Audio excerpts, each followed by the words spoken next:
Java has long been one of the most popular languages and platforms. There's no doubt that Java has a promising future.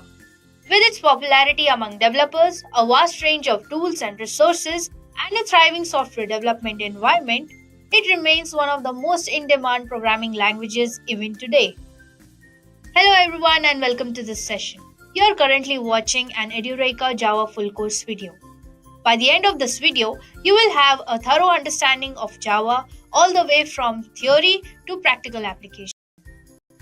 If you love watching videos like these, then subscribe to Edureka's YouTube channel and click the bell button to never miss out any updates from us. Also, if you want to learn more about Java after watching this session and wish to obtain Edureka's Java certification course, then please check out the link given below in the description.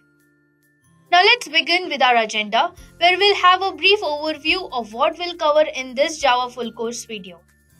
We'll start with Java Basics, where we'll learn what Java is and why should we learn Java. We'll see how to install Java. Next, we have Java OOPS concepts. Here we'll cover abstraction, encapsulation, inheritance, and polymorphism. Now it's time to deep dive into technical aspects of Java. We'll start with arrays and strings in Java. Now once this is done, we'll understand the data structures in Java.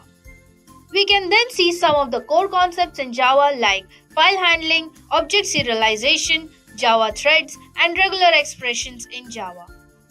After which we'll learn socket programming in Java, followed by some design patterns used in Java.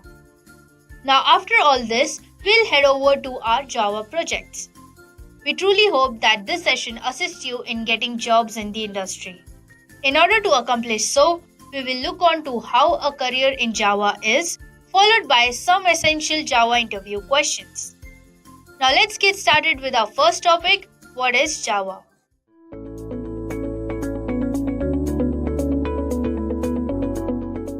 There are many controversies that say Java is going to die and it has become weak compared to its competitors. So, many beginners and experienced programmers have a doubt if it's really dying. To clear this doubt, let us have a quick look on the major applications and websites once. Airbnb, Uber, Facebook, Instagram, Google, Amazon, Netflix, and lot many. We shall begin with little basic history of Java. Now, why did we recall all these applications and websites? It is because all these tech giants are in the use of none other than Java programming language. It is the base of all data frames, storage, and parts of every single major application. This entirely proves that Java is never going to die. It is getting evolved every single day, and it is one of the major reasons behind the development of much major softwares. Now that we have a good clarification, let us move ahead and learn Java really fast. Java is also used in multiple ways, for example, social media, big data and Hadoop, Android application development, data science and artificial intelligence, data security, software testing, and data analytics. Now that we have a good clarification, let us move ahead and learn Java really fast. We shall begin with a little basic and history of Java. Firstly, history of Java. Java was invented by James Gosling in the year 1995. It was basically invented for interactive television. For God's sake, it was found too advanced and was also able to perform extraordinary and sizable tasks than just a television thing. They found it had some impeccable features as well. Now, let us move ahead and discuss some of those features as well. Some of the major features are as follows. Firstly, open source. Java, since its birth till today, is an open source product. There are many speculations that say Java is not free anymore. But to be sure, Java is still free. And the OpenJDK and Oracle JDK are completely similar to each other. That means you can type your code using Oracle JDK and execute it in OpenJDK. And the JDK versions are also available for all the types of operating systems such as Windows, Linux, Mac, and many other flavors of Linux. Followed by the first feature, the next feature is high performance. Java is an interpreted language, so it will never be as fast as a compiled language like C or C++, but Java enables high performance with the use of just-in-time compiler. So here, Java provides us high performance. Followed by that, the next feature is multithreading. Java multithreading feature makes it possible to write a program that can do many tasks simultaneously. The benefit of multithreading is that it utilizes the same memory and other resources to execute multiple threads at the same time, like while typing, grammatical errors are checked along. Followed by this feature, the fourth feature is secure. When it comes to security, Java is always the first choice. With Java secure features, it enables us to develop virus-free and tamper-free systems. Java program always runs in a Java runtime environment with almost null interaction with host operating system. Hence, it is most secure. Followed by this, the next feature is Java's platform independency. Unlike other programming languages such as C or C++, etc., which are compiled into platform-specific machines, Java is guaranteed to be a write once, run anywhere language. On compilation, Java program is compiled into bytecode. This bytecode is platform independent and can be run on any machine. Plus, this bytecode format also provides security. Any machine with Java runtime environment can run Java programs. Followed by this, the next feature is portability. The cross-platform feature enables the Java code to be highly portable. In Java, everything is an object which has some data and behavior. Java can be easily extended as it is based on object-oriented programming model.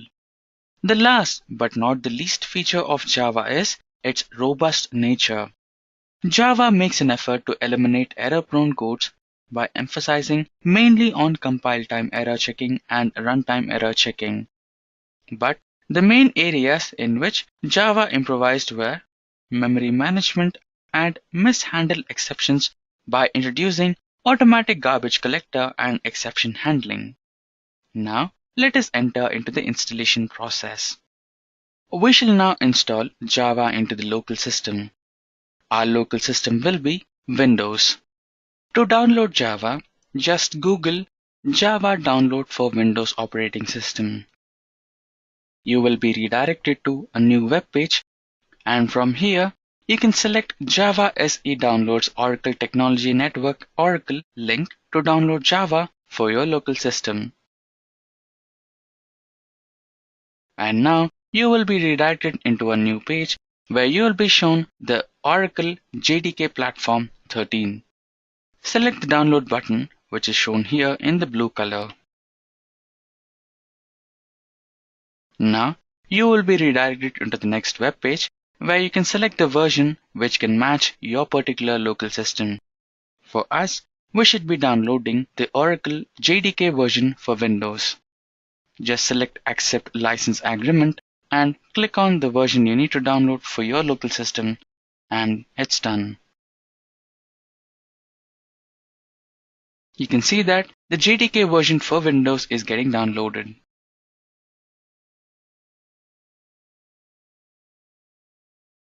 Once after the JDK is downloaded into your local system, enter into the system settings and type in Edit Environment Variables. There you can see this particular icon is what we need, which is Edit Environment Variables for your account. Select the environment variables and you can see this dialog box. And in this dialog box, create a new variable, which will be the Java home variable for your JDK. Type in Java home, and inside this second dialog box, you need to add in the location of your Java's bin file.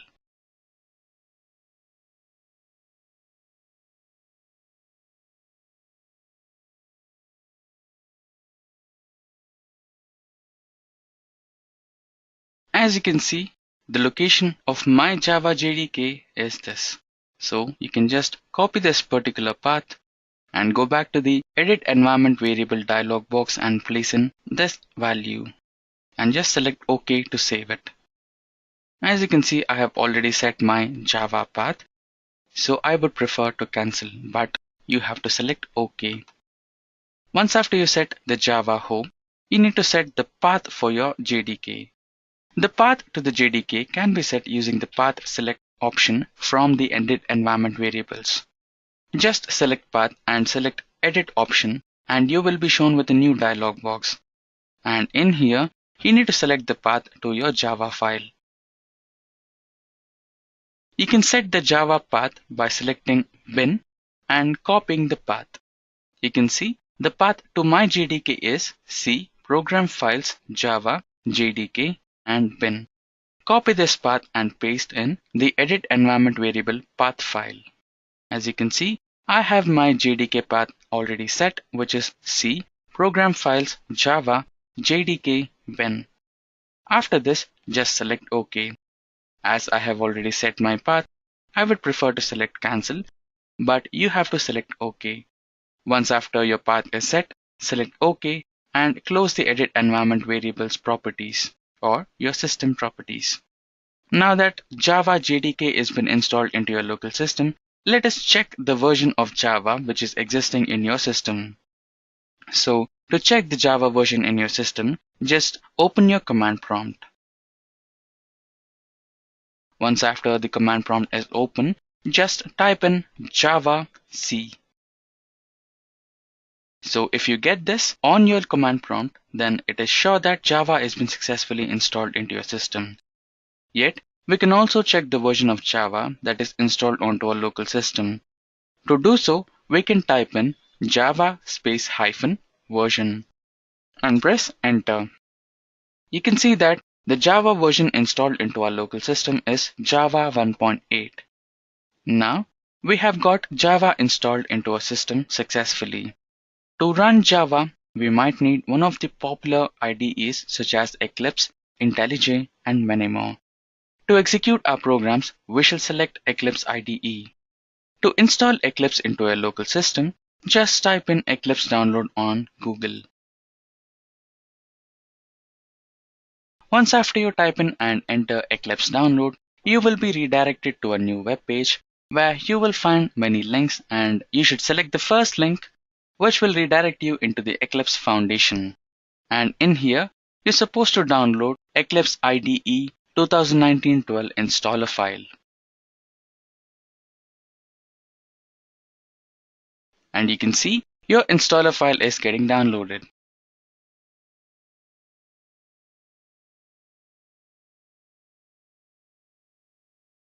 You can see that Eclipse installation file has been successfully downloaded into your local system. Now, you just need to open the file.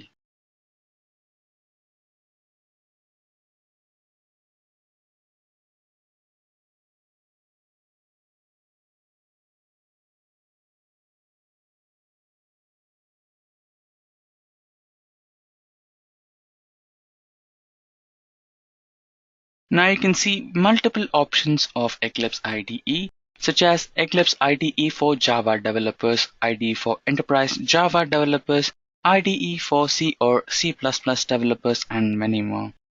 Now we shall prefer IDE for enterprise Java developers. Now you have got yourself redirected into a new dialog box, and here you've been asked for install option. Just select install and Eclipse IDE will be installed into your local system.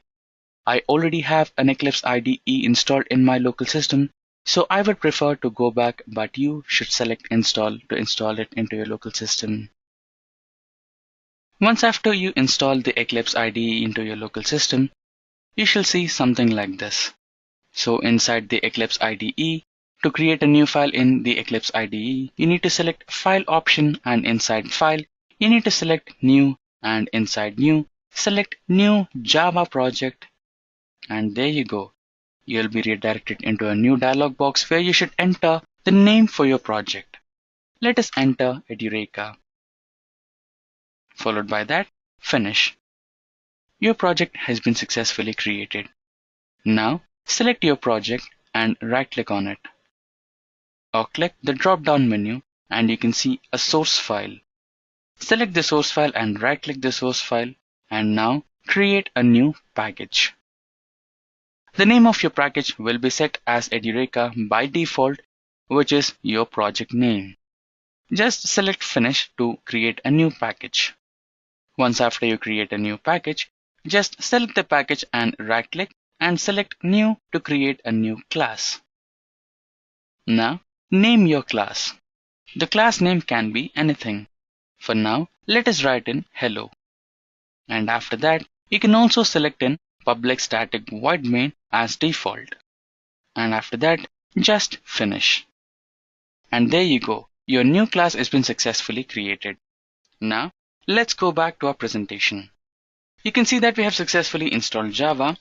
Now let us try to execute a simple Hello World program in our Eclipse IDE and see if our Java and Eclipse are working fine together or not.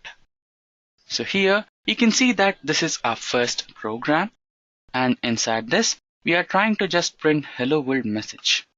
Now to run the code, you need to select all the code and select the run icon which is placed on your tools bar. So this particular bar is your tools bar, and inside which you can see a green button which says run my first Java program. Just select it and you can see this dialog box, and inside this you need to select OK, which says save and launch. Your application has got successfully launched, and you can see the Hello World message has been successfully printed on the console. Now that we have successfully executed our first Java program, let's move ahead and understand the variables in Java. First, let us understand the basic definition of a variable.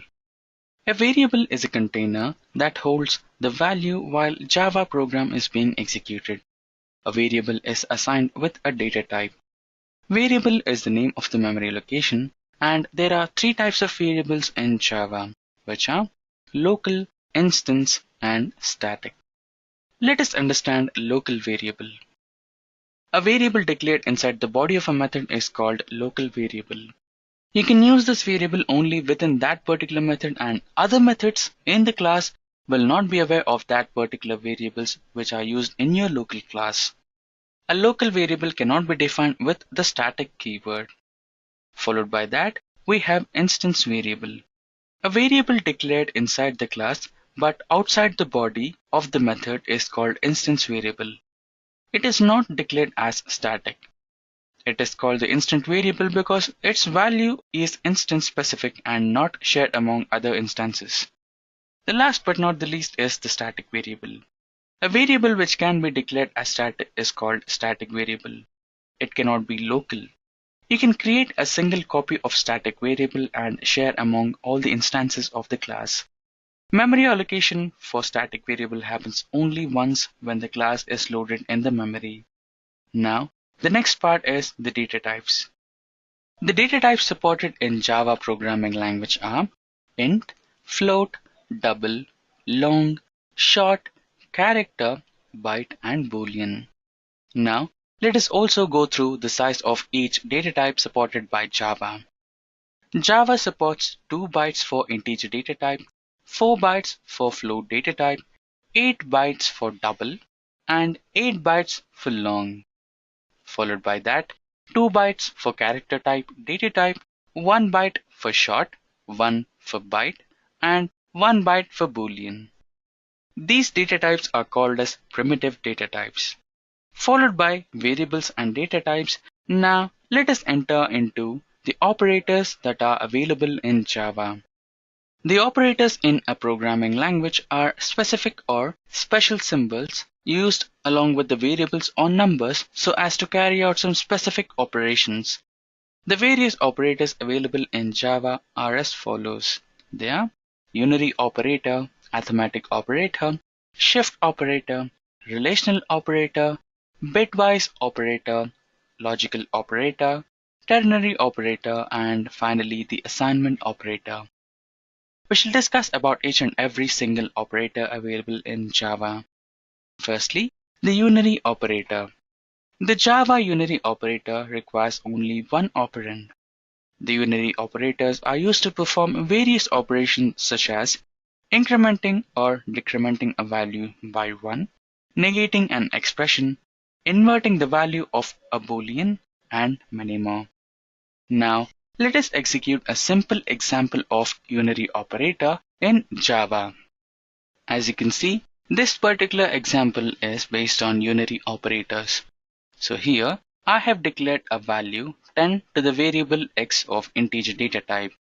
And now, I am trying to increment the value of x by 1 by adding the unary operator increment. This particular incrementation is called post increment. Followed by that, we have a similar increment operator which is placed before x, which says it is a pre-increment operator. Followed by that, we will try to decrement the value of x by 1 by using post-decrement operator, where we will provide the decrement operator after x. And similarly, the same decrement operator is used before x, which says that it is a pre-decrement operation.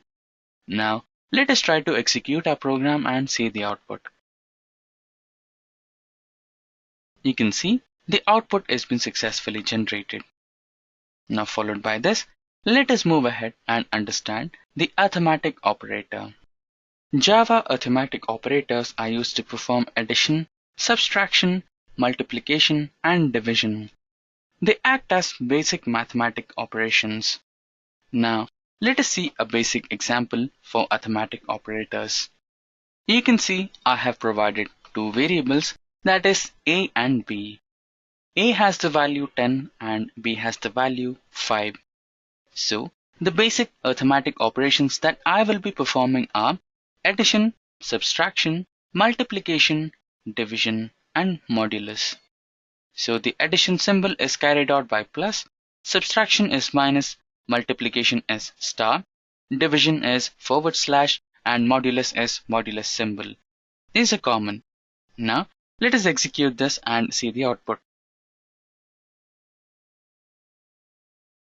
You can see all the arithmetic operations have been successfully executed and the output is also generated.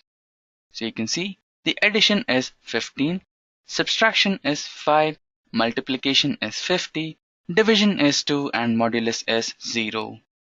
Now with this, let us move ahead into the next type of operators, which are none other than the shift operators.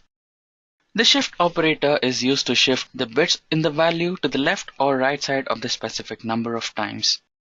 We have two types of shift operators, which are left shift operator and the right shift operator. The left shift operator moves the specific number of bits towards the left side and the right shift towards the right side. Now, let us execute a sample program to understand the shift operators in a much better way. You can see I have used shift operator here, which is left shift, and I'm using left shift operator to move 2 bits of 10 towards left side and 3 bits of 10 towards left side and 2 bits of 20 towards left side and 4 bits of 15 towards left side. So basically what happens here is 10 will be converted into binary numbers, and similarly all the other numbers will be converted into binary numbers, and the number of bits which we require, that is 2, will be shifted in that particular converted binary number, and the new number generated will be provided in decimal numbers, and that will be our output. Let us execute this program and see our output. You can see that the program has been getting executed and the new numbers have been generated here as the output. So 10 after shifting 2 bits towards left will be generating 40, and 10 after shifting 3 bits towards left will generate 80, and similarly 15 after shifting 4 bits will generate in 240. Now that we have understood the shift operator, let us move ahead and understand the relational operator. The Java relational operator is used to compare the operands on both the sides of the relational operator. This particular operator judges whether one of the operands is greater or lesser or equal or not equal to the other operator. Now, the basic operation what a relational operator does is, it compares the two numbers.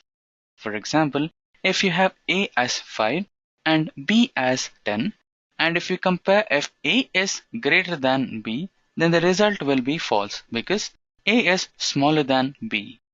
So this is what a relational operator basically does. Now, Let us go through a sample program to understand relational operators in a much better way. Here you can see that I have declared three variables, that is A, B and C. A has 10, B has 5 and C has 20. Now what we are doing is we are comparing A is less than B and A is less than C. And followed by that we are comparing again A is less than B and A is less than C. So this example is both for relational operator as well as logical operator. So the logical operation which we have used is AND. Now let us try to execute this program and see the output. And there you go. The result is false because A is greater than B but not less than B.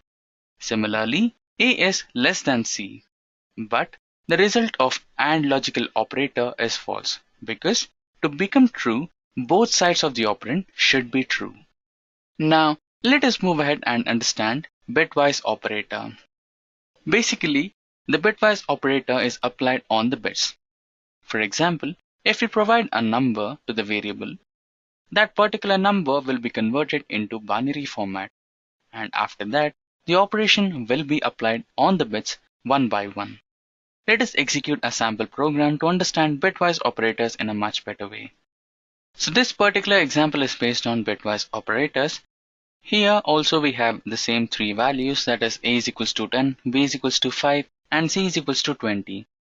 Now we are performing bitwise operations on the particular variables and comparing them using a logical operator which is AND. Now let us try to execute this program and see the output. You can see that the program has been successfully executed and the output has been printed. But the value of A has been changed here from 10 to 11. This happened because it is based on the bitwise operation which we performed here, that is A++ post increment. Now followed by this, let us move ahead and understand the next type of operators, that are the logical operators. The logical operators are the operators which are applied on both the ends or both the operands. So the basic logical operators supported in Java programming language are AND, OR and NOT. The AND operator is used to perform logical operation on two operands and it will result in a Boolean result. So to become a true Boolean result, AND should be having both the operands as true. And in OR, to result a true value, either one of the operands should be true. And when it comes to NOT, NOT is just a simple logical operator which negates the existing value. That means if the value is true, then after the NOT operation, the value will be converted into false. Now, let us see one basic example to understand logical operators in a much better way.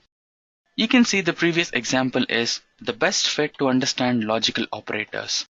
You can see the value here was false, since A is greater than B. So this value will result in a false and this value will result in false. So false and false will result in false. Now moving ahead, we shall understand the next type of operators, which are the ternary operators. The ternary operator is simple but highly powerful operator used in Java programming language. This particular ternary operator will reduce the code length to one line. To understand this in a much better way, let us execute a sample program. Here you can see that we have two different values, which are A and B. A has 2 and B has 5. So the ternary operator is this particular statement. Here we have also allocated a new variable which is of integer type, which is minimum. So minimum is equals to A less than B. If A is less than B, then minimum is A and else B is equals to minimum. So this particular operation is minimum. Here A is compared. If A is truly less than B, then A will be printed into minimum, else B will be printed into minimum.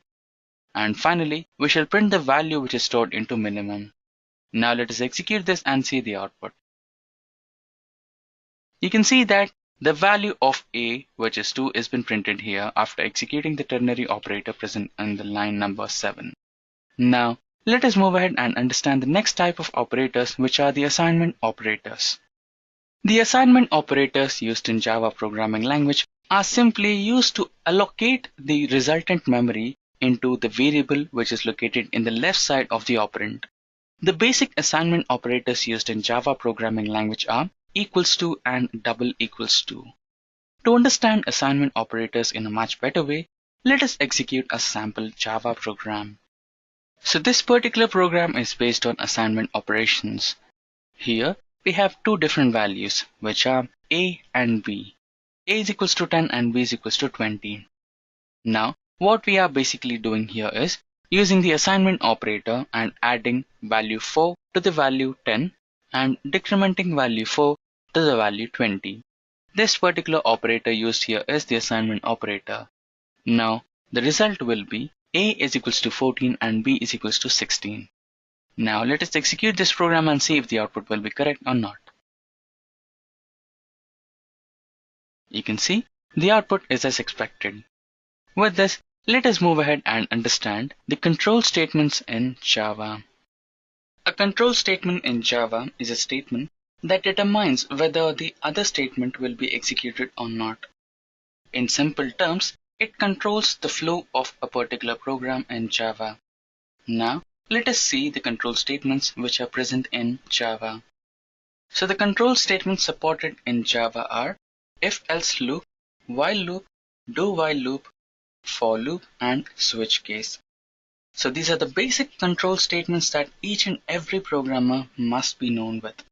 Now, let us understand each and every one of these control statements and also execute a basic program to understand them in a much better way.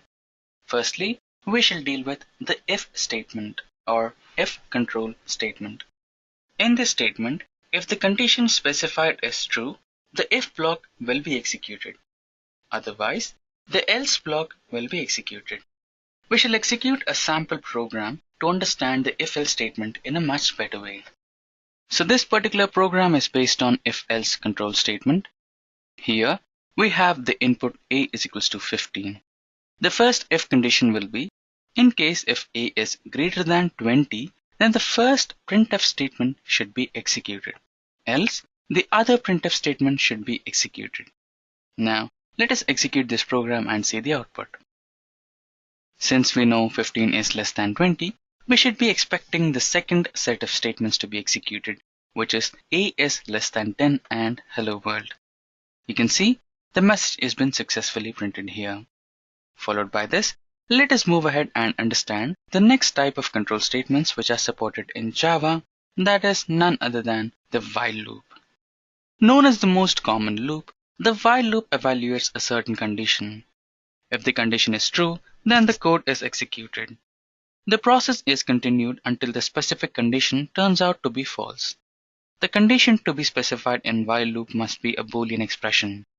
An error will be generated if the type is used is not an integer type or a string type. Let us execute a basic example to understand this while loop in a much better way. As you can see, this particular example is based on while loop. Here we have a variable I which has the value 5. Here the condition specified in while loop is I should be less than or equal to 15. Until then, we have to execute the printf statement which prints the value of I.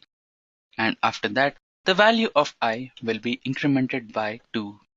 Now, this particular set of loop will be executed until the value of I is less than or equal to 15. Once after this condition becomes true, the loop will be terminated. Let us try to execute this program and see the output. You can see the values 5, 7, 9, 11, 13 and 15 are printed successfully. Once after the value of I reached to 15, the loop got terminated and it exited the loop. Now followed by this, let us understand the next type of loop, which is the do-while loop. The do-while loop is completely similar to the while loop. The only difference is that the condition of the do-while loop is evaluated after the execution of the loop body. This guarantees that the loop is executed at least once. Now, let us try to execute a sample program to understand do-while loop in a much better way. You can see that this particular example is based on do-while loop. Here, we have a variable I which stores the value 20. So, once after the value is being declared, we have the do-while loop. So, inside the do-while loop, we are supposed to print the value of I. The value of I will be incremented by 1 every single time the loop is executed. Now, the loop body of do-while loop is finished. So the condition is placed at the end of do-while loop, which says the I value should be less than or equal to 20. Until then, this particular loop is valid. Now, the only suspense between do-while loop and while loop is the do-while loop will be executed at least for once without checking the condition, because the condition is placed after the do loop body. Now let us try to execute this and see the output. You can see that the while loop has been successfully executed. The value 20 is printed only for once because the value of I which we declared was 20 and it is true according to the condition. So the control got terminated. Let us move ahead and understand the next type of loop, which is the for loop. The for loop in Java is used to iterate and evaluate a code multiple times. When the number of iterations is known by the user, it is recommended to use the for loop. To understand the for loop in a much better way, let us try to execute one basic example based on for loop. So this particular example is based on for loop. Here we have the value of I as 1 and the condition is I is less than or equal to 10 and after that a post increment. So in this particular statement, we will be printing the value of I 10 times until the for loop is true. The three basic parts of a for loop are declaration, condition, and increment or decrement. So this particular first block, which is I is equals to 1, is the declaration part. And after that, I is less than or equal to 10 is the condition part. And lastly, I++, which is the increment, is the last part. Now let us try to execute this program and see the output. You can see that the program has been successfully executed and the value of I is printed for 10 times, which is 1, 2, 3, 4, 5, 6, 7, 8, and 9 and 10. Now followed by this, let us understand the next type of loop, which is the switch case. A switch statement in Java is used to execute a single statement for multiple conditions. The switch case statement can be used with short byte int, long enum types, etc. Certain points must be noted while using the switch statement, which are 1 or n number of case values can be specified for a switch expression.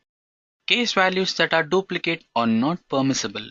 A compile time error is generated by the compiler if unique values are not used. Next, the case value must be a literal or a constant. Variables are not permissible. The last condition is usage of break statement is made to terminate the statement sequence. It is optional to use this statement. If the statement is not specified, the next case is automatically executed. Now, let us try to execute a sample program to understand switch case in a much better way. You can see that this particular program is based on switch statement. The switch condition is instrument. Now here, the condition is that we are supposed to select the instrument number 4, which happens to be flute. Now we have a various set of instruments present in our case, which are piano, drums, guitar, flute, ukulele, violin, and lastly the default statement, which is invalid. Let us try to execute this program and see the output. Since we have provided our selection to be 4, which happens to be flute, the output should be directly generated as flute. Now let us run this and see the output. You can see that the program has been successfully generated and the selected instrument flute has been displayed in the console. Now moving ahead, we shall understand the object-oriented style of programming in Java. Object-oriented programming is a programming style which is associated with programming concepts such as inheritance, polymorphism, abstraction, and encapsulation. Most of the popular programming languages like Java, C++, Ruby, etc. follow an object-oriented programming paradigm. As Java being the most sought after skill, we will talk about object-oriented programming concepts in Java. An object-based application in Java is based on declaring classes, creating objects from them, and interacting between these objects. The first object-oriented programming style we will be discussing today is encapsulation. Encapsulation is a mechanism where you bind your data and code together as a single unit. It also means to hide your data in order to make it safe from any modification. What does this mean? The best way to understand encapsulation is to look at the example of a medical capsule, where the drug is always safe inside the capsule. Similarly, through encapsulation, the methods and variables of a class will be hidden safe. To understand encapsulation in a much better way, let us go through a simple example. So this particular program is the example for encapsulation. Here, we have encapsulated the data members, which are the name of the user, which is Ravi, and account number of the user, and email of the user, and the amount which is present in the particular user's account. Now, we will try to execute this program and print the details of the user. You can see the program has been successfully executed, and the account number of the user has been displayed here, along with his name and mail ID, along with the balance amount which is present in his particular account. So this particular example was based on encapsulation. Now, let us move ahead and understand the next type of object-oriented programming style, which is inheritance. As we can see in the image, a child inherits the properties from his father. Similarly, in Java, there are two classes. They are parent class, which is also called as a superclass or a base class. And the next type of class is a child class, which is also called as a subclass or a derived class. A class which inherits the properties is known as a child class, whereas the class whose properties are inherited is known as the parent class. Inheritance in Java is further classified into four types. They are single inheritance, multi-level inheritance, hierarchical inheritance, and lastly, the hybrid inheritance. The first one, single inheritance. In single inheritance, one class inherits the properties of another. It enables a derived class to inherit the properties and behavior from a single parent class. This will in turn enable code reusability as well as add new features to the existing code. Here, class A is your parent class and class B is your child class, which inherits the properties and behavior from the parent class. Followed by that, we have multi-level inheritance. When a child class is derived from a parent class, which happens to be also derived from another parent class, that is, a class having more than one parent class but at different levels. Such type of inheritance is known as multi-level inheritance.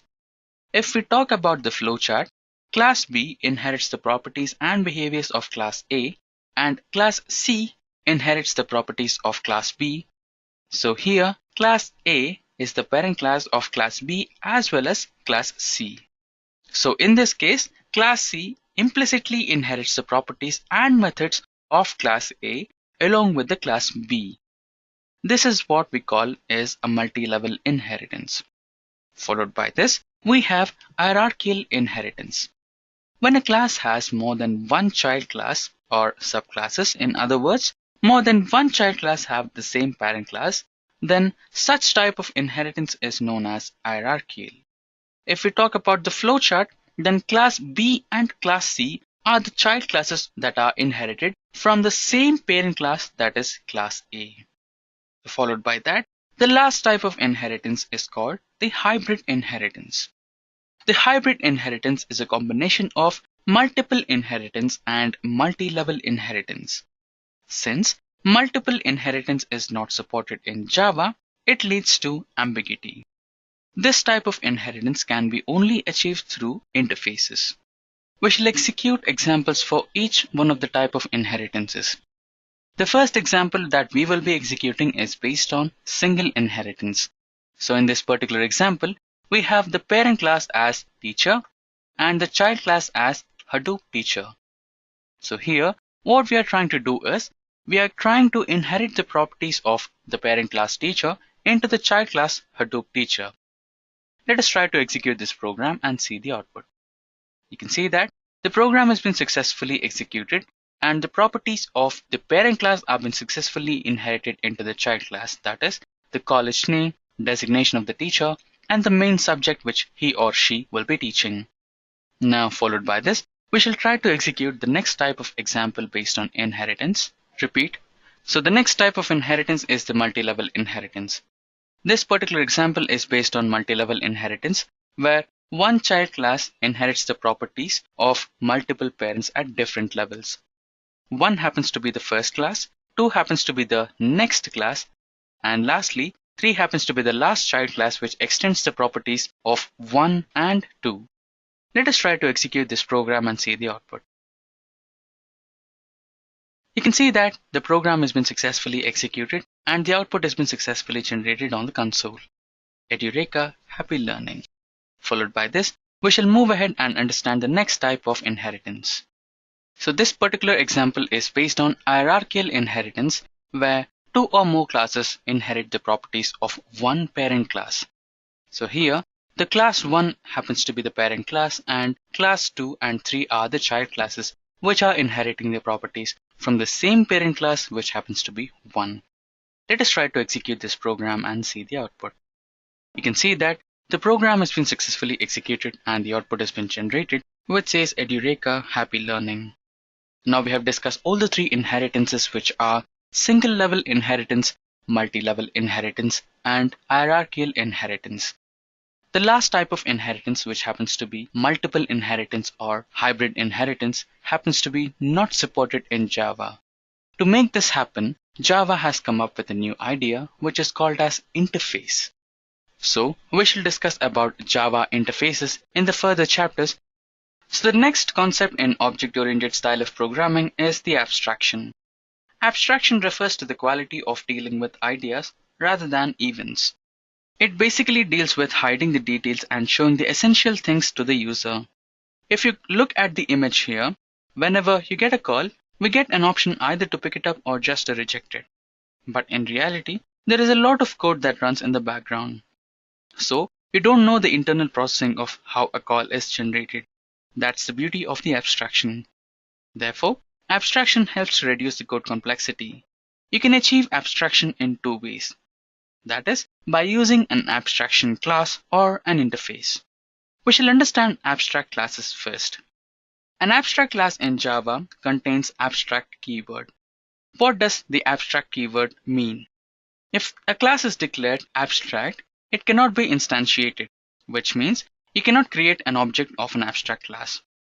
Also, an abstract class can contain abstract as well as concrete methods. Now followed by that, the next one is an interface.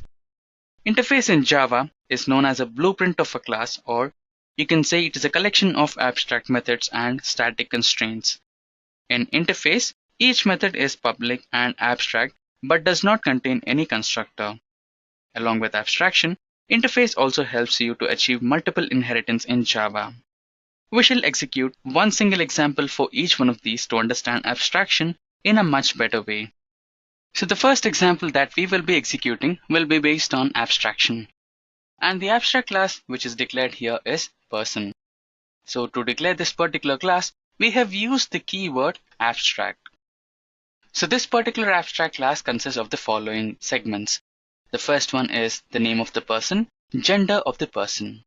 After this, we have the class which inherits or extends this particular abstract class, which is student.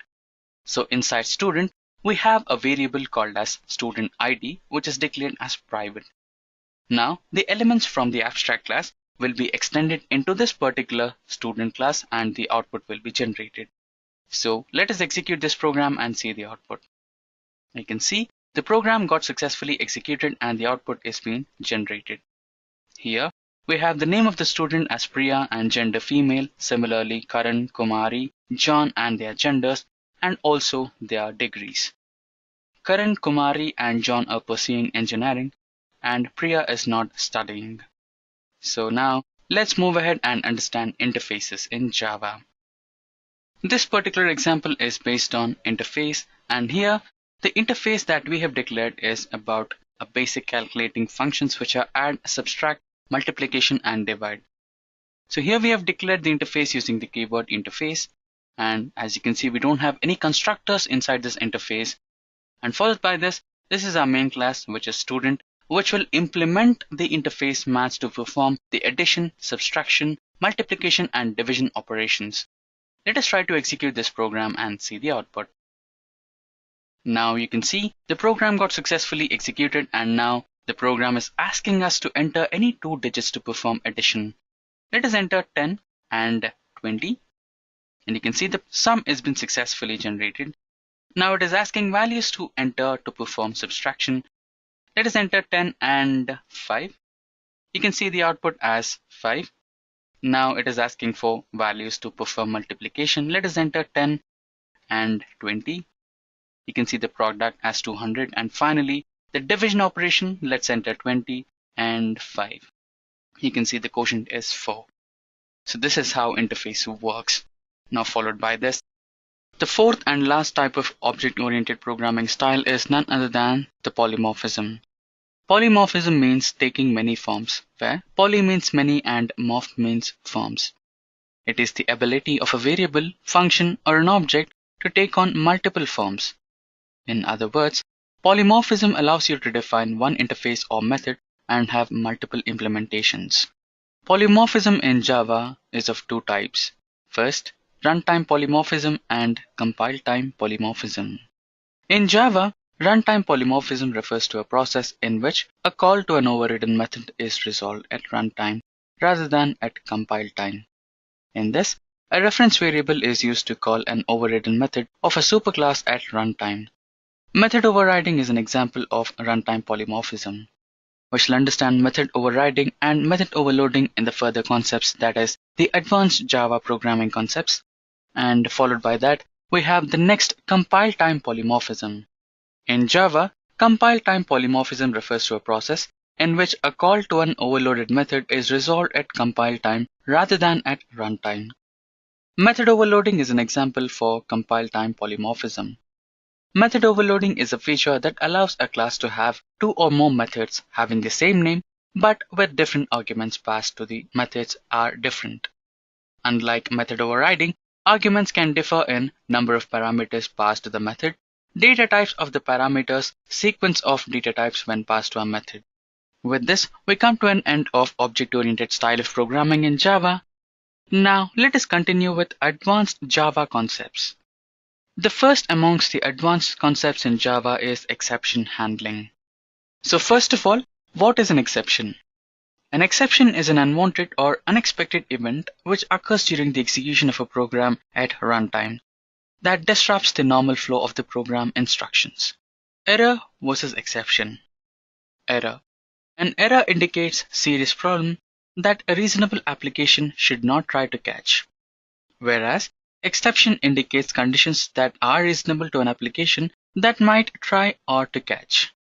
Now, how does a JVM handle exception? There is a method called default exception handling whenever inside a method if an exception is occurred. The method creates an object known as exception object and hands it off to the runtime system, that is JVM. The exception objects contain name and description of the exception and the current state of the program where the exception has occurred. So this is how the exception is handled. Let us try to execute a simple program based on exception handling to understand it in a much better way. So this particular example is based on exception handling in Java. So this particular program is related to divide by zero exception, where the given number will be divided by zero. So anything cannot be divided by zero. So this particular exception is called as divide by zero exception, and we cannot divide any number by zero. Let us run this program and see the output. You can see that the program has been successfully executed and the output has been generated, which says can't divide it by zero. Now moving ahead, the next advanced Java concept is multithreading. Multithreading in Java is a feature that allows concurrent execution of two or more parts of a program for maximum utilization of CPU. Each part of such a program is called as thread. Threads are lightweight processes within a same process. Now, let us try to execute a sample program to understand multithreading in a better way. Now, this particular example is based on multithreading in Java. We'll be creating multiple threads like one or two, and we will be seeing if that particular thread is existing and running or not. Now let's try to execute this program and see the output. Don't worry about the codes, we will send you at your request if you provide your mail ID. Now you can see threads are created here. Thread 1 and thread 2 have got created, and thread 1 is running, thread 2 is getting started, and also thread 2 is also running. Now you can see the functionalities of thread 1 and thread 2, and they are existing safely. Now with this, let us move ahead into the next concept, which is call by value and call by reference in Java. Call by value and call by reference in Java is just function calling. Firstly, call by value means calling a method or a function with a parameter as value. Through this method, the argument value is passed to the parameter, while on the other hand, call by reference means calling a method with a parameter as a reference, which is the address of the value. Let us execute one example each to understand them in a better way. So this particular example is based on call by value method. Here, we will be providing the values of A and B and call the function swap.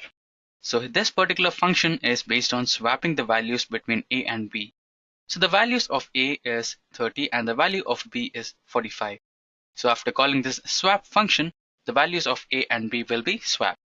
Now let's execute this program and see the output.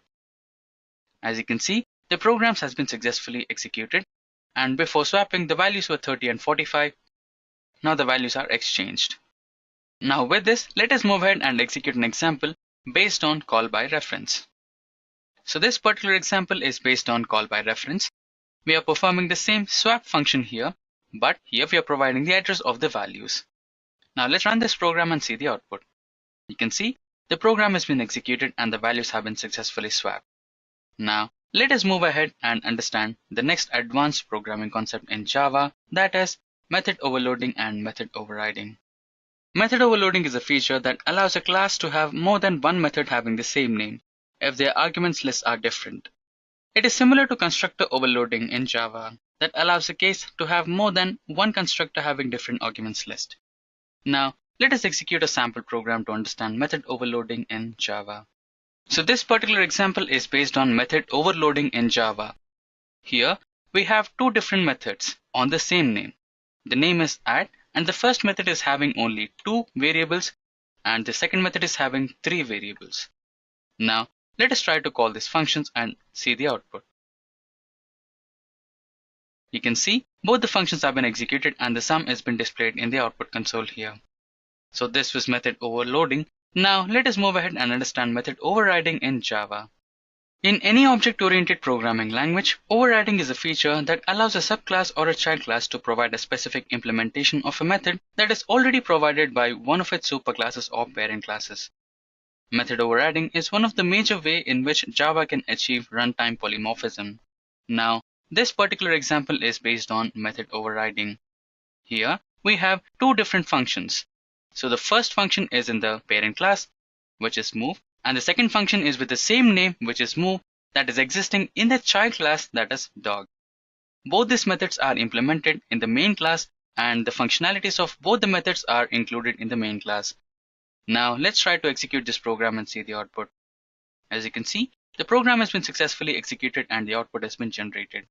Apart from this, Edureka offers Java J2EE and SOA certification training.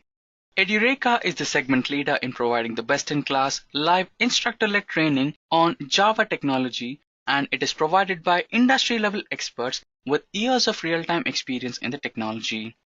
The salient features of Edureka Java training are instructor-led sessions. So in instructor-led sessions, you will be having about 42 hours of online live instructor-led classes, and followed by that, you will be dealing with real-life case studies which will have a live project based on any of the selected use cases.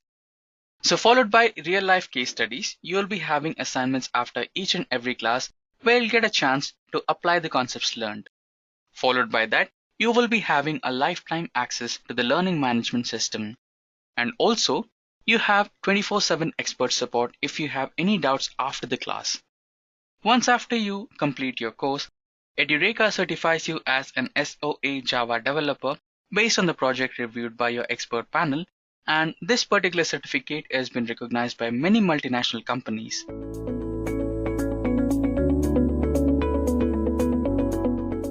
I just want to give you guys a little brief about Java and why exactly people hate it. Now, I would like to ask you guys to imagine a jet fighter plane. Hope you guys have a picture of it in your mind. Now, let's reveal it. I bet you guys did not imagine this old model, which is used in World War type of plane, which appears to be this Hawker Hurricane, right? You would have imagined something big, fast, agile, maneuverable, stealthy, and a dominant jet fighter, which nobody could have got a chance to fight against and survive. In the same way, many of the people think Java to be old. But seriously guys, Java did not stop in the 90s. It started evolving. Java is a powerful and dominant programming language since its birth. Many of the frameworks like Hadoop, Spark, Scala, and all the major big data frameworks use Java. The major operating systems like Android also use Java. So to make things better, Java had to upgrade, and it did. Java is not like the older fighter plane. It's like the latest, stealthiest, high maneuverable F-22 Raptor. Now, let us discuss some of the major reasons why people hate Java. People hate Java for multiple reasons. As per the recent survey, the most common factors for which people hate Java are enlisted below. First one is verbose. Verbose, or in simple terms, people feel it too texty. The implementation of classes and code length make people nauseous, but actually it is not. There are many upgrades in Java to reduce your code length. One of the major updates is the record method. This method can make wonders happen. It is capable to replace your complete class just in one line. After all, classes are just transparent containers that store data. And data is just data.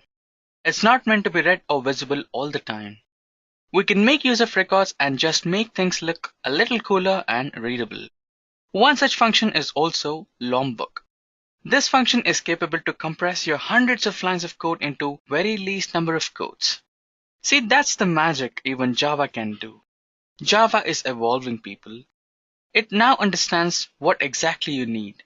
It was, is, and always will be a beautiful language. The next most common reason why people hate Java is they feel it slow and heavy. Come on, people. The whole world of Android applications, web pages, big data, and whatnot, everything runs on Java. How could one feel it's heavy and slow? It's just a misconception. Let me give you a simple example of a web application. Guess you all know Spring Boot. In Spring Boot, to create a web application, you can just start your Spring Boot and input your dependencies you need and start. Voila, you have your application's groundwork finished and it is almost ready to deploy. I accept that in the earlier days you had to manually configure everything, but as said earlier, Java has completely evolved. Now, it's not like that. You just need to provide your dependencies and your application is ready. Followed by that, the next reason is people say it is slow to write. Writing is actually the programmer who does. And the recent IDEs like Eclipse and IntelliJ, they create classes and construct them for the programmer. At this point, I could just say, please know more about your IDEs. Now, moving ahead, let us have a look on who uses Java. There are multiple million-dollar companies that use Java.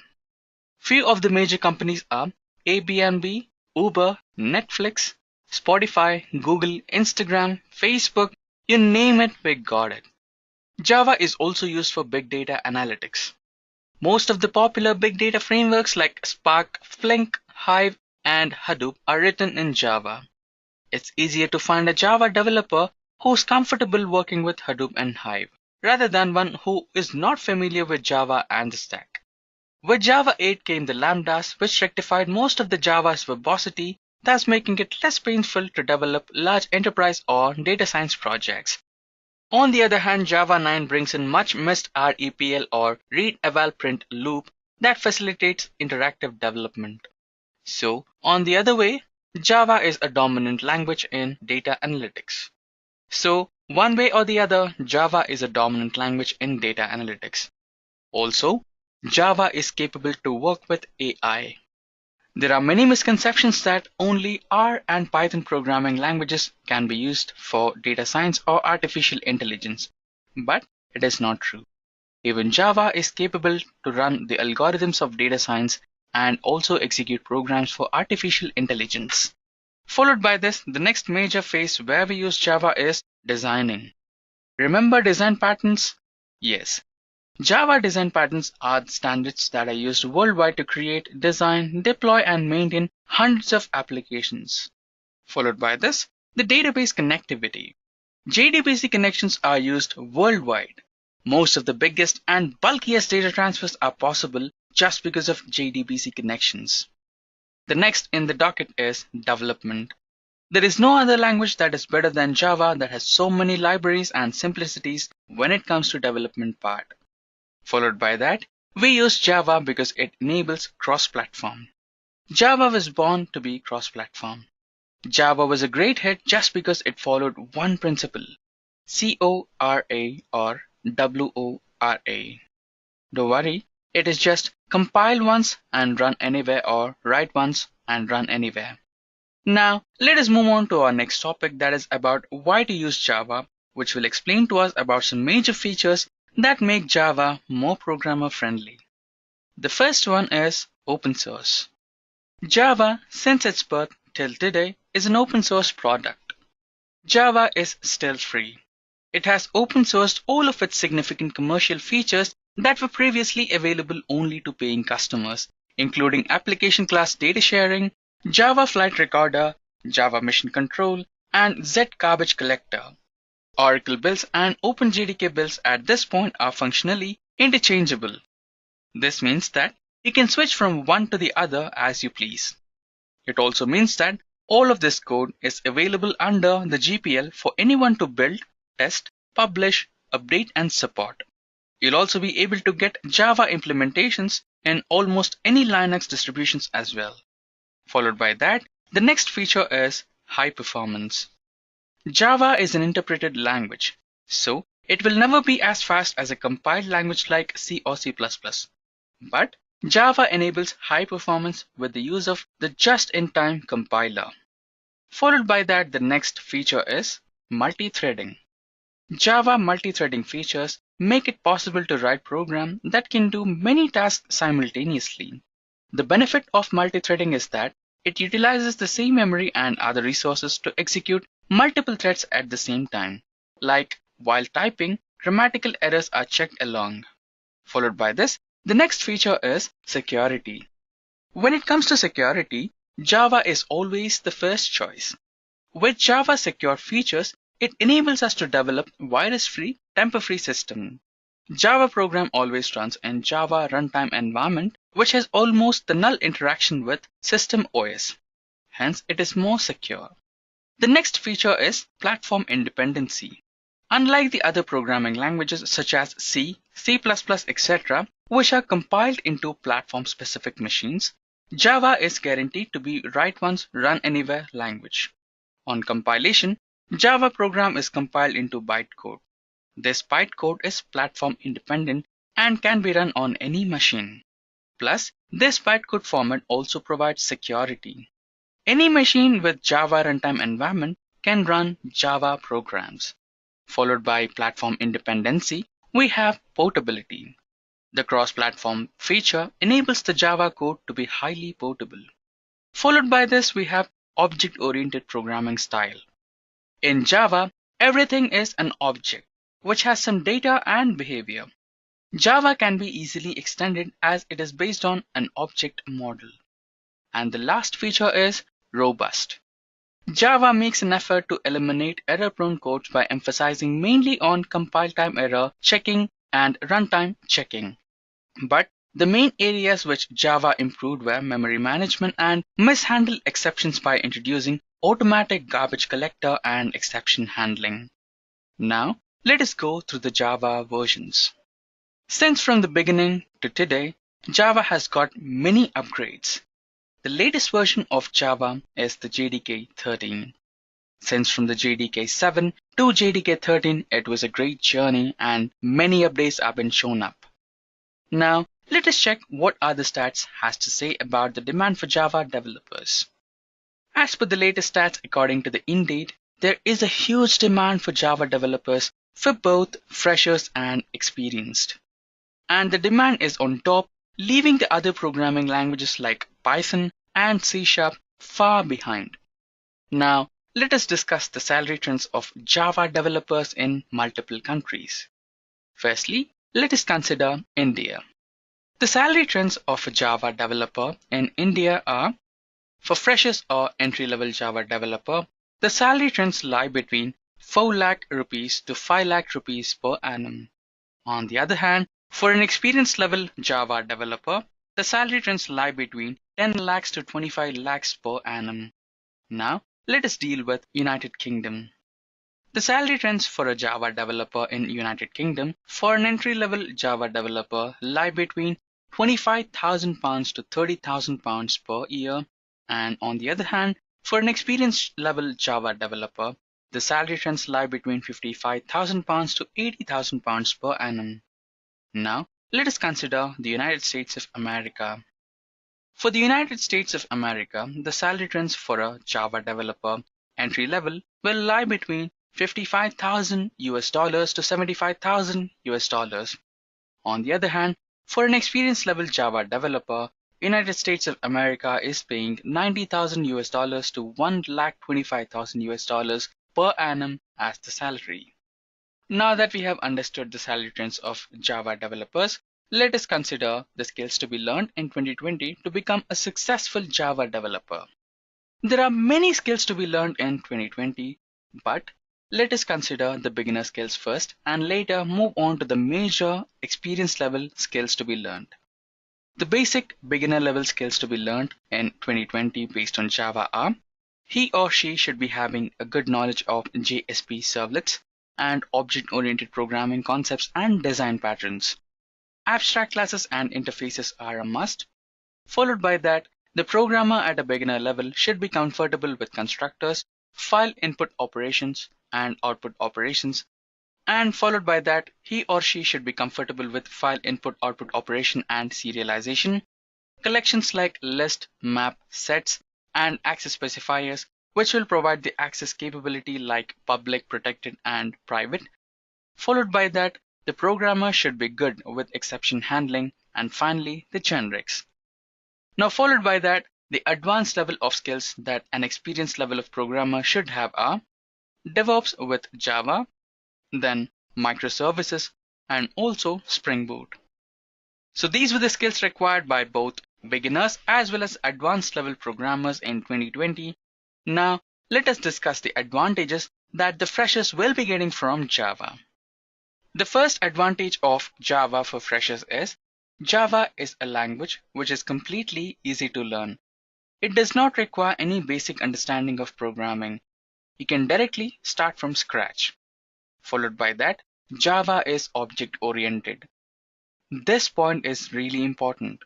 If you learn Java, you'll get the understanding of the object-oriented style of programming. Means you can directly switch into any other programming languages like C++, C#, and Python, which are also object-oriented programming languages. So learning Java will not be a waste. Once you understand the object-oriented style of programming, you will feel comfortable to work with any other programming language. Followed by that, Java is completely platform independent. We have discussed this point before, which means once you write a code in Java, you can run this particular program in any of the computer or the operating system, regardless of whatever the operating system you are using on your host system. It can be either a Linux or Windows. Once you write the code, you can directly execute it on multiple computers with different operating systems.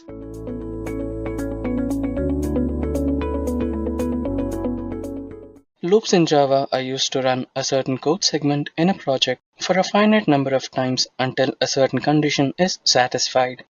In this video, we will discuss the different types of loops in Java and their control flow along with their relative examples. If we recall the definition, we find that any particular loop is executed based on the validity of a condition. So, it is important that we also understand the terminology of conditional statements in Java. To understand the conditional statements in Java, let us consider a simple example of a car showroom where Mr. John goes to buy a car. He will be assisted by the sales manager of that particular car showroom. He says that he has a condition to buy a car of either of the three colors, which are black, red, or blue. So he searches the cars which are available in the three colors. First, he'll apply a condition in his mind for searching the car with the color black. If it is not available, then he will go for the car with the color red. If it is not available, then finally he will search for a car which is available in blue. So, if his condition is satisfied, then he'll buy the car. Else, he will not buy the car. That's how the computers also think when a loop is applied onto them. So, according to our example, Mr. John finds a car with blue color and finally buys it. Now, let us dive into the conditional statements which are available in Java. The conditional statements describes the compiler to carry out the execution of a particular code segment in a program until the condition is satisfied. The types of conditional statements available in Java are ternary operator, if operator, else if operator, else if ladder, nested if, break, and switch. Let us execute some examples related to all these conditional operators one by one. Firstly, we shall execute an example based on if loop. As you can see, this particular example is based on if loop. Here, I'm providing a number which is a negative integer number minus 10. And here, I'm providing an if condition which says that if the number is greater than 0, then I should be printing a printf statement which is number is positive. Else, my interpreter will be printing the message the number is negative. Now, let us try to execute this program and see how does it work.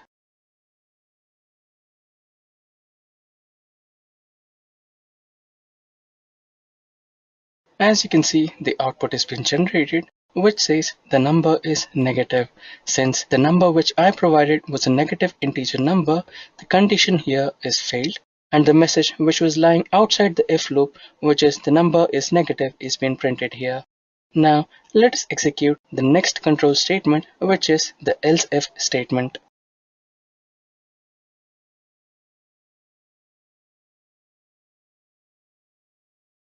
As you can see, this particular example is based on else if loop. Here, I'm trying to provide an integer value to the variable a. According to my condition, if the number which I have included results in a modulus is equals to 0, then I should be printing the message as even number.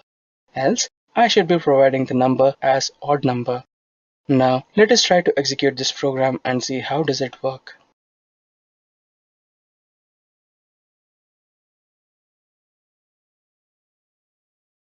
Now, as you can see, the output screen is asking me to enter an integer value. Let us try to input an even number. As you can see, I have inputted an even number and I have received an output as an even number as the condition of the if loop is been satisfied. Now let us try to input an odd number and see if the else loop is working properly or not.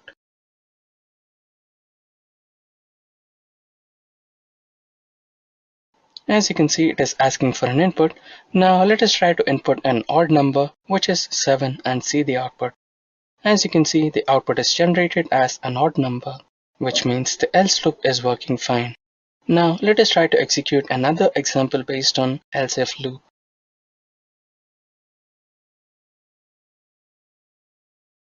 Here I'm trying to execute an example based on year. I'll be trying to input an year, which the program will find out if it is a leap year or not. The condition I have provided for if statement is if the year modulus is equals to 0 and year modulus 100 is not equals to 0, or year modulus 400 is equals to 0, then I must print the message the year you have entered is a leap year. This means all the conditions which are stated in the if loop must be true. Else, it should print a message which says the year you have entered is not a leap year. Now, let us try to execute this program and see how does it work.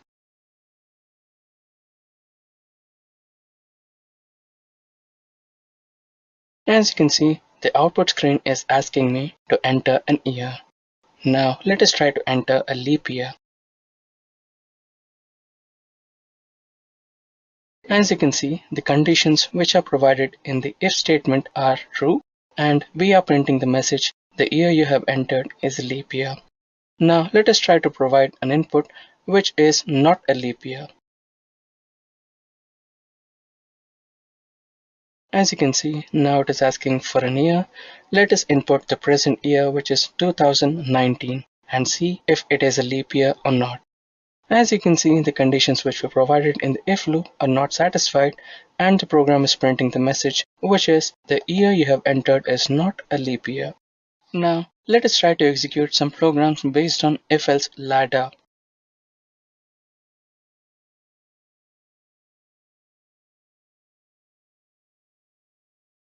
In this particular example, we are trying to execute else if ladder condition. As you can see, here I'm trying to provide an integer type input to the variable choice. According to the choices I have provided, the first choice will select a sedan type class car, and the second choice will select SUV type class car. The third choice will provide sports type class car, and the fourth choice will provide crossbreed type class car. If the provided input is neither of all these four, then it will provide the last message, which is invalid choice. As you can see, the first if ladder will compare the choice. If the choice is equals to 1, then it will print the message sedan class. And the next else if ladder will compare the choice if it is equal to 2. If it is equals to 2, then SUV class will be printed. And in the next else if ladder, if the choice is equals to 3, then sports class message will be printed. And followed by that else if ladder, you'll have the next ladder which will compare the choice to be equals to 4. If it is true, then crossbreed segment message will be printed. If neither of all these conditions are true, then finally an else block will print a final message which says it is an invalid choice. Now let us try to execute this program and see how does it work.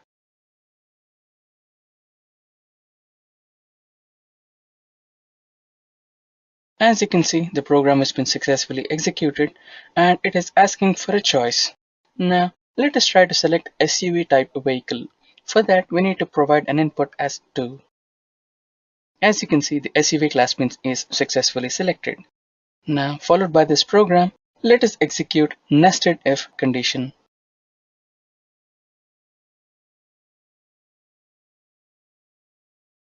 This particular example is based on nested if condition. In this particular example, I am going to provide inputs for 3 numbers. N1 is equals to 20, N2 is equals to 30, and N3 is equals to 10. And finally, we have another integer type variable which is greatest. Using the nested if condition, we'll try to find out the greatest number out of all these 3. As you can see, the first if statement has the condition if n1 is greater than equal to n2, then it should enter an inner if loop. Inside the inner if loop, we have a condition which says if n1 is greater than or equal to n3, then it should enter the loop and print greatest is equals to n1.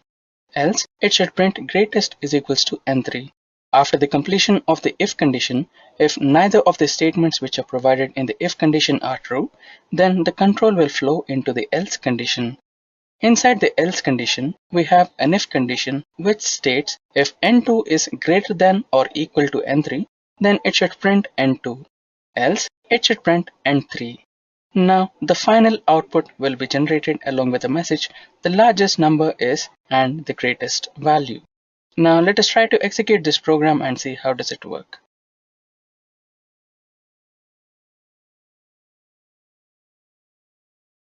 As you can see, the output has been successfully generated and it says the largest number is 30. Now let us try to execute an example based on ternary operator.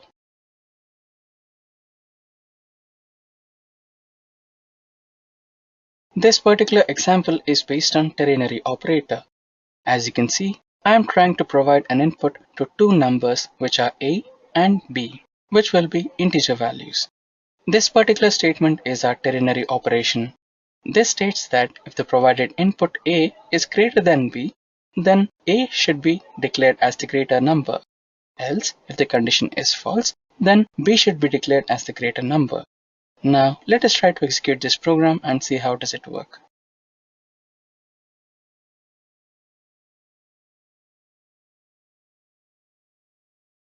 As you can see, the program has been successfully executed and it is asking for a value for the variable a. Let us enter 10. Now it is asking for a value to the variable b.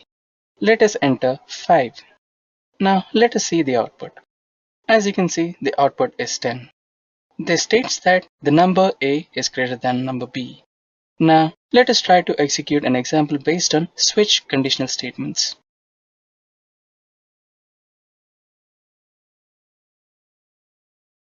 So this particular example is based on switch conditional statement. Here I'll be asked a question as enter any month. So I'll be entering an integer value to the variable month. If the input value is 1, then the program will execute January. If the input value is 2, the program will execute February. Similarly, if the input value is 12, then it will execute December. And if neither of the cases match to the input which I provide, then it will execute a default message which will be invalid input. Now let us try to execute this program and see how does it work. As you can see, the program has been successfully executed and it is asking me to enter any month. Let us try to input 3. As you can see, March is the message which has been printed by the program. Now let us try to execute an example based on break statement.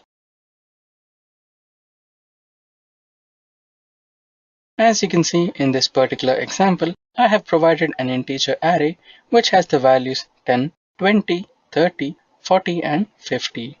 And here I'm trying to print the same array using a print statement with a provided condition. If the number is equals to 40, then the for loop should terminate at that particular instance. Now let us try to execute this program and see how does it work.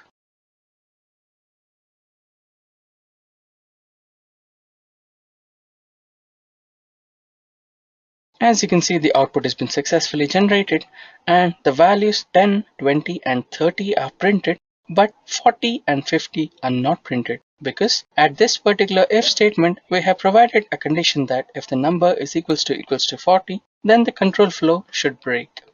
So these were the few examples for conditional statements. Now let us continue with our loops. In Java, we have three types of loops. Firstly, the for loop, next is while loop, and finally, we have do while loop. The first type of loop is the for loop. The for loop is a conditional flow statement which allows you to execute a specific code segment for a finite number of iterations. For a for loop, you have three arguments, namely initialization variable, the condition variable, and the counter variable, which might be either increment or decrement. Now, let us try to execute a program to understand for loop in a better way. Before we execute an example of for loop, let us see the flow diagram of the for loop.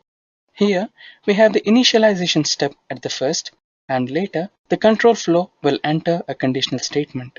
If the conditional statement happens to be true, then a particular code segment or a particular set of statements are executed, and after that, the control flow enters into the increment or decrement variable. And the variable will be incremented or decremented according to the condition provided. Once after the increment or decrement process is finished, then the control flow will again enter into the conditional statement and verifies the condition. If the condition is true, then the same loop will be executed. Else, the control will exit from the condition statement. Now, let us try to execute a program to understand this in a better way. This particular example is based on for loop. As you can see, I have a variable by the name ARRData, which is of string type, and this particular variable holds 5 elements, which are John, Jerry, Ralph, Jim, and Tom, which happen to be the names of the employees of a particular company. Now, we will be using a for loop to display the names of these employees. This happens to be the for loop where we have the initialization variable which is I is equals to 0, and followed by that we have a conditional statement which is I is less than arrdata.length, and finally we have an increment variable which is I++. Now let us try to execute this for loop and see how does it work.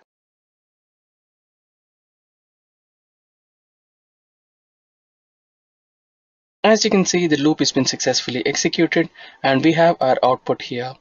Let us move on to the next example of for loop, which is either called as enhanced for loop or advanced for loop. In this particular for loop, we will be having a conditional statement at the very beginning of the program. The control flow enters the conditional statement and finds if there are any elements present in the array or not.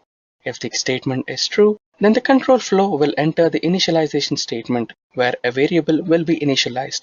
Once after the initialization is finished, the control flow will directly enter into the condition statement of the program. If there are any elements present in the program and the condition is true, then it will execute the set of statements and initialize the local variable. And once after the local variable is initialized, then the control flow will continue into the same loop again.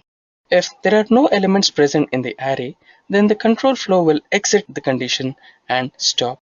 And here, as you can see, if we come back into the initial conditional statement, if there were no elements present in the array, then the condition will become false and the control flow will directly exit the condition and comes to a stop. Now let us try to execute a program to understand this advanced for loop or enhanced for loop in a much better way. As you can see, I have considered the same example of the list of employee names, and here we are using the advanced for loop, which states that the control flow must enter the array and print all the elements present in the array according to their index. Now let us try to execute this program and see how does it work. Once after the control flow will enter into the array, all the elements present in the array are printed until the last index value.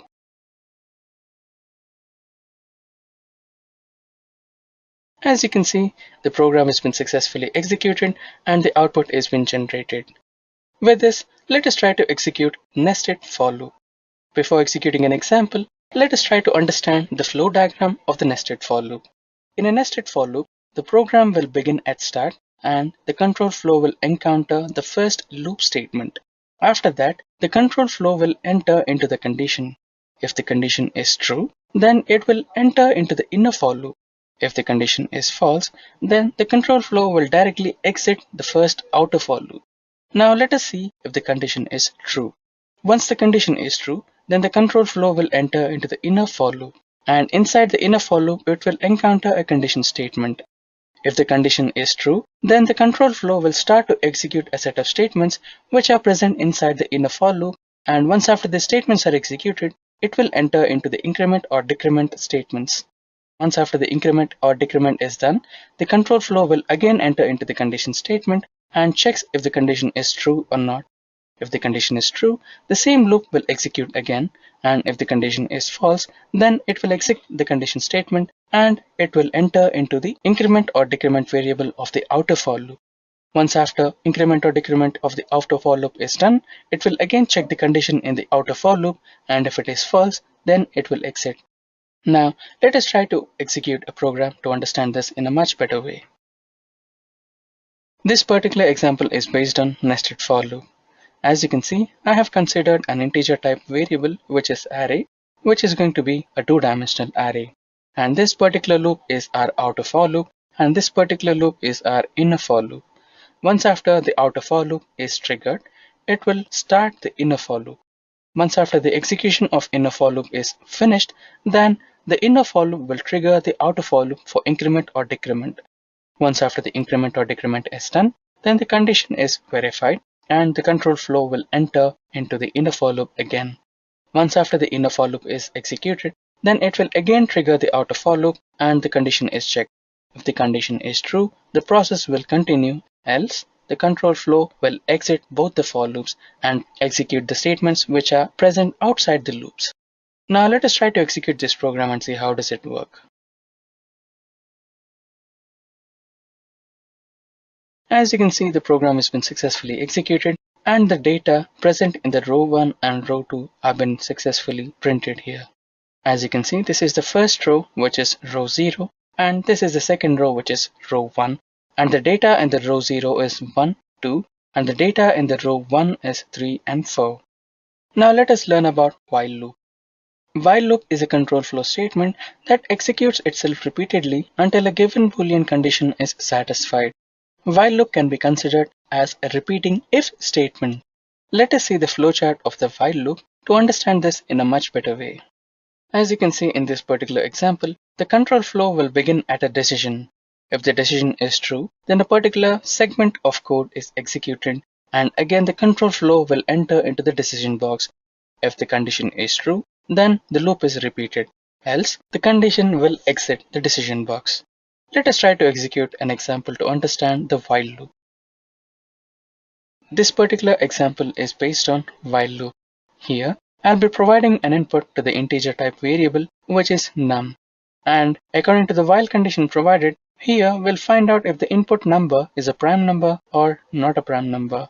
For that, we have provided a condition in the while loop which states that if the variable I is less than or equal to the number divided by 2, then it should enter while loop. And inside the while loop, we have again a condition which states that if the number modulus I is equals to 0, then flag will be set to true and the control flow will be broken here and I will be incremented. And outside the while loop, we have an if statement which states if the flag is not true, then we should print it is a prime number, else we should print it is not a prime number. Now let us try to execute this program and see how does it work. As you can see, the program has been successfully executed and it is asking for an input. Now let us try to input a prime number. As you can see, the output is 3 is a prime number. Similarly, now let us understand do while loop. Do while loop is considered to be a conditional statement which is completely similar to the normal while loop. The only difference is that the do while loop has a boolean or a conditional statement present at the end of the loop. This makes the do while loop execute at least for once. To understand this in a better way, let us check out a flow diagram. In this particular example, the control flow will first encounter the statement. So this particular statement will be executed at least for once without checking the condition. Once after the statements are executed, the control flow will enter into the conditional statement. Now the condition is checked. If the condition is true, then the same statements will be executed once more. Once after the statements are executed, then the condition is checked again. If the condition is true, then the same loop will be continued, else the control flow will exit the condition. Now, let us try to execute a program to understand this in a much better way. This particular example is based on do while loop. So in here, I've considered an array into which I'll be entering elements. The process of entering the elements will continue until I provide an input 0. And finally, all the numbers which I have provided into the array will be summed up and the final summation of all the elements present in that particular array will be printed. Now let us try to execute this program and see how does it work. As you can see, the program has been successfully executed and it is asking me to enter the numbers. Let us try to enter a number other than 0. My first number will be 9. And after that, let me enter another number other than 0, which will be 7, followed by that 5. As you can see, it is continuing to accept the numbers which are other than 0. And now let us try to enter 0 and see what happens. As you can see, the loop is been terminated and the summation of all the numbers which were provided into the array are summed up and the summation is provided as 25. So with this, let us execute the next type of loop, which is infinite loop. Before we continue into the infinite loop, let me provide you a simple example to understand while loop and do while loop in a much better way. You must be familiar with the Roadrunner cartoons. As you can see, the Roadrunner here is running on while loop and the coyote, which always tries to hunt the Roadrunner, is trying to execute itself using a do while loop. So here, the condition was checked first and the Roadrunner is safe, and in the case of Coyote, it was using a do while loop and executed itself without checking the condition and it is outside the cliff. So this is the basic difference between the while loop and the do while loop. Now with this, let us enter into the infinite loop. The infinite loop is not actually a practically designed loop. Instead, it is a situation where a condition of the loop fails and the execution persists until you stop it manually. Let us try to execute a program to understand infinite loop in a much better way. So this particular example is based on infinite loop where I have provided a while loop. So here the condition of the while loop is always true and the control flow will enter into the while loop and will print the message Edureka. Let us try to execute this program and see how does it work.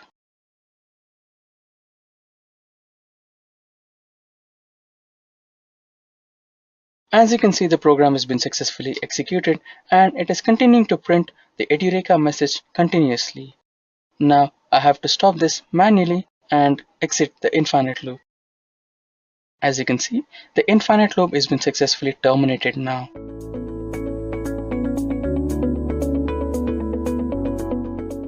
Object-oriented programming. So guys, this is one of the software design methodologies that how we're gonna write a software solution in the industry, and it's followed widely. So what is this object-oriented programming? It's a methodology or a paradigm using which we can design our software solutions. Now there are two major words which you need to focus on. The first one is object and the second one is class. Now why object comes first and class later? Because of the term itself, object oriented, not class oriented. So we'll discuss on these objects and classes. So guys, object is a real world entity. When I say a real world entity, what does it mean? It means anything which you can see, touch, feel is an object. For example, laptop, mobile phone, chair, table, fan, anything. Even you and me are the objects. So every object will have some state and behavior. What is a class? Class is a blueprint, or I can say it's a drawing of an object. So how an object will look like, how object is going to be represented, that we can do by having this guy called class. So let's say there is a class called dog, which is a representation how a dog will look like. So we will have a representation in two of the ways. The first one is properties and the second one is behavior.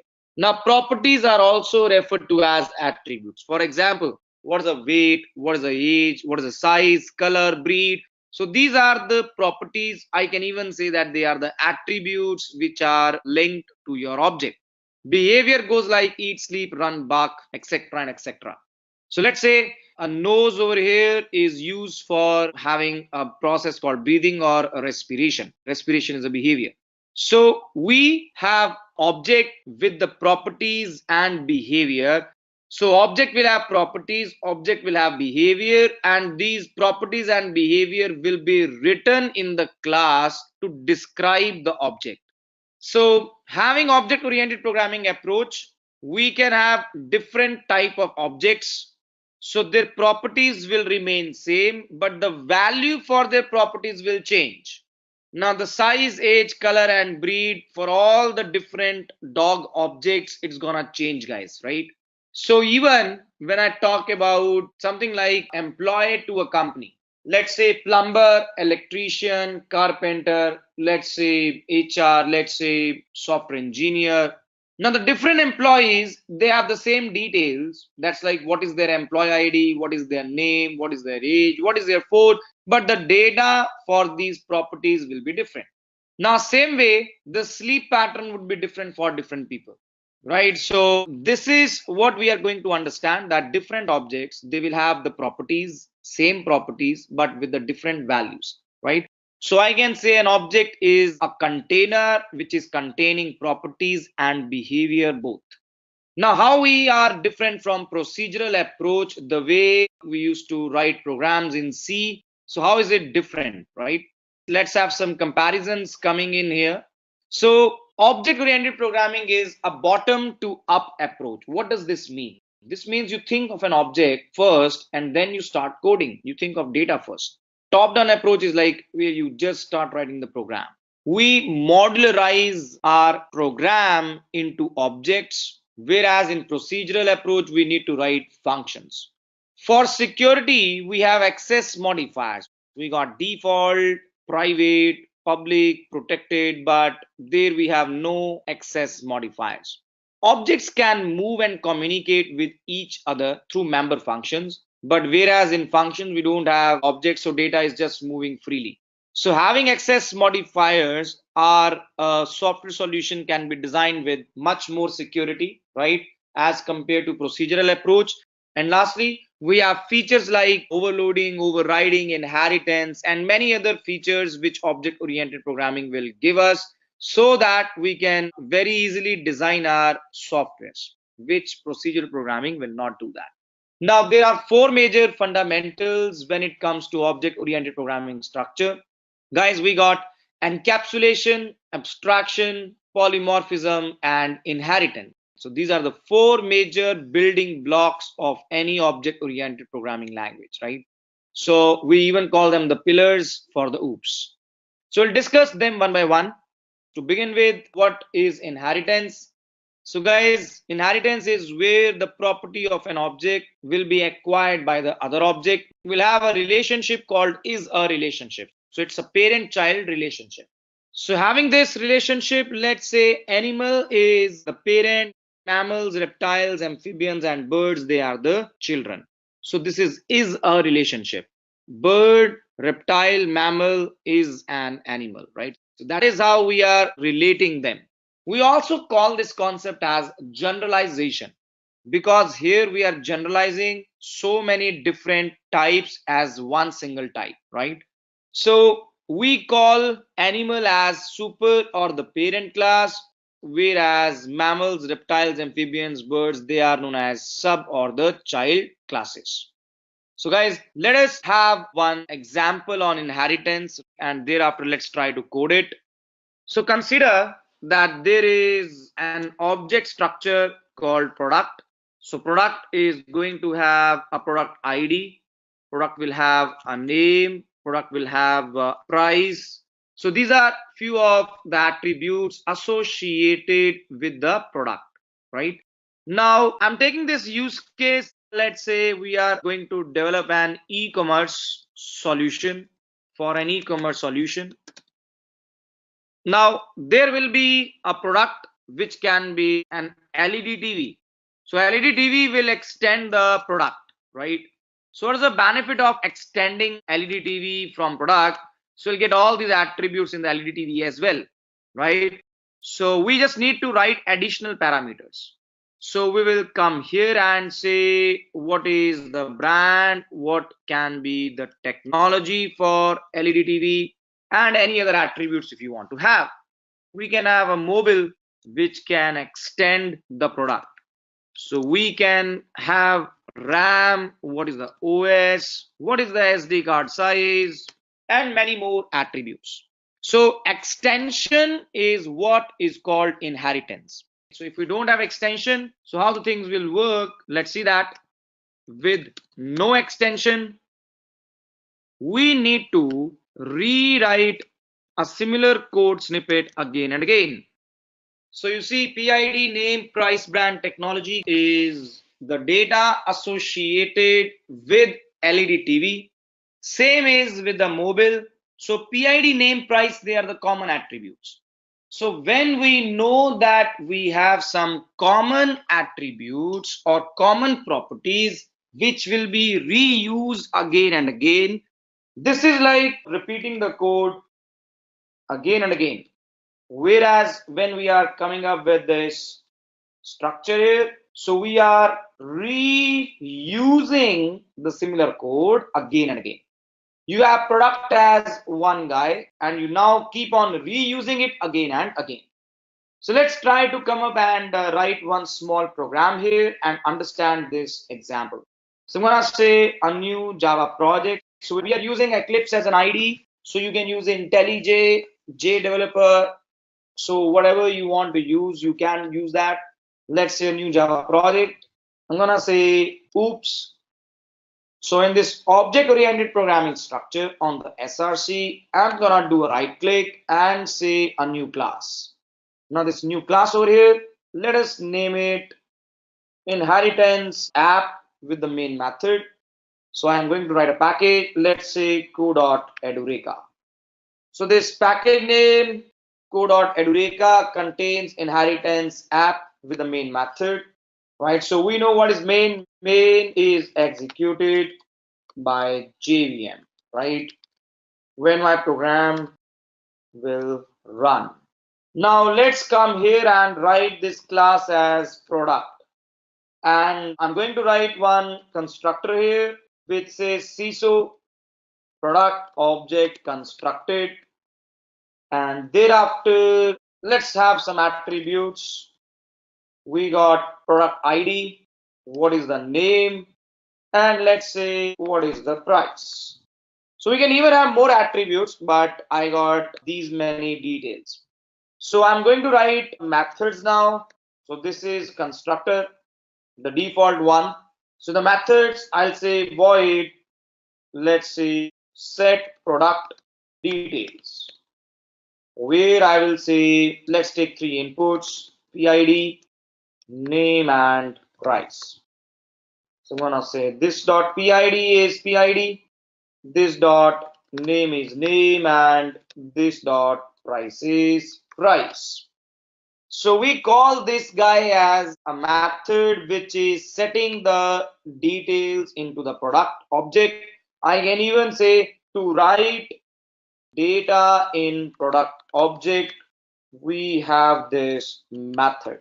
We also call the methods as behavior, and attributes are also referred to as state.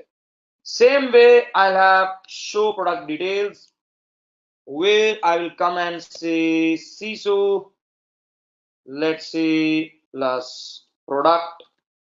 Just give me a moment. All right. So I'm gonna say product ID this, and thereafter I'll just have this coming in. Now I will say CISO name backslash T plus the name. The next way we have price backslash T and the price. So this is the method which will read the data, right? So to read data from product object. So we call this structure, this class product is textual representation, how an object will look like in the memory, right? You need to understand that this PID name price, they do not belong to the class, they belong to object.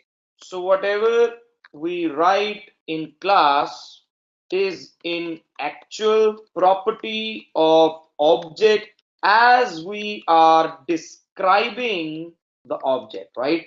So using class, you are textually describing the object. So PID name price, they do not belong to class. Constructor, the methods, they belong to the object.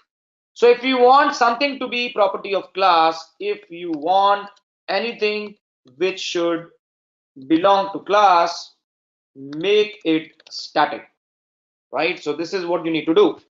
Now coming here, guys, let us create the product object. So create an object. What object? I want product object. Let's say product is a new product.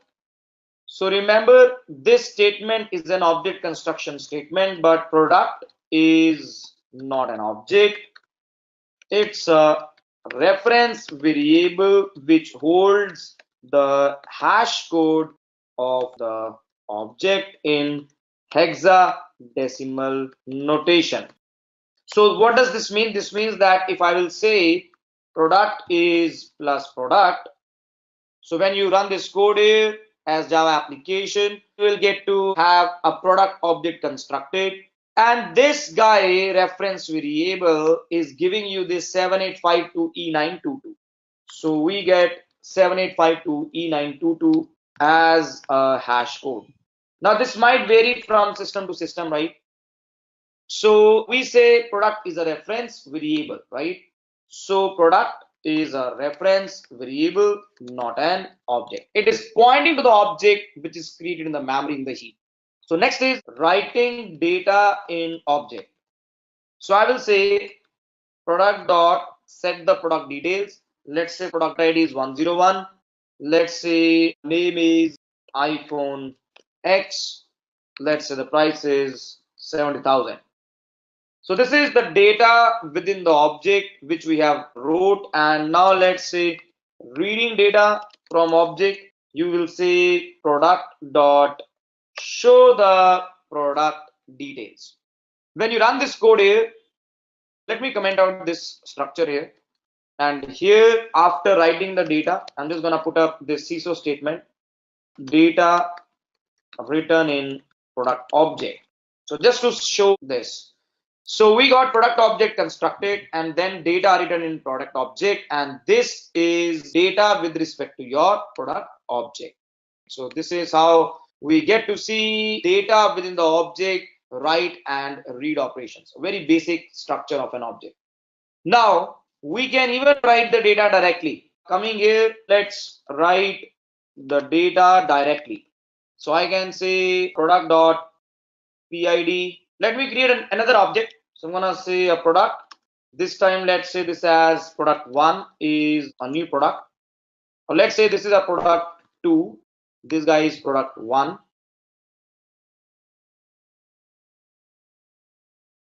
And here I'll say product 2 dot PID is 201. Product 2 dot name is Nike shoes. Product 2 dot price is, let's say, 5,000. So this is writing the data directly. Sorry, my bad. So this is integer. So you'll say product 2 dot show the product details.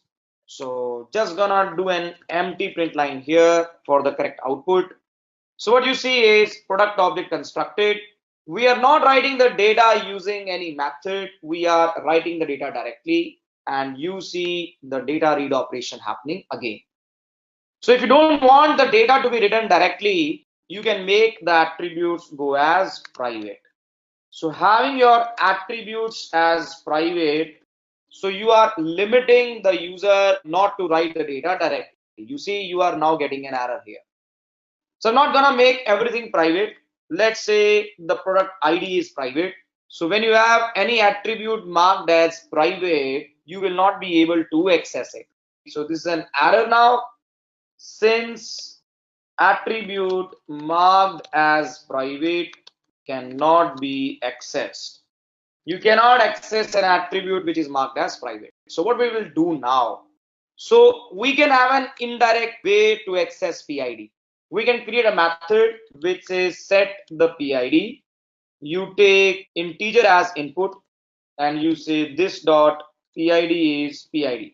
So guys, when I'm using this, so this means reference to the current object. So this means reference to current object. So the left hand side PID belongs to object, right hand side PID belongs to the method set PID. Okay, so LHS belongs to the object and RHS belongs to method. So we can similarly say int get PID, which returns back the PID. So when you say set PID and get PID, what does it mean? So these are the special methods. We call them setters and getters. Setter and getter is required when you have your attribute marked as private. So you have some indirect way of capturing these details in your object. So now I can come here and say product 2 dot set the PID as 201. Now this is going to work for us. So I think the basic product object structure is clear to everyone. Now moving ahead into our use case where we are going to extend the product, right? So let us take one example of mobile and extend the product. Now I'm gonna say a class called mobile where it extends product. So this is known as a relation where we say mobile is a product and here mobile is child and product is parent. So what I'll do is I'll create a mobile constructor and say a CISO mobile object constructed, right? So this is how we are going to deal with the object. Now let us comment out this code snippet in the main. So instead of having the direct product object, I'm going to write a mobile object now. So I'll say a mobile is a new mobile. Now, whenever I am requesting for the mobile object, right? So we are requesting to get mobile object constructed. So this is what we are doing here. Now, when you write this instruction, what you see is before your mobile object is constructed, project product object is getting constructed. So it's like parent object is constructed before the object of child, right? So what is the behavior here? So product object gets constructed before the mobile object. So as a rule of inheritance, it is like firstly you get the parent object constructed and then the mobile object constructed. So guys, I hope this is clear, right? So what is happening here? We have parent object constructed before the mobile object, as this becomes the rule to inheritance, and we say this is object to object. Now you will be glad to see that everything whatever product had will be acquired in mobile, right? So we can come here and we can say mobile dot set the product details. Mention the PID, let's say 301. Mention the name, let's say iPhone X. Mention the price, let's say 70,000. And then you say mobile dot show the product details. When you run this code, you get to see that product object constructed, mobile object constructed, data written in the product object, and you see the details flowing for you. So guys, I hope this is clear, right?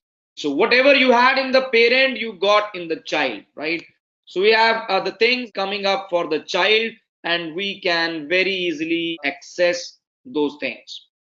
Now, this product over here, we can have something like, let's say, string. What is the OS? Int. What is the RAM? And int. What is the size of SD card, right? So let's say SD card size. Now, these are additional attributes of mobile other than the product. So these are the additional attributes. Now what I'm gonna do is I'm going to have this guy over here called set product details. Let's do a copy here and let's try to do a paste here. Now I'm going to say string OS, int RAM, and int SD card size. So here I'll say this dot OS is OS, this dot RAM is RAM, and lastly this dot SD card size is SD card size. You see, PID is not accessible. We are getting an error here. It says it's not visible because it's marked as private. So private is not inherited and visible into the child. All right. I'm gonna make this PID as default. So we'll talk about the access modifiers later, but we are focused on understanding the oops here. Now we actually have this same method name set product details, right? So we have redefined the same method from the parent into the child with different inputs. So we got two methods in the child. So we have now two methods in the child, one from parent and one of child, right? So both are different as in based on inputs, right? Even though name is same. Even though name is same, they are different based on the inputs. So whatsoever belongs to the parent, that is inherited into the child, and now in the child we have the same method coming up again. Why we did this? Because we wanted to set the data for the additional attributes. So this is known as method overloading. Same method name with different inputs. So what I can do now is, why to access the parents method here, I can have my own method mobile dot set the product details with the PID, let's say 301, name, let's say iPhone X, price, let's say 70,000, OS, let's say iOS, RAM, let's say 4, SD card size, let's say 128. And thereafter I'm gonna say mobile dot show the product details. Now when you run this code, guys, what we see is it says data written in product object. So what I can do is I can just manipulate this and I can say data written in mobile object. When you run this code, you see data written in the mobile object, but whatever you are reading is the one which was inherited from the parent. So this read method show product details is inherited from the parent and that is being used here. So hence we cannot see more than 3 details. I'll redefine this method as well. So let's redefine show product details as well. But here we have same inputs, two methods, one from parent, one in child, and we have same signatures.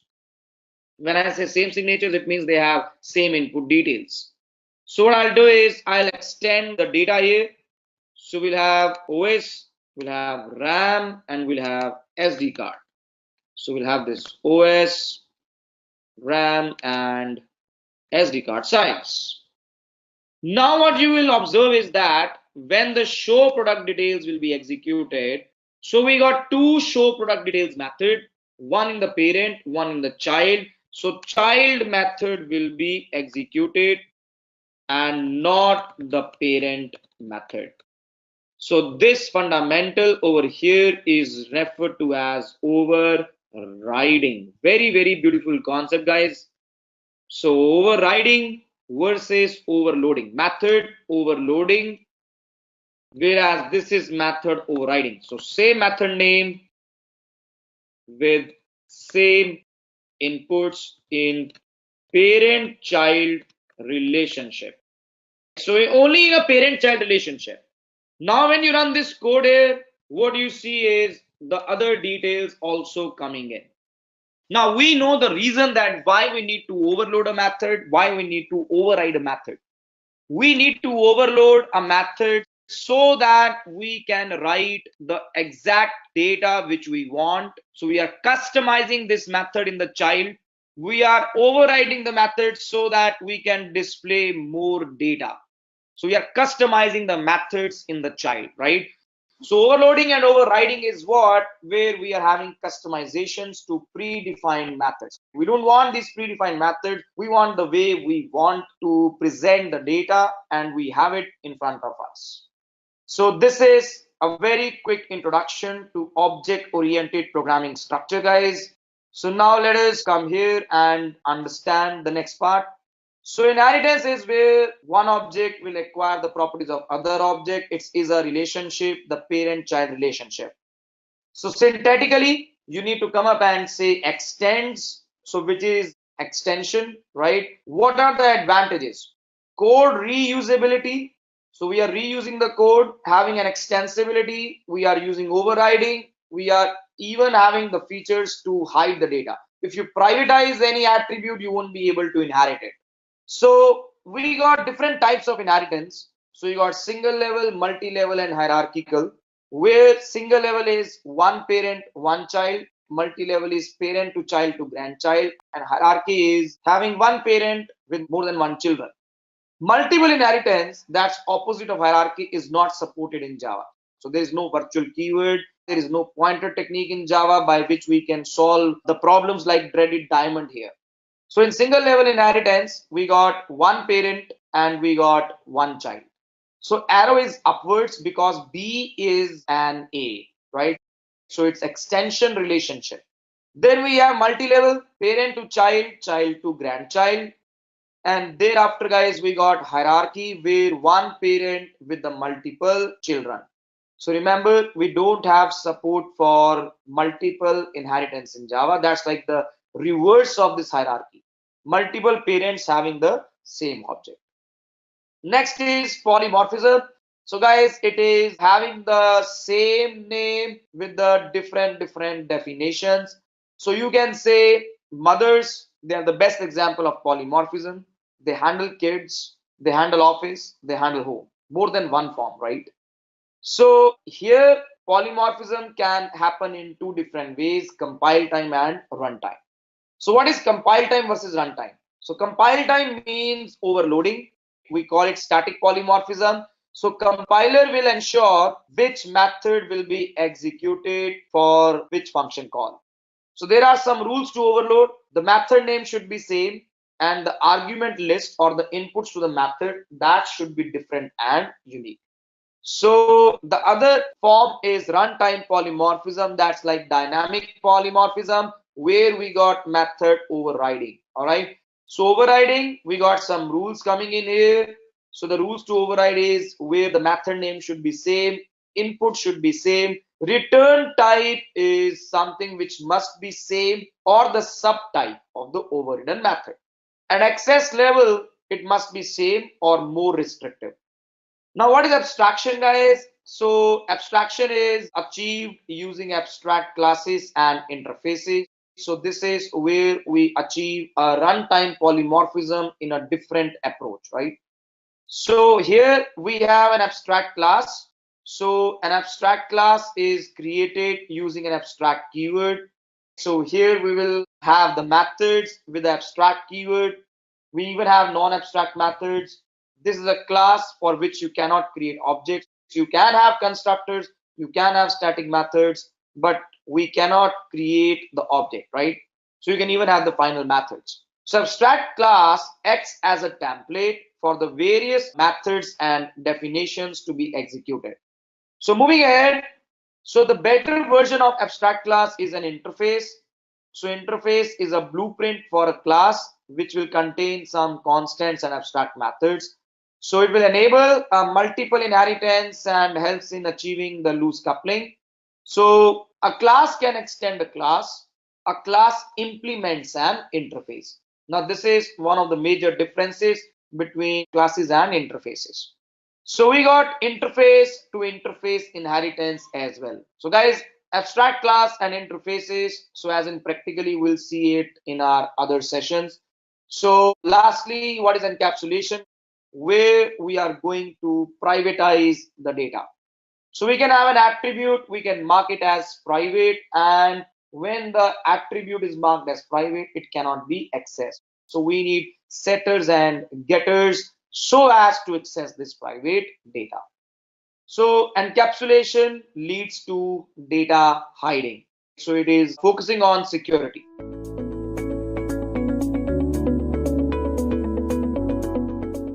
What are abstract classes in Java? Abstract classes in Java act as a boundary between the implementation method and its functionality. It is used to exchange the functionality between the concrete class members and the abstract class.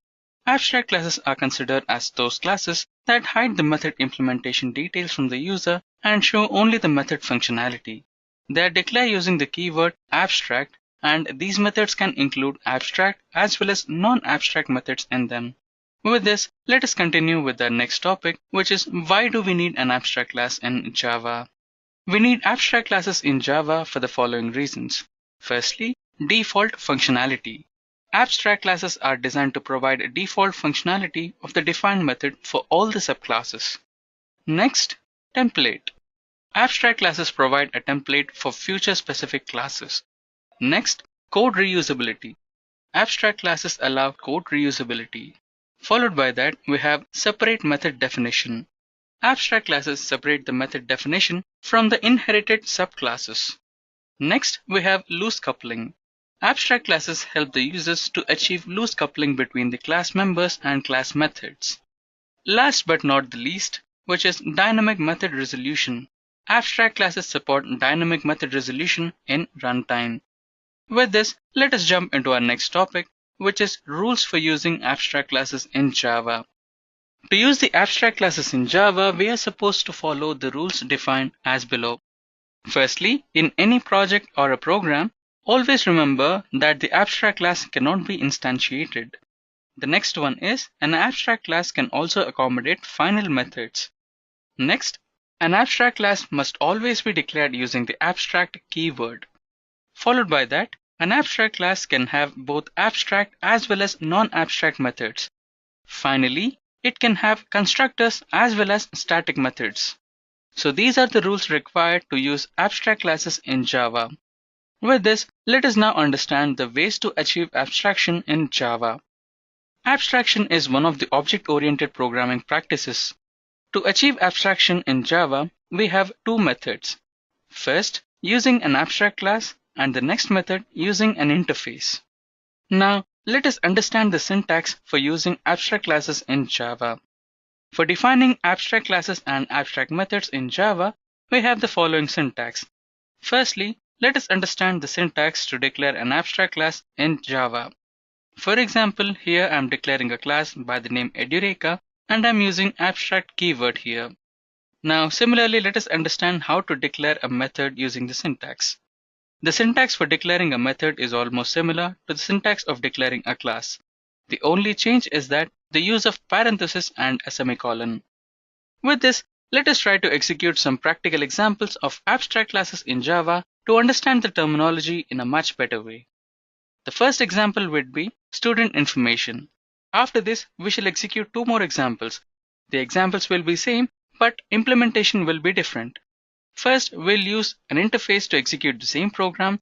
Followed by that, we'll execute the same program using an abstract class. This is done to understand the difference between an abstract class and an interface. Now, let us execute our first example. As you can see, this particular example is based on abstract classes.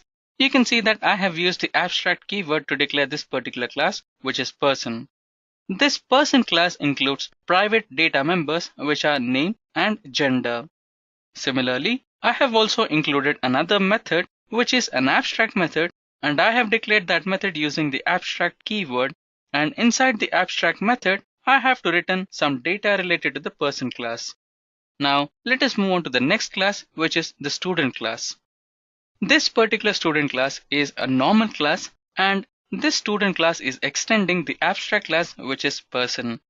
Inside the student class, we have some information related to the student, which are student name, student gender, and student ID. Here we will be extending the abstract class, which is person, into the student class, and from there we'll be extending the details of name and gender. Now let us try to execute this program to understand this in a much better way.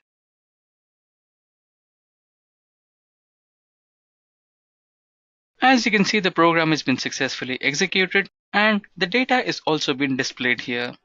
According to the output, the names of the students are Priya, Karan, Kumari and John, and their respective genders are also being displayed here. Now, let us try to execute an example based on interface. The program that we decided to execute based on both interface as well as abstract class is to find out the area of two shapes, which are rectangle and circle. Now, let us try to execute this program and see how does it work. Firstly, we shall implement interface. As you can see in this particular example, I am using interface, and inside the interface, I have described two methods, which are draw and area. Here, we have provided input to both the methods, which are draw and area, for both the shapes, which is circle and rectangle. Now, let us try to execute this program and see the output.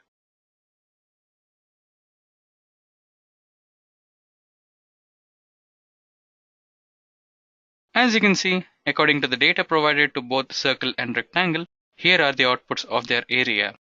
Now let us execute the same program using an abstract class. As you can see, this particular class is the abstract class, which is shape, and inside the shape we have two methods, which are the area of the shape and draw function. Followed by that, we have the class rectangle, which extends the abstract class, which is shape. And inside the rectangle class, we are implementing draw method as well as area method. Similarly, followed by the rectangle class, we have circle class, which extends shape abstract class. And inside the circle class, we also have draw method and area method. Finally, we have the class Edureka, where we'll be providing the data for rectangle class as well as circle class. Now, let us try to execute this program and see how does it work. As you can see, the program is successfully executed and the area of rectangle and circle are generated. You can see that the area of rectangle is 600, followed by that the area of circle is 628. With this, let us move on to our next topic, which is the difference between an abstract class and interface. The first difference between abstract class and interface is abstract class can include abstract as well as non-abstract methods, while interface can have only abstract methods. The next difference is abstract class includes non-final variables. On the other hand, interface can include only final variables. Followed by that, abstract class can include static, non-static, final, and non-final variables. Compared to abstract classes, interfaces can include only static and final variables. The next difference is abstract class can implement an interface, while interface cannot implement an abstract class. Now we shall discuss how to implement abstract classes as well as interface. To implement an abstract class, we use the keyword extends, and to implement an interface, we use the keyword implements. The next difference is abstract classes can extend Java classes and interfaces, while interface can extend only an interface. The last difference is that members can be private as well as protected in an abstract class, while in an interface, members are declared as public by default.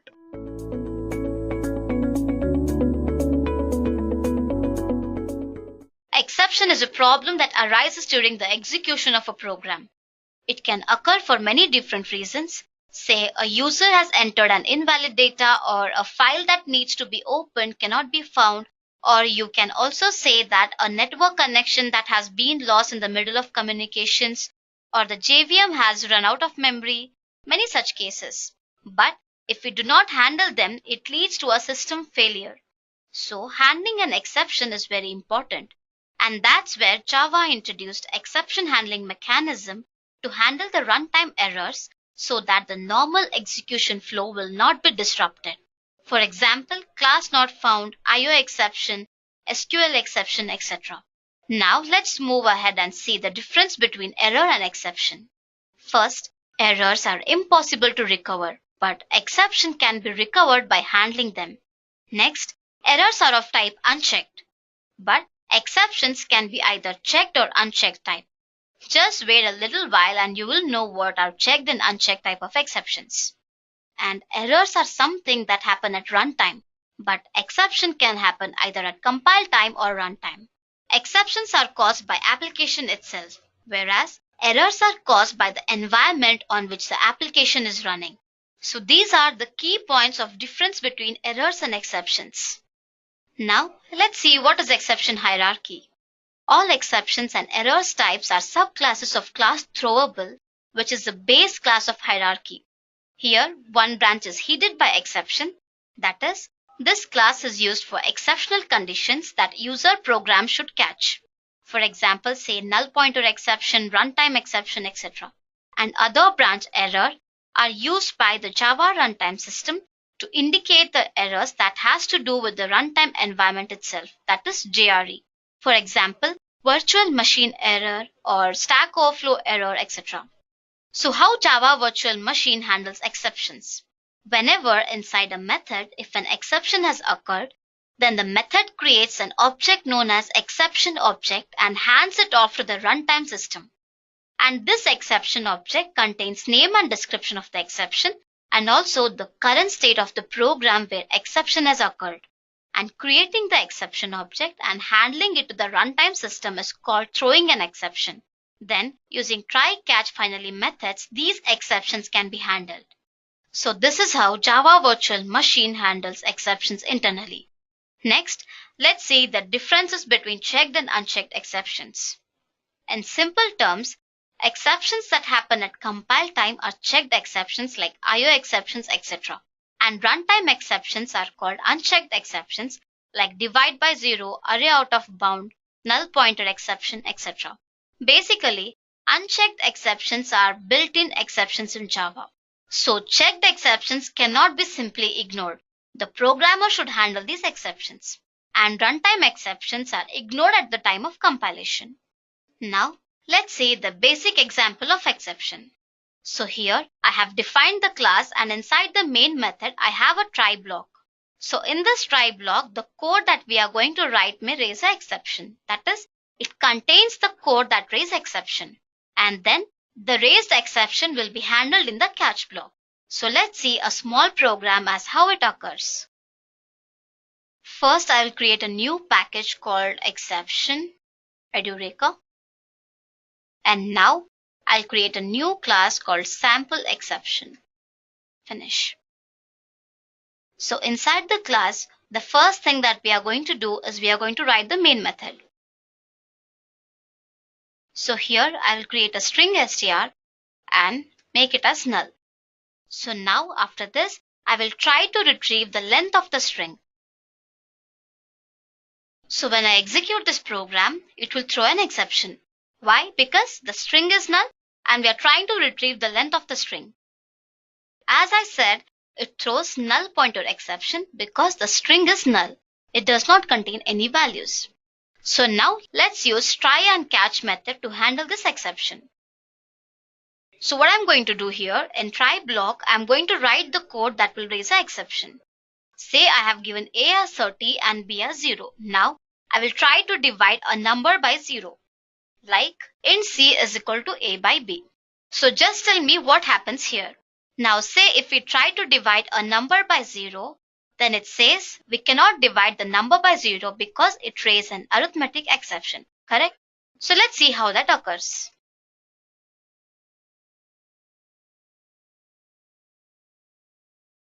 Now, as it throws an exception here, so what I'll do to maintain the normal flow of execution, I will write the catch block to handle this exception.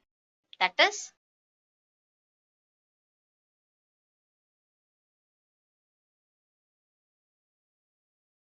okay, let's run the program and see the output. So as I told, the exception has been catched by catch block. So here first it will throw the exception and then it goes to the catch block. Catch block handles the arithmetic exception E. So it prints cannot divide a number by 0. So this is how exception handling works. Now let's see the various types of exceptions. So in Java, there are two types of exceptions. One, built-in exceptions, and the other one, user-defined exceptions. First, let's see what is built-in exceptions. These are the exceptions which are available in Java libraries, and they are suitable to explain certain error situations, like arithmetic exception, array index out of bound exception, class not found, IO exception, runtime exception, number format, etc. So let's see an example and understand how built-in exception works. So this example is one type of exception, that is arithmetic exception, where we try to divide the number by 0 and it results in arithmetic exception and we have catch the method. So let's see one more example of that kind now. I'll use one more try block. Here what I'm going to do is I'm going to declare an integer number and try to parse a string variable. So what happens? It's an obvious fact that it throws an exception. So let's see how. So just tell me one thing. I have declared an integer number and trying to parse a string variable.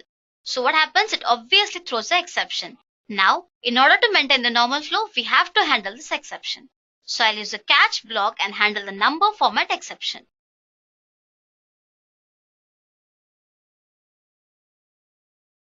So now let's execute and see. First it said cannot divide by 0 because we handled arithmetic exception. And next we handle number format exception. Next we will see how array index out of bound exception occurs and how it can be handled.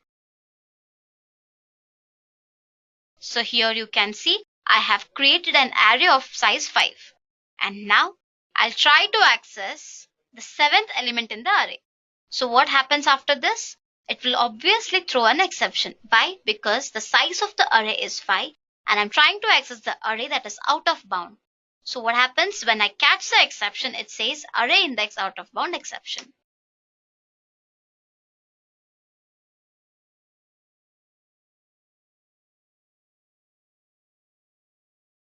Sorry, it is array index out of bounds. Now again, let's execute. As I said, again the array index out of bounds exception got handled and it printed the output. So this is how built-in exceptions are present in Java libraries. So now I will jump into the methods of exceptions because you need to know the throw and throws methods to understand user-defined exceptions. After I complete the methods of exceptions, I will explain you the user-defined exceptions. So these are the various methods of exceptions, that is try, catch, finally, throw and throws. Let's see each of them. First, try. Try block is used to enclose the code that may throw exception. The syntax is as follows. As you have already seen, it's very simple. We write a code that throws exception and we can handle it using the catch block. Next, nested try. Nested try block is nothing but a try within a try block. For example, you can see here I have declared one try and inside that I have created one more try catch and there is one more try as well. So let's see a small example as how it works. So I'll do one thing here. I'll give a try block within a try block and then after catch I will end the statement and after that I will print like system.out.println. Let's print some other statement.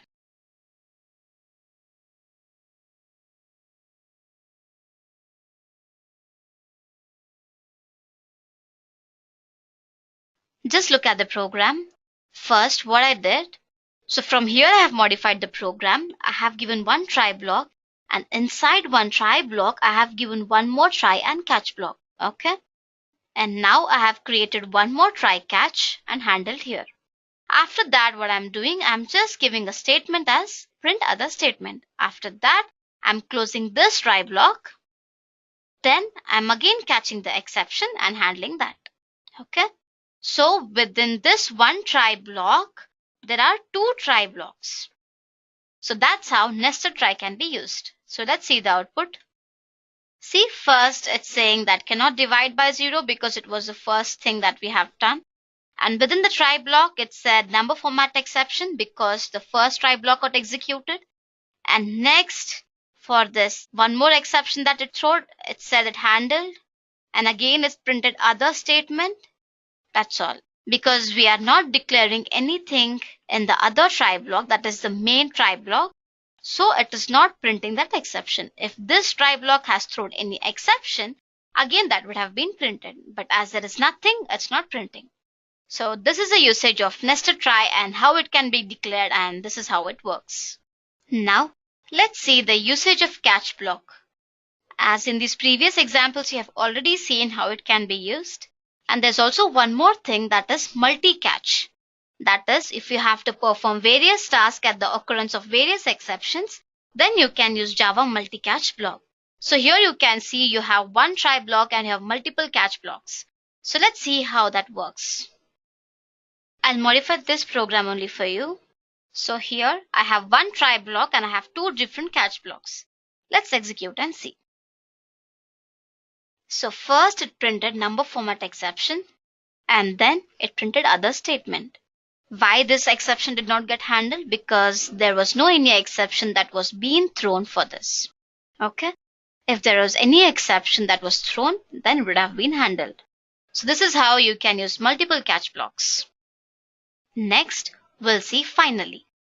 Finally is a block that is used to execute important code such as closing connection, stream, etc. No matter whether exception is handled or not, finally block will always be executed. So in the previous example, you saw that after declaring a try block, you must use catch block to maintain the normal flow. But on using finally block, the catch block is not required. Let's see how. I'll do one thing. I'll remove all the catch blocks here. So I just have a try block. Now I'll give finally and print the statement. Okay. So now let's execute this. As I said, we have not used catch block. It throws the exception. But even on throwing the exception, the flow will not be disrupted there because we have used finally block to execute the code. So you can see the finally block is always executed. So that's how it works. Next, let's see what is throw. Throw is nothing but a keyword which is used to throw an exception. So you can see the syntax here. Inside a method, you are throwing an exception. Let's see how it throws an exception. Let's modify this program. First, I'll define the function here. So inside the throw block, I'm going to throw an arithmetic exception. Okay. Now, let's handle the exception using catch block. I'll close this average function and call this function in the main method. So first, I throw the exception in try block and catched it. And now I'm calling the entire function in the main method. So let's see what will be the output. It's just telling the exception is being caught. Correct? Why? Because when we call the average function in the main method, it goes back to the loop. The exception will be thrown, but it has been catched. Correct? So this is how throw is used to throw an exception, and it can be handled in the catch block. Simple? Let's see what is throws. Throws is also a keyword which is used to declare the exceptions. It does not throw any exception, but it specifies that there may occur any exception in the method, and it is always used with the method signature. Let's see how. Again, I'll modify this program itself. As I have told, it is used with method signature. I'm going to use the throws keyword along with the method.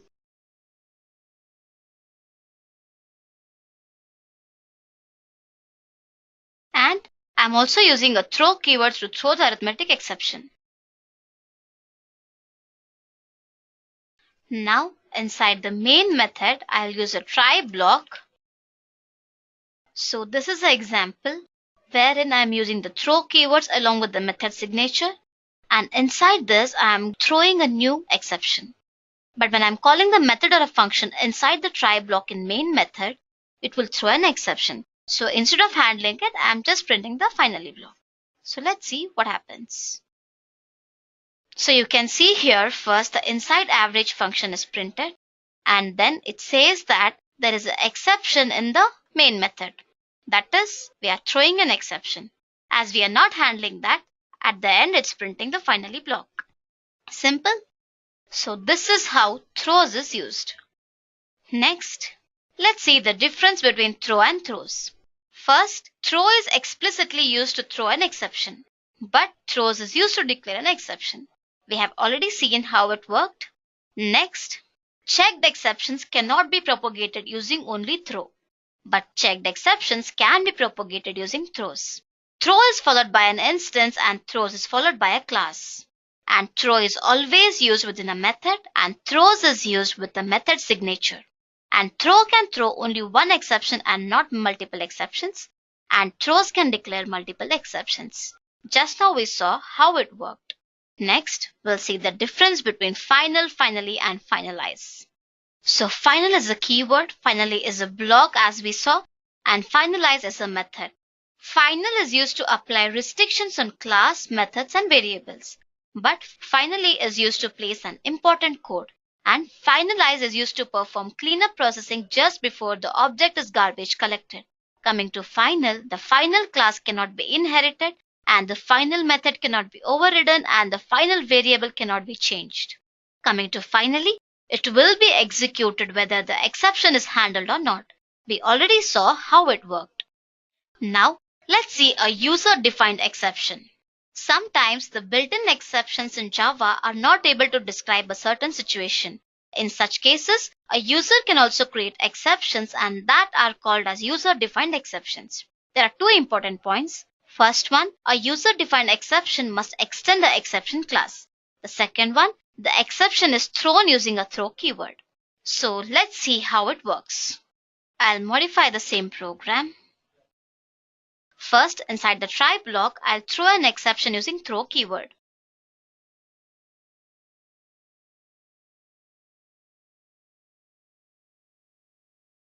I will handle the exception using catch block. I'll close the class. Now, I will extend the exception using extends class.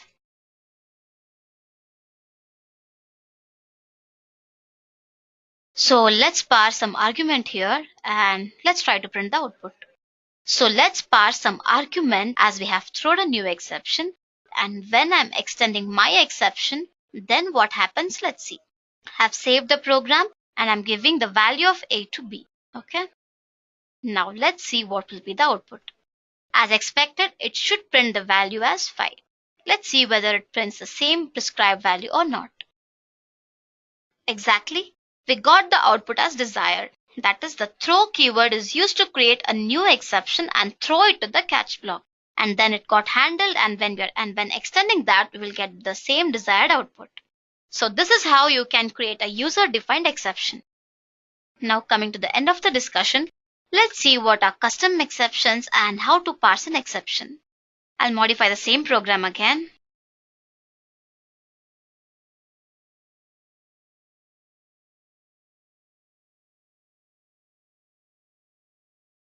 So in this case, if the number that we entered is more than 100, then it should throw an exception. Else, it should print the provided input is valid. Let's see how. After that, I'm reading a number here and then trying to validate the input in try block. If the input is not validated, then it will be handled in the catch block. Again, this is a user-defined exception, so it must extend the exception class. So this is how I have created custom exception. So let's run the program and check what will be the output. So it's asking to enter the number that is less than 100. So I'll enter 99. Says valid input. Again, I'll run the program. Now I'll enter 101. It says input is greater than 100 and it got the exception. That is, I have mentioned here, if the number is greater than 100, then it should throw an exception. And that exception is caught in the catch block. So this is how custom exception can be used in Java. Now let's also see how to parse an exception. In this case, we are going to parse a simple date format. So for that, I need a java.simpleDate format package. I'll import that now. I'll make the class as public and let's write the code. For the simple date format, I'm going to create a reference called SDF. So I'm going to parse the input date that we enter. So this is very simple. I'll tell you how. If we enter the date in this format, then it should print as valid input, or else it should throw an exception. Let's see how to do that. So in the try block, first I have read the input date and then output date and have created a reference for them. And if there is any error in case of changing the date format or while converting the date formats, then that exception will be handled in the catch block. And next, in the main method, I have used a scanner class to read the format. So let's run the program and check the output. So first, let's enter the date format which is invalid. So I'll give something. So it's telling that some error has occurred while converting the date formats. So it's telling exception is here. That is when we are trying to parse the exception. And the unparsable date will be so and so. Now let's execute it one more time and enter the proper date format. That is 01011996. So it's telling after changing the date format, it will be this. That is the one which I have given in this format. From the input date format, which is in day, month and year, it changed the output date format by parsing the input date to year, month and day. Correct? So this is how we can parse the exception.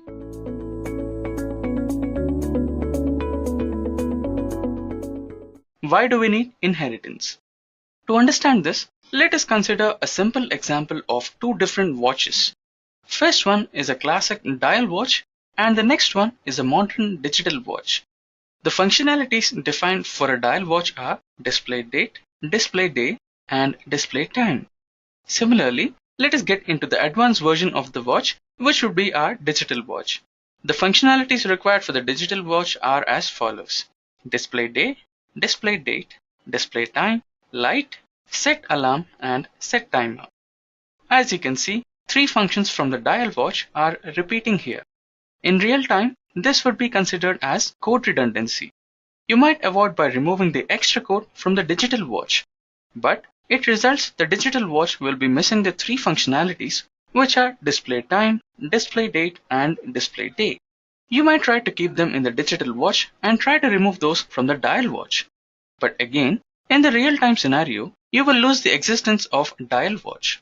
The only solution for this problem is by applying inheritance to both the classes, where the dial watch will act as a parent class and digital watch will act as a child class. The child class will inherit all the methods and properties of the parent class and successfully reduces the code redundancy, improves the readability, and the functionality of the code to an exponential level. Now that you have theoretically understood what the term inheritance means, let us now get into Java inheritance and understand it through an example. Like any other programming languages, Java inheritance is also known as a procedure where the child class inherits all the methods and properties of the parent class. As you can see, the tablet here is inheriting the properties both from laptop and a mobile phone. This was a pictorial example. Let us see a practical example through a code. In this particular example, we have two classes. The first one is teacher, which acts as a parent class. Inside the teacher class, we have two strings, teacher and Edureka. Along with that, we also have a print statement which has teaching message inside it. Now, let us get into our child class. Hadoop teacher happens to be our child class, and in our child class, we have a string called as Spark. Now, we will be performing a print operation which has to access the college name, designation, and the main subject. As you can see, we have the main subject inside our child class and college name and designation of the lecturer in our parent class. Now, we'll try to inherit the parent class through the keyword extends. And this is the name of our parent class, which is teacher. Now let us try to run this program and see the output.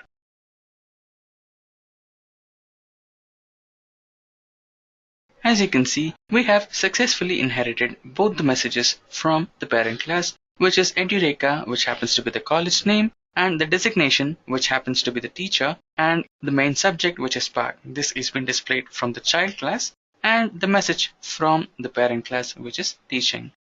Now that you have understood Java inheritance in a practical way, let us now get into the types of inheritances supported by Java. Java basically supports four types of inheritance, namely single inheritance, multi-level inheritance, hierarchical inheritance, and hybrid inheritance.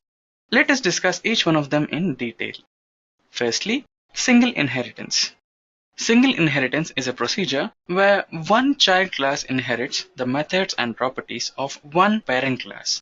In simpler words, the whole system consists of only two classes, one parent and one child. Let us understand this through an example. Here, we shall consider two classes. One class will be person and the other class will be employee, where the person class acts as a parent class and employee class acts as a child class. Let us execute this program practically. You can see here that this happens to be a parent class, which is person, which has two different functions. The first function is set age and the second function is set name. Now let us move on to our child class. Inside our child class, we have one method which happens to be set employee ID. The methods set name and set age, which are in the parent class, are required in the child class as well. So let us try to inherit those into this child class. So this is the code for inheriting the properties of the parent class into the child class, where I'll be inheriting the properties of getName and getAge into my child class to display the data of a particular employee in an organization. Now let us try to execute this program and see how does it work. As you can see, the properties of getName are inherited, and I have successfully named my employee as Raghuveer, and I have set the age of Raghuveer as 23, and accordingly his employee ID is EMP1101. So this was single inheritance. Now let us move into the second one, which happens to be the multi-level inheritance. Multi-level inheritance is a process where multiple child classes inherit the properties from their preceding parent classes. To understand this in a better way, let us consider a simple example. As you can see in the picture, class A is the parent class and class B and class C happens to be the child class. Here, child class C is inheriting the properties from its preceding parent, which happens to be class B, and class B is inheriting the properties and methods from the superior class, which happens to be class A. This was a pictorial representation. Now let us see a practical example through a code. As you can see, this is our program and calculator is our parent class, similar to class A in our picture, which performs basic mathematical operations such as multiplication, subtraction, addition, and division. Now, let us move into our class B, which would be the class Advanced. Advanced class can perform a little advanced operations such as modulus of a number, square root of a number, and square of a given number. And now let us move on to our child class C, which happens to be the area. So this class can perform a little advanced calculations such as finding an area of a geometric figure such as square, rectangle, and circle. Now we need a calculator which could perform all these operations in one single class. For this, the only solution would be multi-level inheritance, where we will be inheriting all the methods and properties of superior parent class into the succeeding child classes. Now, we have tried to inherit all the properties and methods of the preceding parent classes into the last child class. Let us try to execute this program and see the output. As you can see, the values are already passed to all the functions. Now, their respective outputs have been successfully displayed. So, this was multi-level inheritance. Now, let us move on to the next one, which happens to be the hierarchical inheritance. Hierarchical inheritance is a procedure where we'll be having multiple child classes and all the child classes will be inheriting the properties from the major parent class. Here, let us assume an example of a restaurant. We shall have 4 different restaurants here.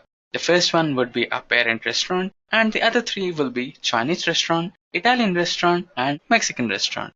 The parent restaurant will be having various types of ingredients which the child classes might need in their dishes as well.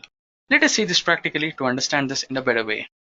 So this would be our parent restaurant, which will be having the ingredients like bread, vegetable stew, and cheese. Now let us get into the first child class, which happens to be the Chinese restaurant. The Chinese restaurant already has noodles and momos. To cook their special dishes, they might need vegetable stew and cheese. Similarly, let us get into Mexican. Inside Mexican, they already have nachos and sweet potato for their special dish. They might need cheese and vegetable stew or even bread for making some better dishes. Similarly, let us get into Italian, which have pasta and sausage available. So, to prepare their special dishes related to sausage, they might require bread, and to prepare their special dishes related to pasta, they might require cheese and vegetable stew. So, how does all these 3 restaurants get their ingredients from? Simple. They apply hierarchical inheritance and inherit all the properties from the parent class and cook their special dishes. Now, let us run this program and see how does it work. As you can see, all the child classes have successfully inherited their parent and the data is also been displayed. The first one is the Italian restaurant. So, they have requested for bread, vegetable stew and cheese from the parent class and they say that they already have pasta and sausage available with them. Now, the second one happens to be the Chinese restaurant, and they say that they have requested for bread and vegetable stew from the parent class along with cheese, and they have noodles and momos already available with them. Similarly, the final child class happens to be the Mexican restaurant, and they say that they have also requested for bread, vegetable stew, and cheese from the parent restaurant, and they already have nachos and sweet potato available with them. So, this was an example for hierarchical inheritance. Now, let us move on to the next one, which happens to be the hybrid inheritance. As simple as the name suggests, hybrid inheritance can be a combination of any other inheritances.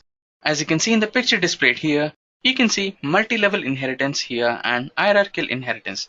So these are the 2 combinations of 2 inheritances possible in Java. The overall inheritance pattern can be called as a hybrid inheritance. Now you might be wondering about another possibility in inheritance, which might be obviously the multiple inheritance. Here, one single child class can inherit all the methods and properties from 2 or more different parent classes. But sadly, in Java, this results in a diamond problem and could not support multiple inheritance. It is possible to achieve this behavior through Java interface. With this, we shall move to our next topic, which is is-a and has-a relation. Is-a relation basically deals with inheritance and interface. Any child class which inherits or implements a parent class is said to be in a is-a relation. Coming into has-a relation, it uses instance variables to reference the objects of the parent class. This might be a little confusing. Let us understand it practically. As you can see, the BMW car is a vehicle which is inheriting the properties of a vehicle. So it happens to be in a is a relationship with vehicle.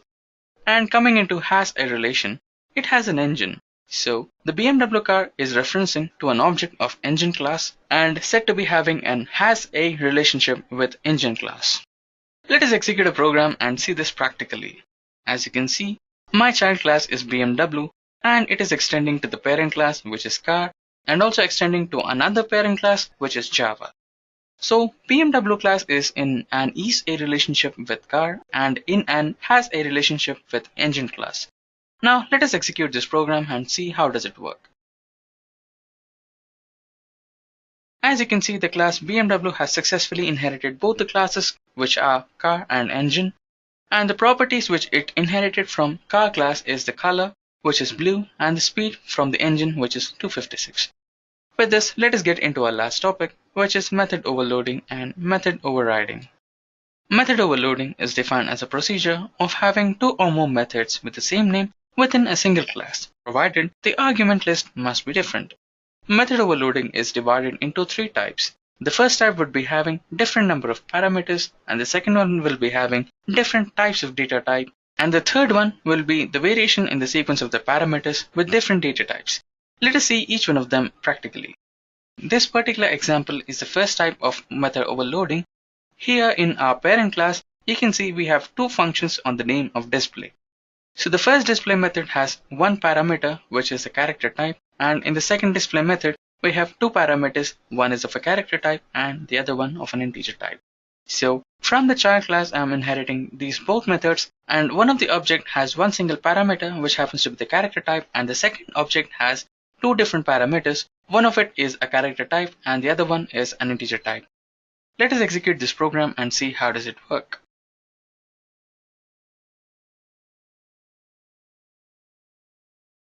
Here you can see the output. The first one is calling the first display method with one single parameter, and the second one is calling the second display method, which has two parameters. Now let us see the second type of overloading. In here, we have two display methods in our parent class. One of the method has character type of data type and the other one is having integer type of data type. In our child class, I'm passing character type of data to the first display method and integer type of data to the second display method. Now let us try to execute this program and see how does it work.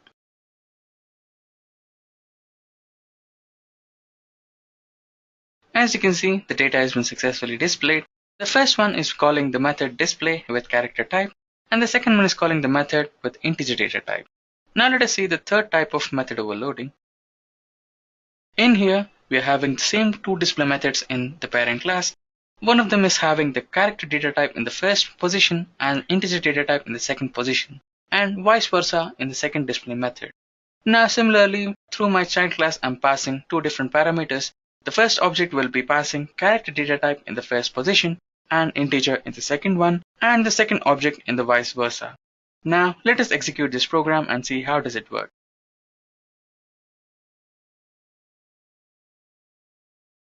As you can see, the message from the first display method is being executed here, which shows that the first object is referring to the first display method and the second object to the second display method. Now let us take a step further and understand type promotion as well. In one of my display methods, I have provided character and double attributes, whereas float and character attributes in the object. The interpreter will implicitly promote the data type of the object from float to double. This type of promotion is valid since there was no other display function with matching attributes. Now let us try to execute this program.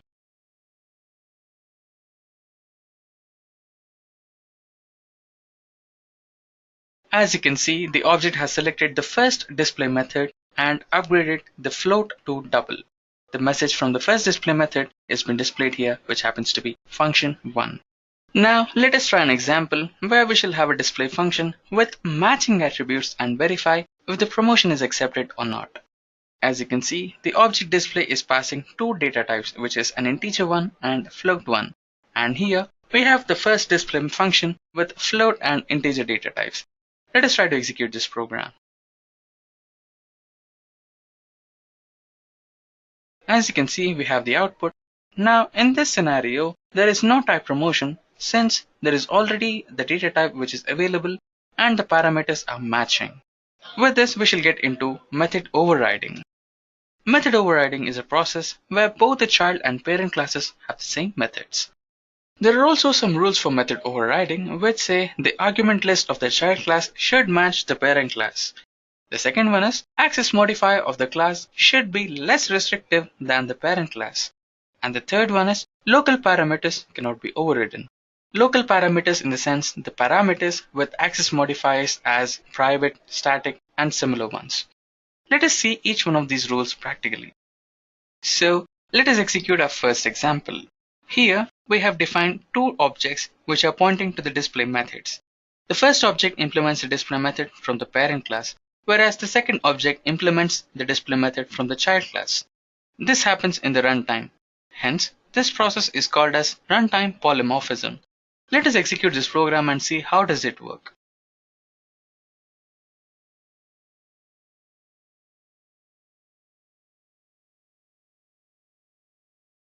As you can see, the display methods are being implemented and the data present in the methods are also displayed. Now, let us discuss about some key points of method overriding. First one, the argument list of the child class should always match the argument list of the parent class. Second one, the access modifiers of the child class should be less restrictive when compared to the parent class. Let us see this practically. As you can see, in my example, the child class has an access modifier as public and the parent class is having an access modifier as protected. This program will be executed without any errors. Let us try to execute this. As you can see, the data has been also displayed, which says the child class method is been executed. Now let us try to change the access modifiers.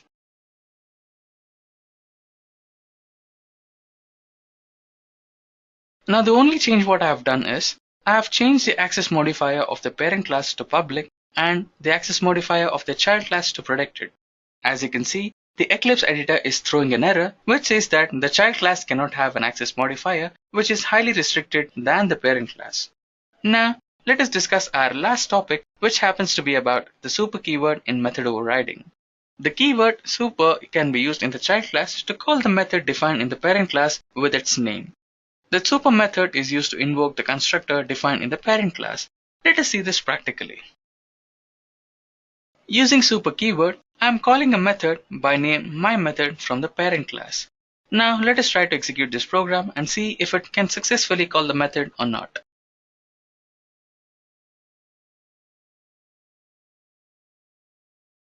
As you can see, it has successfully called the method from the parent class and the data is also been displayed.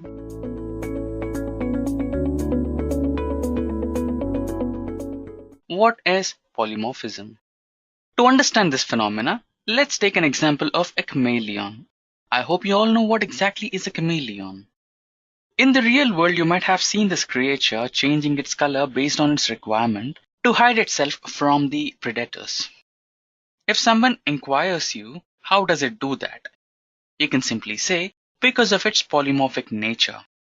Similarly, in the programming world, Java objects possess the same functionality where each object can take multiple forms.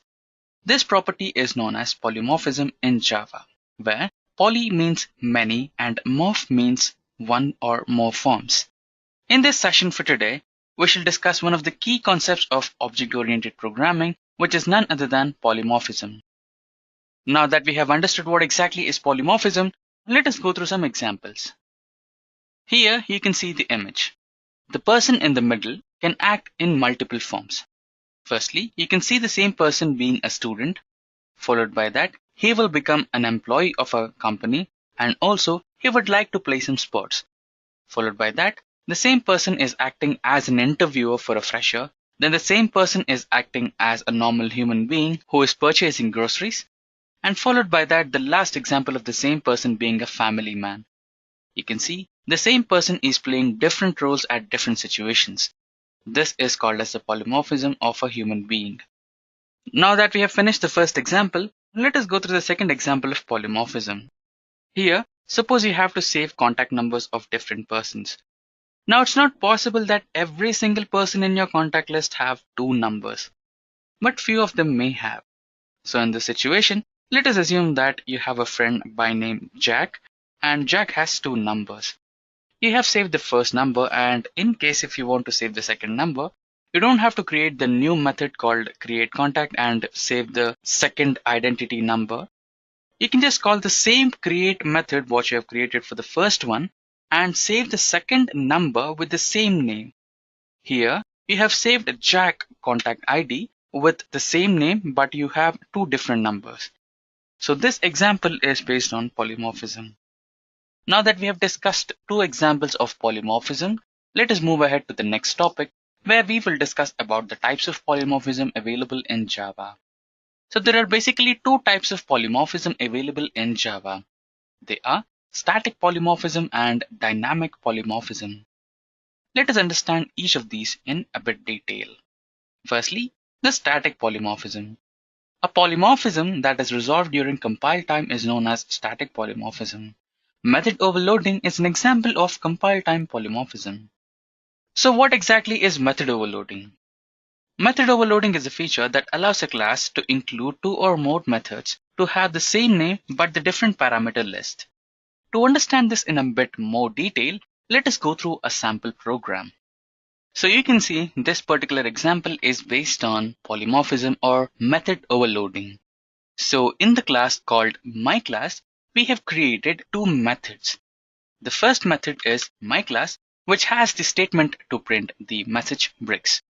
Followed by that, in the same class, we have another method called myClass, which has the same name, but inside this method, we have a variable I of integer data type, and inside the second myClass method, we have a message which says building new house, that is plus I plus feet tall. We are giving the height which is I. So this height will be replaced here and the message will be printed. So followed by this, we have the void. In this void method, which is the info, we have a message again which says houses, height, feet tall. So this height will be replaced by the height we provide in the second myClass method. And followed by that, we have another void info which prints the message saying s plus houses, height, feet tall. So you can see we have two different methods with the same name, that is myClass, and followed by that the second myClass. And followed by that we have the same info or the same info method with different parameters. Now this is our main class which will access these two methods and print the data which we require. Now that we have gone through the program, let's execute this and see the output. As you can see, the program has been successfully executed and the output has been printed here. You can see that the provided height is 0, so the building has been provided as 0 feet tall. If we replace the height with another number like say 100, then the program will be executed again and the updated data will be printed here. So that was static polymorphism and method overloading. Followed by static polymorphism and method overloading, we shall advance into the second type of polymorphism, which is none other than the dynamic polymorphism. So dynamic polymorphism is a process in which a call to an overridden method is resolved at runtime. That's why it is called runtime polymorphism or dynamic polymorphism. Method overriding is one of the ways to achieve dynamic polymorphism. In any object-oriented programming language, overriding is a feature that allows a subclass or a child class to provide specific implementation of a method that is already provided by one of its superclasses or parent classes.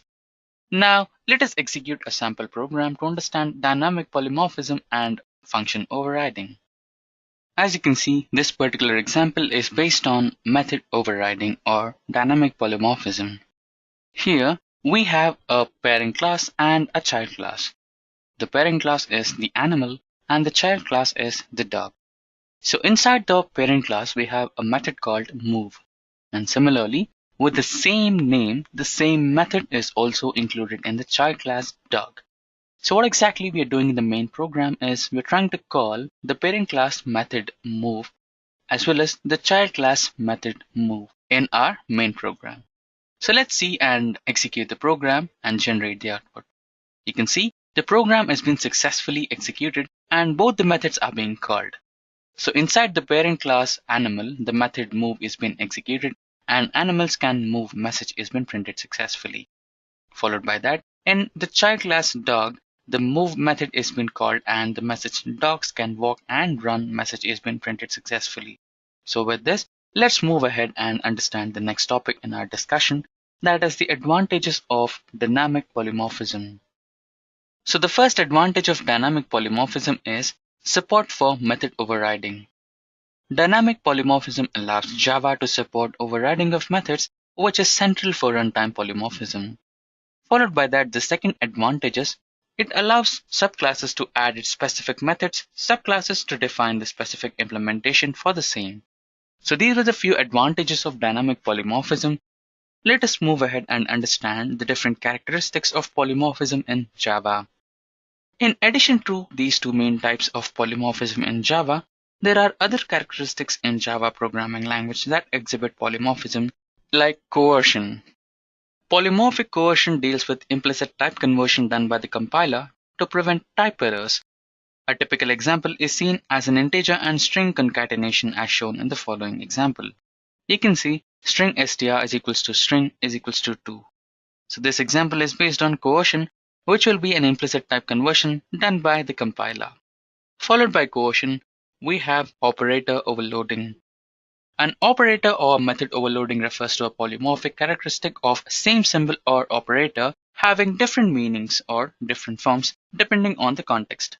For example, the plus symbol is used for mathematical addition as well as string concatenation. In either case, only context, that is the argument types, determines the interpretation of the symbol.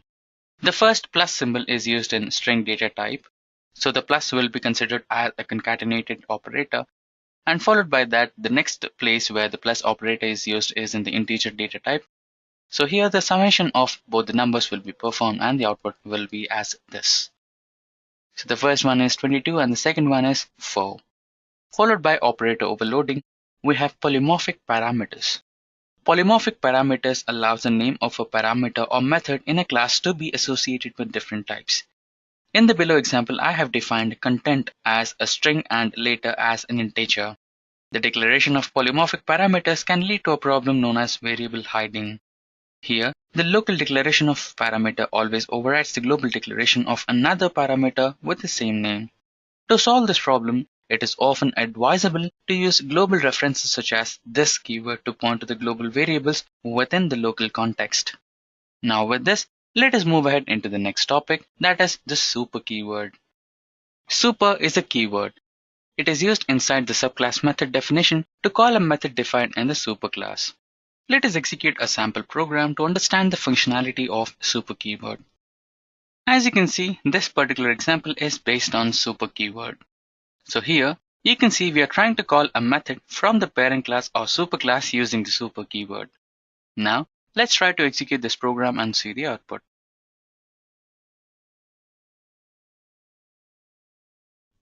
You can see that the program has been successfully executed and the method from the superclass is been extended successfully into the child class using super keyword. Now with this, we shall move ahead and understand the basic difference between the static polymorphism and dynamic polymorphism. The first difference is static polymorphism relates to method overloading, whereas the dynamic polymorphism relates to method overriding. The second difference is in the static polymorphism, errors are resolved at compile time, whereas in dynamic polymorphism, errors can only be determined at runtime. Let us go through a code segment to identify errors in static overriding. You can see the first line of code, which is void difference between the numbers x and y. Followed by that, we have another method with the same name where we'll differentiate the numbers x and y of float data type. And the last int diff a and b. So here we identify a compile time error. Similarly, let's go through a code segment for dynamic polymorphism. You can see the college here is the parent class and the object we are creating is from the child class. So the reference of parent is pointing to the child here. That is college obj is equals to new student. Followed by that, the method of child is being called, which is obj.exam. So this is an example for dynamic polymorphism.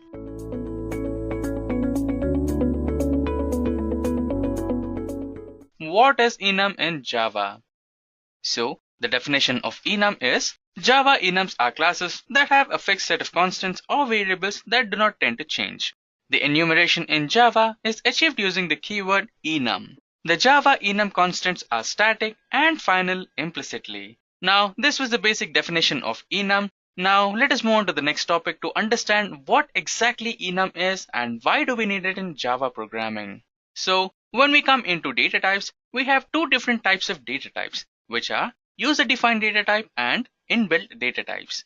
So, the basic inbuilt data types that we use in our day-to-day programming are int, float, double, char, and many more. Similarly, we also have user-defined data types. So, enum is one of them. So, why we have user-defined data types when we have inbuilt data types?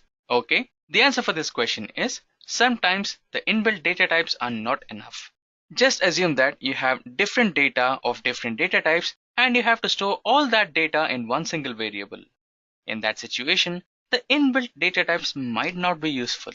For that reason, we have user-defined data types. So enum is one of them. Now let us understand how does it exactly work. We shall consider our first example as the days of a week. Say Monday, Tuesday, Wednesday, Thursday, Friday, Saturday, and Sunday. Now here we have all the 7 days of a week, and if we had to store all the 7 days of a week into one single variable, then we might tend to use the data structure, which is either an array or a list. But the drawback is the array and list are mutable.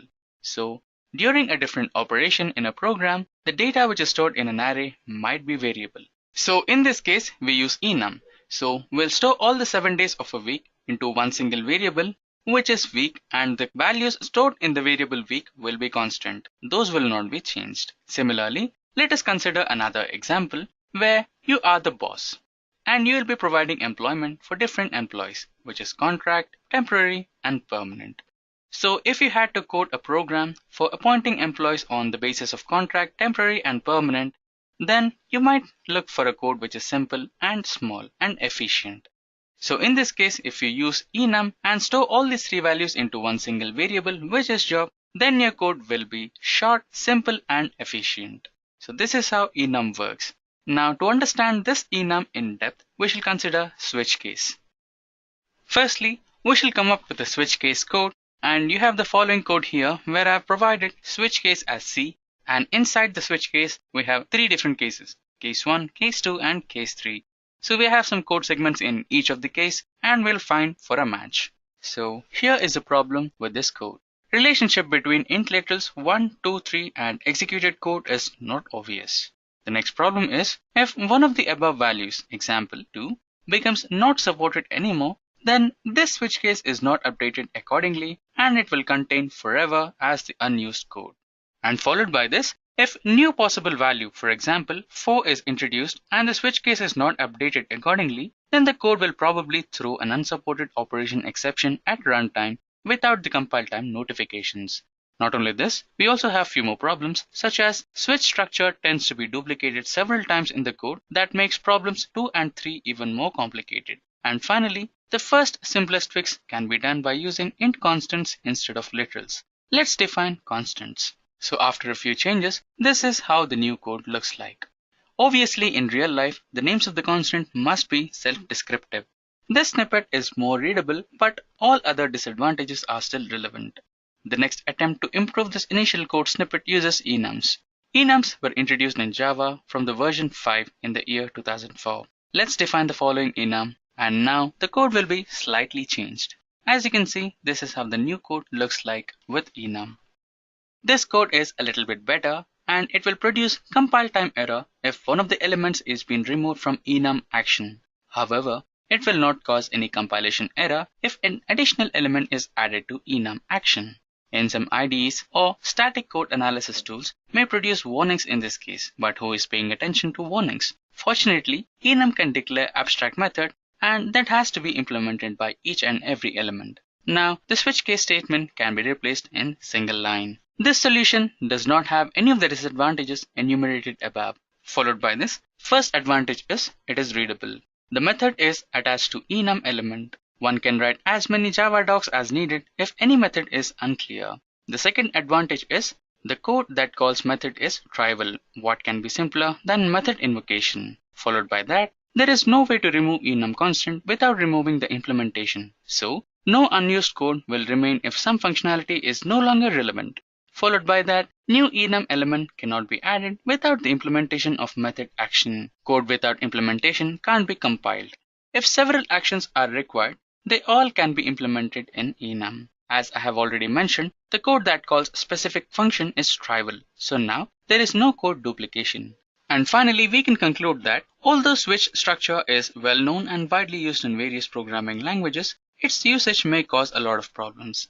Solution that uses Java enums and described above does not have these disadvantages. So now with this, let us move on to our next topic, which is the differences between class and enum. So basically, the first difference between class and enum is class constants can be overridden, while the enum constants cannot be overridden. Followed by that, the next difference is classes support the creation of objects, where on the other hand, Java enum cannot support the creation of new objects. The next difference is classes are capable to extend other classes, but enum cannot extend other classes, but it can implement other interfaces. Similarly, classes. Here, classes can implement an interface. And same goes with enum. Enum can also implement interface. So here, both classes and enums have the upper hand. With this, let us move on to our next topic where we shall discuss the syntax for enum. So the following code is the syntax for enum. Here, enum being the keyword and Edureka is the name of the variable and inside which we are going to store the constants. So now, let us move on to the practical examples to understand Java enums in a much better way. So the first practical example that we are going to consider is how to define enum in Java. So our first example will be related to bikes, where we'll learn how to define an enum in Java. As you can see here, I have declared a new package by the name definition, and followed by that, I have declared my first enum, which is bike, and this bike variable is storing three different values, which is Bajaj, KTM, and Yamaha. So all these three values which are stored in this variable bike will be constant and will not be changed. But you can also add in some new values into your enum, which will not create much difference. But if you try to remove any values, then you might have a compilation error. Now, let us execute this program and see how does it work. As you can see, in my main class, which is Edureka, I am trying to access one particular data from my enum, which happens to be Yamaha. Now, here you have the data which has been accessed and print in the terminal here. With this, let us move on to our next example, which happens to be enum in switch case. Now, let us try to use enum in a switch case and see its functionality. This is the example that we have discussed earlier, where we shall be using one particular enum and will be providing a variable as day, and inside the enum day we are having, and inside the enum variable day we have all the 7 days of a week, which are Sunday to Saturday. Now inside my main class Edureka, I am trying to access one particular day, and along with that I'll be printing a message. For example, here you can see Monday. Hi, today is Monday. And similarly, the last one, which happens to be Sunday, and along with Sunday I have a message, hi, today is a holiday. And finally, we have a default method where if the input given does not match with any of the cases, then it will print out a default message, please enter a valid day. Now let us execute this program and see how does it work.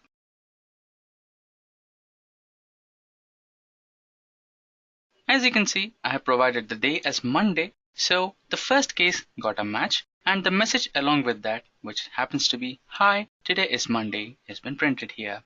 Now with this, let us move on to the next example.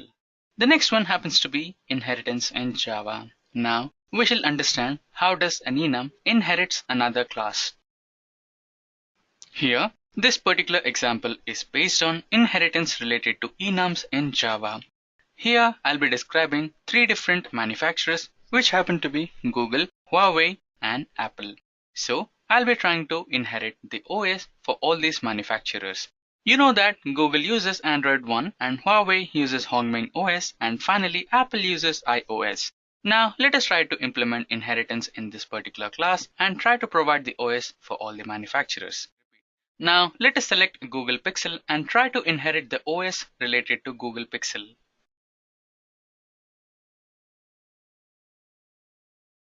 As you can see, I have successfully selected the phone as Google Pixel and I have inherited the OS for the same, which happens to be Android 1. Now with this, let us move on to the next example related to enums, which is enum with customized values. Now let us try to execute enum with customized values to understand this in a better way. So this particular example is based on enum with customized values. As you can see, I have customized the values of enum as traffic signals, which means red as stop, green as go, and orange to be wait. Now inside my main class, I'll be trying to access the data which is present in enum and provide the information related to the values stored in my enum. Now let us try to execute this program and see how does it work. As you can see, I have successfully accessed all the data present in my enum and I provided the meaning of the values stored in my enum as red action to stop, green action to go, and orange action to wait. Now with this, let us move on to our next example, enum with if-else. We can also use enum in if-else classes. So to understand the functionality, let us execute one example based on this. So this particular example is based on if-else statements with enum. Here, I'll be trying to travel to one particular direction. So in my enum, we have 4 directions which are east, west, north, and south.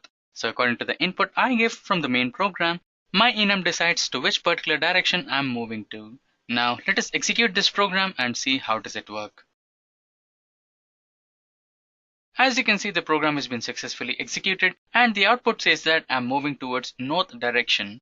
With this, let us execute our next example that happens to be enum methods. So mainly, enum has 3 different methods, which are value, values of, and ordinal. Now let us execute all these 3 methods and understand the functionality. Now first we shall execute values method. When you create an enum, the Java compiler internally adds a values method. This method returns an array containing all the values of the enum. Now let us consider the following example, which has the following values which are red, green, and blue. Now let us execute this program and understand the functionality of values method.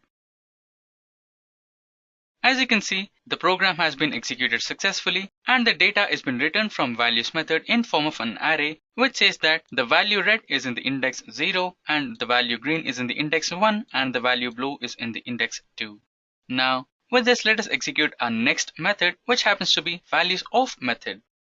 This method is used to return the enumeration constant whose value is equal to the string passed as an argument while calling this method. Now here, this example is based on values of method. You can see that I have given the values of my enum mobile as Samsung, Apple, and Google.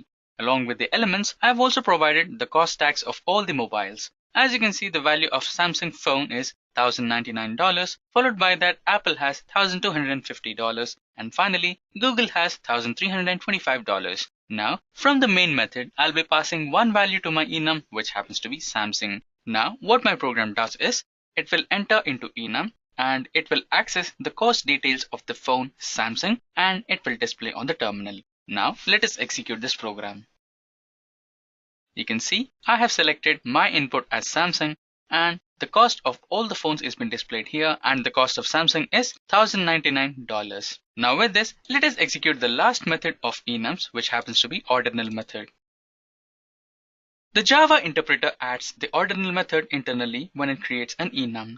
The ordinal method returns the index of the enum value. This is completely similar to the values method, yet we shall execute one more example to understand this. So this particular example is based on ordinal method and here I have defined 2 different enums. The first enum happens to be fruits and the second enum happens to be vegetables. So both these enums have different values stored in them and from my main method, I'll be trying to access all the elements present in the first enum which is fruits and after that I'll be trying to detect the position of apple present in the first enum which is fruits. Now let us execute this program and see how does it work.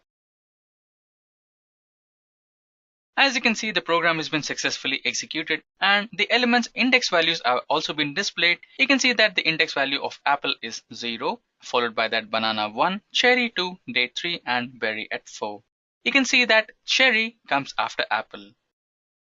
You can see that apple stays in the first position and cherry is displayed after apple has been displayed first. Now with this, let us move on to our next topic which happens to be advantages of enum. So we have many advantages when we use enum in programming, but let us consider the major advantages we have. Firstly, enum in Java improves type safety. The next one, enum is easily usable in switch cases. Then enum can be easily traversed. Followed by that, enum has fields, methods as well as constructors. And the last one, enum can implement interfaces. With this, let us come into our last topic, the use case. The rock paper scissors game using enum.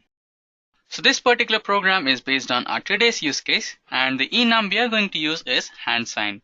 So the hand signs that we have loaded for the use case are scissor, paper and stone. Followed by that we have SPS main class, inside which we have provided if-else cases along with while loops which will decide the hand signs which we provide. Along with that, the computer will play with us and decide who is the winner. The choices of the computer will be random and the choices of both the players will be evaluated and the winner will be declared. Now let us execute this use case to understand how it works. As you can see, the program has been executed and now the interpreter is asking us to input a choice. S for scissor, P for paper and T for stone. Now let me input P for paper. As you can see, the computer has thrown scissor and now it says I'm the winner. Now let us get another trial. Now let me insert S. As you can see, the computer has also provided scissor and it is a tie. Now let us go for another play. This time I'll input T for stone. We have another tie. Now let's play stone again.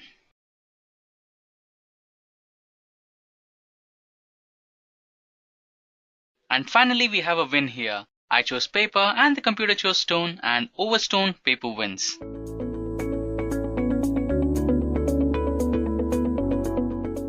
Let's begin with the arrays. Now in the software design, so you are storing the data. So when you are storing the data, there might be a use case where you need to store a lot of data all together in a single container, right? For example, you need to store population of a country as in some states. So there are, let's say, n number of states for which we have a population count. So you see there will be approximately data which will be in lot of values. So we'll have more than one value associated to the container called population for the country. So we can have an array. For every element in an array, we can mention the population count for one of the states, right? So to begin with, guys, array is a data structure to hold, more than one values. So it's gonna be a multi-value container for us. So it can contain homogeneous elements. So you can say it's a limitation or it's a plus point, right? So it maintains the type safety check. So we cannot store different type of data in the same array. So it has to be the same type. So if you are going to create an array for integers, it must be only integers. Now all the elements, they are stored under one single variable name. So we have a reference variable which will be pointing to the array. Now the data stored in an array is a contiguous memory location. It means that they are the neighbors now. So there are various different types by which we can represent the data in arrays. So we can represent the data as single dimensional or 1D array, which is storing the elements as in a row. So just consider it as a row. In a continuous row, we are storing the elements. So that is how we started, right? So in a use case to store the country's population, so this element can store state 1 population count, next element can store the other state population count, so on and so forth. Now two-dimensional array is array of arrays, right? So it's a collection of collection now. So here what we are understanding, two-dimensional array, that it's gonna hold the population for the world. Let's say the first array will store the population for Indian states. The second array can hold the population for some other countries, different states. So if you have more than these kind of problems, so where you have data coming up in the form of some, let's say you want to process images, right? You want to rotate an image, you want to process an image on some colors. So here we just don't have a two-dimension array. We just don't have array of arrays. So we got multi-dimensional arrays. So in that regard, we got this multi-dimensional arrays where a lot of data can be stored. So typically, when you are going to come up with the image processing problem, so you will be working in the multi-dimensional array. So one of the use cases. Now let's see how we can work with arrays. So guys, how we can create a 1D array. So creating a 1D array is very basic. So you give a reference variable name and you mention the data type with the new operator with the size, and you'll be able to get your array created in the RAM area. So reference variable with the new integer 5 will give you an array of 5 integers, right? So you need to be having this syntax where we can create an array. Now, when you will create an array, it will be indexed on the basis of size. Let's say the size is 5. So there will be 4 indexes. So 0 to n minus 1. So it's going to be 0 to 4 for a size of 5. Now, every element in an array is accessible through this index. For example, when you say my array 0 assign 10, you're writing the data in the 0th index. So thereafter, you say 1 is 20, 2 is 30, 3 is 40, 4 is 50. So you are actually writing the data into the array. So a basic write operation, and same way when you have the array constructed, so at the time of construction, you can mention the data, right? So the values can be given exactly at the time of construction. So this time you need not to write the data. So by default, we'll have the values coming in for your array. So guys, when we want to access any element in an array, so you write down the reference variable name and you mention the index in a square bracket and you will be able to access it. For example, you say my array 1, it's gonna access the value 20. So you say my array 4, right? So array 4 over here is supposed to be the value 50. So when you want to update something, so you can just mention the index and you can give a new value. So here it goes like my array 4 assign 100. So you are going to replace your array 4 as 100.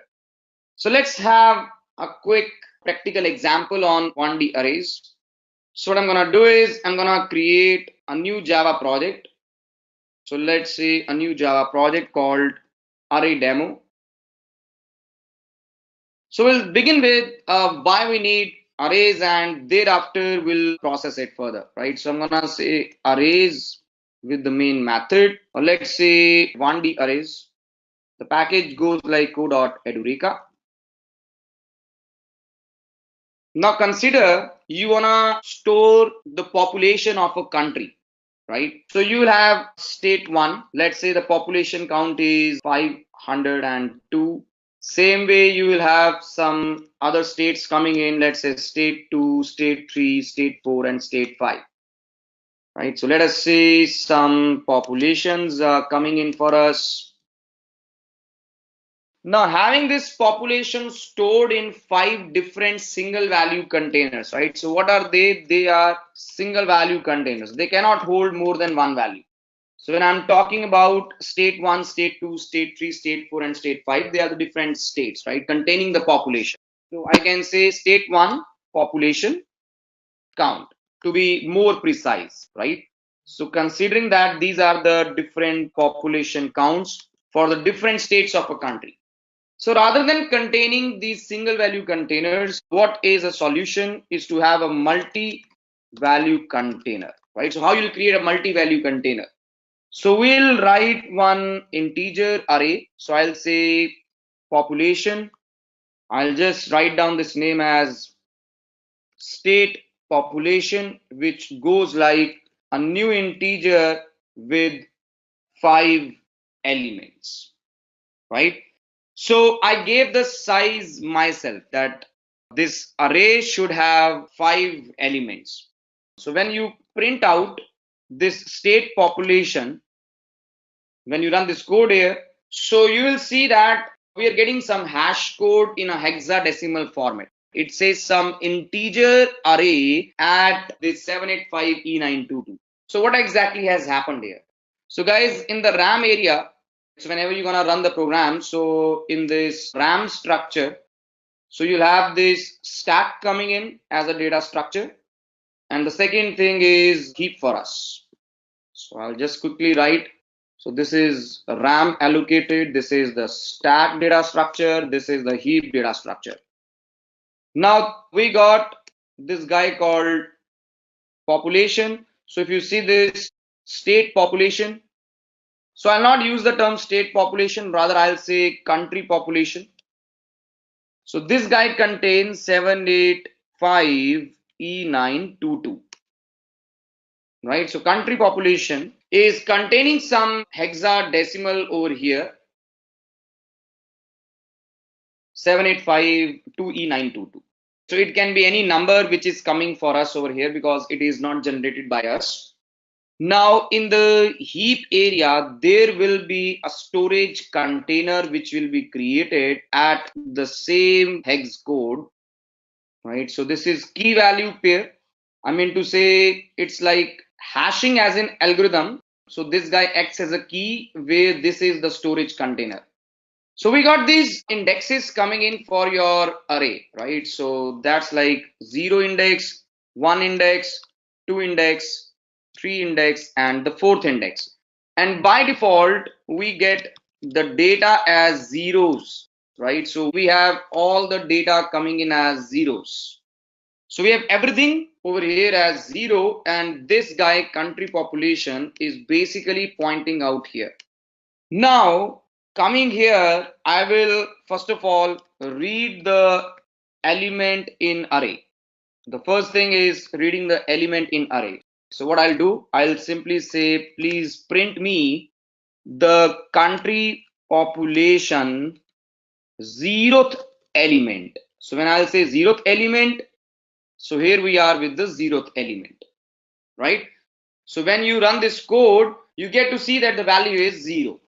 So same way, if I read it for the first element, so you will see it's gonna give me again 0, right? So this is like reading the element, and it's like read single element. So you access the element, right?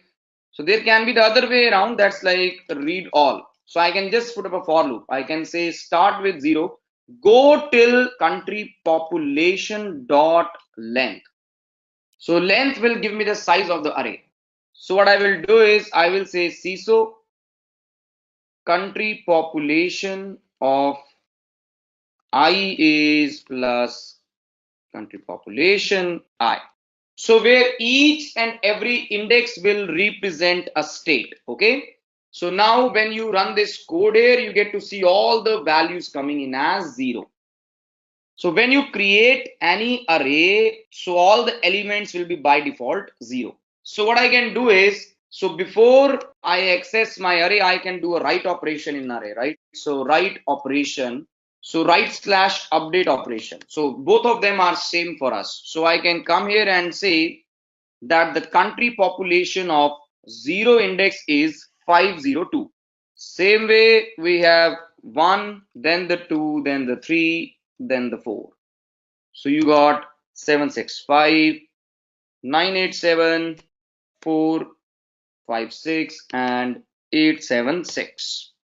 So we are able to write the data, and now I'm just gonna do an empty line here and we'll say rereading after write operation. So when you run this code here, so what you see is once we do a reread operation after writing the content in the array, so we see the updated data, right? So now we have these values coming in 502, 765, 987, 456, and 876. It means that here we don't have zeros now, right? So rather than 0, so you got the data coming in for us. For example, this guy will go as 502. Now every index represents a state with the population count, right? So having single value containers differently, so we were having single value containers differently rather than having it in an array is a more better version.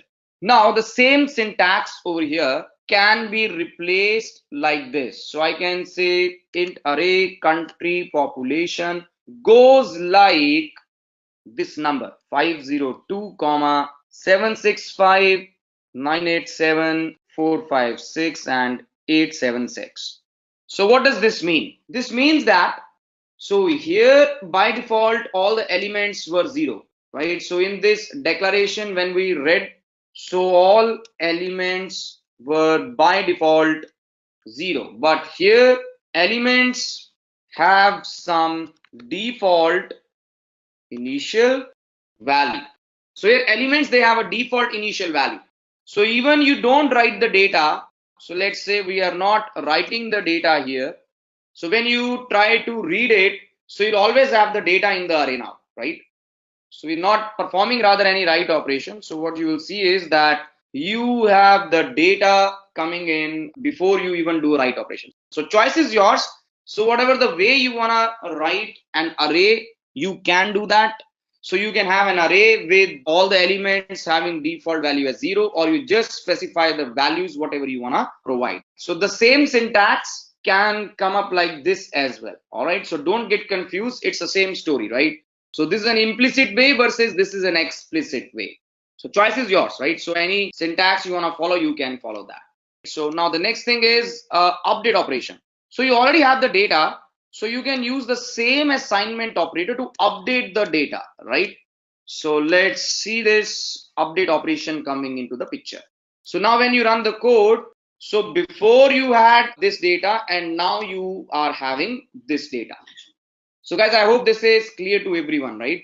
So rereading after the write operation. So now this write operation has become the update operation. So we can use 1D array anytime with the help of indexes. We can perform a read operation on a single element. We can perform read on all the elements. We can even perform a write or update operation, but everything happens with the help of indexing, right? So there is one more way to read the array in Java. So that's like your enhanced for loop, or sometimes we call it as for each loop. So any name can be given to this guy. So you say for int any element in your country population array, you say print me the element. So you run the code here. So you get to see the data once again. So here you don't have indexes. This loop will start from the 0th index, will copy the element at 0th index into this variable elm, which can be any name of your choice, right? So it's just an identifier. So we are iterating in this loop. So now you seriously want to come up and calculate the population for this country. So I can create a variable called count, which goes like 0. And here I can say count plus assign, or let it be simpler. Count is count plus the element, right?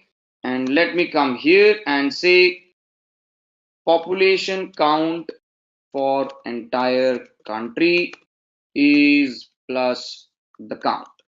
So let's run this code here, and what you see is the population count coming in.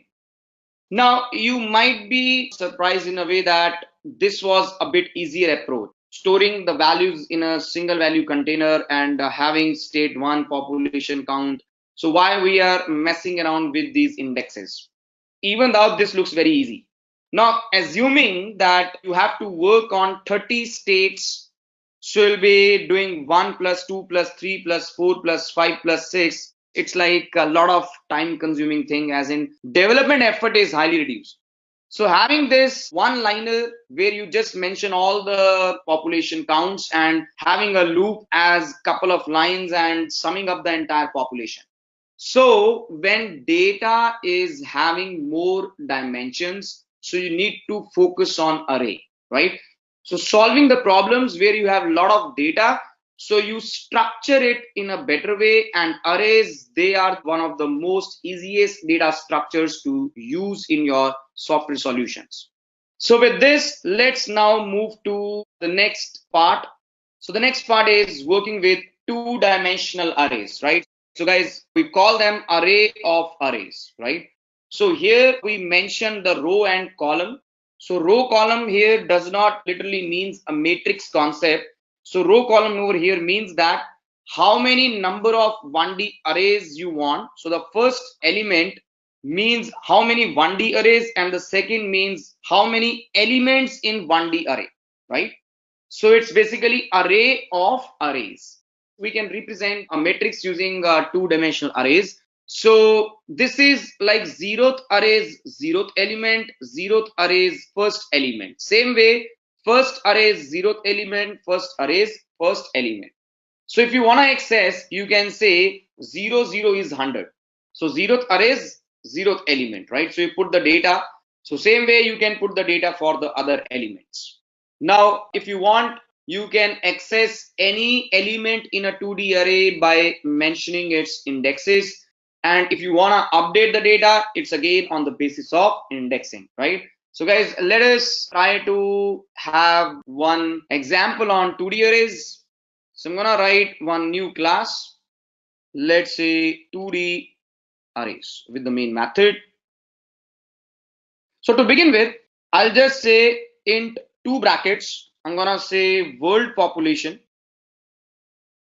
So considering this world population, so I'm going to have the first array for the first country, right? So let's say, all right.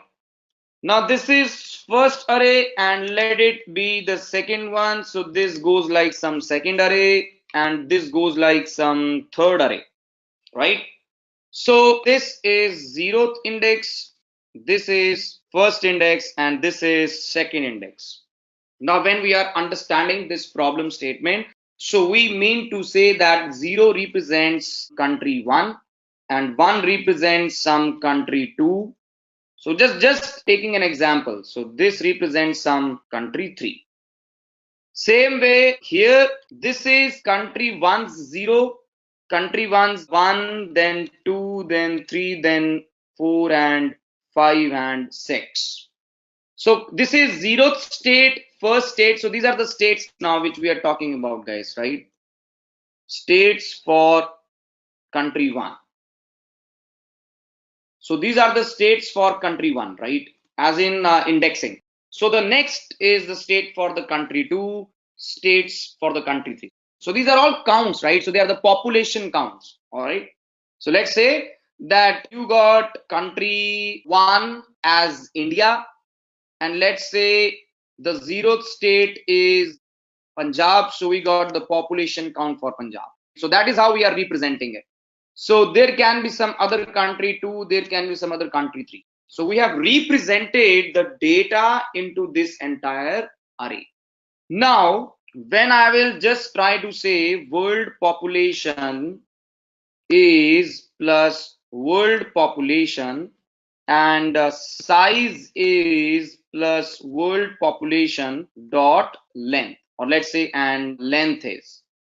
Now when I will run this code here as Java application, so what you will see is that it's an array of arrays at a hash code, right? And the length is 3. So I got this guy called world population. So I'm just gonna take this another example here. So we got this guy as world population 785E2922, some hash code. So this world population is something like this. So it's basically having 3 indexes and you got indexes coming as 2, 1 and 0, right? So this hash code goes like this and we got a reference coming in here.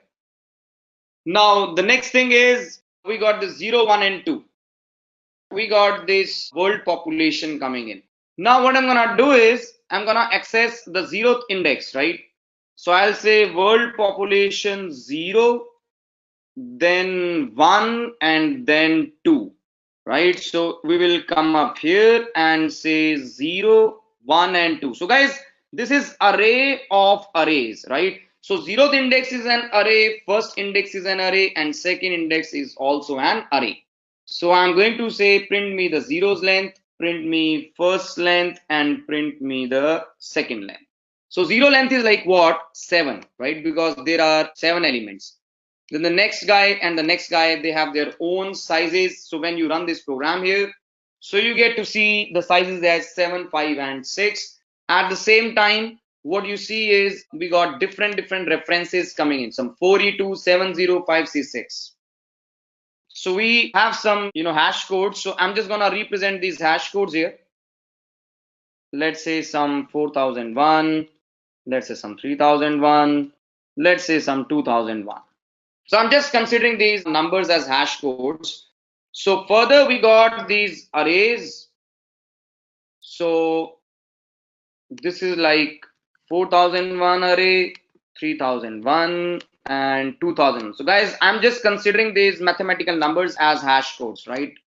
So this is like further pointing out here, this guy pointing out here, and this guy pointing out here. So what is this concept? This concept is array of arrays. So world's population zeroth index is an array, right? So we get to see this data over here. So this data is available over here, right? So as in indexes. So zero index, right? So this guy is indexed for us. So zero index, one index, two index, then three, then four, then five, and then six. So on and so forth, guys, the others as well. So if you say world population, zeroth array's first element, it's gonna be 4, 5, 6, 7. So that is how, if I come here and if I say, please print me world population, let's say zeroth array's zeroth element, right? So world population 0, 0. You run this code here, and what you get to see is 1, 2, 3, 4. So guys, I hope you understood this point, right? So when I say 1 and 2, so first array is zeroth index, first index, and the second index. That's like 8, 7, 6, 5. So here you are, right? So this is like 1 and 2. So anytime you wanna read the array, so this is like read single element, right? So you wanna write the data. So write or update, they work in the same way, right? So for example, now I will be doing an update operation. So I'll say world population of 1 and 2 is some number, all sevens. So you say CISO rereading, and now when I will do a reread operation here, so let's run this code. So here you are with the number all sevens. So same way you can even perform a read all operation. So I can write a loop. So the outer loop shall work for the world population dot length.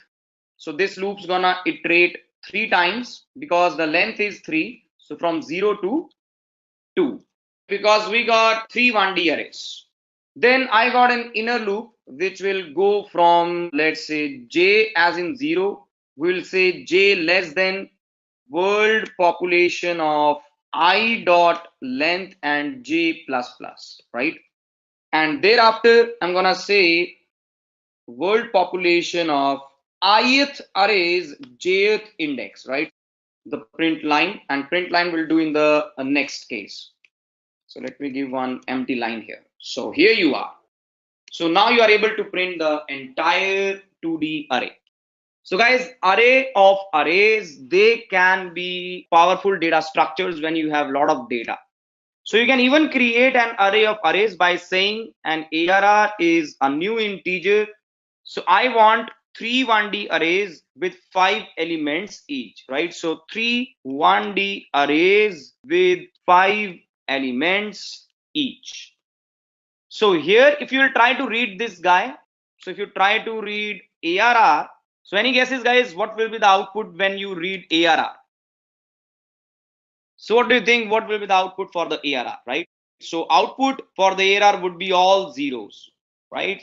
So when you give the sizes, you get the default values as 0.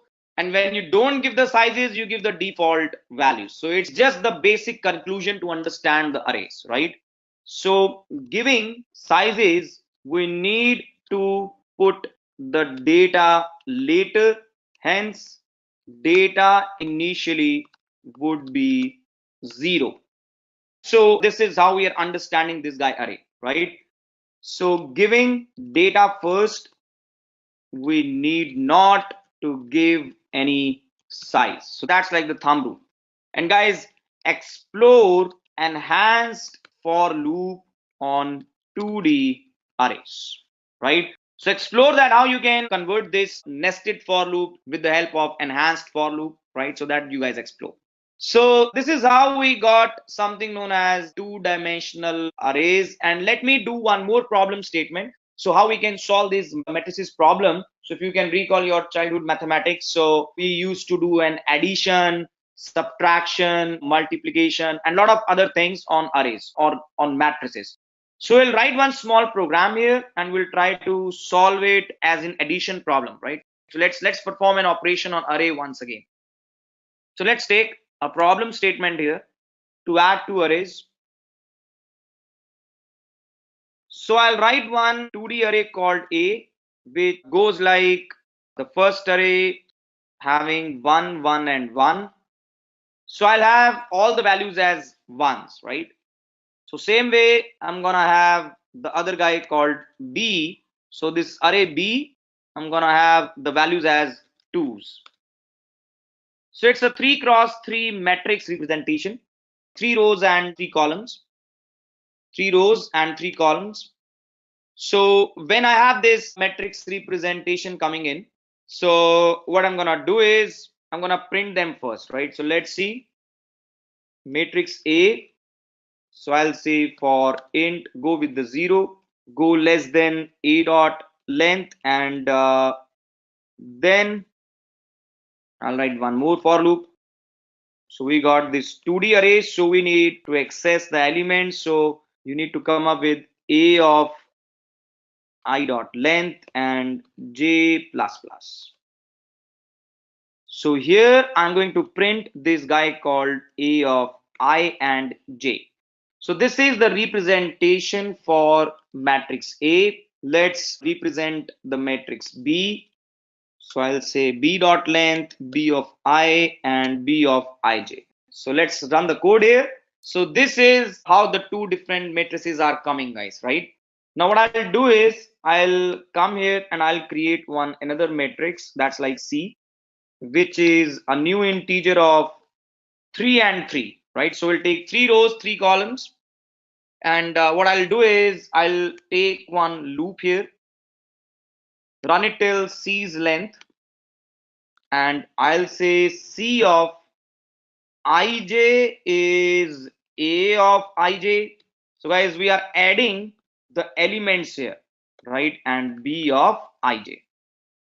So what we are doing is we are adding this one with this two, then this one with this two, so on and so forth, right? And once I'm done with it, so I'll represent this guy called matrix C here after the addition. So all elements, they should come up as C. So you run the code here. So you get to see that the matrix 3 is coming as all the threes. So here we are. So one basic mathematical operation on matrices, guys, right? We'll see sorting and searching in arrays. So there are various different algorithms through which we can sort the elements in an array, and same way we can even do searching. Now, typically when you are in an e-commerce shopping website, let's say Amazon or any other e-commerce, so you want to sort the items on the basis of the price, right? So that's like either ascending way or the descending way. So one of the practical usages where you can actually apply these sorting algorithms.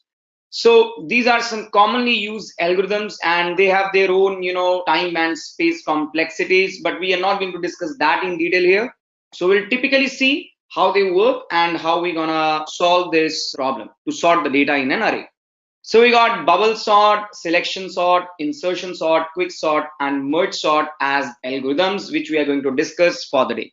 So let's begin with bubble sort. So guys, given the sorting techniques, so when it comes to the bubble sort, it's one of the simplest sorting algorithm, right? So what it's gonna do is it's gonna perform the swapping of the adjacent elements in case they are in a wrong order, right? So we're gonna always swap the adjacent elements if they are in a wrong order. So we are considering that we're gonna sort the array elements in an ascending arrangement. So let us see how it's gonna work. So consider that we got set of elements as 4, 1, 10, -3, and 12. So what bubble sort will do? So in case of bubble sort, so we'll start one of the iteration. So consider the ith iteration. So we'll start from the 0th index and we'll compare the index 0 with the index 0 plus 1. That's like 4 and 1 we are going to compare here. So when we compare, we find that 4 is greater than 1. So we swap the elements. Now the next is where we are comparing 4 and 10. So 4 and 10 will pass because 4 is lesser than 10. Then we'll move on to the next adjacent elements, that's like 10 and minus 3.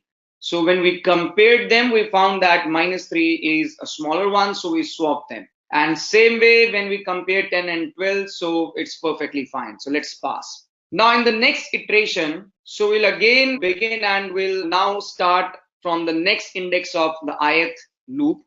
So here now we'll see minus 3 and 4 has been swapped, and thereafter we'll compare 4 and 10, and finally guys, the last iteration, so on and so forth, will finally sort the array. So what we are doing, we are just comparing the adjacent elements. So if one is found to be lesser than the other, so you swap them, right?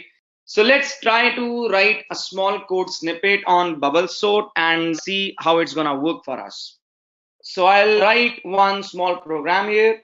So let's create a new class. So I'll say a bubble sort with the main method. So considering that we got the elements of an array, so let us take the same use case. So 4, 1, 10, minus 3 and 12. So this is the input sequence, right? So this is something which we are looking forward to sort. Now, in order to sort, I'll write one method here. So let's say this goes like static void. I'm just gonna say sort here. So I'll take array as input. So the array which I want to sort, and here will come up and say bubble sort dot sort the ARR. So you're passing by reference. It means that if you sort this reference, right, so automatically this will be sorted. So it's basically reference concept which we are using here.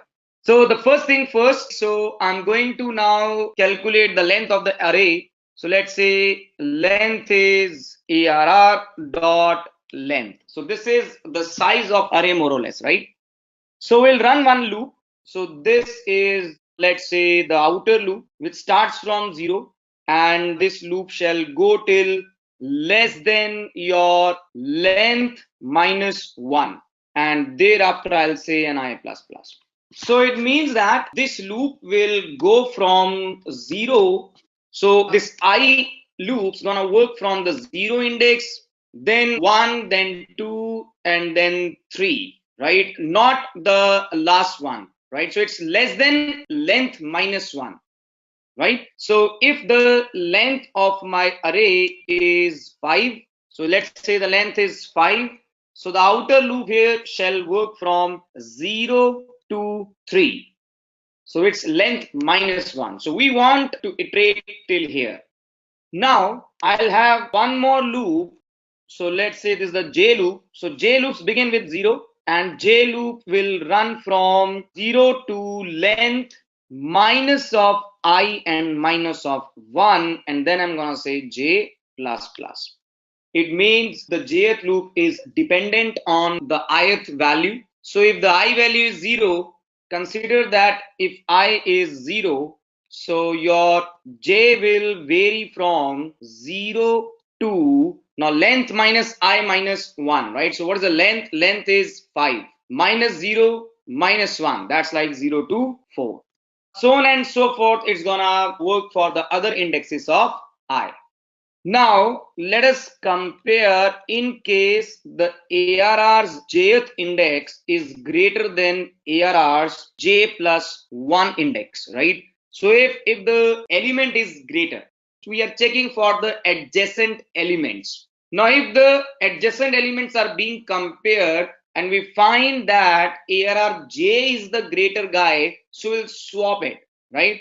And we'll use the swapping technique as a very basic swapping technique. So we'll have a temporary variable in which I'm gonna put this jth element, and thereafter we'll have ARR's jth element allocated with the ARR j plus 1. And lastly, we'll have ARR j plus 1 having the 10. So I'll just write down here, swap the adjacent elements, and this is how our logic's gonna work, right? So we keep on swapping, and once this entire swapping is done, the loops are terminated. So you will get one sorted arrangement of your elements. So when you say bubble sort dot sort the ARR, so now if you say for loop, let's say int element in the ARR, so I'll simply so and I'll say element with some space. So you run the code here as Java application. So what you see is the sorted arrangement of your array -3, 1, 4, 10, and 12. So this is the very first and the very basic technique called bubble sort. So we compare the adjacent elements and we swap them. So guys, let's move next. So for our next sorting algorithm, we got something known as selection sort. So guys, selection sort is also one of the sorting algorithms. And here, this guy will sort an array by finding the minimum element and putting it to the beginning. So we'll keep on repeatedly doing these steps. We'll find the minimum element repeatedly and we'll just place it in the beginning of the array. So that is how our selection sort is going to work, right? So let us understand this. So when we are in the first iteration, so we exactly are trying to see the minimum number, and we will find that -3 is the minimum number in the first iteration. So we'll put it in the beginning. Now we'll shift the next index and we'll just keep on comparing and we'll see that 1 is the shortest one. So let it be there. So thereafter, we'll move the index to the next position and we'll see now who is the other small element. We'll find that 4 is the small element. We'll now come up and put it in the beginning. And lastly, we are in the sorted set, right? So selection sort is comparing the number. So we are just going to compare the number with all the elements. Wherever we find the shortest element, we put it to the beginning, right? So let us have one small program with respect to selection sort and see how it's going to work for us. So the way we got bubble sort, I'm going to say a new class here. Let us say this goes like selection sort with the main method. So we'll take the same use case. So instead of having this bubble sort, we'll have selection sort. So I'll create a similar sort method. So let me copy this. So we'll have a similar method where we're gonna sort the data, right? So the structure begins in the same way. So the thing is, we need to come up and iterate for the same structure. We're gonna iterate from 0 to length -1. So the internal structure, it's gonna be a bit different now, right? So what I'll do is, I'll first of all assume that the minimum element, or you can say that minimum element on the index is the element at the ith index, right? So the minimum element, right? So I'll just write here. So assuming minimum element is at ith index. So we're assuming this part now, right? And we'll now look for any element who is a minimum than this. So for that, I'll put up a loop which starts as in j's value with I plus 1, and j shall run less than the length of the array. So we are iterating over the entire array. And if in case we say that ARR of j is less than ARR of minimum index, so considering that what we have is we have the jth element less than the minimum index element. So what I'm gonna do is I'm gonna say let minimum index go as j. So in the array, we are finding the minimum index. And once we got the minimum element, so our minimum index over here means, guys, we are targeting the minimum element, right? So here we are targeting the values, not the index. So we are just capturing the index of the minimum element. Now, once we captured that, so thereafter what I'm going to do is I'll swap the minimum element with the first element. So swap minimum element with first element. So what I'll do now is I'll take up one temporary variable in which I'm going to store the minimum index. So thereafter, let's have ARR of minimum index with ARR of I, and thereafter the ARR of I will be having the temporary. So this is like swapping the element and not the adjacent elements the way we had it in the bubble sort. So this is a bit different way of dealing with the things. But at the same time, when you will execute this program of yours, so what you find is the data is again sorted for us. So how these algorithms are different? So they have the different approaches to solve the same problem. So they vary in time and space complexity, of course, but that is not something which we are going to take now. So guys, this is something known as selection sort, right? So how we are selecting the element which is minimum and then putting it into the beginning. Now let us move to the next part. So guys, next part we're gonna come up and discuss something known as insertion sort. Now what is insertion sort? So when I'm talking about insertion sort, so this is very much similar when we are playing the cards. So what we do is we pick up the smallest card and we put it in the beginning. So here we are going to work in the same way, right? So we're gonna pick an element and insert into the sorted sequence. So let's see one iteration that how insertion sort will be working for us. So for insertion sort, let us assume the same input. So when we will compare 4 and 1, so you see that over here we got 4 and 1 being compared. So we'll swap them and now we'll move into the guy called 10, and thereafter we see that -3 is again a smaller element, so we're gonna shuffle it to the beginning. So it's just like the way you sort your cards. So finally you'll get a sorted sequence, right? So guys, insertion sort is something which is sorting the data in a different approach for us. So here we are going to again find the smallest value and swap the same, right? Let's try to write a code snippet on insertion sort and see how it's going to work for us. So let me come here and create a new class. So this goes like insertion sort with the main method. So let me take a similar method here. So we'll call it sort itself, and coming here. So we are going to work from 0 to length. That's like 0 to 4. So we'll take the same sequence and we'll see how it's going to work for us. So I'm going to say insertion sort dot sort, right? So let us now write the code to sort the array. Now I'll first of all consider that there is a key which is basically ARR of I. So we are assuming that the very first index itself is a key. And I'm going to now create one j which shall be your I minus 1. So basically I want to move the elements of the ARR from 0 to this j, so that whatsoever are greater than the key to the position ahead of their current position, right? So let me write the code that's gonna be more helpful for us. So here I'll say while j is greater than and equal to 0 and ARR of j is greater than key.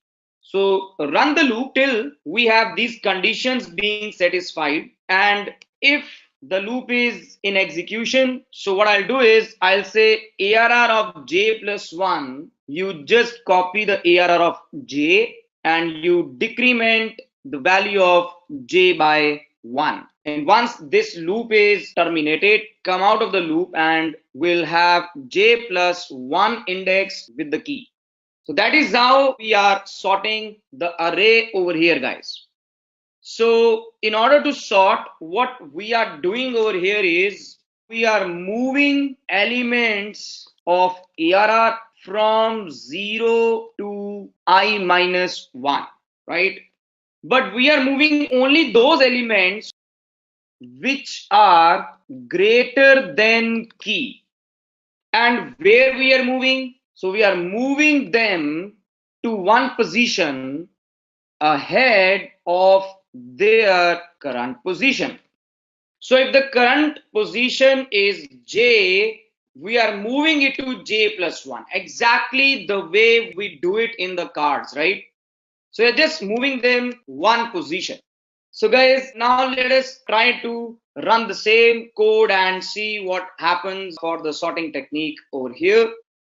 So what we see is insertion sort has also sorted the array and the technique is modified, but the outcome still remains the same.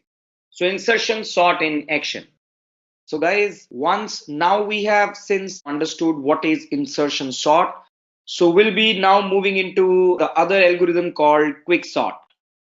Quick sort is not as in that it's really a quicker algorithm to sort the elements, but when it compares itself to the merge sort, yes, it is quicker. So what exactly happens in the quick sort algorithm? So guys, it's a divide and conquer algorithm. So what we do is we partition our array and then we try to solve the problem. So consider the set of elements 9, 5, 4, 1, 7, 2, 3, and 6. So what we try to do over here is we will decide one of the elements in this array which can be serving as a pivot or a pivot.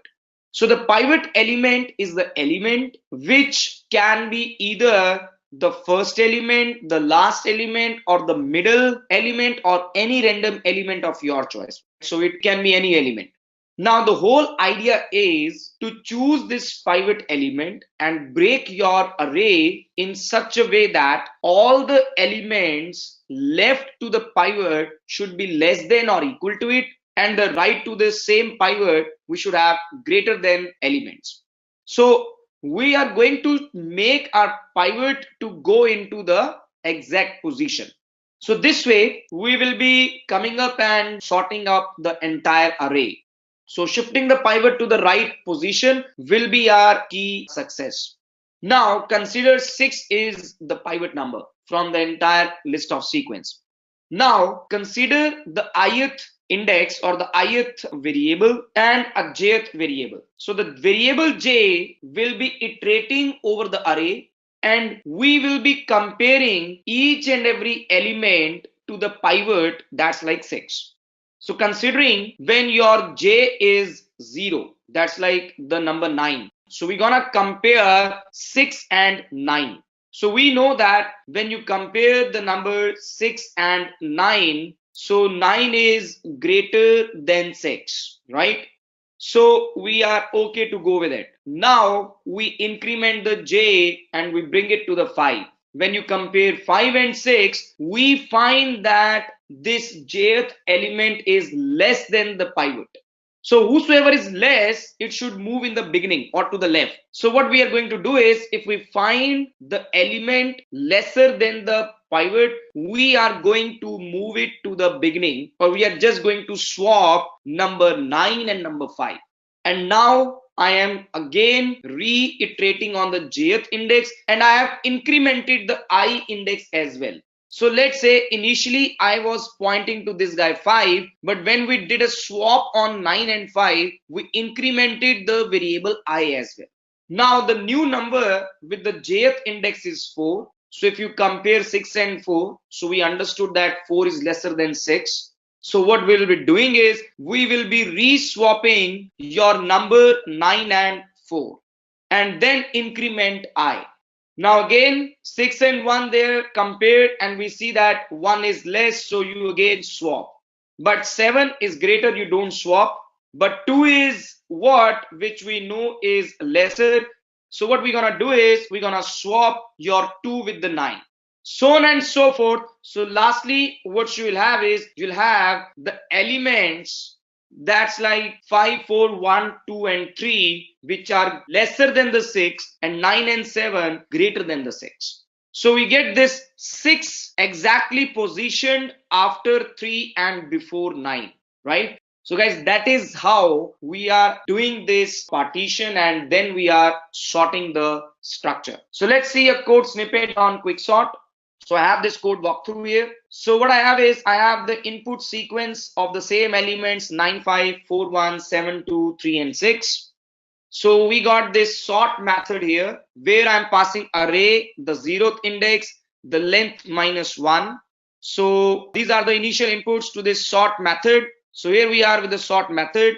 So if you got low less than the high, which exactly it is, so we are going to call the method partition with the array low and high. Now partition method is working in the same way. So we are considering the pivot as the last index. So high means the last index, the last element. Now index of the smaller element shall be low -1. So that's like we are creating this variable I, and we are iterating in the jth loop, which will iterate in the entire array. So if the ARRJ is less than the pivot, we are going to swap ARRI and ARRJ, and we'll also increment the variable I. And finally, once you are done with everything, so what we're gonna do is we're gonna move our pivot to the right place. So eventually, entire array to the left of pivot should be less or equal, and to the right will be greater. So putting the pivot to the correct position. That is what we did in this partition method. So recursively, we are going to sort it, and till time we don't get the correct elements in the list, we keep on sorting them. So when we run this code, quicksort.sort, and you see we will have the elements in the correct order. That's like 1, 2, 3, 4, 5, 6, 7, and 9. So this is what we got as in quicksort, guys, right?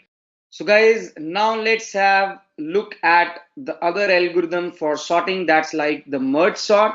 Now merge sort is also a divide and conquer algorithmic approach. So what we're gonna do is we're gonna divide the array in two halves, right? So you say it as left and the right one. So here what we will be doing is we'll take one example of the same sequence 4, 1, 10, -3, and 12. So we're gonna divide this array into two different halves. So once you divide the array, so you keep on dividing the array further. So you see, once you are dividing the array, you divide till we got all the single individual elements. And once we have all the single individual elements, right, so thereafter we'll start working on merging these arrays, right? So here guys will write something known as a merge function, which will merge the two halves based on which is greater, which is smaller. So what we're gonna do is we're gonna merge first of all 1 and 4. We'll see that 1 is smaller number, so we're gonna place it first and then we're gonna bring it 4, right? So on and so forth, we keep on merging the elements, and we'll first of all finish the merge on the left array, then we'll finish the merge on the right array, and lastly we're gonna merge left and right array both, which will be the sorted arrangement at the end. So in this merge sort algorithm, divide the arrays into two sub arrays, left and right. So thereafter you sort the arrays at the end, right? So let's have a quick look on how this algorithm can work for us. So I already have the code snippet for this. So let me just open it. So here we are. So now typically for a merge sort algorithm, how it's gonna work is, so we got this function called merge, and I'm gonna take the same sequence of inputs. So that's like 4, 1, 10, -3, and 12. So just give me a moment. So 4, 1, 10, -3, and 12, right? So what we are doing here, let's see now. So we got this guy called merge as one method, which is supposed to merge two arrays. And if you will see over here, we got sort, which is going to sort the two arrays, and thereafter it's gonna merge. So I'm going to initiate my program by executing the sort method, right? So for the sort method, I am passing array to be sorted. I'm passing the lower index, that's like 0, and I'm passing the higher index, that's like your length minus 1. So this 0th index and this guy is the 4th index. Now in case L is less than R, which it is, so we are going to come up and say, let us find the mid L plus R by 2, and we now calling the sort method twice. The first sort happens on the ARR L comma M. The second sort happens on M plus 1 and R, right? So once we sort the left and the right part, then we are going to merge both of them. So here, when I'm doing a sorting, so you need to understand that it's a recursive call. So we are calling the method again and again until this condition is satisfied. So what happens in the merge part? So here what we see is we got two different sizes, right? So S1 and S2 are the two different sizes for the arrays. So we are creating the left array and the right array based on two different sizes. So the left and the right array size. So what I do is I copy the elements in the left array and in the right array. So this is merge over here method.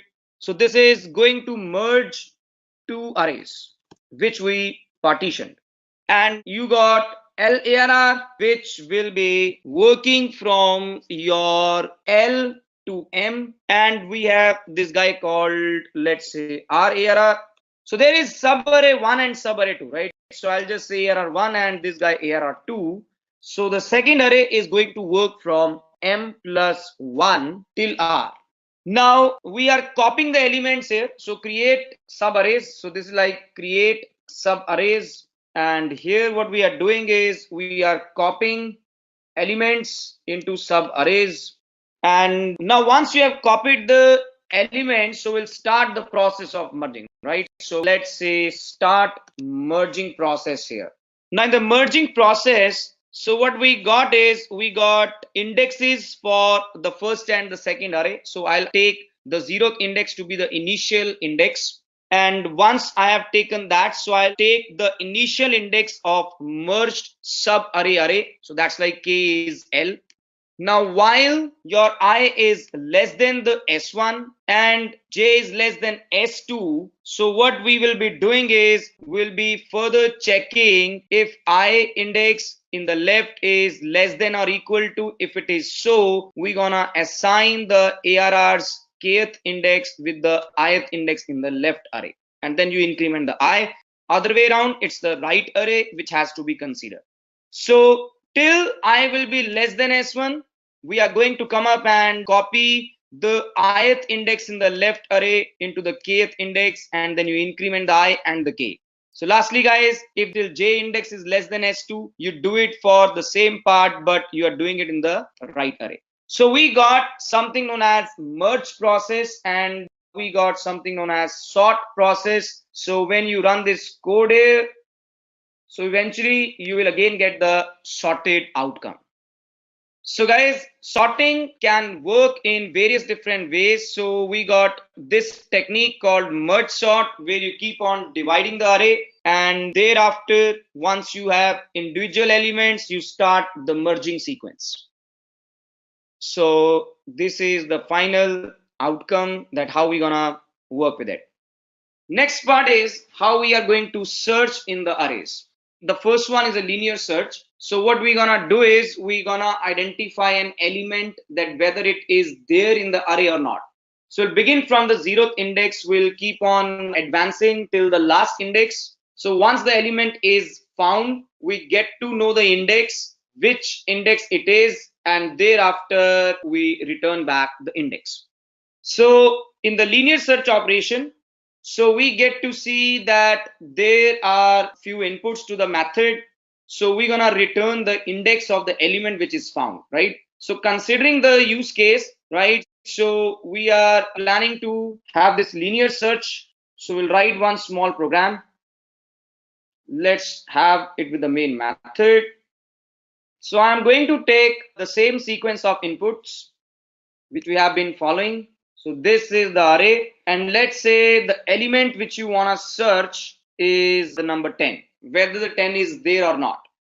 So I'll write down this static int search, or let's say this is linear search. So in the linear search, I'll pass one array and element which I want to search, right? So this is how we are going to come up with the linear search approach. So we'll get to find the index. So by default, I'm keeping the value of index as -1 and I will return the index at the end. Now you just say for int I is 0, I less than the ARR dot length and I plus plus, right? So you are iterating in the entire array. So less than length is your n. Now if element is going to match the ARR of I, right? So if it is going to match the ARR of I, so I'm gonna say index is I, and thereafter I'm going to break the loop. So now you come here and say int found index is linear search dot linear search array and the element 10. We know where is the 10 element, right? The 10 element is at 0, 1 and 2, second index. So let us say if I is not equal to -1, we'll find the element and so this guy is found index. So let's say if the found index is not less than, not equal to -1. So we got the element. In the else case, I'll say so element plus element not found. Or the other way around, I'll say so element plus the element found at plus the found index. So this is what we got. So now when you run this code here, so it says element 10 found at 2 index, right? So it's the second index where you have this element 10. Let's say this guy has 12, you run the code, it's gonna say at 4 index, but if you try to enter something like 120, so you gonna get element 120 not found. So guys, linear search algorithm is where you begin from the 0th index and you keep on comparing till the last index, right? So the next searching technique over here with us is binary search. So in the binary search, what we're gonna do is we're gonna sort the array first, right? So we should have a sorted set of array. And when you are going to find the element, so you are dividing this array into two parts. So we're gonna divide the array as in the left side and the right side. So if you are finding some array in the binary search, right? So this is now very much simple approach what we did in a linear search, but the only thing is this, we'll be searching the element into a corresponding half. So we keep on dividing the array to find the element. Okay, so now let's say you wanna find this element number 79. So what we are going to do is we are going to take the right part of the array so as to search that element. We will not iterate into the lower half. And into the upper half also we'll keep on dividing the array again and again. So let's try to write a binary search algorithm and see how we can do a small search operation. So this is basically gonna save the time. So this is optimized on time complexity. So let me write a new class and this goes like binary search with the main method. So similar to your linear search, I'll just have this. So this is what we got over here as, let's say, static int binary search. So I'm gonna take array as input. Then I'm gonna take something like left, something like right. And the last one is, let's say, the element X. So which you are going to search.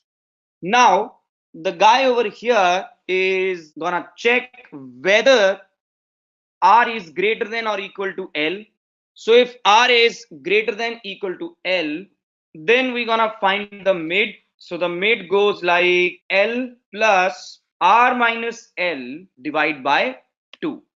So we got the mid part, and now, so I'll use recursive technique over here. So in case, so let's say if element is found at the same middle index. So I'll just keep a check that if ARR of mid is equal to this guy called X, then you just return this guy called mid. So I'll return the middle index itself, right? Now there can be the other possible use cases. So let's say if element is smaller than the middle, in case element is smaller than the middle, so it means what? Hence, element shall be present in the left part of array. So element would be there in the left array, and hence what I'll do is I'll just put up a small condition that in case ARR of mid is greater than the X, the element which we are going to found. So here I will again do the binary search. So I'm gonna do again the binary search, but to do the binary search now, so I'll go with mid -1 and I'm finding the same guy X, right? So we are finding the same guy X over here. And lastly, guys, so I'm gonna say return me. So return me a binary search of ARR, your mid +1, right, and X. So else the element will only be available in the right part of array. So this is the case where element shall be present in the right part of array. So if it is in the left, so you execute this, so return from here, else you come, if this condition fails, we're gonna return this part. And let's say if we reach to a stage where element is not at all available, right? So if the element is not present, then what? Then you should return -1. So let's try to command say return of -1. So here I'm gonna perform a binary search called binary search, and you need to make sure that the array is in a sorted arrangement, right? So we'll say this array over here. So you need to sort this array first. So what I can do is I can just make it -3, 1, 4, 10, and 12, right? So that's like the precondition. Array must be sorted first. Now, when your array is sorted, so let's say you need to find the element called 4, and in the binary search, you pass the ARR. That's like the first thing. Then you pass your 0th index. So guys, let me just take some more inputs here. So let's say the length is ARR dot length. So this is the length of the ARR, and I'll pass length -1 and the element which I want to search. So we are searching for this guy called 4. Let's give a small run on this and let's try to see what happens. So it says element 4 found at second index. Let's search for 12. It says at fourth index, and when I say 120, you give a run here, it says 120 not found. So guys, this is a binary search operation. You keep on dividing your array into sub arrays to the left and to the right, and then follow that array in which your element would be present, right? So greater than or less than condition check. So this is a recursion approach through which we are solving this binary search problem. So this is what we have over here as in the binary search part.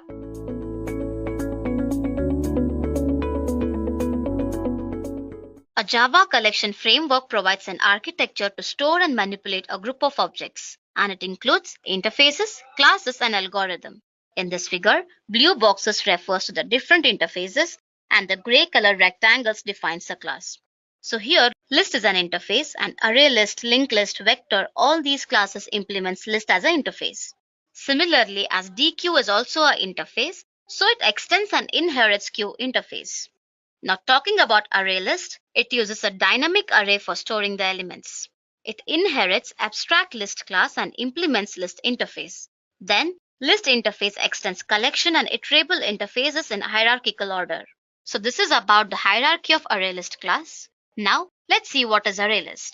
ArrayList is a part of collection framework and is the implementation of list interface where the elements can be dynamically added or removed from the list. Also, the size of the list is increased dynamically if the elements are added more than the initial size. Though it may be slower than the standard arrays, but can be very helpful in programs where lots of manipulation in the array is required.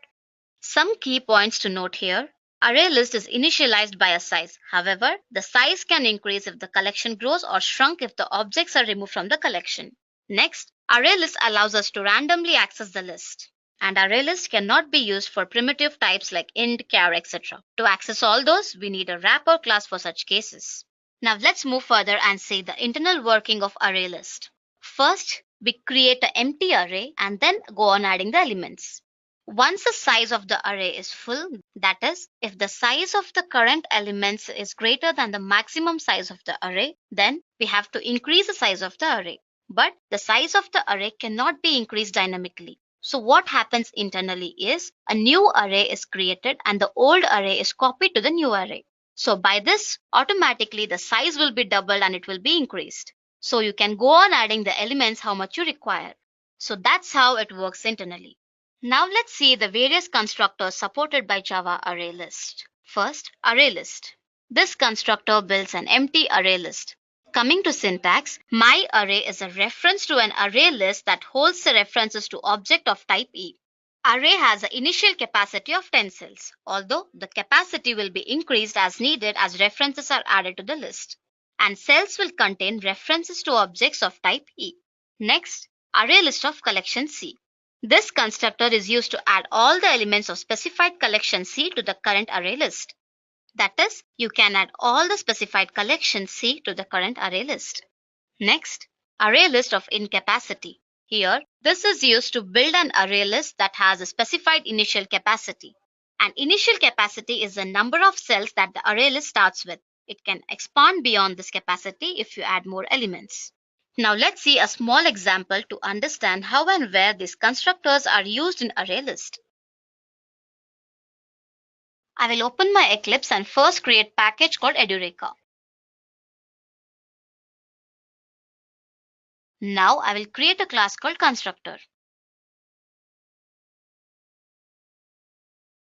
The very first thing that I do before writing the code is I will import util.star package. Now let's begin with the code. I will first create an array list of type string.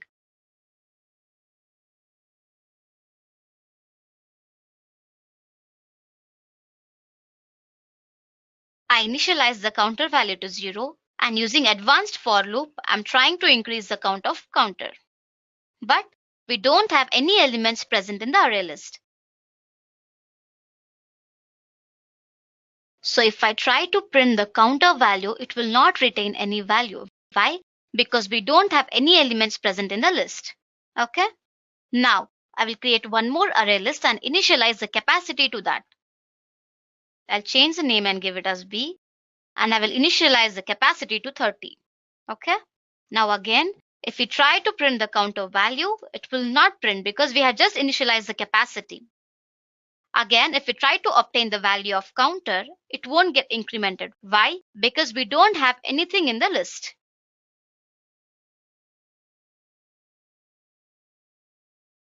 Now, let's create a string array and add some elements into it.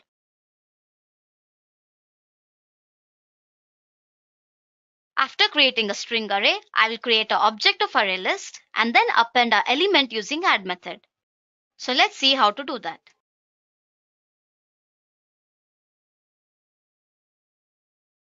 So this is how I will add an element using add method. Now I will use advanced for loop to print the elements present in the array list.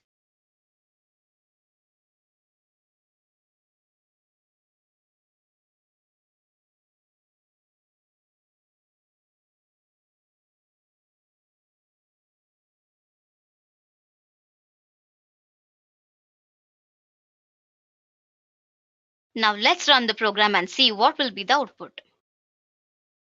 So here is the output. As I have already told, it won't return the counter value because the array list is empty and the counter value will be automatically 0. Next, on creating a string and adding the elements, it has retrieved all the elements present in the string, even with the one that we have added. that is J2EE. So this is how constructors are used in ArrayList. Now, let's dive into the various methods supported by ArrayList. First, add method. This method is used to add the elements to the ArrayList. That is, it is used to insert a specific element at a specific position index in a list. For example, you can create an ArrayList and go on adding the elements using the add method.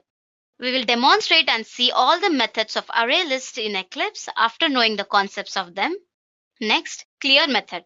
This method is used to remove all the elements from the list.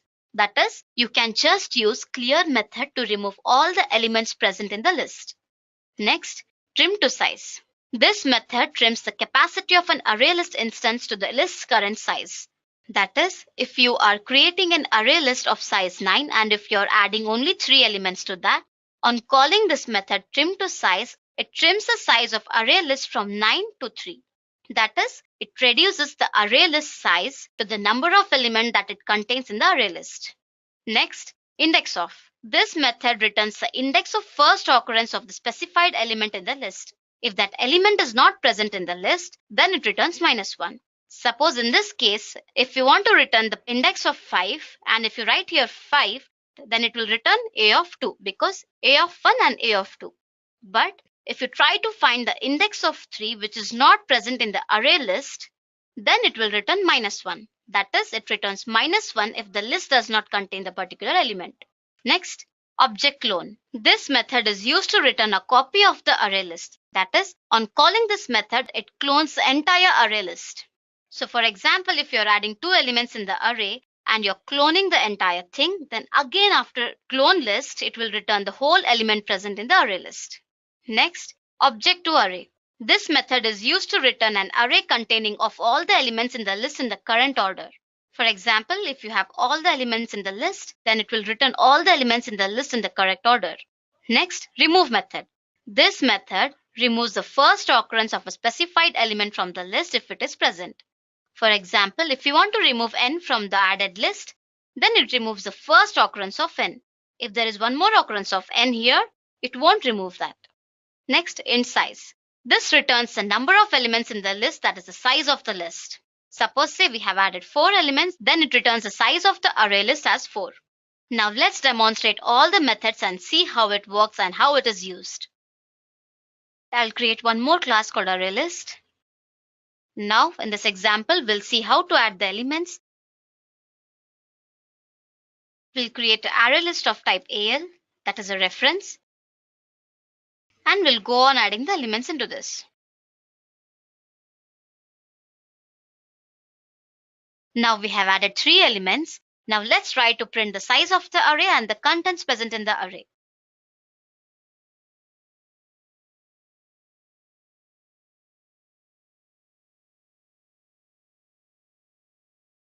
Let's execute and see what will be the output. So the size of the array list is 3 and the contents of array is Edureka, Java and arrays.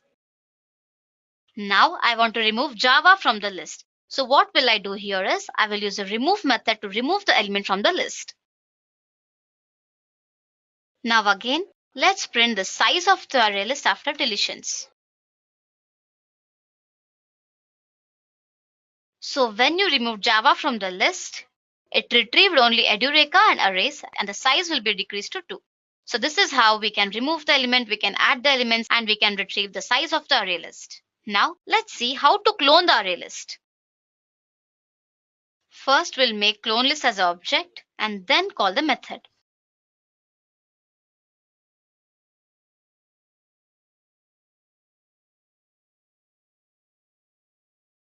Now let's execute and see how the clone list appears.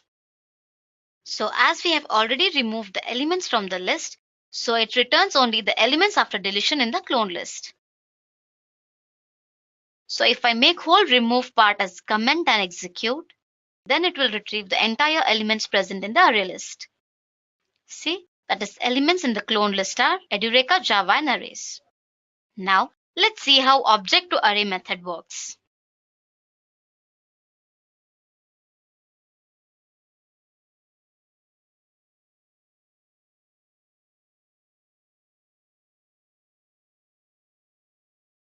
On executing this is how the output looks. Now let's use clear method and clear the array list. It's very simple. al.clear and print the elements. After applying clear method, nothing will be present in the array. That is, the entire list will be cleared. Now let's see how to create a custom array list and add the elements, remove the elements, and retrieve the size of that. I'll create a class called custom array. Say I want to create a class of student data wherein I will be initializing roll number, name, marks, and phone number. So let's see how to do that. I'll create a class called student data and initialize the variables. Now I will create a constructor and add the reference to these variables.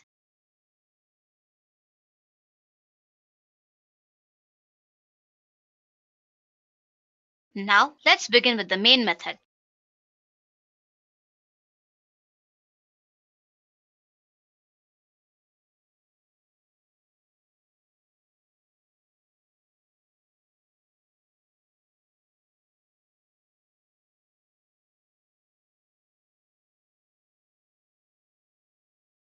Now let's create a custom array list and reference the variables. Using add values method, I'm adding the values.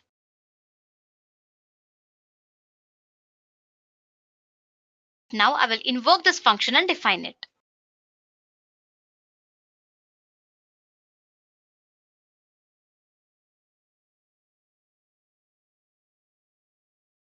Here I'm invoking list.add method to add the elements in the list.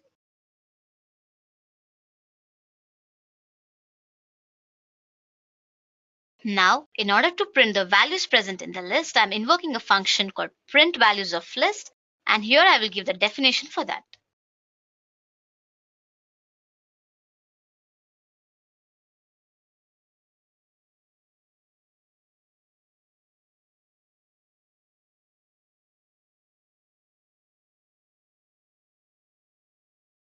And now let's print the values present in the list.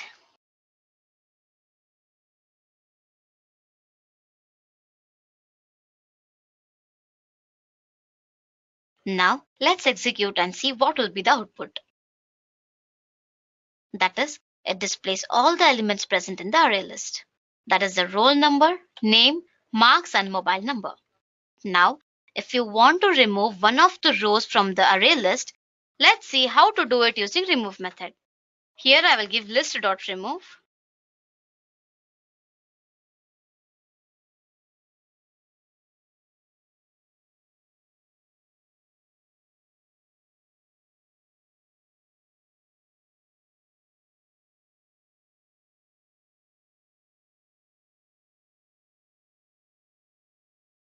Now, if you want to remove the row of elements from the array list, then you can remove the elements from the list and then print the rest of the elements. So let's see what will be the output. So output is like this.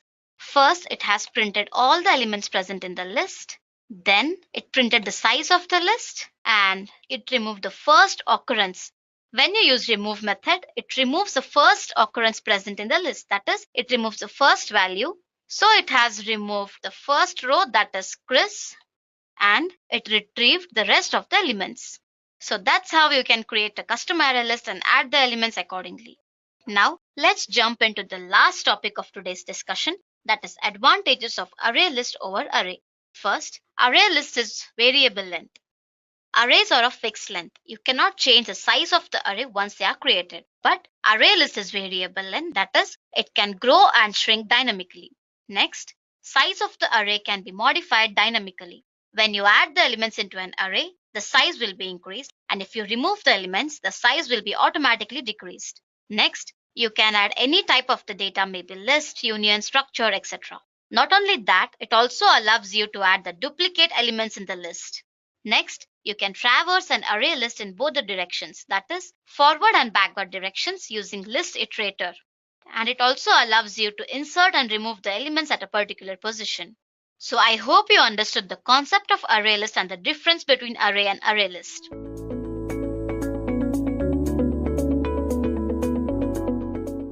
Now, when we are talking about string, so we are basically storing the data, which is like a lot of characters all together. So we can say they are sentences now. So you want to store a character or a letter or an alphabet. So we got char data type. But when it comes to a word or a sentence or a paragraph, right? So there we look into the string. So string in Java is an object. It represents the sequence of characters, kind of word or sentence. Then if we talk about string, so it's basically a class which is used to create and manipulate the string objects. So it is in the java.lang package. So that is how we say string is a reference type, not a primitive type.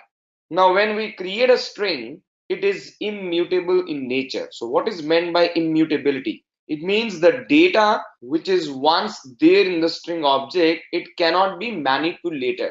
So manipulation for the strings we cannot do. Now, if we're talking about Java strings, right? So we can process our textual data very easily.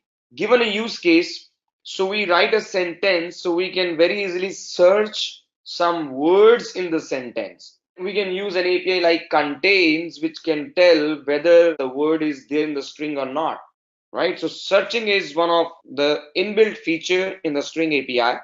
Then we can divide our string into, multiple parts. So we can say as a substring. Moving ahead, we can even create new strings out of the old strings. So for example, the quick brown fox jumps over the lazy dog. We can say the quick fox jumps and the quick lazy dog. So these are the different strings which we can manipulate our existing strings and we can create the new string. But remember, the old string never ever changes. It's always the new string which is created, since strings in Java, they are immutable. Now, java.lang.string is a class in Java. So guys, this class is basically implementing few interfaces: serializable, comparable, and char sequence. So when we talk about the class string, it's a final class which you cannot inherit. So every class in Java will be the child of object either you create or it's a built-in class. So it implements serializable, comparable, and the char sequence. So let us see what these three interfaces will be for strings. Now, serializable is just a marker interface. Now, when we talk about a marker interface, guys, so it will not contain any data member or method. It is basically marking the Java classes so that our compiler can come to know about these classes. Now, serializable are the ones for whom we can save the state in some files. So there's a concept called serialization and deserialization. So saving the state of an object and recovering the state of an object from a file. Now, comparable is basically that if you have a string and if you want to order the data in the string, you want to sort, you want to compare. So we got some methods available with the help of which we can very easily do that. For example, a method called compare to can compare one string with the other string, whether they are equal or not. Then we got char sequence interface. Guys, this is a readable sequence of characters, and this is supposed to provide some read-only access. And the other thing is that char sequence is basically parent to three classes, right? String, string buffer, and string builder. Now, string is a class which can create textual content for us, where this guy is immutable. So we cannot change the data once it is created. So you can even say strings, they are nothing but their data or their values, they are literals and we cannot change them. But string buffer and string builder, they are again the char sequences which can manipulate the data within. So they are the mutable versions of the string. Moving ahead, buffer and builder, they are different in a way that buffer is not thread safe, whereas builder is thread safe. So my bad. Buffer is thread safe, whereas builder is not thread safe, right? So what is thread safety, guys? Thread safety is synchronization. When multiple threads they are going to access the same single object, there we need synchronization. So string buffer is built in and it is by default synchronized, but the builder is not synchronized. So that is the difference between buffer and builder. Now we'll understand how we can create strings in the memory. So strings in the memory, they are created in an area called string pool. Now when we are talking about string pool, so Java string pool refers to collection of strings which are stored in the heap memory. So in the heap area, so there would be a string pool which will be created, and as string objects are immutable in nature, the concept of string pool came into the picture. So string pool will help in saving the space for Java runtime. So let us see how string pool is gonna work for us and how it's gonna save memory for us. Now, if you wanna create a string, there are two ways. Either you can create it as a literal, we call it an interned string, or you create it with the new keyword, we call it an object, right? So let us have a quick look on how we create a string and how the string pool comes into action. So considering we are going to use literal to create a string, so guys, Java string literal is created by just writing the string literal in double quotes. So how you will do it? You will say string str is Edureka. So you need to use these double quotes. So when I'm saying str, so guys, str is basically a reference variable which is pointing to Edureka, like this. So in the string pool, we got a literal called Edureka, and str will contain the hash code for that literal, and this is how we got a relationship mapping. Now, same way, when we want to create a new string with the same name, let's say I want to write another string, but that will also be Edureka. So for that, what happens? So before creating a string literal, right? So first a lookup happens for the value in the string pool. If the same value is already available in the string pool, right? So a new string will not be created, rather the reference of that string will be returned. For an instance, if I write string str1 is Edureka, it means what will happen, str1 will also point to the same string. So literals, they are created once, they are not recreated. Same way, when I will say string str2 is welcome, now welcome is not there in the string pool. So what will happen? A new literal welcome will be created to which str2 will point. So once again, a quick review. String literals, we also call them an interned way of creating the strings. Interned way of creating the strings is where a string literal gets created into the string pool. Once a literal is created, it will not be recreated. So if you said that string str is Edureka, so we are not going to come up again for string str1 is Edureka. So it's gonna point to the same string literal. For a different string literal, we'll have a different, memory region created. So string str2 is welcome will point to a different literal and hence the string pool. So how it is saving the memory? By creating literals once, right? So sharing of string literals, because these literals, they are the values and they can never ever be modified. They're kind of constants now. The way 10, 1, 0 is a literal, it cannot be changed. Same way, these are the literals, they cannot be changed. Now, the other way of creating a string is if you write a new keyword. So whenever you're going to use a new keyword, so it is basically going to create a new object in the heap memory. So for an instance, if I say string str3 is a new string Edureka, what's going to happen? So there will be a new object created in the heap memory. So it's like just the other objects which get created in the memory, right? So it's always a new object. It's not gonna point to the string pool now.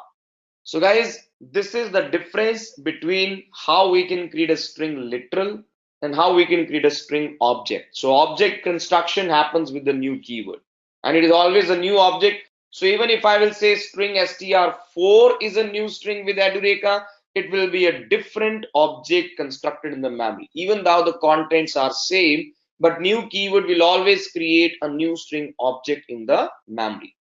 Now we'll see some string methods. So guys, we got string class, which is a built-in class, and we will be exploring these methods. What are the built-in methods? We will also try to explore them practically. But let's first of all have a look on the list. So we got this method called equals, which will check whether the given string is equal to the other string or not. So it's comparing the contents in the string. Now equals ignore case will ignore the case, right? So whether the uppercase or the lowercase, it won't matter for us. Length returns the length of a string. Then we can get the character at any index. Now string is a collection of characters, so they are indexed internally from 0 to n minus 1. So char at, you pass the index and you will get the character at that index from the string. To uppercase returns the string in the uppercase. Lowercase will generate a lowercase string. Then replace can replace an old character with the new character, and thereafter a new string can be constructed. So remember, whenever we are manipulating the strings, whether the intern strings or the non-intern strings, we are always getting a new string. Now trim is a method which is going to remove the white spaces from the beginning and the ending of the string. Then contains method will give a quick check. So it's gonna search whether a string is existing in a string. So part of string exists in a string or not. To char array, so we can get our strings converted to the character array by calling the method to char array. Then we got is empty to check whether the string is empty or not. Ends with, so we can check that whether the string ends with a specified suffix. For example, you wanna generate an application where you wanna list all the images. So you're writing a file explorer app. You wanna read the files and you wanna check whether their extensions are .jpg or .png. So we got ends with, right? Then similar to the ends with, we even have starts with. Then we got concat, which can concatenate the two strings, right? So it's like appending the strings and regenerating a new string. So guys, let's have a small demonstration on string methods. So I'm gonna create a new Java project. So let us name this as strings demo. So here I'm going to write a class, let's say strings, Java strings. I'm going to say a co.edureka as a package with the main method. There are two ways to create a string. So I will say string str1 is hello, right? So this is known as interned way, or we can say string literals. So where are they stored? They are stored in string pool, right? Now I will say string str2 is also hello. So guys, str1 and str2, they are two different reference variables, but they are pointing to the same literal hello. str1 and str2 reference variables pointing to the same literal. So as we saw in our string pool example during the presentation part. Now, if I'm going to compare these strings, if I will say if str1 is equal to str2, so here I'm gonna say str1 equal to str2. In the else case, I will say str1 not equal to str2. So what are we comparing here? We are not comparing content that is hello. So what we are doing here? So we are comparing hash codes of str1 and str2. Hash codes in str1 and in str2, which will be same for the string hello. Now literal is created once, right? So str1 as a reference variable and str2 as a reference variable, they are pointing to the same string hello. So we are comparing the references here. So when I will run this code, what you will get to see is that they are equal. Now, the other way around is where I'm going to say string str3 is a new string of hello. So what is this? This is known as object, string object. That is, we used new operator. So here string object is constructed in heap area with hello as its contents. At the same time, when I will say string str4 is new string hello. So guys, what has happened? str1, str3 and str4 are reference variables which are pointing to two different objects whose content is same. Now that is something which we need to understand. So we are basically having these two different strings, two different reference variables, which are pointing to two different objects whose content is same.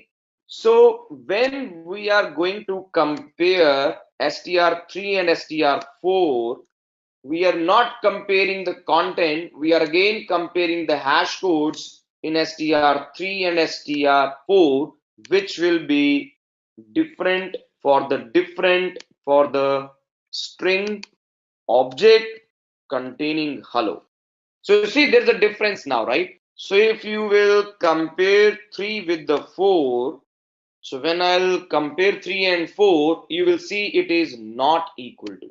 So this is the first proof of concept, and as a conclusion, we understand equals to will compare reference variables, that is hash codes, and not the real content, that is hello.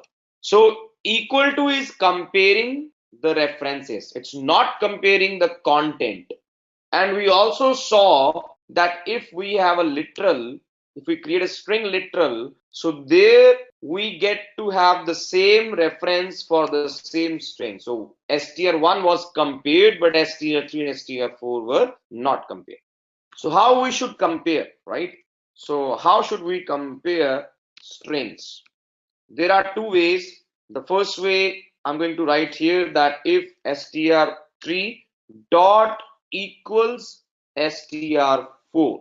So that's like the equals method. It's gonna return me either true or false. So I'm gonna say str3 is equal to str4, and the else part where it is not equal to str4. Now when you run the code, you see it is equal. So remember, if you wanna compare the strings, right? So that is the content within, right? So you wanna compare the content within, you never ever use equal to operator, because equal to operators is working, it is working only on the reference comparison, where equals as a method is comparing the content within, right? Now the equals method is one thing, the other thing is compare to method. You can say if str3 dot compare to str4, and if this gives me 0, right? So this is a comparison, str3 compared to str4. In the else case, I can just say str3 not compared to str4. So let us run this code here. So compared to str4 and is equal to str4. So this is what we got, guys, right? As in the two different, if else structures, how we can compare the strings. Now let us explore some string APIs. So more on string APIs. So some string methods to begin with. Let us create a string called str, which is John, Jenny, Jim, Jack, Joe. So we got this string John, Jenny, Jim, Jack, and Joe. And what I'm going to do here is, so I will say the first thing we'll get the length, right? So I'll say int length is str dot length. So we can say CISO length of str is plus the length. Now when I run the code here, you see it gives us the length as 28. So when I get the length as 28, now there are characters, right? So I can just come here and say str dot char at 0 plus a bar plus str dot char at length minus 1. So when you run the code, so even before I run the code, so I'll just print out the str. So let's say str is plus str. So I'm just gonna print the string. So it says str is John, Jenny, Jim, Jack, and Joe. Length is 28. The character at 0 is J, and the character at length minus 1, that is 28 minus 1, 27, is E. So string starts with the 0 and goes till n minus 1, that's like length minus 1. Now considering, I will say str dot to uppercase. I will say str now or str after uppercase is plus str. So we are very simply trying to say that I want to convert the string to uppercase. But when you run this code here, you see that string is not manipulated. So here we see no changes, right? So why we didn't see any change? So reason is that strings are immutable. So when you run this code here, so you see no change. String remains the same. So what exactly is happening here? So you are getting a new string, let's say S1. So you're getting a new string generated, and when you will say, see, so S1 is plus S1, so you run the code here, you see that S1 is manipulated. A new string is created. So guys, whenever we are talking about string manipulation means a new string will be generated, but old string will not be modified. So that brings in the first understanding that strings are immutable. They cannot be changed. We cannot modify their content. Now the next part. So the way we got to uppercase, in a similar way we got to lowercase. So I can search in the string. I can say if str dot contains John, right? Or let's say not the John, let's say Jim. So Jim is somewhere in between. So I'll simply come here and say Jim is in the string. You run the code now. It says Jim is in the string. So contains method will help us to check whether a string is there, a substring is there in the string or not. Now considering you want to break the string into a small string, we can use a substring method. I can say string s2 is str dot substring from the index number 5. So this is 0, 1, 2, 3, 4, and 5 index is this space, right? So I will say CISO S2 is plus S2. You run the code. Now what you see is that the guy John is trimmed off from the space till the end. We got a new string. So this is known as a substring. A substring, you mention the index. So till from 0 to 4, string will be removed, and there onwards, 5 onwards, you get a new string. So even I can say string s3 is str dot a substring. You go from 6 till let us say 10. So let us see what we will get in S3. So I'll say S3 is plus S3. So when I run this code, you see it is saying JENN. Now what is 6? Let us see here, guys, right? So 0, 1, 2, 3, 4, and this 5. Till here we got the 5 index. So start with 6. 6, 7, 8, and 9. So 10 not inclusive, right? So what is this?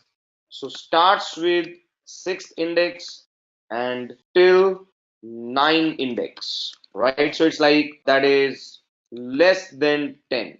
So that's like substringing. So we can have a string. So we can even replace the characters here. So what I can do is I can say string s4 is str dot replace the character j with the character k. So remember, always you will get a new string, right? So now if you say S4 is plus of S4. So if you run this code here, you see Con, Canny, Kim, Kak, and Go. So instead of John, Jenny, Jim, Jack, and Joe.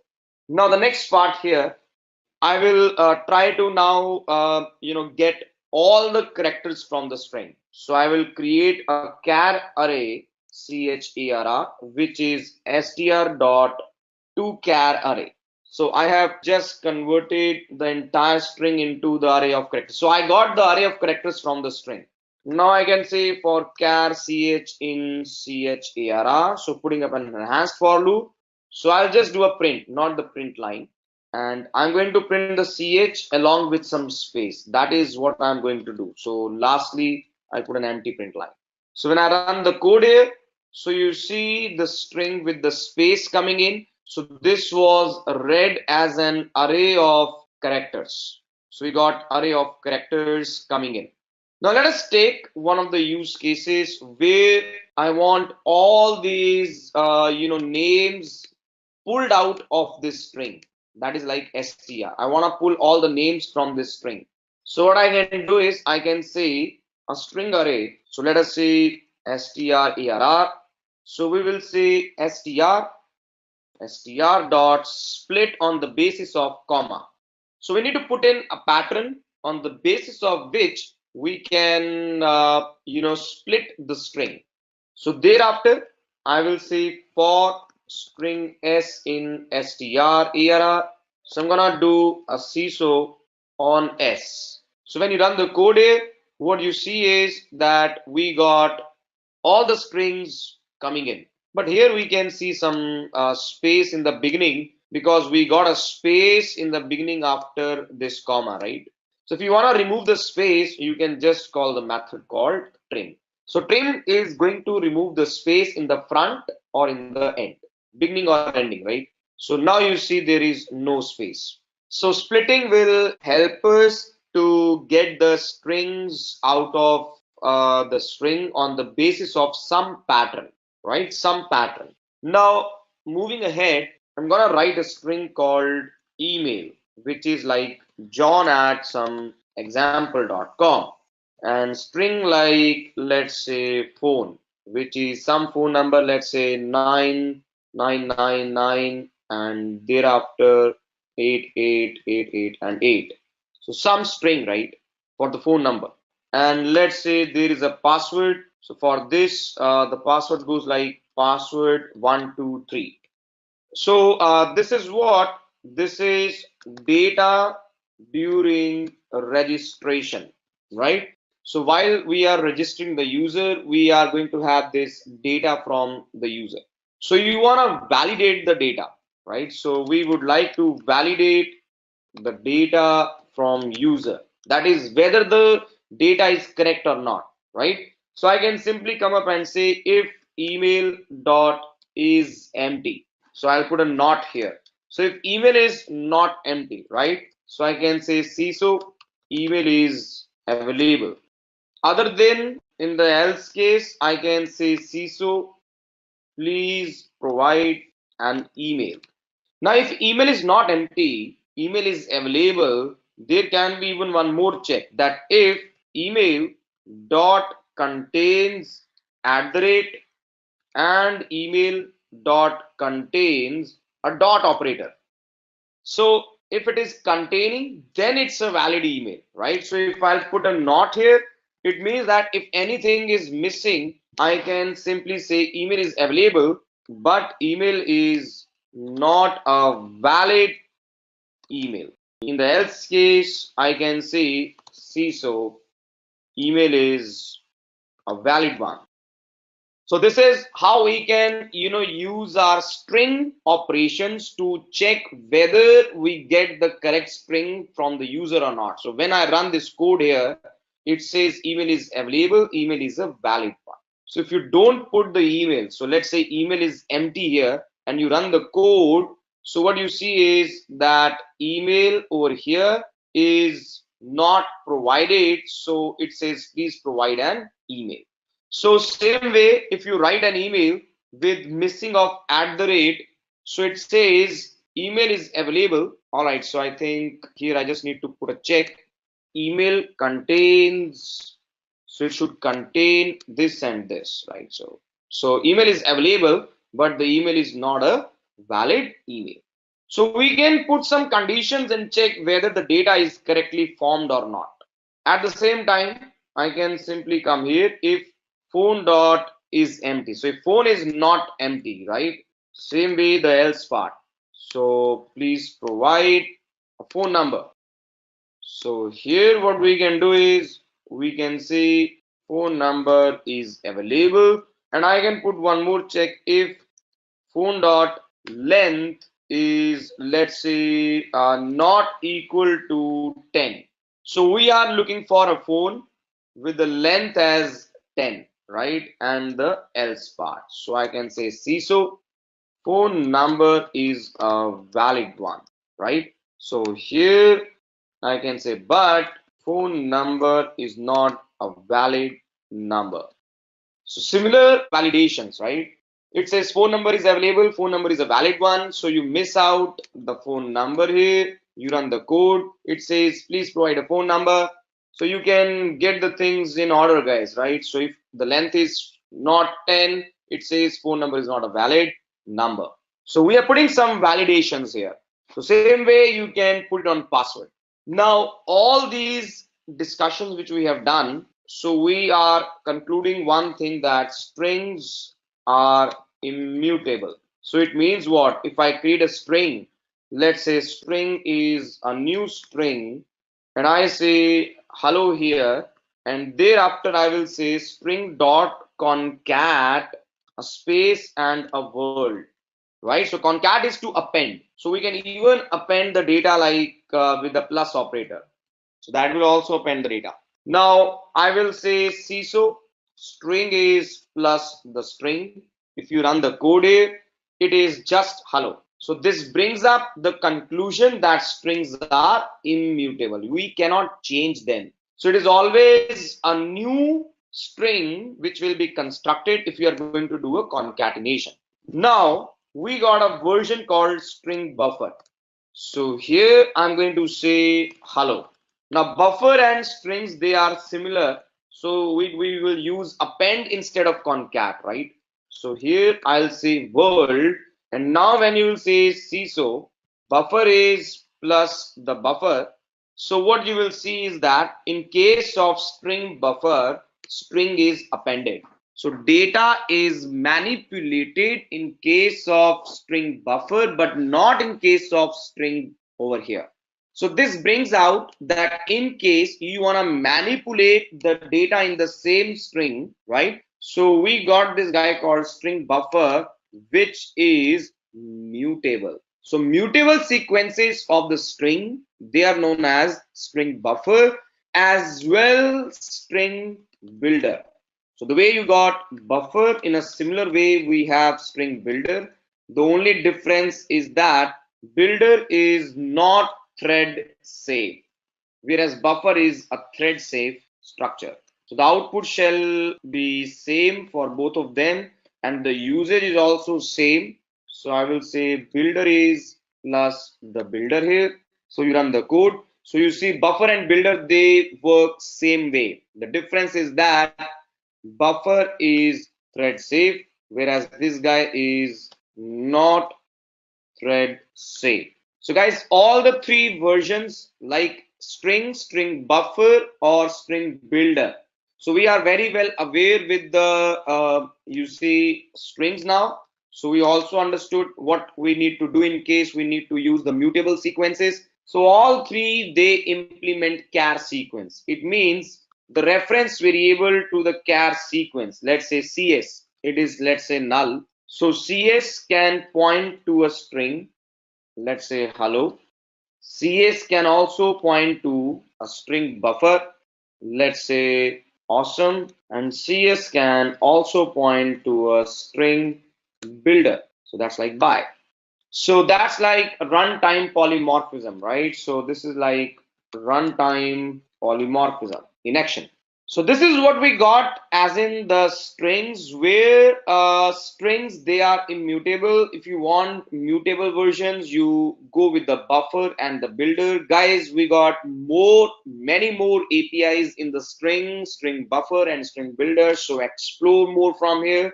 So I hope this entire content is clear to everyone.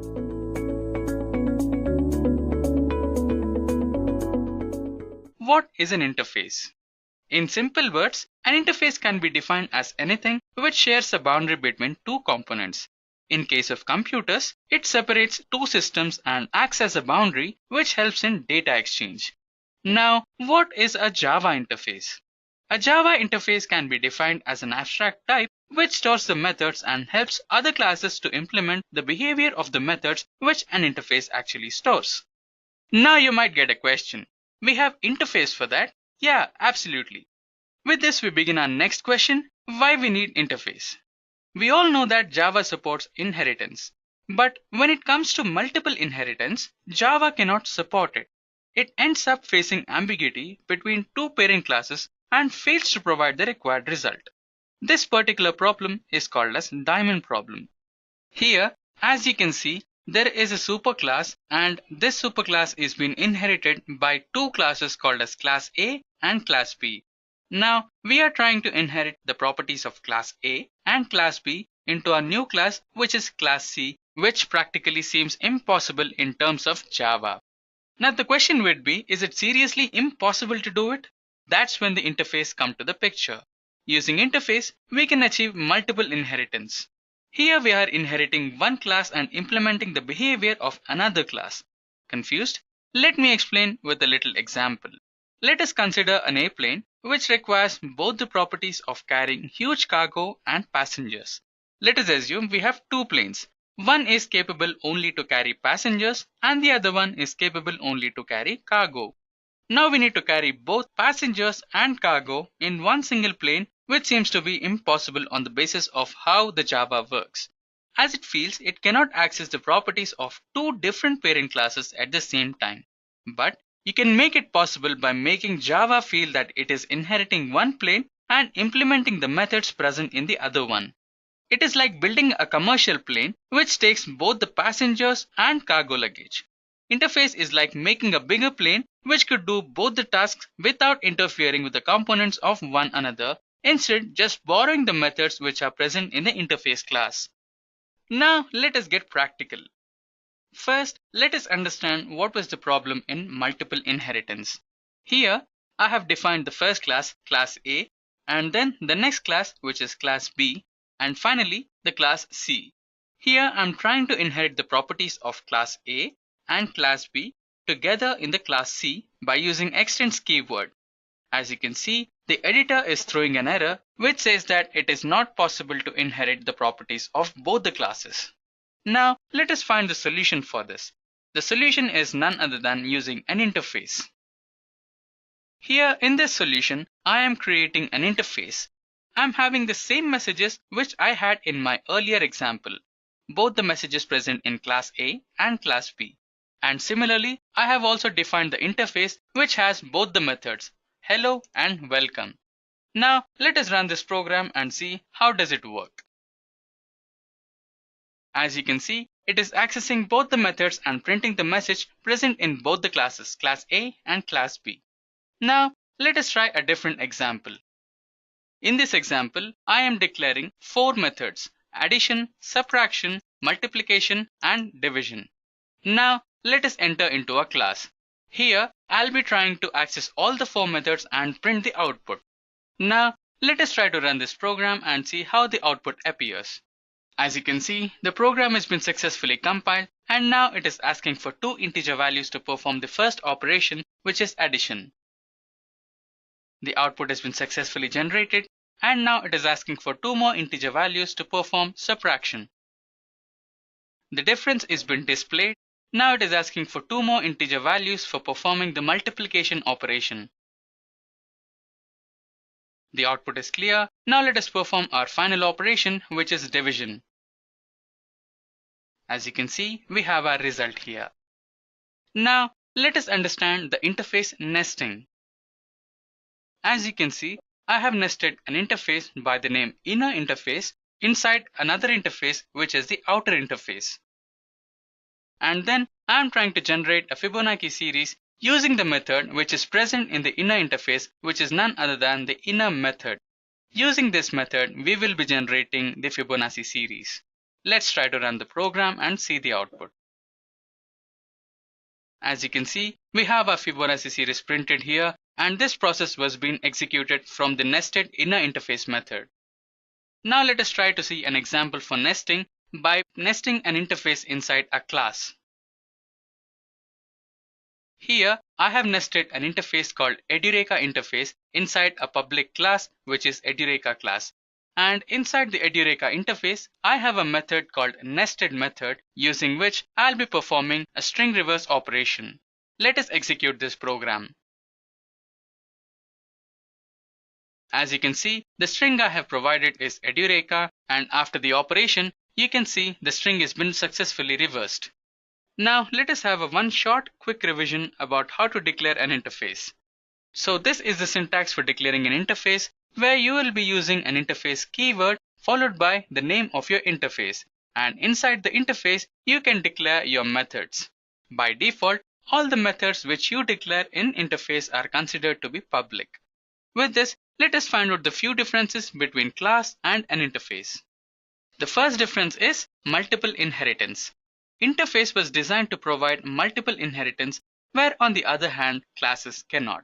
The next difference is data members. Interface does not have data members. All it includes is methods, which decrease the probability of confusion during the implementation process. On the other hand, classes include data members, which mean to say that the user must be careful while using the data members to avoid ambiguity. The next difference is constructors.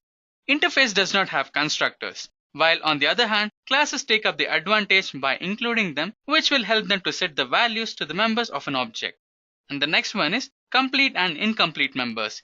Interfaces comprise of only methods, which make them have only the signature methods in them. While on the other hand, classes include both data members, which are also called as abstract members, as well as methods, which are known as signature members. The next one is access modifiers. Interfaces does not have access modifiers.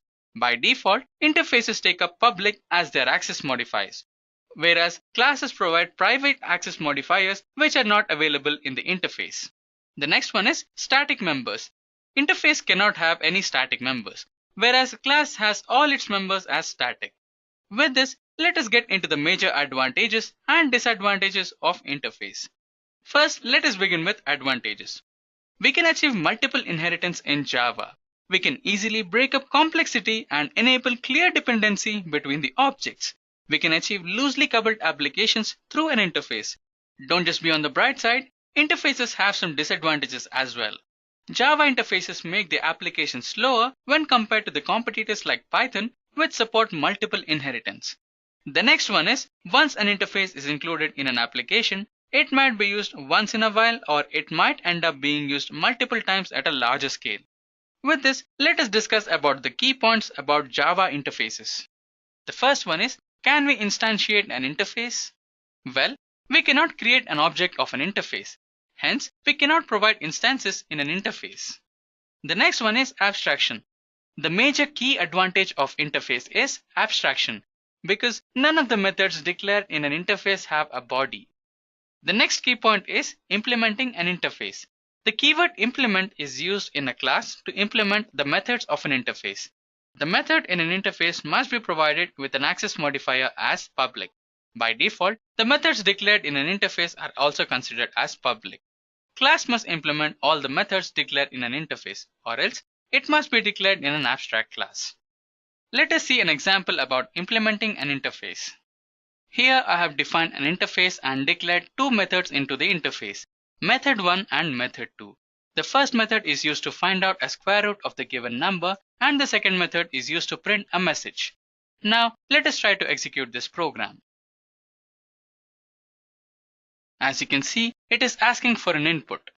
Now let us provide a number to find out its square root. As you can see, the square root of the given number is 4. Now let us try to execute a different example where we'll be implementing the methods from two different interfaces.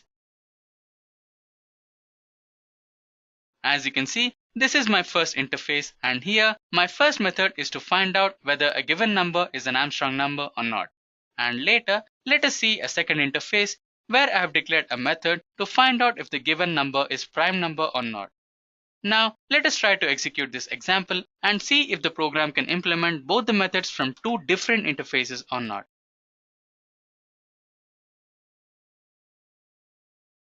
As you can see, the class Edureka 2 has successfully implemented both the methods from interface 1 and interface 2 and displayed the output. I have given 3 as the input for finding whether it is prime number or not, and the result is it is a prime number. Similarly, I have given 153 to find out if it is an Armstrong number or not, and the program provided the output as it is an Armstrong number. With this, let us continue with the key points.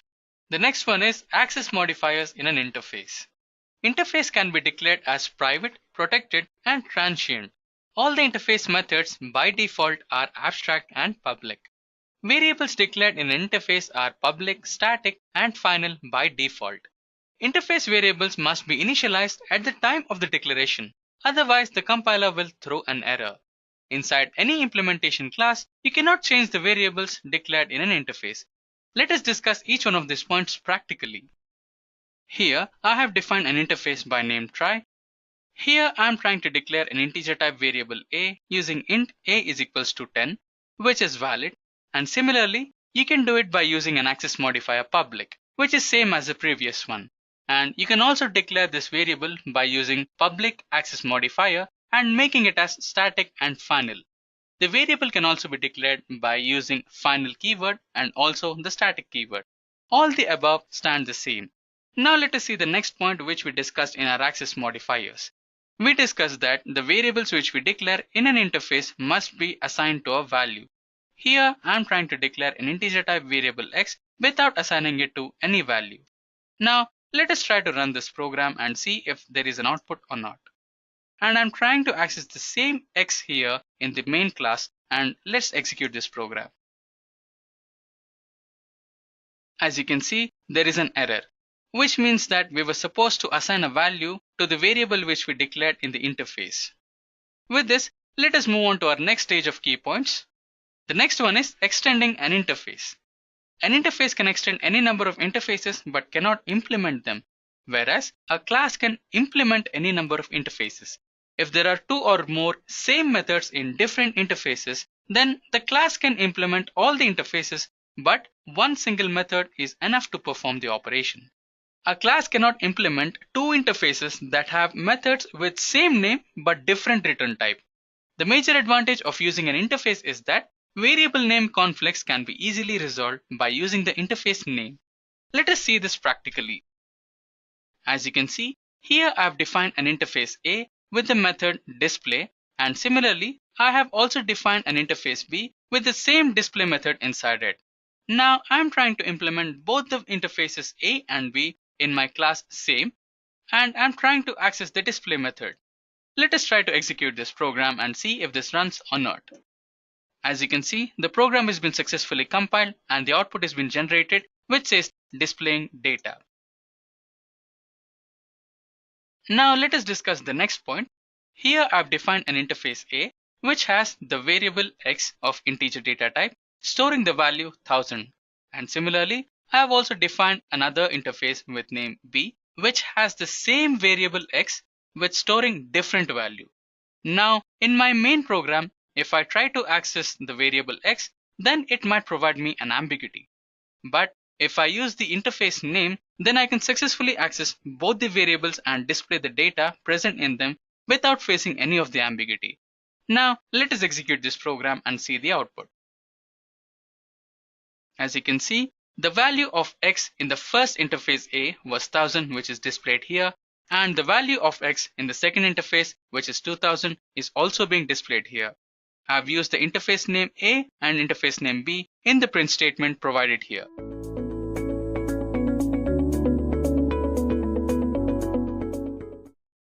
Let's understand what are data structures in Java. A data structure is a way of storing and organizing the data in a computer so that it can be used efficiently. It provides a means to manage large amounts of data efficiently. And efficient data structures are key to designing efficient algorithms. Next, we have two types of data structures, that is linear and hierarchical. So what is linear data structures? Linear data structures are those whose elements are sequential and ordered in a way so that there is only one first element and has only one next element. There is only last element and has no previous element, while all the other elements have a next and a previous element. Understood? Like you can have only first and a next element, and there is only last element but has only one previous element. So there cannot be any multiple previous elements or multiple next elements. Okay? But all the other elements have a next and a previous element. Note that there is only one previous and next elements.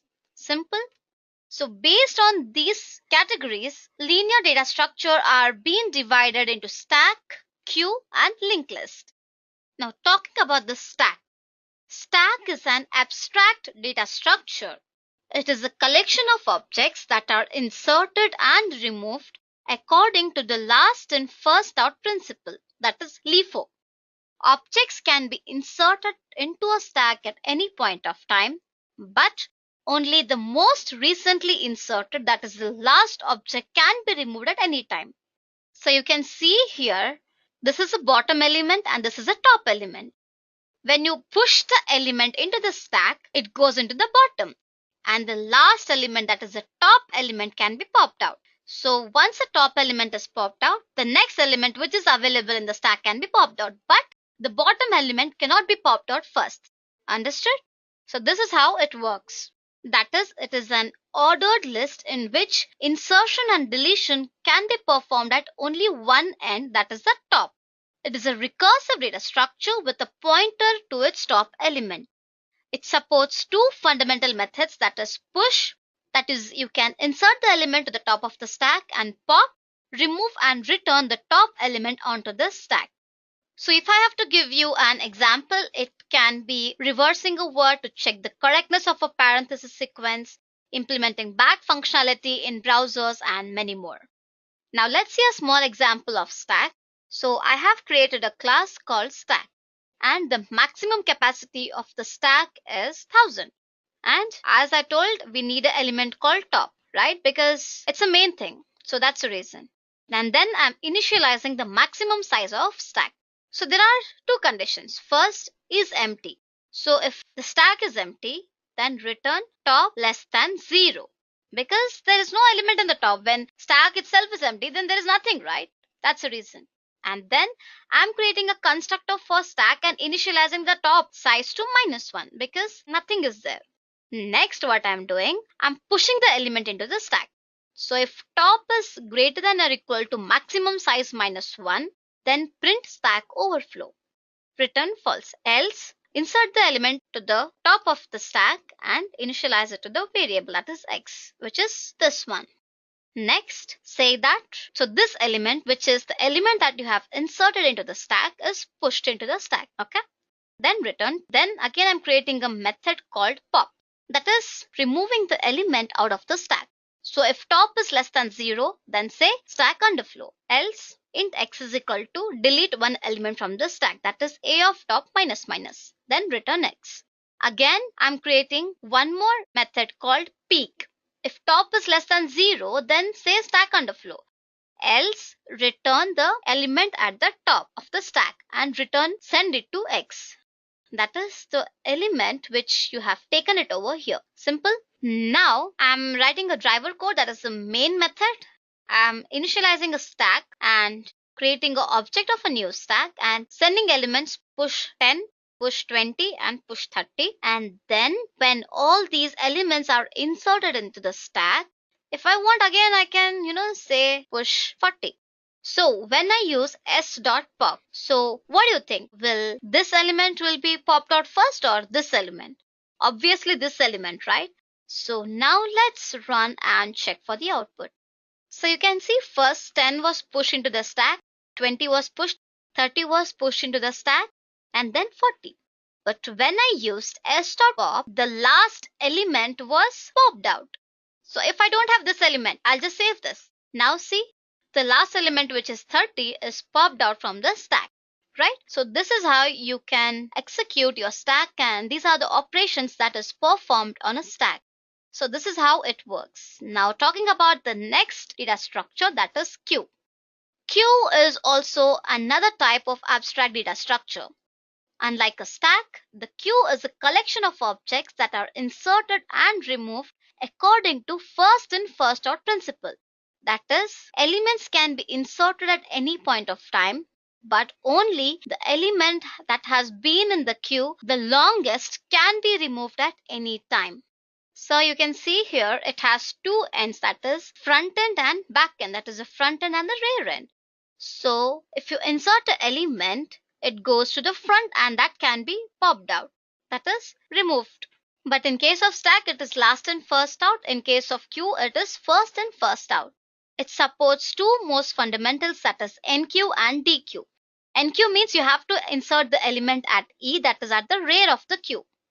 And dequeue means remove and return the element from the front of the queue. So whatever element you insert at the rear end will go to front as soon as you insert it more, right? So simple, that can be taken off from the queue end.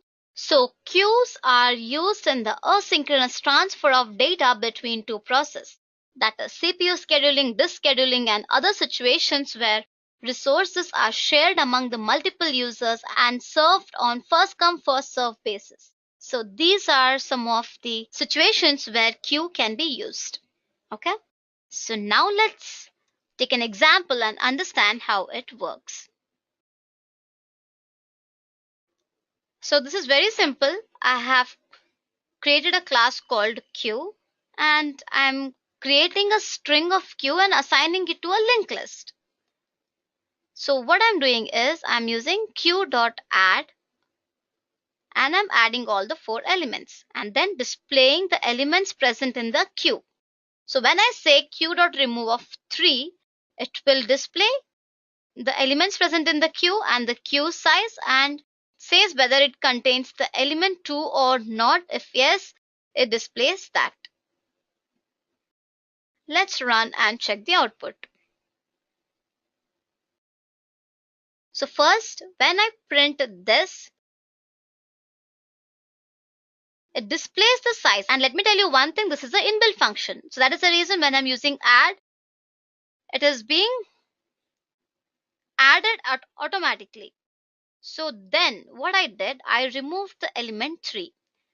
So you can see here I can remove any element.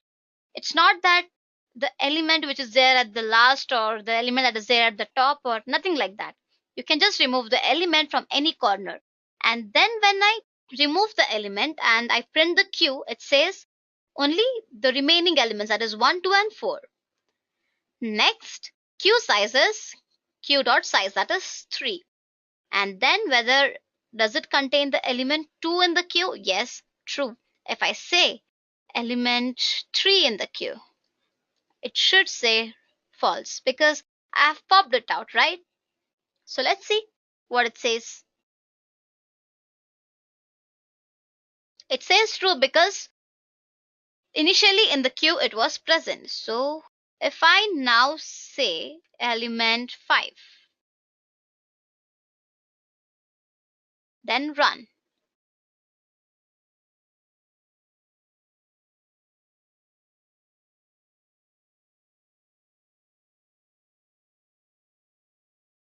So when I say queue.contains 5, it should say false because it's not there in the list, right? See, it's telling false. So this is how you can perform the operations on the queue. The next data structure is linked list.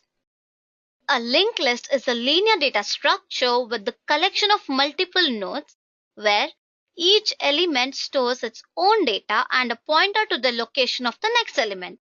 The last link in a linked list points to null, indicating the end of the chain.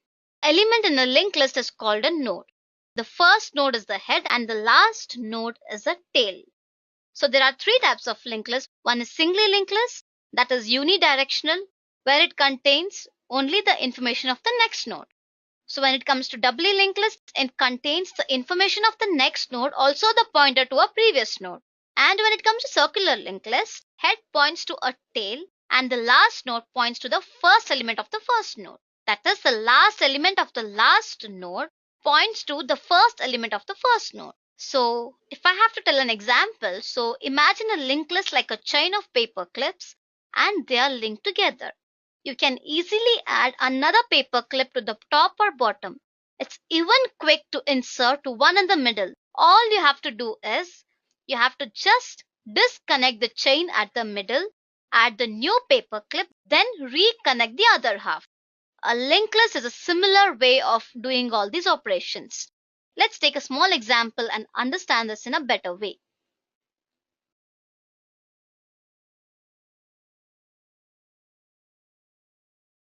So I have created a class called LinkedList example and node head is the head of the list.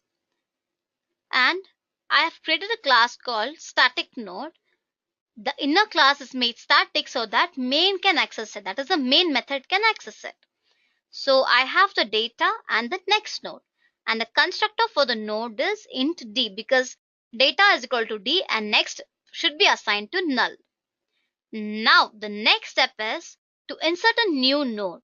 So for that what I'm doing, I'm creating a static method for linked list example and I'm inserting linked list example list and int data.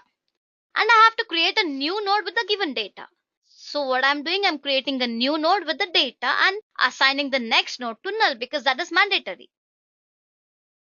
So if the linked list is empty, then make the new node as head. So if linked list is empty, that is if list.head is equal to null, then make the new node as head. That is new node is equal to head. Else traverse till the last node. That is node last is equal to list.head. And then insert the new node. Again, insert the new node at the last node. And finally, you have to return the list by head. Okay. Now, this is a method to print the linked list. So current node is equal to list.head. And the linked list contains the elements that is being present in the current node and the list that is already being inserted. So when I have to traverse to the linked list, I'll check whether current node is not equal to null. If it is not equal to null, then print the data at the current node using the statement. Or else go to the next node. In the main method, I'm creating an object of a new linked list and I'm inserting the values into the list in sequence. Then finally, I'm printing the list. Okay. So now let's run and check the output. So see, the elements are being inserted in the sequential order. So this is how it works. So this was all about the linear data structures. Now moving further, we have hierarchical data structures which comprise of binary tree, binary heap and hash map as well. So binary tree is a hierarchical tree data structure in which each node has at most two children, which are referred to as left child and the right child. Each binary tree has a group of nodes that is root node, left subtree and the right subtree. The root node is the topmost node and often referred to as main node because all the other nodes can be reached from the root. And left subtree and the right subtree is also a binary tree. And binary tree can be traversed in two ways, that is depth first traversal, that is in order, pre-order and post-order, and breadth first traversal, that is level order traversal. And the complexity is big O of n and the maximum number of nodes at level L is 2 raised to the power L minus 1. And binary search applications include, it can be used in many search applications where data is constantly entering and leaving. Also as a workflow for compositing digital images for visual effects, used in almost every high bandwidth router for storing router tables, also used in wireless networking and memory allocation, also used in compression algorithms, and many more. So, this is all about the binary tree. Now, talking about the heap, it's a complete binary tree which answers to the heap property. In simple terms, it is a variation of a binary tree with the properties like a tree is said to be complete if all its levels except the possibly the deepest are complete. The property of the binary tree makes it suitable to be stored in an array. It follows heap property, that is, a binary heap is either a min heap or max heap. Min heap is for every node in a heap, node's value is lesser than or equals to value of the children. Maximum binary heap is for every node in a heap, the node's value is greater than or equal to values of the children. And popular applications of binary heap include implementing efficient priority queues, efficiently finding the k smallest elements in an array, and many more. The next concept is hash tables. Imagine that you have an object and you want to assign a key to it to make searching very easy. To store that key value pair, you can use a simple array like a data structure where keys, that is integers, can be used directly as an index to store data values. However, in cases where the keys are too large and cannot be used directly as an index, a technique called hashing is used. In hashing, the large keys are converted into small keys by using hash functions. The values are then stored in a data structure called a hash table. A hash table is a data structure that implements a dictionary ADT, that is a structure that can map unique keys to values. In general, a hash table has two components, one bucket array and the hash function. A bucket array for a hash table is an array A of size n, where each cell of A is thought of as a bucket, that is the collection of key value pairs. The integer n defines the capacity of the array. Next, hash function. It is any function that maps each key k in our map to an integer in the range 0, n minus 1, where n is the capacity of the bucket array for the table.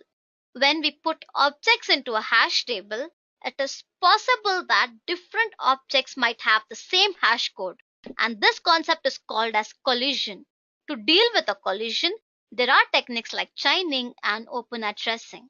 So these are some of the most basics and frequently used data structures in Java. Now that you are aware of these, you can start implementing them in your Java programs. So I hope you understood the concept of linear and hierarchical data structures.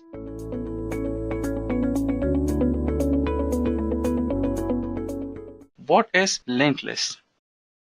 A linked list is considered as a data structure similar to any other data structure like arrays, stacks, and queues. The linked lists have three major parts: head, tail, and node. Every node in the linked list is interconnected using the address of the next node. Before we get started with the linked list, let us understand the terminology of array. Before using an array, we actually reserve the memory blocks in the memory to store the data in order to process them. For example, I have reserved an array of integer data type and I'll be storing 5 elements into it. The name of my array is myArray and the addresses for the array are 0, 1, 2, 3, and 4. So now let us try to add the elements into my array. The first element is 10. As you can see, the first element is stored in the index 0 of my array. Similarly, I'll try to add 4 more elements into my array, which are 20, 30, 40, and 50. As you can see, the data is being successfully inserted and the insertion order is being secured. Each and every element is being inserted into the array in a sequential order, and now we can access them using their index numbers. But in case of linked lists, this doesn't happen. Unlike arrays, they do not work with the completely reserved sequential collection of memory. Instead, they choose the random blocks from the heap and store the data into it and provide access to the data whenever needed. The best part is, once the use of linked list is done, and if you won't need it, then you can actually dump the memory blocks back into the memory heap, which makes them reusable. Once you provide the data into the linked list, it will borrow the particular number of memory blocks from the heap based on the data type you provide. For example, 2 or 4 bytes for each block of an integer data type, and 4 bytes for each block of a float data type, and 16 bytes of data for each block of double data type, and so on. Each block it selects will have a memory address along with it and a space for data to be stored. Once the data is stored, then the last memory block will replace the address with a null value which indicates the end of the linked list. Using the interconnection between the nodes, the linked list behaves like an array and displays all the data in the form of a sequence. Now that we have understood what exactly a linked list is, let us discuss about the types of linked lists. The linked lists are majorly divided into 3 types: the singly linked list, the doubly linked list, and the circular linked list. A singly linked list is a standard linked list which mainly consists of 2 fields: the address space to store the address of the next node and the block for storing the data. As you can see, this particular node is the head node and this particular node is the tail node. This is the block which stores the address of the upcoming node, and this block stores the data. We can traverse in one single direction in a singly linked list. The next one is the doubly linked list. The doubly linked list is completely similar to a singly linked list, but the only difference is that the nodes in the doubly linked list have 3 fields, namely the address node for the next upcoming node, the memory block to store the data, and finally the block which stores the address of the previous node. As you can see, this particular node is the head node, this particular node is the tail node, and these nodes are the intermediate nodes which are lying in between the head node and the tail node. As you can see, this particular block of this node is pointing to its previous node, and this particular block of this node is pointing to the upcoming node. And this particular block is designed to store the data which you provide into it.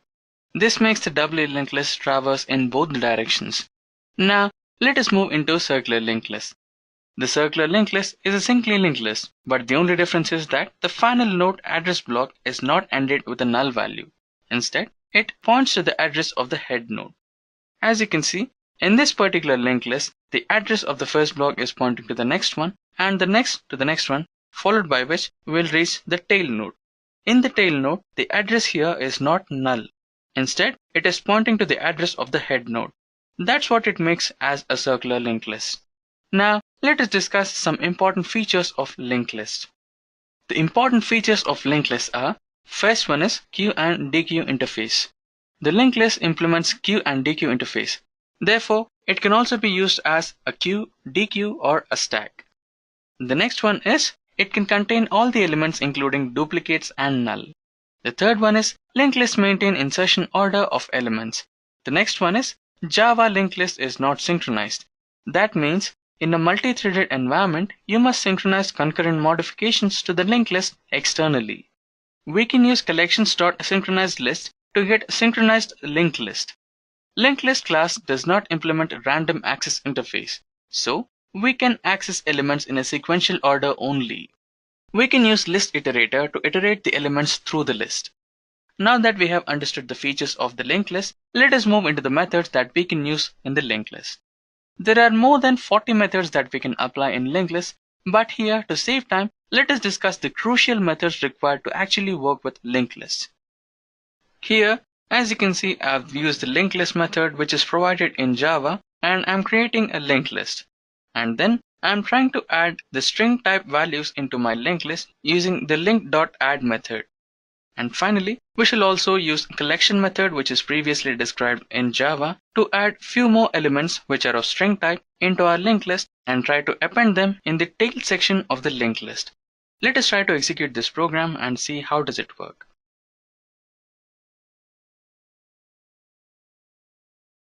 As you can see, the output is being printed here. The first data which we tried to insert into our linked list was welcome to Edureka.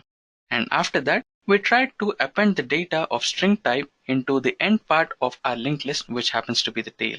And the linked list after appending the string data type at the last is welcome to Edureka, an online technology training center.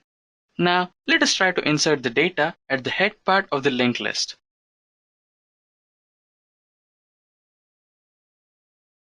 So in this particular program, I'm making use of the linked list method, which is previously described in Java, and I'm adding the elements welcome and Edureka, which are string data type, into the linked list. And in the next section, I'm using collection method, and I'm adding few more elements into the linked list at the head section of the linked list. Now let us try to execute this program and see how does it work. As you can see, the output has been successfully generated, and the data of the linked list before appending the data to the head section was welcome Edureka, and after appending the data to the head section, we have welcome to the most popular online technology training center, Edureka. Now let us execute add method.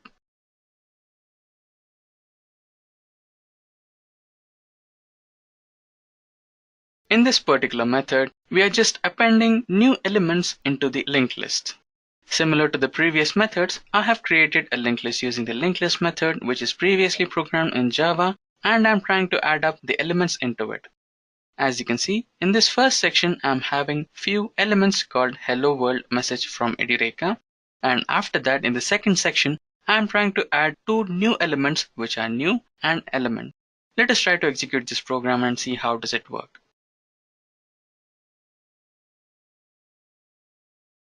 As you can see, the output has been successfully generated, and the linked list before appending the new element to it is hello world message from Edureka, and after appending the new element, we have hello world message from Edureka and the new elements, which are new and element. Now let us try to append the data using add method by using the index followed in the linked list.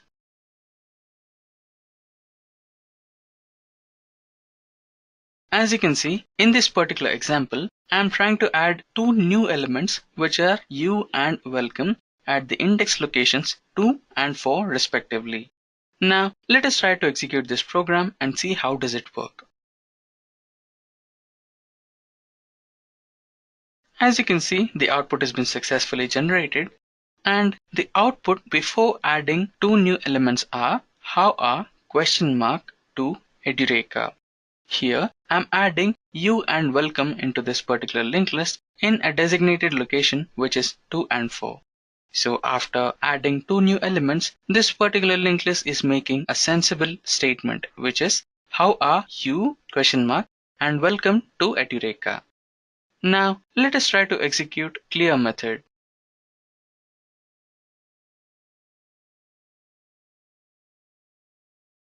As you can see, in this particular example, I have created a linked list, and I have also added some elements into the linked list, which is Edureka Online Training Institute. After that, I'll be clearing the linked list using the command list.clear. Once after I clear the linked list becomes completely empty. After that, I'll be using the add method again to add up new elements into the linked list. So now here, the linked list will be completely erased in the first half, and after that, once if I try to insert new elements into it, then it will take up the new elements and add them into the previously existing blocks without having the previous data in the linked list. Now let us try to execute this program and see how does it work and understand it in a better way. As you can see, the data has been successfully generated, and the data which was present in the linked list before clearing was Edureka Online Training Institute. Once after the data has been cleared successfully, the new elements have been added into the linked list, which are now tied up with NIT Warangal. Now let us try to execute clone method. In this particular example, I'll be using clone method. The clone method is nothing but you are cloning the existing linked list. Now let us try to execute this program and understand this in a better way. As you can see, the first linked list is example for clone method. I'm using clone method and I'm trying to duplicate the first linked list, which has the same data as you can see, which is example for clone method. Now let us try to execute index method. As you can see in this particular example, I'm using index of method. So here I have inserted some data into my linked list, which is using index of method. So what I'll do here is I'll be using list.indexOf method to find out the index of a particular element. So here I've chosen using element and method element to find out the index of those particular elements. Let us try to execute this program and see how does it work.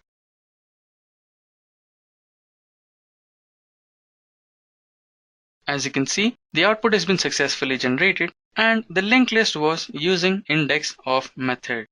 Now the index of the element called using is 0 and the index of the element method is index 3. Now let us execute offer method. As you can see in this particular method, I have created a linked list and added the elements BMW, Porsche and Mercedes. And I'm using offer last method to add the final element which is Jaguar to the linked list. So let us try to execute this program and see how does it work. As you can see, the output has been successfully generated and the elements in the linked list before using offer last were BMW, Porsche and Mercedes. And the elements after executing the offer last method is BMW, Porsche, Mercedes and Jaguar, where the element Jaguar is included into the linked list at the last section, which happens to be the tail. Now let us execute offer first method. In this particular example, I am creating a linked list which will be having the elements C language, Java and Kotlin. And finally, I'll be using the offer first method where I'll be including the Python element at the head section of the linked list. Now let us execute this program and see how does it work. As you can see, the Python element is included here at the head section. Now let us try to execute pop method. In this particular example, I have pushed in two elements which is A and B, and here I'll be using the pop method to pop the last element which is pushed into the stack. And after that I'll try to push a new element which is C into the stack. And finally, we'll print the stack which is existing right now. Let us try to execute this program. As you can see, the last element which was pushed into the stack was B, and after popping it, we have the elements C and A which are existing in the current stack. Now, let us try to execute the push example. As you can see, this particular example is similar to the previous one. Here we are just pushing the elements into the stack using the stack push method. As you can see, the output has been successfully generated and the elements which we have pushed into the stack are 100, 200 and 300. Now let us try to execute a remove method. As you can see in this particular example, I am trying to insert 4 elements into the list which are apple, banana and grape, and here I am using list.remove method to remove one element from the linked list which is the first element which happens to be apple. Now let us try to execute this program and see how does it work. As you can see, the elements before removing the element apple are apple, banana, grape and pineapple. So once after I remove the first element, the remaining elements are banana, grape and pineapple. Now let us try to execute the set method. In this particular example, I'll be using list.set method. Here, I'm trying to set 2 elements into the linked list which are kiwi and orange at the position 2 and 3. As you can see, this is the element kiwi and this is the element orange, and I'm trying to set kiwi into the position number 2 and orange into the position number 3. Let us try to execute this program to understand this in a better way. As you can see, the output has been successfully generated and the elements before inserting them into the second and third position are apple, banana, grape and pineapple. The objects grape and pineapple which were at the positions 2 and 3 are replaced with kiwi and orange. Now let us try to understand size method. Size method is not a complicated method. All it does is shows the number of elements which are present in an array. Now let us try to execute this program and find out the size of the particular linked list. As you can see, I'm using list.size over here and I'll be finding out the size of this particular linked list. Now let us try to execute this program.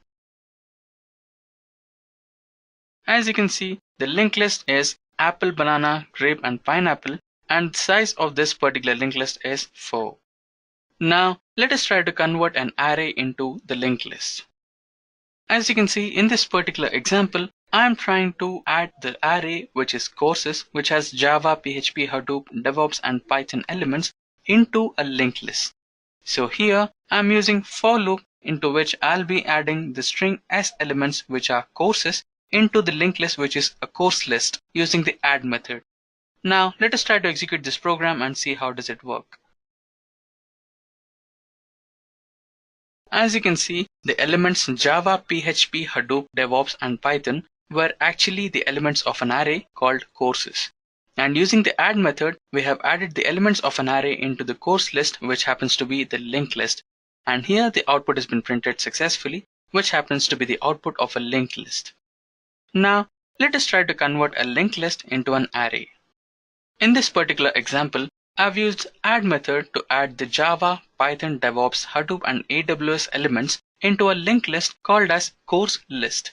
Now we'll be using toArray method to add all the elements which are present in a linked list into an array. Now let us try to execute this program and understand this in a better way. As you can see, the size of the linked list was 5. The elements of the linked list were Java, Python, Hadoop, DevOps, and AWS, which are now included into the array called as numbers, which is displayed as follows: Java, Python, DevOps, Hadoop, and AWS. So these are the elements which are present in the array called as numbers. So we have successfully converted a linked list into an array. Now let us discuss the major differences between arrays and linked lists. The arrays are not resizable because the size of the array is been defined at the declaration section itself. But on the other hand, linked lists are dynamically resizable. The next difference is the arrays offer more methods compared to linked lists, while the linked lists are concise to few methods compared to arrays. The third difference is the arrays have insertion, addition, and removal operations done in a faster way, while in linked list you have to traverse from head to tail. The random access is not provided by linked lists, so these operations are comparatively slow in linked lists. The last difference is the arrays consume more memory because hardly the array memory which you allocate is being reused. But in terms of linked list, the memory which you use can be dumped back into the heap and it is readily available for reuse. So arrays consume more memory and the linked list consume less memory.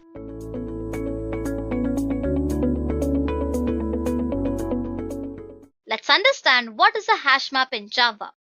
HashMap is a part of Java's collection since Java version 1.2. It provides the basic implementation of map interface in Java. It stores the data in key value pairs. To access a value, one must know its key. HashMap is known as HashMap because it uses a technique called hashing. So what is hashing? It is a technique of converting a large string to a small string that represents the same string. A shorter value helps in indexing and faster searches. HashSet also uses HashMap internally. It internally uses a linked list to store key value pairs. So the important features of HashMap are: it is a part of Java util package. It extends an abstract class, that is abstract map, which also provides an incomplete implementation of map interface. HashMap also implements clonable and serializable interface. It does not allow duplicate keys, but it allows duplicate values. That means a single key cannot contain more than one value, but more than one key can contain a single value. HashMap allows null key also, but only once, and multiple null values. And this class makes no guarantees as to the order of the map. In particular, it does not guarantee that the order will remain constant over time. It is roughly similar to hash table but is unsynchronized. So these are the various features that makes it the popularly used data structure. Next, talking about the internal structure of HashMap, it contains an array of node, and node is represented as a class which contains 4 fields, that is int hash, key, vvalue, and node next. It can be seen that node is containing a reference of its own object. So that is the reason it is called a linked list. So very simple, it comprises of a node which comprises of a key and value, and it has the int hash, and node is having the reference of the next variable as well. So this is all about the internal structure of HashMap. Now talking about the performance of HashMap, it mainly depends on two parameters, that is initial capacity and the load factor. So capacity is the number of buckets where the initial capacity is the capacity of the HashMap instance when it is created. The load factor is the measure that when rehashing should be done. And rehashing is a process of increasing the capacity. In HashMap, capacity is multiplied by 2. And load factor is also a measure that what fraction of the hash map is allowed to fill before rehashing. When the number of entries in a hash map increases, the product of current capacity and the load factor is also increased. That is, it implies rehashing is done. If the initial capacity is kept higher, then rehashing will never be done. But by keeping it higher, it increases the time complexity of iteration. So it should be chosen very cleverly to increase the performance. The expected number of values should be taken into account to set the initial capacity. Most generally, preferred load factor value is 0.75, which provides a good deal between the time and space cost. And the load factor's value varies between 0 and 1. Based on these two factors, that is initial capacity and a load factor, performance of a hash map is measured. Now, let's move into the next section and understand what is a synchronized hash map. As it is already told that hash map is unsynchronized, that is, multiple threads can access it simultaneously. If multiple threads access this class simultaneously and at least one thread manipulates it structurally, then it is necessary to make it synchronized externally. It is done by synchronizing some object which encapsulates the map. If no such object exists, then it can be wrapped around collection synchronized map to make hash map synchronized and avoid accidental unsynchronized access. So you can see that I have used collections.synchronized map and created a new hash map. So by using this, a map M is synchronized. Iterators of this class are fail fast if any structure modification is done after the creation of iterator in any way except through the iterator's remove method. In a failure of an iterator, it will throw concurrent modification exception. So this is how you can make a map as synchronized. Now let's see some of the constructors that are widely being used. HashMap provides 4 constructors and access modifiers of each one of them is public. First one, HashMap. It is a default constructor which creates an instance of a hash map with initial capacity 16 and load factor 0.75. Next, HashMap with int initial capacity. This also creates a hash map instance with specified initial capacity and a load factor 0.75.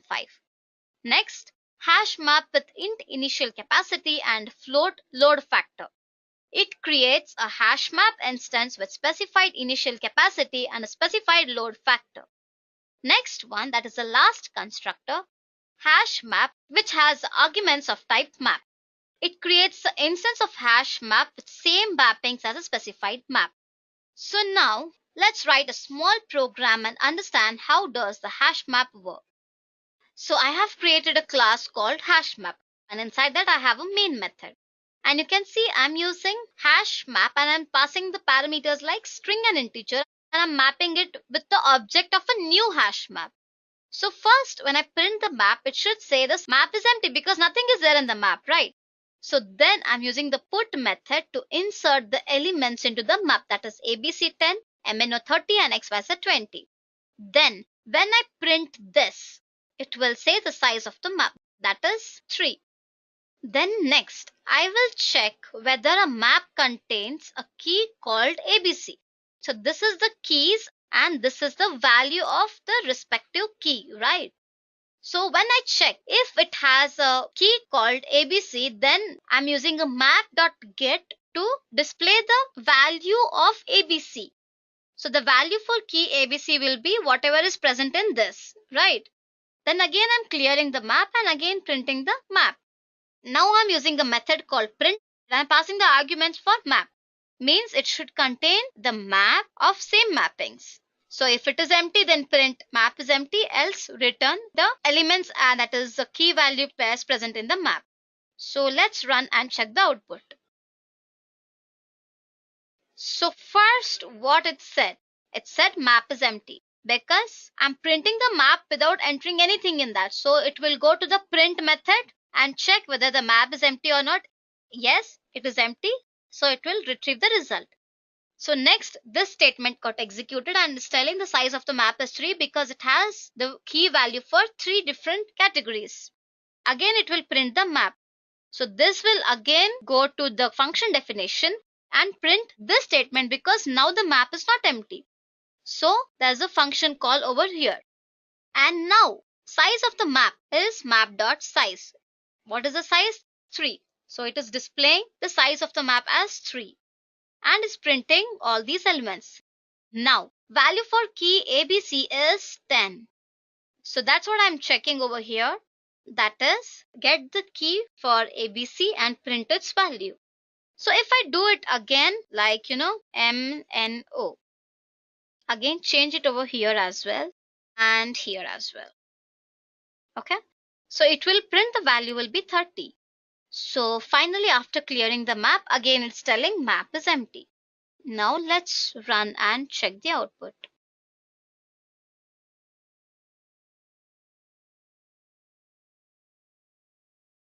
It's MNO. You can see that the value for the key MNO is 30, right? I hope you understood this. So this is how you can configure your hash map and map it accordingly.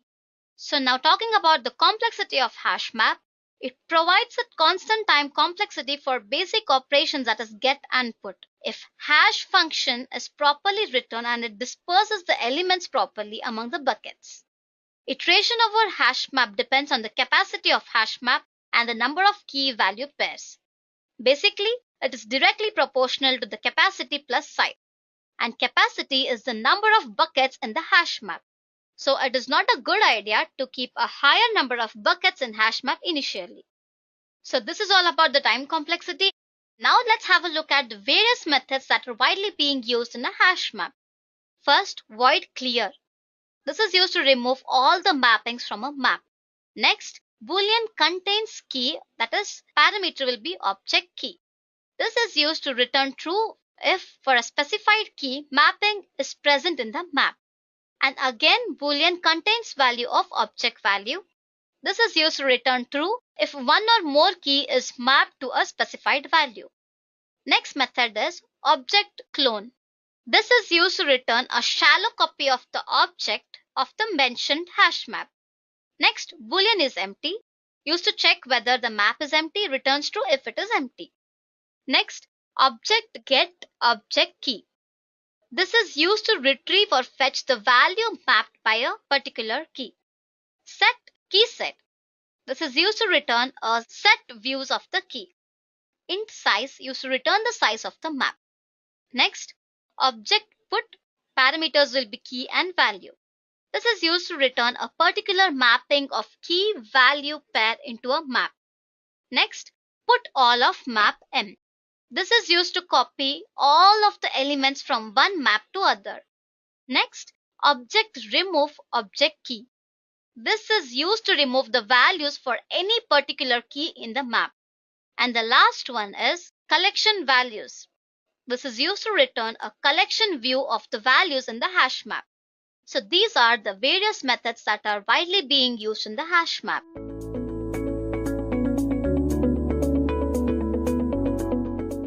Let's understand what is generics in Java. Generics is a term that denotes a set of language features that are related to the definition and the use of generic types and methods. Java generic methods differ from regular data types and methods. So before generics, we use the collections to store any type of objects.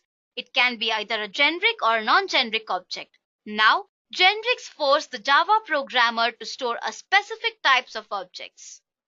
So basically, this is all about what is generics. Now let's move further and see why do you need Java generics. If you look at the Java collections framework, then you will observe that most of the classes take parameter or argument of type object. So basically what happens in this form, they can take any Java type as argument and return the same object or argument. It can be either a homogeneous or heterogeneous, that is not of a similar type. So sometimes in the Java application, the data type of the input is not fixed. The input can be an integer, a float, or a Java string. In order to assign the input to the variable of the right data type, prior checks had to be conducted. In the traditional approach, after taking the input, the data type of the input was checked and then it was assigned to the variable of the right data type. When this logic was used, the length of the code and execution time was increased. So to avoid this, generics were introduced. So on using generics, the parameters in the code is checked at compile time automatically and it sets the data type by default. So this is where you need the concept of generics in Java, as the execution time and the time that you invest in writing the code will also be decreased. So now that you know what is generics in Java and why do you need it, let's move further and see some of the types of generics. So basically there are 4 types. First, generic type class, and you have interface, method, and constructor. First, let's understand what is generic type class. A class is said to be generic if it declares one or more types of variables. So these variable types are known as the parameters of the Java class. Let's understand this with the help of an example. So here you can see I have created a class with one property X and the type of the property is object, correct? So what happens? Once you initialize the class with a certain type, the class should be used with that particular type only. For example, if you want one instance of a class to hold the value of type string, then programmer should set and get only string type. Since I have declared the property type to object, there is no way to enforce this restriction. A programmer can set any object and expect any return value from the get method, since all Java types are subtypes of object class. So it's very simple, right? So here I'm creating a method for set and get, and I am using the this keyword for reference. And then when I return the value of the X, it can be any type. But all the Java types are subtypes of object class. So I can set a property for integer and it can return string. Anything it can be. So this is how it works. The next type is generic type interface. An interface in Java refers to the abstract data types. They allow Java collections to be manipulated independently from the details of the representation. Also, they form a hierarchy in object-oriented programming languages. So let's take an example and understand this. So here I have created an interface for generic and I'm doing 2 operations for T1 and T2. So for T2 what I'm doing, I'm performing the execution. I'm passing 2 variables, that is T1 and X. And next what I am doing, I'm performing a reverse execution of whatever I have performed in the above statement. So when I create a class for generic and implement the interface, whatever I perform the execution will be reversed in the next execution. Suppose say while performing the execution, I'm passing a string variable and that can be easily converted to an integer variable when I'm reversing the execution. So basically all that matters is the type of the object, and there is no way that I have to enforce a restriction or anything like that. It can be a string, integer, double, float, anything. So I hope you was able to understand how generics can be applied to interfaces. Now let's see what's next. The next type is generic type method. So generic methods are much similar to generic classes, but they differ from each other in only one aspect, that is, the scope or type of information is available inside the method only. Generic methods introduce their own type parameters. So let's take an example and understand this. So in this case, what happens? If you pass a list of string to search in the method, it will work fine. But if you try to find a number in the list of a string, it will give compile time error. Yes, right? Because see, first I'm using advanced for loop and I'm trying to check the element present in the list. If the list is a string, then it will match, because always list is a string. Like list can be a string, it can't be an integer. So when I try to find a number in this list, it will give error, right? So that's how I have coded this program, and that's how the generic type method tells you. That is, they introduce their own type parameters. There is no way that I have to define something or user have to define something. There's nothing like that. It's like they define their own type of parameters.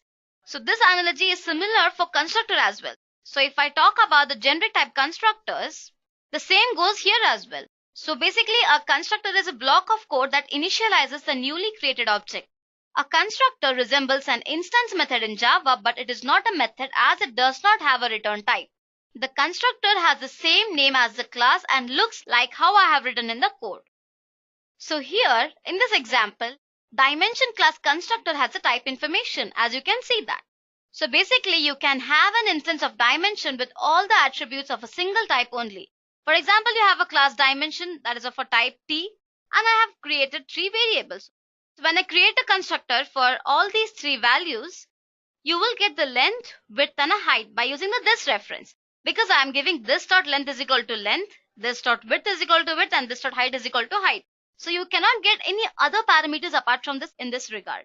That is, you can have an instance of dimension with all attributes of a single type. There won't be any different types over here. So this is how you can use type constructors. So now let's see a small example of generics and understand how actually it works. So here I have created a class called test1 and I have passed 2 variables, that is T and U. T is a type of an object O1 and U is a type of an object O2. O1 and O2 are object of type T and U, correct? So now for this I'm creating a constructor. And then I'm giving this reference, that is this dot object 1 is equal to O1 and this dot object 2, that is O2 is equal to O2. And now I want to print the objects of T and U. So I'm basically creating a method called print and then I'm passing these 2 variables in this. And after that I'm creating a class called generic, and inside the main method for the test1 for object T and U, one will be the string that I will be passing and the other one will be integer. So you can see here that I have not created any specific integer or string variable. Instead, I'm just passing the type of an object, that is T and U, to be a string and an integer, correct? There's no restriction or I don't have to enforce anything over here. So I'm going to create a new object for that, that is test1, and pass the variables as Edureka and integer value will be 10. So when I give object.print, this object is nothing but this reference, it will call the method or the object from this print. So what will happen? It will display the elements present in the O1 and O2. So the elements present in O1 and O2 is nothing but the Edureka and 10. So when I execute this, let's see what happens. I'll run this as a Java application and let's see.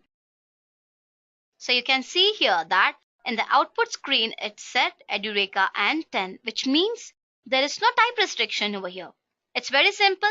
As you saw, all that refers to is a type of the object. Like all the Java types are subtypes of object class, and that is the reason I've taken object class and referred all the elements as objects and then passed whatever I wish to, that is a string and an integer, and then I print it. So this is how it works. Now let's see what is generic functions. So we can also write generic functions that can be called with different types of arguments based on the type of the arguments passed to the generic method, and further compiler handles each of these methods. So let's see how it works. So I have a class called test. In this, I have created a method that is generic display and passed the element as T element. Okay. So now I've made this as static and I'm using the generic type T. Okay. So next, when I'm giving system.out.println element.getClass.getName plus element. Okay. So you can see here that in one single print statement, I'm trying to get the class, get the name and also the element. So let's see how this one single line of code works. So inside the main method, I'm calling generic method with integer argument. Okay. So generic display is nothing but this method, right? So the T element, that is the type of the element, is integer. So it is 3, 4, 5, 6, correct? So next, I'm again calling the generic method with string argument. That is, I'm calling the method that I've created above and I'm passing the element of type T as a string. And after that, with double. So you can see here that there are 3 different types of elements, that is integer, string and double. And all these are of different data types, right? So when I say getClass.getName plus element, it will say the class is this and the name will be the integer type and the element will be the value. Yes, let's execute and then you will understand what actually that statement does. As I told you, element dot get class dot get name is equal to element, right? So element is Java. Dot lang is a type of the class. Dot integer is a type of the name. First one is integer. So element dot get class dot get name is equal to this value. So same goes for next also. Element, that is Java, dot lang is the get class, dot string is get name, and Edureka is the value. Same goes with double as well. So you can see here multiple types of arguments was being passed at one single instance. So this is how the generic function works, as you can pass n number of arguments by just referring to it as a type T. There is no specification, there is no restriction that you have to enforce it on. All that you have to do is create the object of a type generic and then go on adding the values. Simple? Yes, that's how generic works. Now let's move into the last part of the session and understand some of the advantages of generics in Java. First, code reusability. You can compose a strategy or a class or an interface once and use for any type or any way that you need. Next, type safety. As you just saw that whenever you use different types of arguments and when you casted in different types of arguments, it was very safe, right? There was no hampering of the code, or there was no destruction of the code, or there was no any type issues when you try to cast the code, or when you use various types of code, there was no hampering between those codes. So obviously it is type safety. Individual typecasting is not required. Basically, whenever you recover information from ArrayList every time, you need to typecast it. But typecasting at each recovery task is a major migraine. So in order to eradicate that approach, generics were introduced. As you just saw, you can use various data types and there is no casting of that required because you can use all of them at once and all that refers to is an object. So that's why I think typecasting is not required. Next, implementing a non-generic algorithm. It can calculate the algorithm that works on various sort of items that are type safe as well. It can be a generic or a non-generic. No matter what, it will implement everything.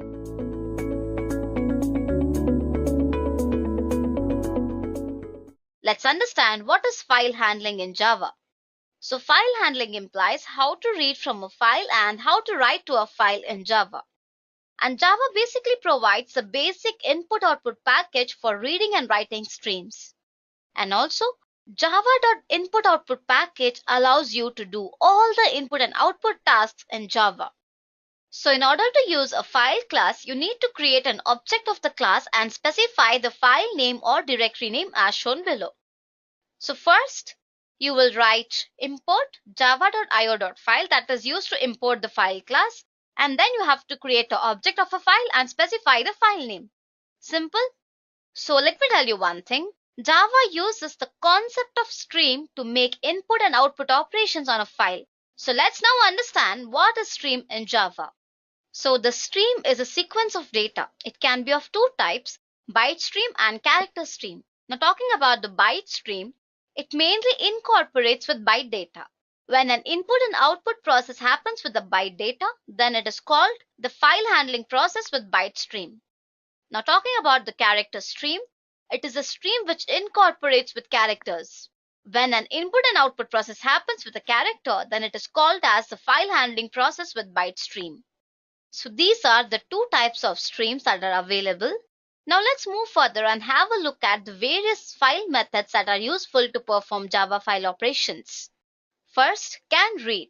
This method is used to test whether the file is readable or not. Next, can write. This method tests whether the file is writable or not. And next you have a create new file, which creates an empty file. And next, delete. This command is used to delete the file. Exist. This tests whether the file exists or not. And next you have get name, which is used to return the name of the file, and you have get absolute path, and this is used to return the absolute path name of the file. And next you have length, and it returns the size of the file in bytes. Now moving further, you have list. This method is used to return the array of the file in a directory. And you have mkdir, which is used to create a directory. Okay. Now these methods are used to perform various file operations. Now let's see what are the various file operations that are present in Java. So first you need to create a file. Then once you create a file, you need to get the information out of the file. After that, you have to write the information to the file, and then you have to read the data from the file. Correct? So now let's understand all these things in a much better way with the help of an example. First, create a file. In this case, in order to create a file, you can use the create new file method. Okay? And this method returns true if the file was successfully created, and it returns false if the file already exists. Okay? So here is an example for creating a file. So first I have created a package, and inside that I have a class called createFile. As I have already told you, I need to import the file class, so that is the reason I'm using this package. Okay? And next, in order to import the input output exception class to handle the errors, I have java.inputoutput.io exception. Okay? So next, after that, I have created a class called createFile. And inside the main method, I'm using two blocks, that is try and catch. So inside the try block, what I'll do, I'll write a code that has to execute. And in the catch block, so if there is any error that is going to occur in try block, it will be handled. And in this case, most expected error can be the IO exception. So that is the reason I'm using a catch block to handle that. Okay, so inside the try block, let's see what I have written. So I have written file my object is equal to, I'm creating a new file in the specified directory. If I don't give the path, if I just give the name of the file, that is file f1.txt, it will by default go and store this file in the location where my Eclipse workspace is. So I don't want to do that. I want to create a file in a specified file location, and that's the reason I'm giving this. And now if my obj, that is my object.create new file, then if the file is being created with this object, then it is telling file created and get the object name, that is get name. So get name will be what? File f1.txt, right? Else, if the file already exists, it will say file already exists. And if there is any exception, it will be handled in the catch block. So now let's run and check the output. So you can see that it's telling file created, and it returned the name of the file, that is my obj.getName, that is file fn.txt. Correct? So yes, that's how it works. Now let's cross verify this. I'll go to my D drive. I will go to file handling, and you can see file f1 created. Correct? So in this location itself, I have created the file. So if I run this program one more time, let's see what happens. So it's telling file already exists, because one time you created a file, it will be present in that particular location. So it will say file already exists. Correct? So this is how you need to create a file. So the next step is to get the file information.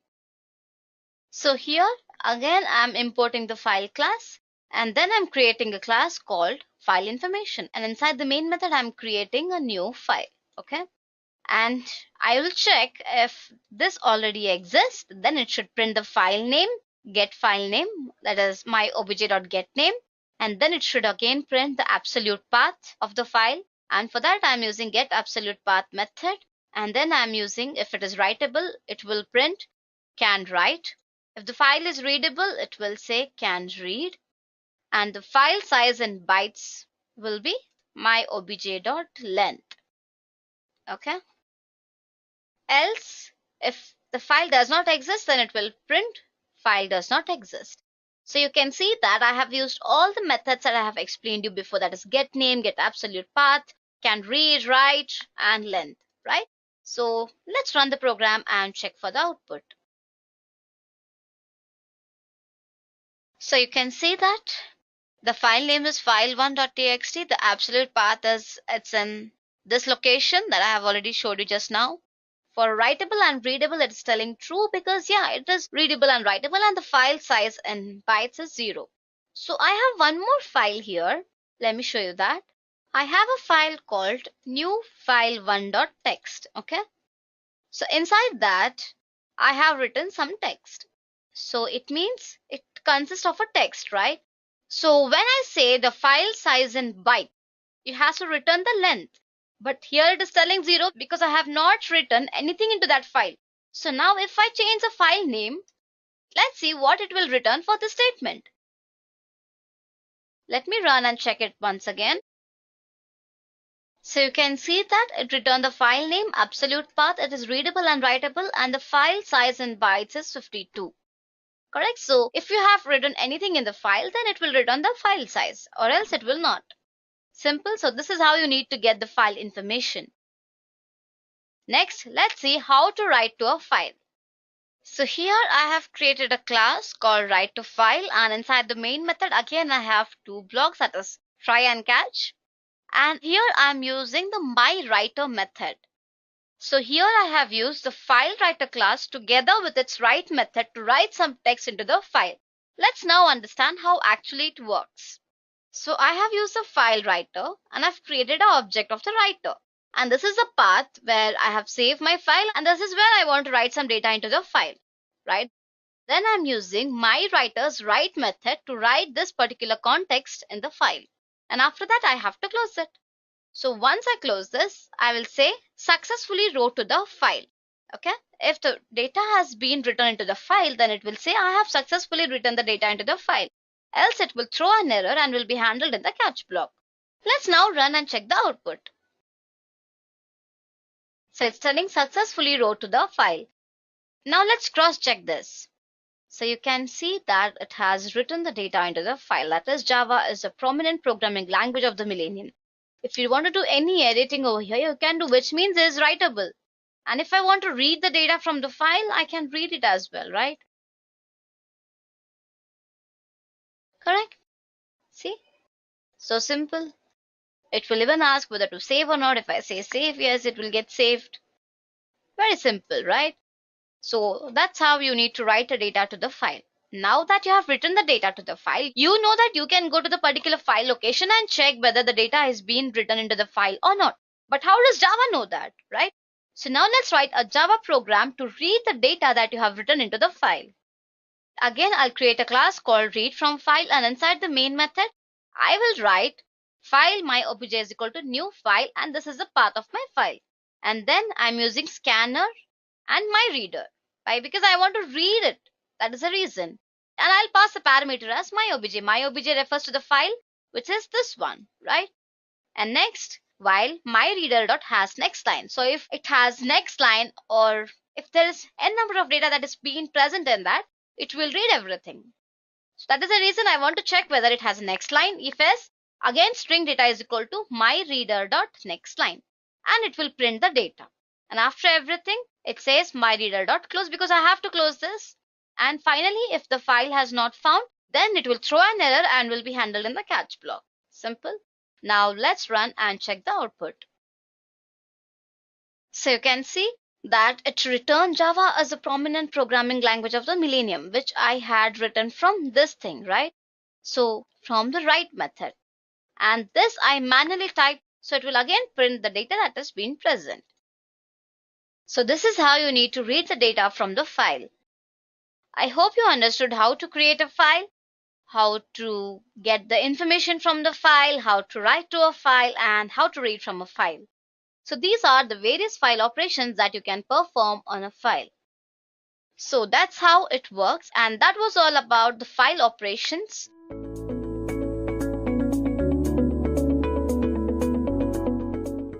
What is serialization?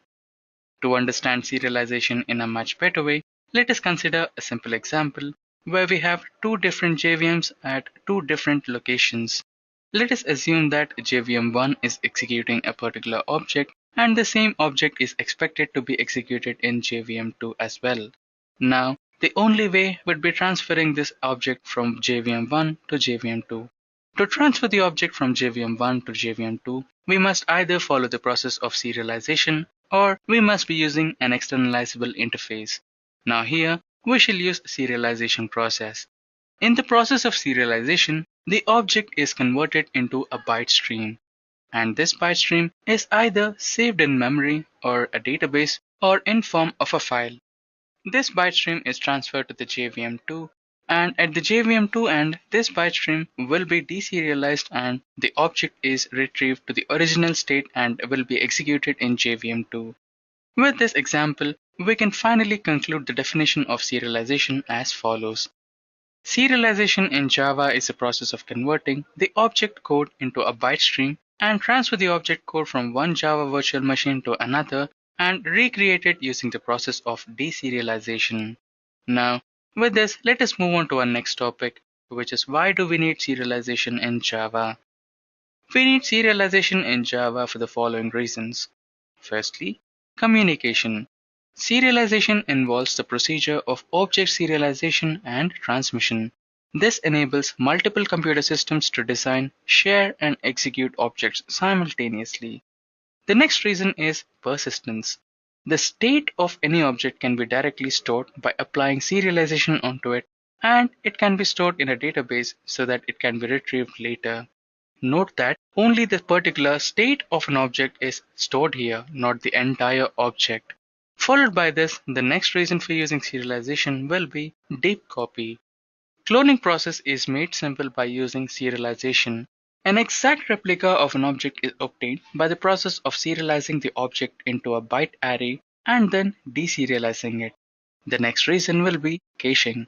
The time consumed in building an object is more compared to the time required for deserializing it. Hence, we can prove that serialization minimizes the time consumption by caching the giant objects. The final and the most important reason for using serialization is cross-JVM synchronization. The major advantage of serialization is that it works across different JVMs that might be running on different architectures or operating systems. With this, let us continue with our next topic, which is how do we serialize an object?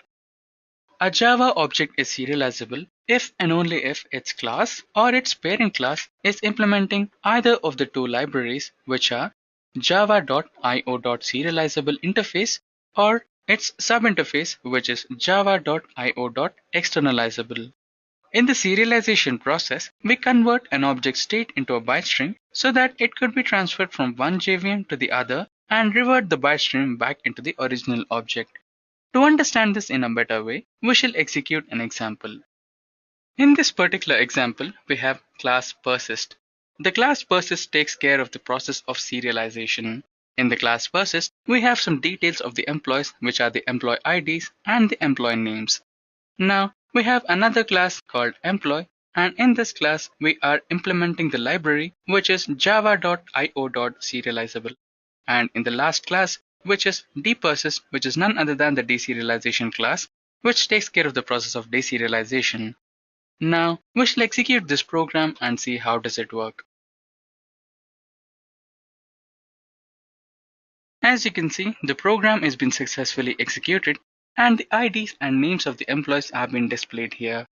Now with this, let us get into our next topic, which is based on the advantages and disadvantages related to the serialization process in Java. Firstly, we shall discuss advantages. The first advantage is serialization process is a built-in feature. Hence, it does not require any third-party software to execute serialization. The next advantage is the serialization procedure is proven to be simple and easy to understand. Next, the serialization process is completely universal and developers from different backgrounds are familiar to it. The next advantage is serialization is easy to use and simple to customize.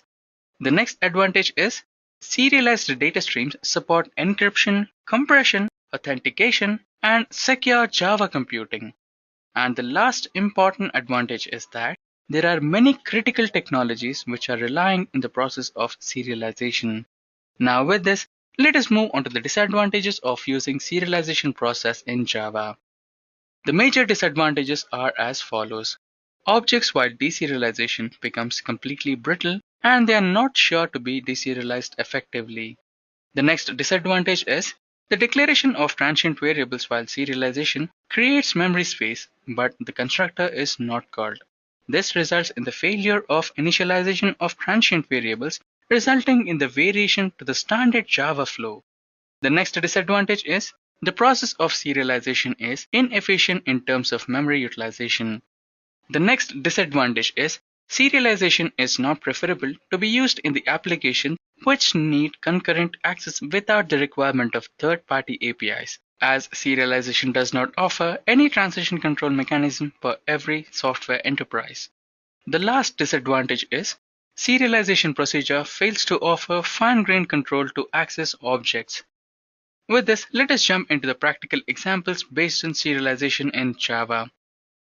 Firstly, we shall execute serialization using interface in Java. In Inheritance, we shall deal with case 1. In case 1, if superclass is serializable, then by default all its subclasses are also serializable. Now, let us execute an example to understand this in a much better way. As you can see, this particular example is based on case 1. In this particular example, we have two different classes, which is class A and class B. Class A is superclass and it is serializable. Hence, its subclass, which is class B, must be also serializable. Now, let us try to execute this program and see how does it work.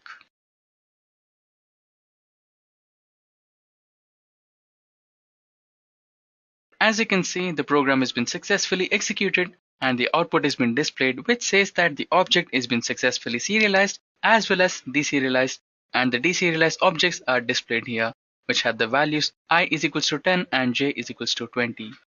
Now let us try to execute the second case of example.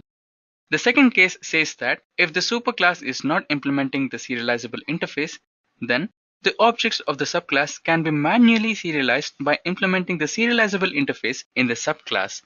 Now let us try to execute a program to understand this in a much better way. As you can see, this particular example is based on case 2, and this particular class is a superclass which is not serializable, and this particular class is a subclass which is implementing serializable interface manually. Now let us try to execute this program and see how does it work. As you can see, the program has been successfully executed and the output is been generated here.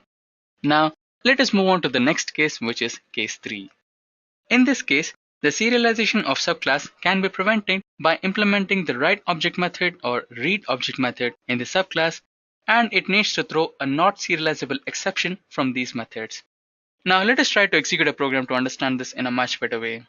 As you can see, this particular example is based on case 3, and this class is the parent class which is implementing the serializable interface. And in child class, we can see that we have two methods, which is write object method and read object method. Now let us try to execute this program and see if it throws an exception or not.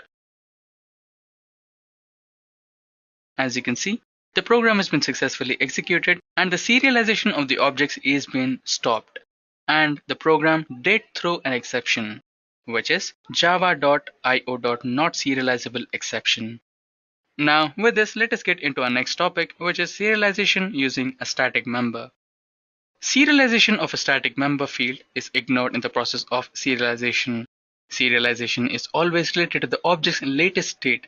Hence, only the data associated with the specific instance of a class is serialized, but not the static member field. Now, let us try to execute an example to understand this in a much better way. This particular example is based on serializing a static member. As you can see, I have declared a static integer variable I which stores the value 100, and I am trying to serialize this particular data member using the process of serialization, as my class static serial is implementing the serializable interface. Now let us try to execute this program and see if this particular static member will be serialized or not. As you can see, this particular program has been executed successfully and the value of the static member variable is changed from 100 to 99. Now with this, let us get into our next topic, which is externalizable interface.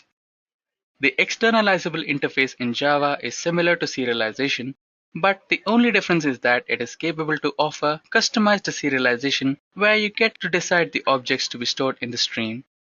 The externalizable interface is available in the java.io library, and it provides two methods, which is public void write external method and public void read external methods, and both of them throw an exception. The key differences between serialization and externalizable interface are as follows. Firstly, implementation. Externalizable interface expects the user to explicitly mention the objects to be serialized, while in serialization interface, all the objects and variables are serialized in the runtime. The next difference is backward compatibility and control. Externalizable interface supports serialization regardless of the version control, and the only problem is that the user must be responsible while serializing superclass. On the other hand, serialization interface requires the same version of JVMs on both the ends, but it incorporates automatic serialization of all the objects and classes including the superclass. The next difference is public no-arg constructor. The externalizable interface requires no-arg constructor to reconstruct the serialized object, while serialization interface does not require no-arg constructor. Instead, it uses reflection to reconstruct the serialized object or class. The next difference is process. Serialization process in externalizable interface provides customization to the serialization process, but serialization interface will provide default serialization process.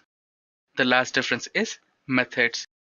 Externalizable interface consists of two methods, namely write external and read external, whereas serialization interface does not include any methods. Now let us execute an example based on externalizable interface to understand it in a much better way. This particular example is based on externalizable interface. Now we have two different classes, which is the demo class and the test class. Inside the demo class we have a default constructor, and inside the test class we are trying to use the process of serialization. Now let us try to execute this program and see how does it work. As you can see, the process has been successfully executed and the objects have been serialized as well as deserialized using the externalizable interface. Now let us move on to our next topic, which is transient keyword. The transient keyword is a reserved keyword in Java. It is used as a variable modifier at the time of serialization process. Declaring a variable with transient keyword avoids the variable from serialization. The next topic for our discussion is serial version UID. Before the process of serialization begins, every serializable class or objects gets associated with a unique identification number provided by the JVM of the host machine. This unique ID is called as serial version UID. This UID is used as an identification by the JVM from the receiving end to confirm that the same object is being deserialized at the receiving end. Now let us move on to the controversies based on serialization process in Java. Oracle's architects intend to remove serialization from Java as they considered it as a horrible mistake of 1997. After a hectic research, the developers at Oracle found out few flaws in the design of serialization procedure which pose a threat to the data. In the year 1997, Mark Renault states, "We like to call serialization the gift that keeps on giving. The type of gift it keeps on giving is security vulnerabilities. Probably the third of all Java vulnerabilities have involved serialization. It could be over half. It is astonishingly a fecund source of vulnerabilities, not to mention instabilities. There are chances that serialization would be removed or replaced in the upcoming updates of Java, and on the other hand, for a beginner in Java, serialization could not be an idealistic option in their projects." With this, let us move on to our last topic, which is best practices to be followed while using serialization in Java. The best practices are as follows. It is recommended to use Java doc at serial tag for denoting serializable fields. The .ser extension is preferred to be used for files representing serialized objects. It is not recommended for any static or transient fields to undergo default serialization. Extendable classes should not be serialized unless it is mandatory. Inner classes should be avoided to be involved in serialization.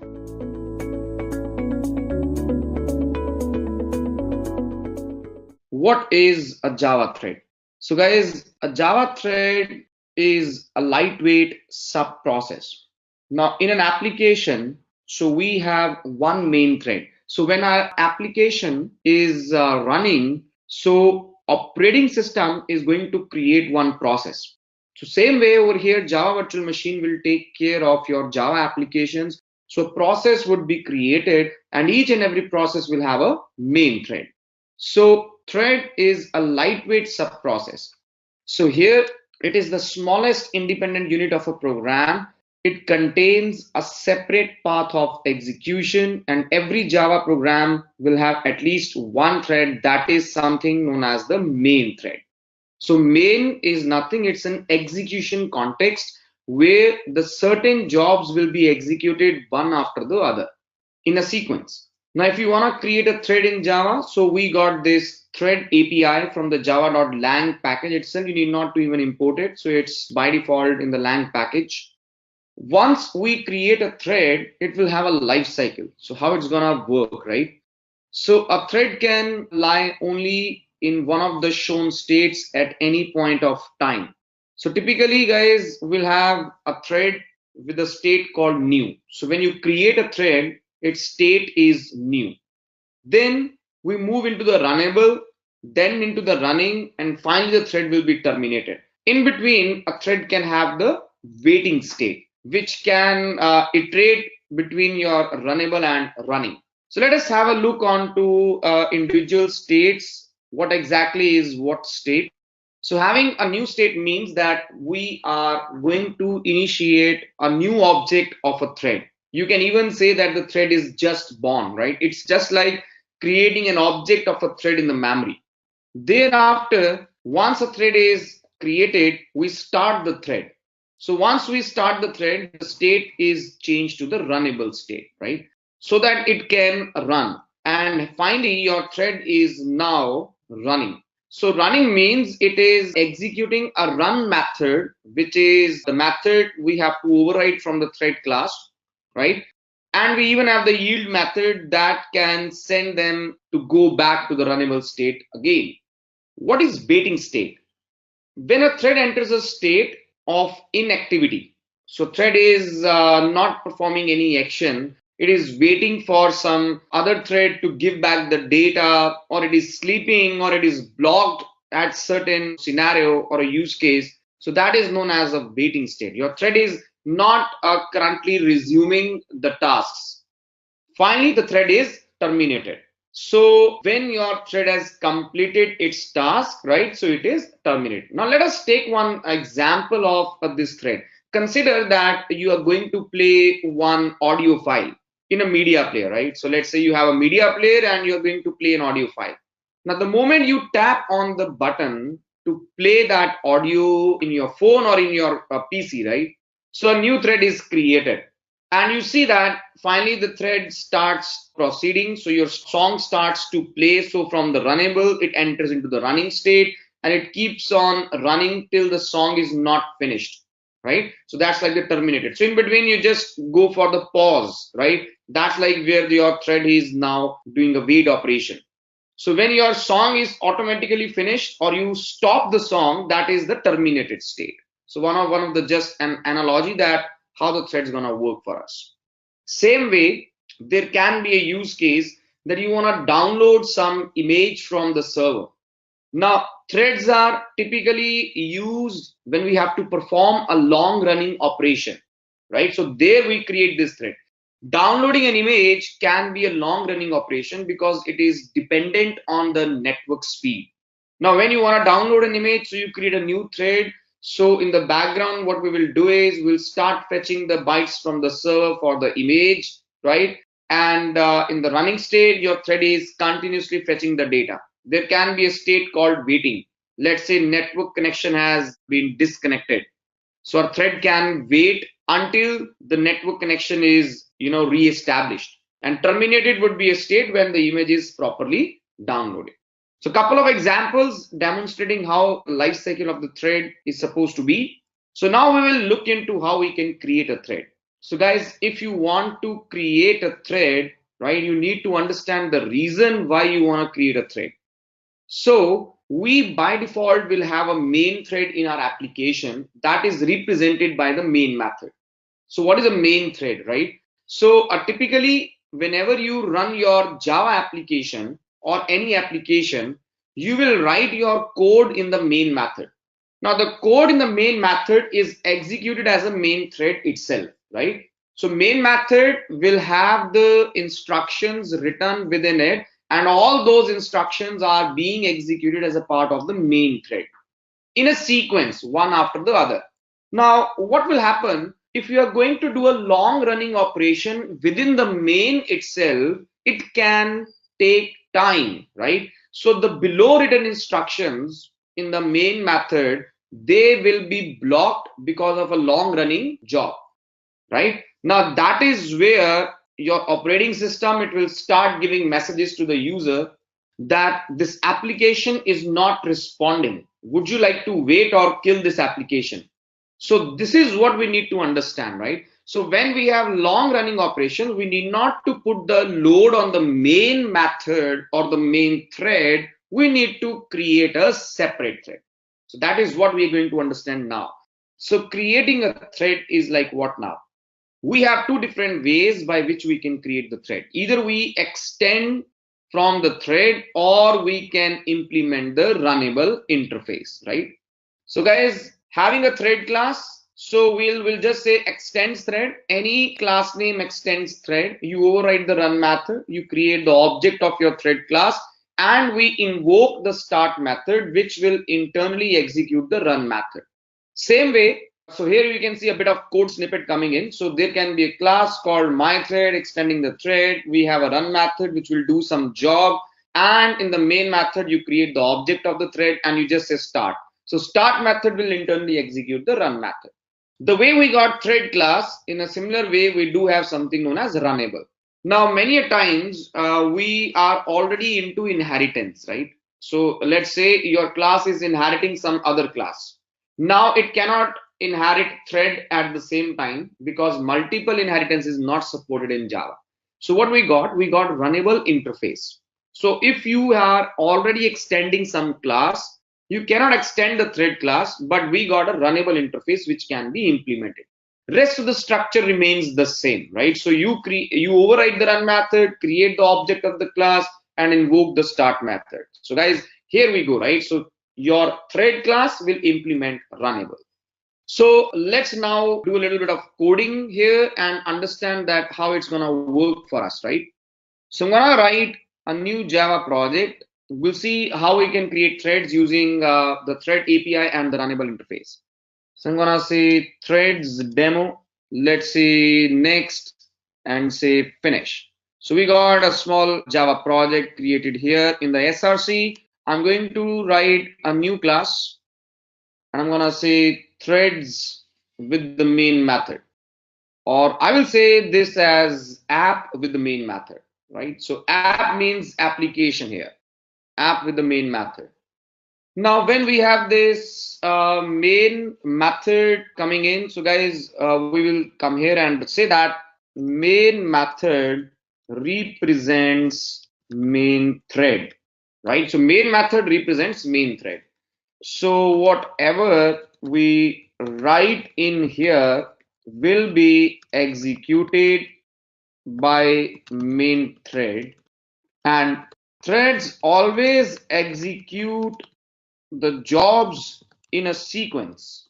So whatever the job you're gonna give to the thread, they're gonna execute in a sequence. For example, I will write down one of the job. It goes like application started, and thereafter I can have a job called application finished.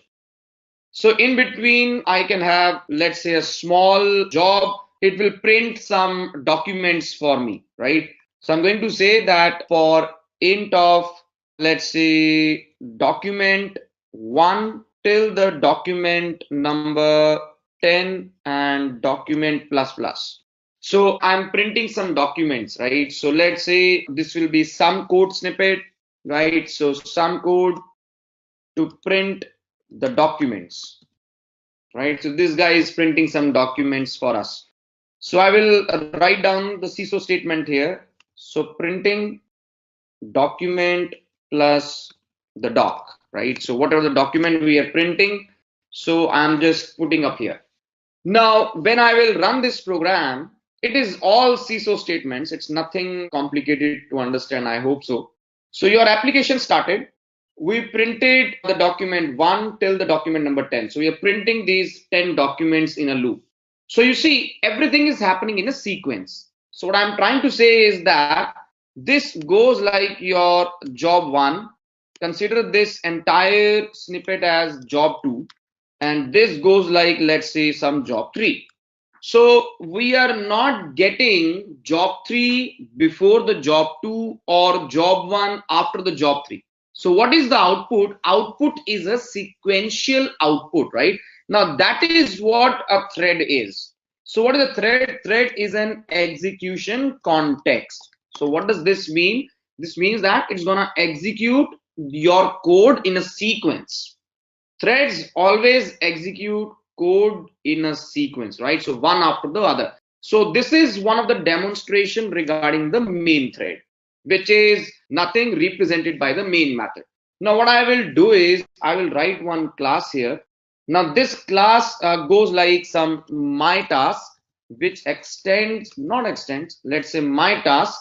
So my task is going to execute a task for me. So this will execute a task for me. Here what I'm gonna do is I'm gonna say CISO. So even we'll put up a loop here, and this loop goes like a similar loop.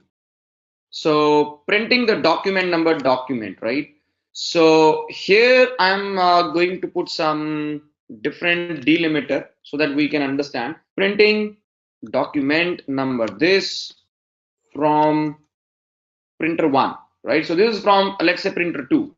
And coming here, I'm going to say this is your printer 1. So this is how we are going to come up and understand. So my task over here is having a method which is going to print the document, but this guy will print the document from the printer 2. And this guy over here is going to print the documents from the printer 1. So within the job 1 and job 2, I'm going to introduce this job called my task. So my task is a new my task, right? And coming here, I will say task dot execute the task. If you will see now what we have done, we have made my task as job 2 and this guy as job 3, and this goes like job 4. Now, when I will run this code, what you will find is that application started, printing of documents started. So printer 2 is in use, and thereafter printer 1 is in use, right? So as per our discussion, main is executing everything in a sequence. And to your surprise, you need to understand this point here, that till this task is not completed, below written jobs, they are blocked. I need to now mention this point. Till job 2 is not finished, below written jobs are waiting and are not executed. So this is something which we need to understand because of sequential operation here, right? So we are seeing a sequential operation. So that is the reason till job 2 is not completed, below mentioned instructions or the jobs, they are waiting. Now, in case job 2 is a long running operation, right? So in case job 2 is a long running operation, consider this guy is going to print several documents, right? There can be some several documents which we are supposed to print. Now, till these several documents are not printed, right? In case job 2 is a long running operation, that is several documents are supposed to be printed, right? So this is a use case which, so in such a use case, os/jvm shall give a message that application is not responding, right? Or we will have some, you can say, behavior, some sluggish behavior in the apps. Now, what is meant by this sluggish behavior in the app? It means that we will be able to see some kind of apps which are hanging, right? So you see that apps, they are going to hang, right? So even I can say apps, app seems to hang. Now, why app will seem to hang? Because your main thread is blocked, right? So the only point here is that your apps, they might seem to hang, they will have some sluggish behavior in case you are doing a long running operation within the main thread. Now, this is the use case where we need a thread. So I think the use case is clear, right? So what I'm going to do is, so this my task, you come up with this my task in the same way. So let me comment down this code part. So instead of having it a normal class, you make it a thread. You override this run method with the public, because run in the parent is public, so you need to override it. So this guy is override it here for us, right? The run method. So I get the same operation being performed, but this goes in the run method and my task is now a thread, right? So I can very simply understand that my task is a thread because inheritance makes this relationship to come up as is a relationship, right? So my task is a thread. So guys, this is certainly clear to everyone, I hope so. So in the next part of this is like what now? So you won't say execute the task. So rather we will come here and say task dot start. So start method internally calls the run method, right? So start shall internally execute run method. Now let us re-execute the same code and see what is the outcome. So we see a similar output here, right? But if you can observe, application finished is coming somewhere in between. Previously it used to come in the end. So I'll give a rerun again. Now I see a different output, right? Application started. Sometimes printer 1 is being used, sometimes printer 2 is being used, and thereafter a lot of times printer 2, then sometimes printer 1, and then the app getting finished. So again, rerun this application, you see again a different output. So every time when you will execute your code over here, what you will see is a different kind of an output, right? Why now the outputs are mixed for us? Because along with the job 3, job 2 is executed parallelly, right? What I can say now, so now main and my task are executing both parallelly or concurrently. That is the reason you are able to see some a mixed output for both of these threads. So guys, when you write a thread, thread's gonna work parallelly to your main thread, right? So now my task is also known as a child thread, or sometimes the terminology can be a worker thread. So child thread or a worker thread, right? So this guy is going to perform certain operation which will not affect the performance of the main method or the main thread, right? So we are having this main thread which is not supposed to be getting affected by the operation of my task because my task is executing separately, main is executing separately within the same process, of course. So they are not interfering in a way that it has to be waiting for one guy, that it should stop, it should finish its execution, then the main will resume. So we are getting the things executed in a parallel operation. Now the same thread called my task can also be created. So considering that you have a class called some CA, right? And I'm just gonna comment down this guy now. So considering that we have this my task extending CA and thread both. Now this is not allowed in Java. Multiple inheritance is not supported, right? This is an error. Why? Because multiple inheritance isn't supported. So what we will do? So we'll come here and we will say extend CA, but don't come up with the thread. You can say implements runnable. So that's just one basic change here. Rest everything remains the same. So guys, in case your class is already a child of some other class, right? So if you are already having this inheritance implemented, so you won't be able to write comma thread. Multiple inheritance isn't supported in Java. So you can anytime come up and say implements runnable. Coming here, you are now going to do it in a different way, right? So let us see how we can create the object. So you can say runnable R is a new of my task. So you write a polymorphic statement. The reference variable of the interface is pointing to the object which implements it. Then I will create a normal thread object. I will say thread task is a new thread within which I'm going to pass this runnable reference, and then I will say task dot start.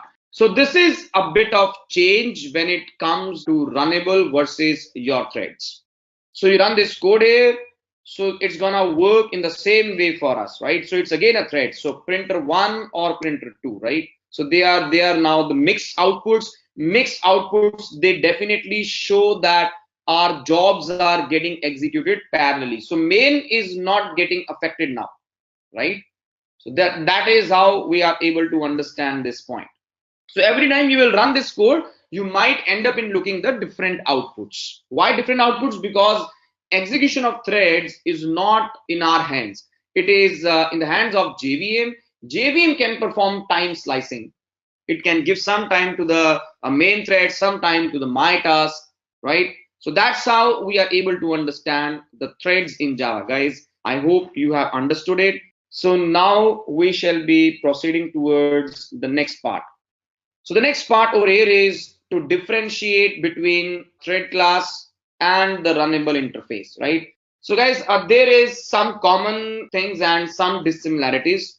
So over here in thread and in runnable, so a unique object is created for both of the cases, right? So memory consumption of course increases because we have a separate thread running in the same process. Then class extending the thread cannot extend any other class because of the multiple inheritance. But here runnable helps us to perform this same use case. So if you are already extending, you can implement the runnable.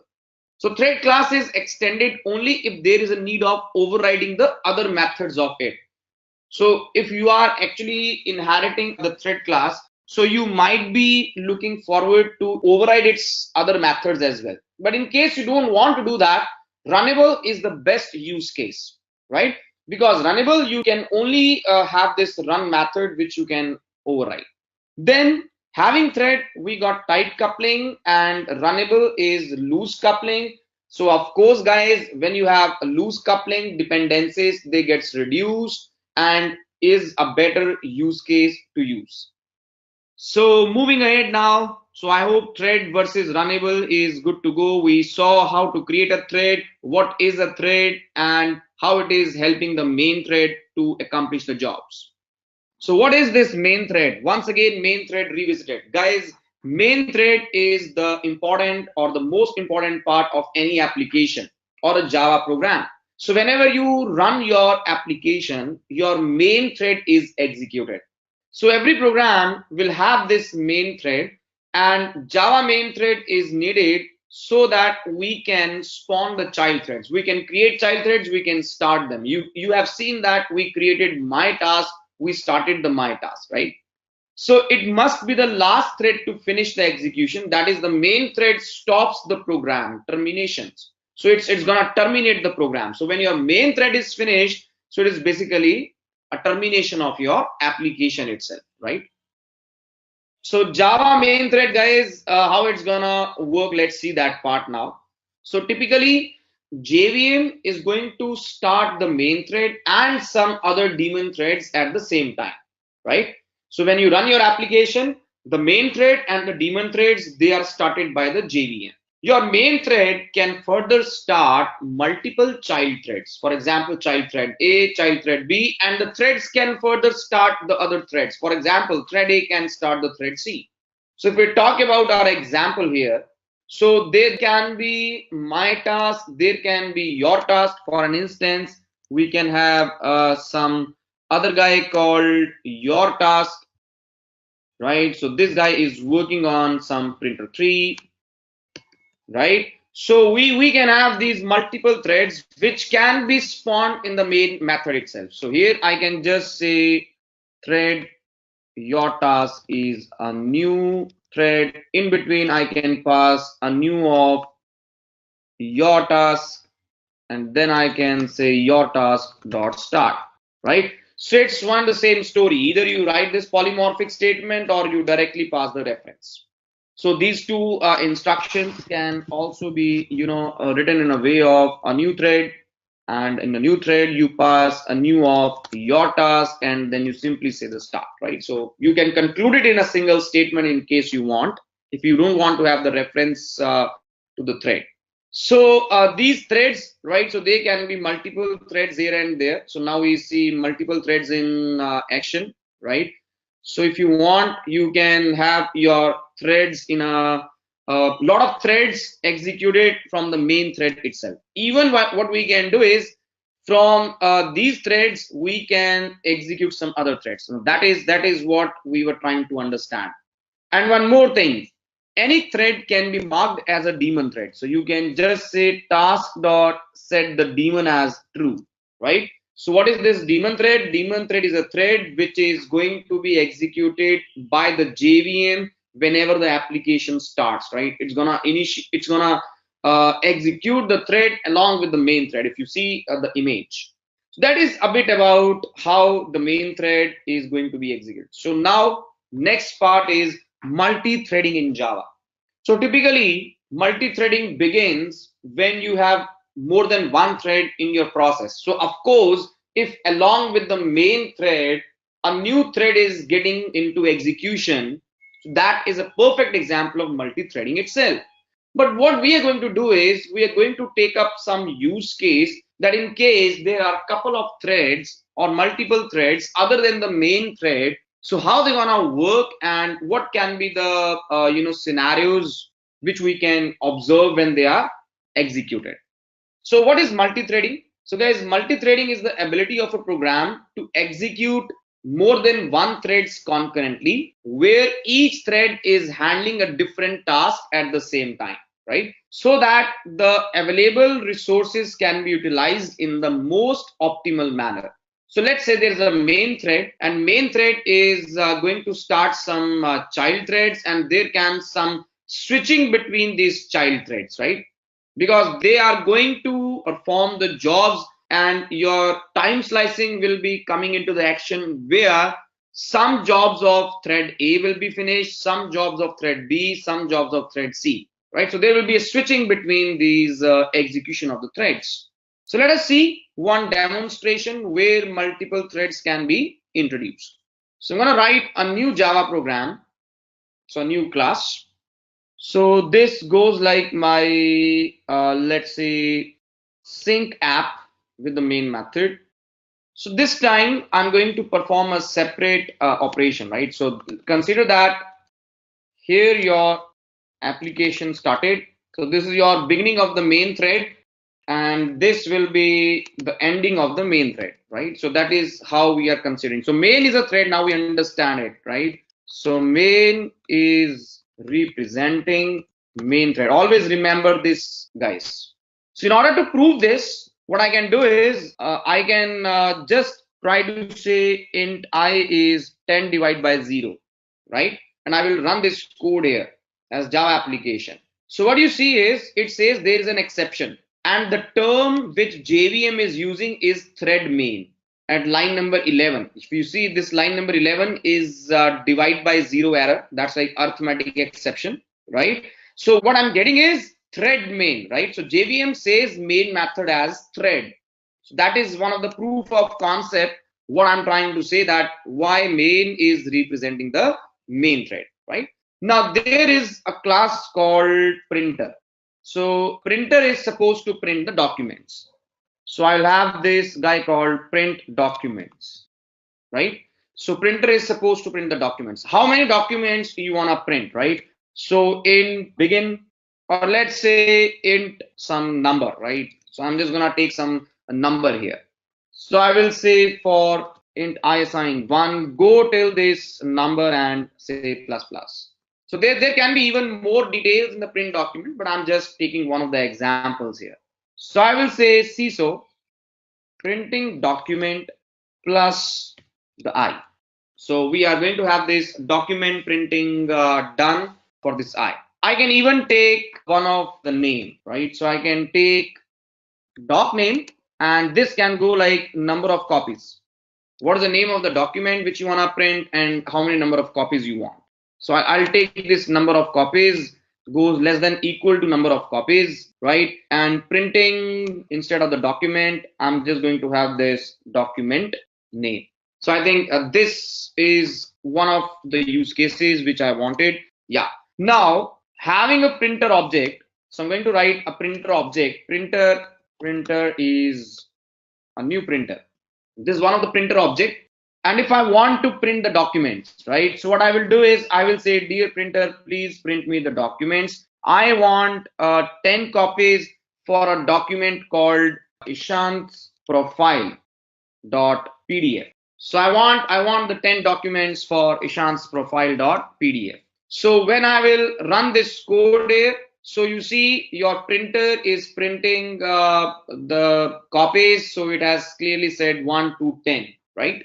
Now, why we should be getting the documents printed here in the main method, in the main thread? We can have a separate thread, right? So I'm going to write a separate thread. So this thread goes like, let's say my thread, which extends thread, and I'm going to override this run method. Always remember, guys, you can anytime have your runnable interface or this thread, whatever the way you are comfortable, right? So here in the my thread, I'm going to have this guy called printer pref. I'm going to have a reference to the printer in the constructor. So I will take printer p here and I will say pref is p. So in the run method here, I will say pref dot print the document. So I need 10 copies. So this is like John's profile. Or let's say John's profile is the name. So now, so once I created the printer object, I'll create the object of my thread. So I will say my thread mref is a new my thread, and I'm passing the printer over here. You see, we have one object of printer, right? How many objects of printer I have created? So we have only one single object of printer, right? Only one single object of printer. So we are giving the reference. So my thread is having reference to the printer object. So since my thread is having reference to the printer object, so printer is copied to the P is copied to the pref, and you are doing a print documents here. So I will say mref dot start. Now what will be the benefit? The benefit is that printing is happening in a separate thread. That's like my thread. So now when you run this code, you see application started, application finished. So main thread is okay to go with it, right? And the jobs are getting executed for John's profile by my thread. Now consider along with the my thread, you see you got this my thread. I'm gonna write a your thread, which is very much same. All right, it's exactly the same story. So instead of John's profile, this is Fiona's profile, which we want to print, right? So the way we got my thread, in a similar way, I'm gonna say your thread. Let's say yref is a new of your thread. So it's gonna work on the same printer. So you see, my thread is having a reference to the printer object. Your thread is also having reference to the printer object. But guys, what is the use case or the scenario? Scenario is that we have multiple threads working on the same printer object. Now this is a very difficult use case. So you see, printer is now going to be shared between two threads. If I start both the threads now, so I say yref dot start as well, right? So you see what's going to happen. So we are getting the documents printed. So you will run this code.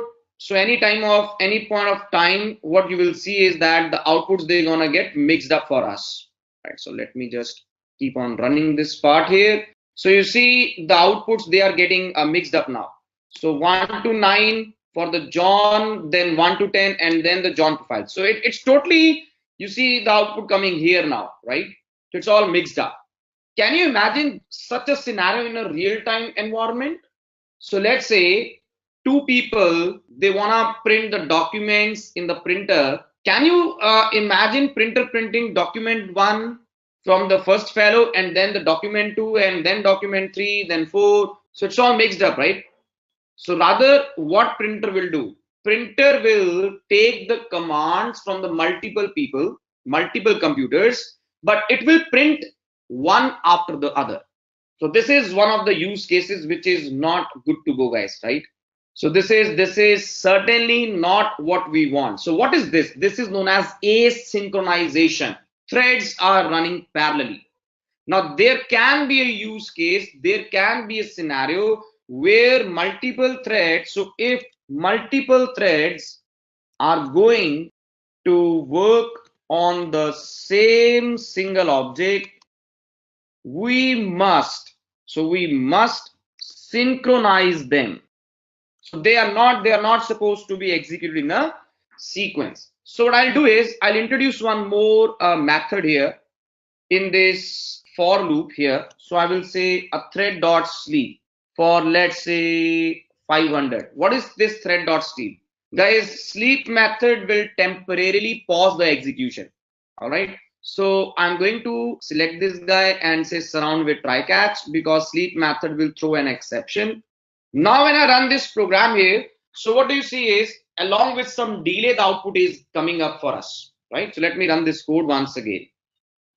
But this output is not at all acceptable, since my thread and your thread are working parallelly on the same object. So it is printing the documents sometimes for my thread, sometime for your thread, which is not a real life use case. This is implemented something in a wrong manner, right?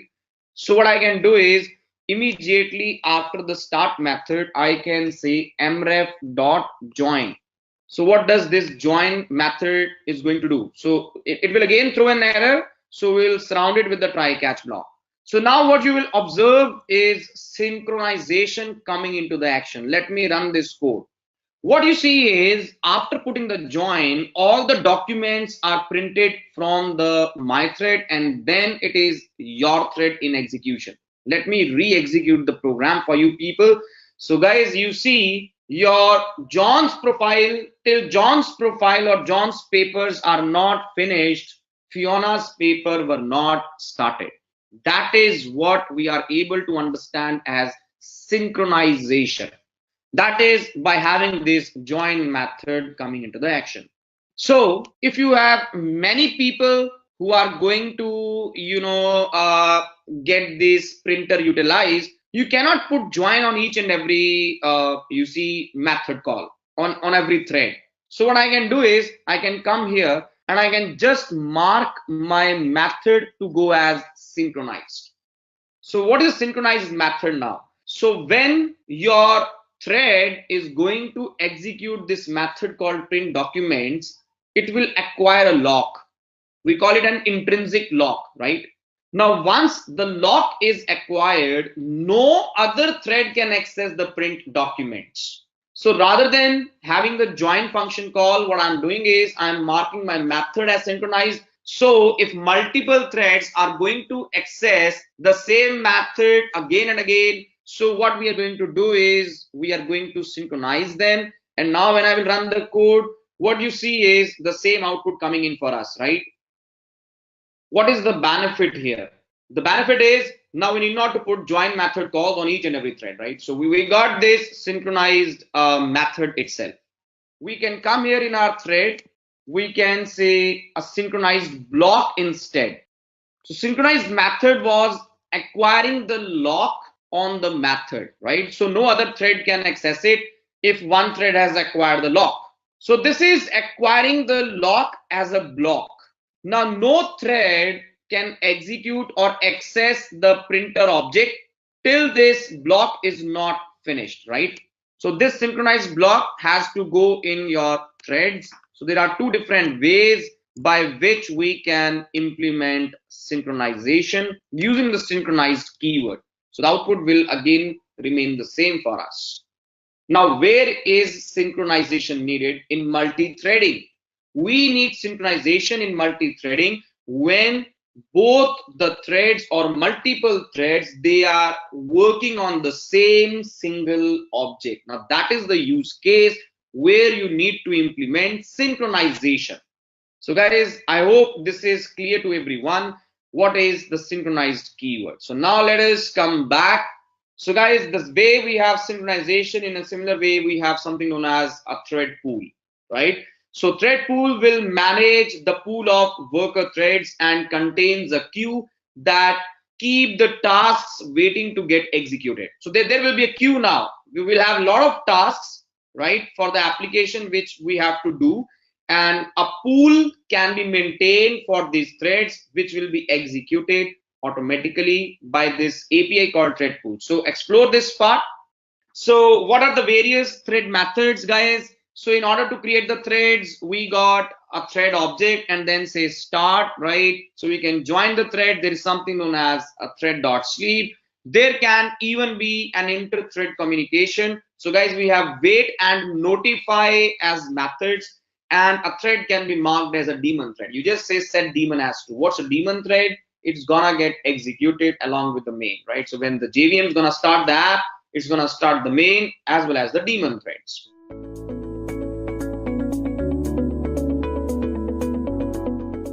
Let's understand what are regular expressions.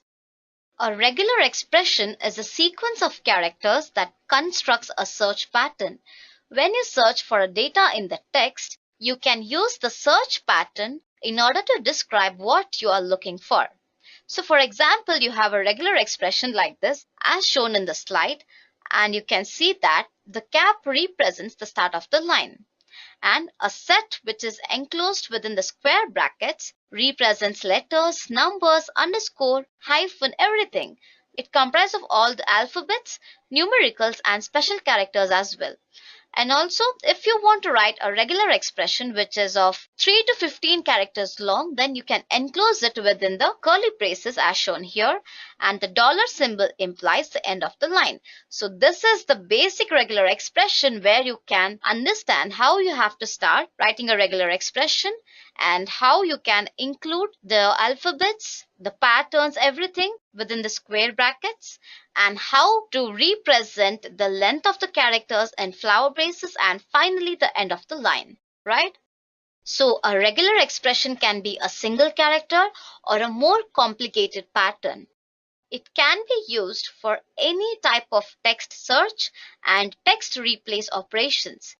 A regex character can be simple ABC, or it can be a combination of simple and special characters like AB into C, or it can be example with braces which includes a D star, D plus, anything. So I hope you understood how actually it looks like. Now with this, let's understand what is Java regex. So a Java regex is an API which is used to define a pattern for searching or manipulating the strings. It is widely used to define the constraint on strings such as password and email validation. So you can see in this below GIF over here that it is trying to search for a regex, that is a regular expression, and it's trying to figure out whether it is able to match the pattern or not. So there are different methods of using Java regex. So let's move ahead and look at the different categories of regular expressions. The first on the list is matcher class. This class is used to perform the match operations on a character sequence. So this is used to match a character sequence. So it comprises of various methods. The first one is Boolean matches. This is used to test whether the given regular expression matches or not. Next, Boolean find. This method is used to find the next expression that matches the pattern. So once you get the matches, then it will go ahead and find the next expression which will be able to match the pattern or not. If not, it stops there, and then it will again go ahead and find the next one. Next, Boolean find in start. So here I'm passing the parameter called in start, and by doing this, it will help to search the next expression from the given start number. So you have one more method called string group. Again, this is used to return the matched sequence. So when you get the proper match sequence by using the Boolean matches and Boolean find, then you have to return the match sequence. In order to do that, you need to write the string group method. Next, in start. This method is used to return the starting index of the regular expression. And similarly, int end is used to return the ending index of the regular expression. And you have the group count, which is used to return the total number of the match sequence. So these are the methods of matcher class. Now let's move ahead and have a look at the various methods of pattern class. Pattern class is a compiled version of regular expression which is used to define the pattern for a regex engine. So again, this also comprises of various methods.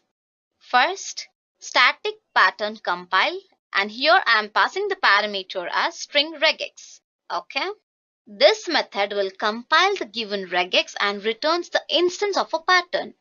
I will tell you how exactly all these methods work with the help of an example after this.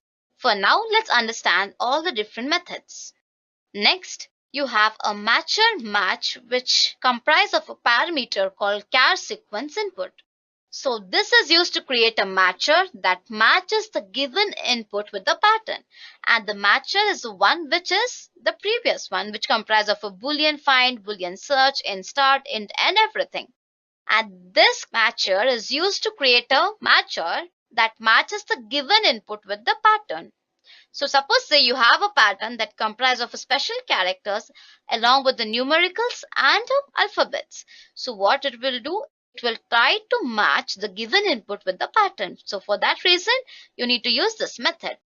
Next method is static boolean matches string regex. So this works as a combination of compile and matcher methods.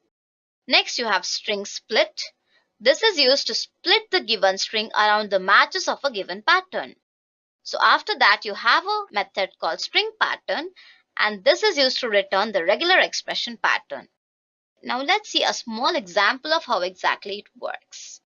So here I have an example. In this, I am going to check both categories, that is matcher and pattern as well.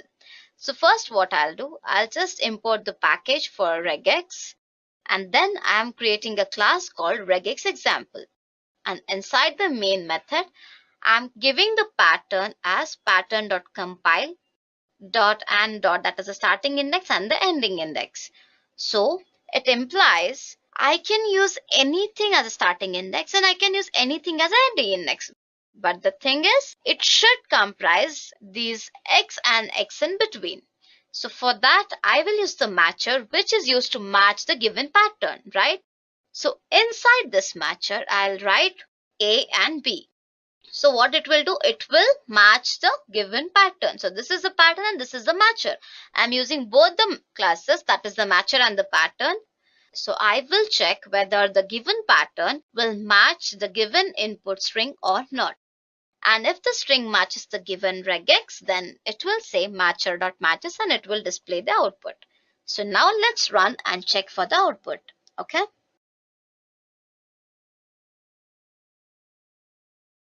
So it's telling string matches the given regex, and as I already told you, it will always display the boolean result, that is true or false. So it is telling true. So now even if I give something like this, so what do you think will be the output? Let's run and check for it. So you can see again it's telling string matches a regex pattern. But then if I remove one x from here and then I write x over here, so it does not match the given pattern, right?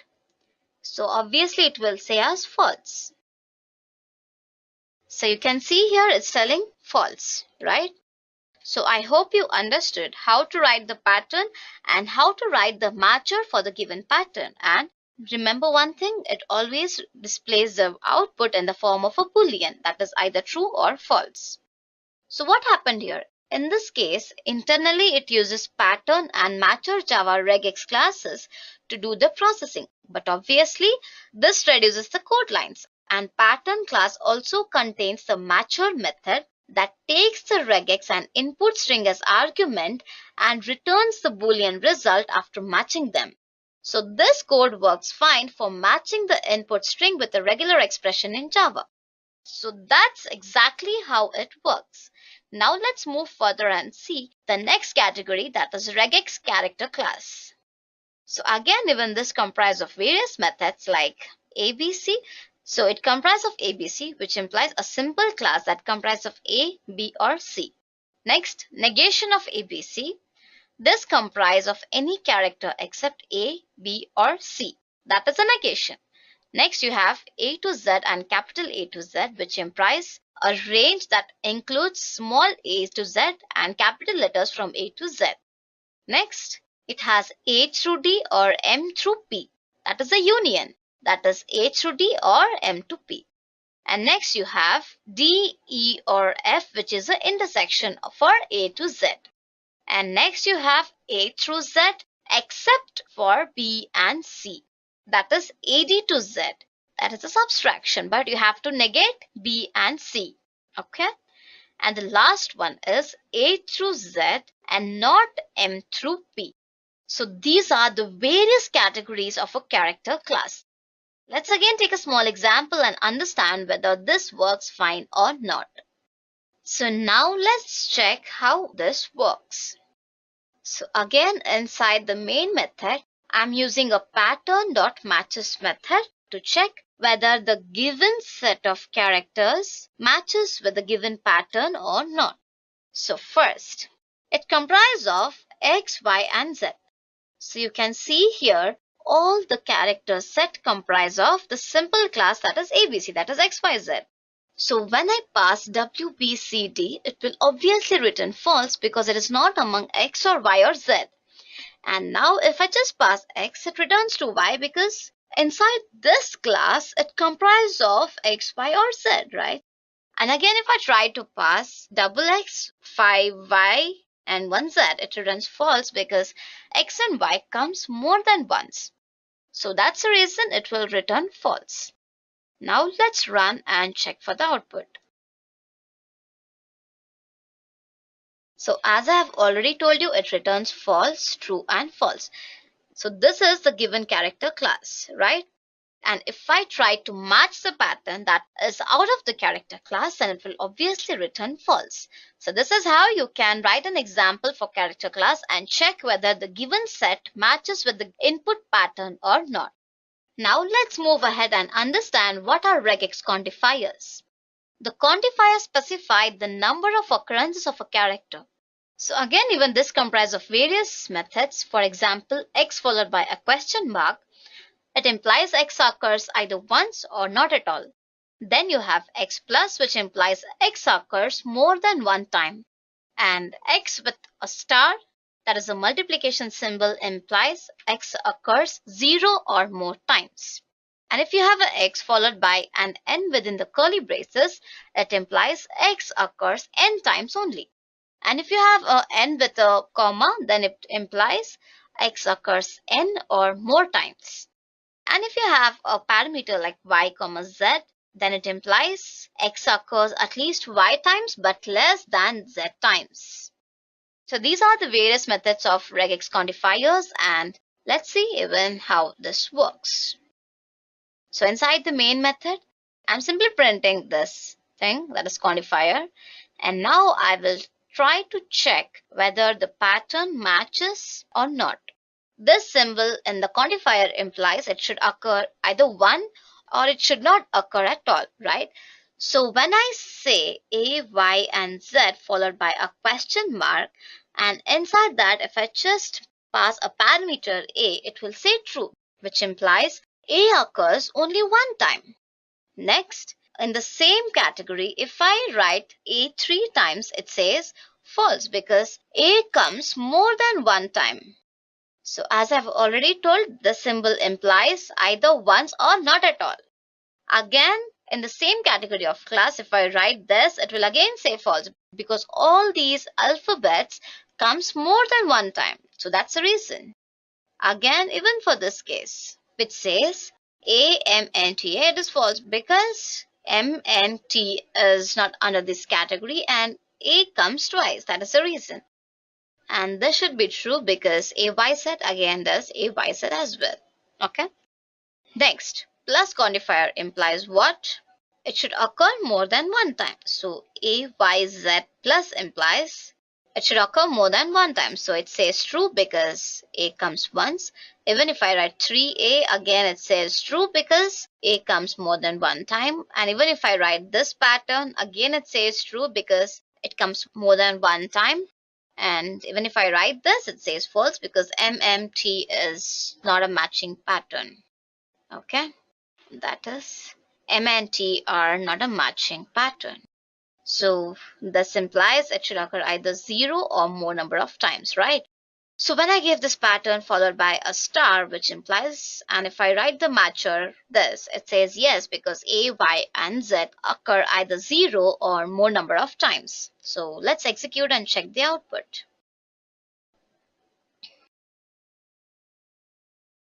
So you can see here the results with respect to the above, correct? So as I've already mentioned you, quantifier works with star plus and question mark. It implies either it should come one time, or it should come 0 or more than one time, or it should occur more than one time. So depending on the type of the quantifier, you can give your matcher and it will check whether the given pattern matches with the quantifier or not. So this is how it works. So the last category on the list is regex meta characters. So the regular expression meta characters work as shortcodes. So dot implies it can be any character, D implies digit, capital D implies non-digit, S represents any white space, and capital S represents non-white space character. W can be a word character and caps W can be a non-word character. B can represent a boundary and capital B represents a non-word boundary. So out of all this, you can understand that it just represents what?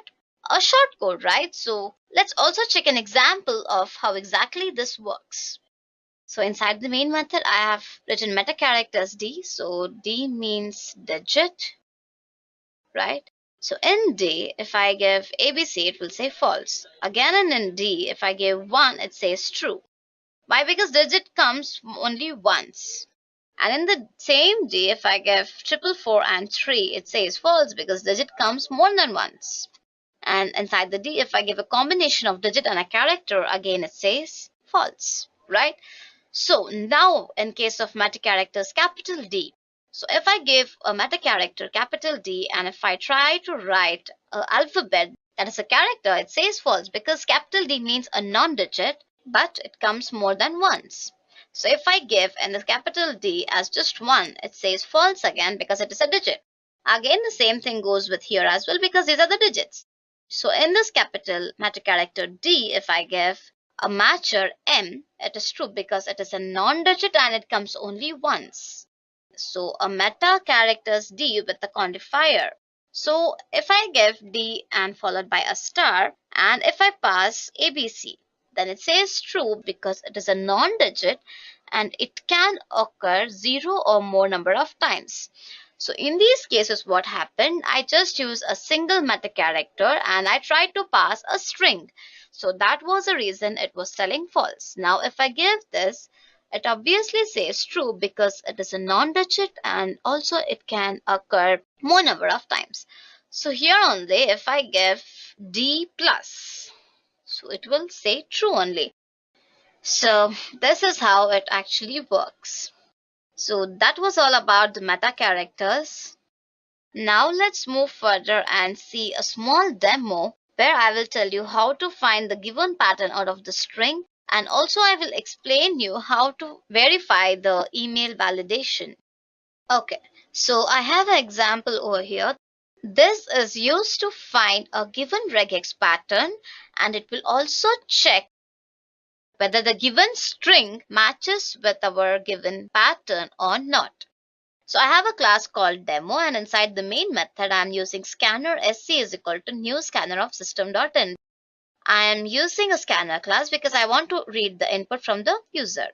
So first what I'm saying inside the while loop I'm telling enter the regex pattern.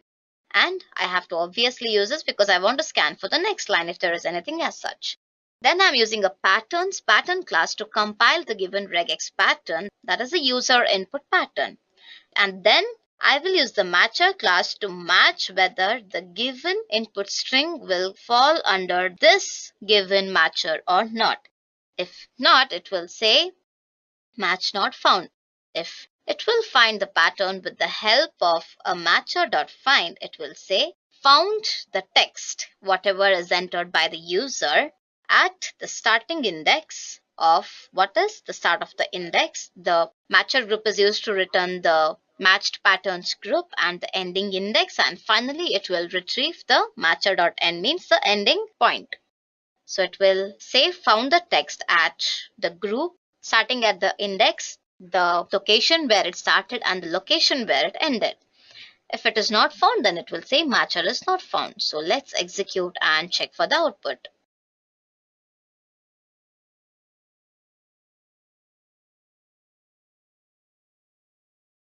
So it's asking me to enter the regex pattern. So what I have to enter, either I have to enter a part of it or I can enter the full thing. So I will do one thing. I'll just type YouTube channel, right? So you can see it is telling found the text YouTube channel, the one which I entered, starting at index 19 and ending at index 34. So now check 1, 2, 3, 4, 5, 6, 7, 8, 9, 10, 11, 12, 13, 14, 15, 16, 17, 18, 19. So it is starting at the index 19 and it ends at index 34, which is this thing, right? So again, if I enter the pattern Edureka and I'll keep it as small, it says match not found. Even the case sensitivity also matters. No matter you give the same string, again the case sensitivity also matters a lot. So if I give welcome, it says it is starting at the index 0 because this is 0 and it ends at the index 7, correct? So this is how you can match the pattern with the given input string. So this is all about the searcher and the finder. Now let's see a small example of email validator. So I have created two classes here, one for email validator and the other one is for the testing of an email validator. So in this regard, I'm performing a email validator test, that is unit testing. So inside the email validator, I need two classes. One is a pattern and the other one is a matcher. So the email pattern that I'm going to give comprise of all this. That is, this is the starting index as I have already told you, and this is the ending index, right? So it should comprise of all these things plus these things, and there should be a @ symbol because it's an email address, followed by again a digits and small and capital letters, and again the same thing. And it can also comprise of more number of digits, and finally it has the ending pattern, right? So inside the email validator, I'll try to match with the given email pattern. And I have a boolean validate final string hex. So this is used to match the hex of the given parameter, and finally it returns the matcher. And now I have the email validator testing. So here I'm using data provider to provide the data, and this will be the unit test case which I will be running as a testng test. So if you wish to know more about what is testng, how exactly it works, what is unit testing, you can check out the videos on our YouTube playlist and you will get hands-on on even those topics as well. So now you have a public class email validator test. I'm going to create an object of a new email validator, and using the data provider, I'm providing the valid email address that comprises of a string followed by a @ symbol, and then it comprises of the domain followed by a particular domain. It can be .net, it can be .com, .co, anything, right? Which implies it has to comprise of this followed by @. If it is Gmail, so it has to compile Gmail dot again com test, anything. So these are the email address which is valid. And I again have an invalid email address. So you can see if I simply give as Edureka, it is not a valid email address, right? So the email address should comprise of this pattern. If not, it is an invalid email address. Again here, Edureka followed by a dot and gmail.com. Again, it is an invalid. So again, you can see after a gmail.com, again it comprises of something that is also a non-valid email address. Comprise of star, percentage, so many things, right? So these are not a valid email address. So what I'm doing, I'm using @test annotation to test the valid email address. So here what I'm doing, I'm passing the valid email provider. So what happens is it will check both the valid and invalid email address and it will display the output. So the data provider is used to provide the set of the data, and from there, you can validate the email address. So I'm writing two tests, one for valid email provider and the other one for invalid email provider. So whatever is present in this, I'm sending it to a variable temp and then I'm validating that. And finally, I'm checking if the result is true, then I'm using assert equals to true. And if the result is false, I'm giving assert is equal to false. So let's check the output. So I'm going to run it as a test-ng test and let's check for the output.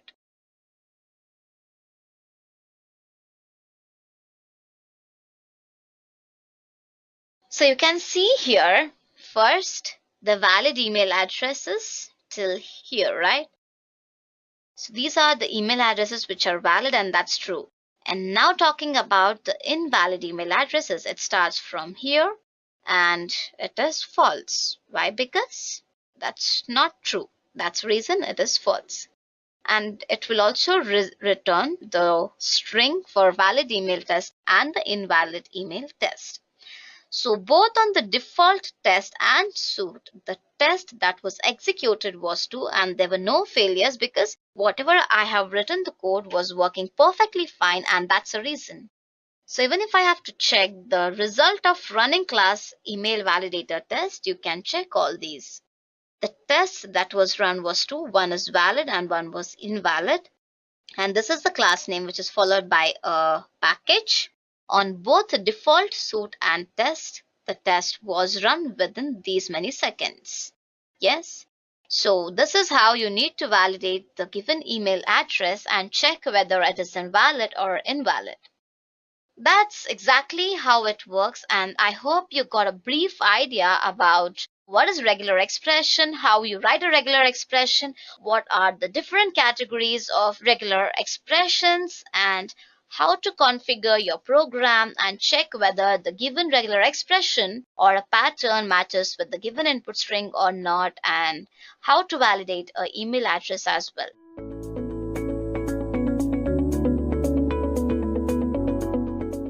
Let me tell you what is socket programming in Java.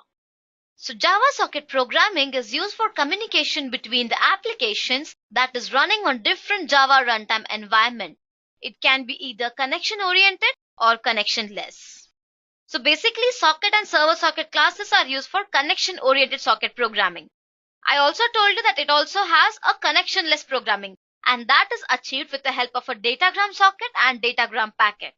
So basically, the client in the socket programming must have two information. One, the IP address of the server, and the other one, the port number.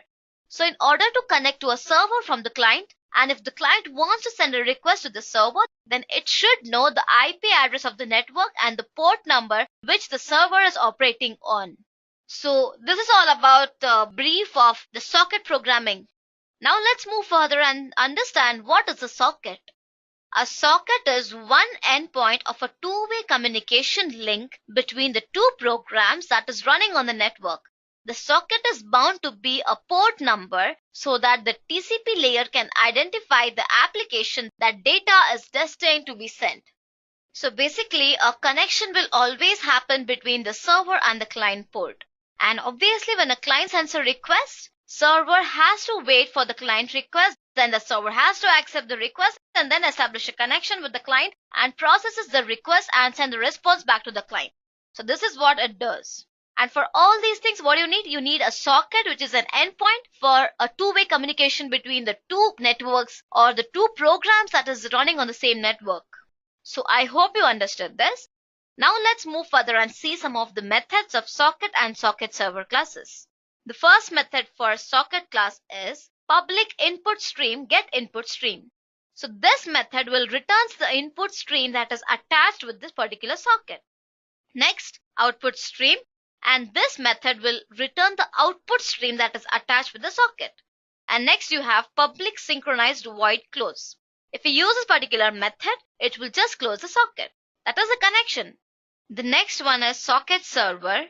This will return the socket and establish a connection between the client and server.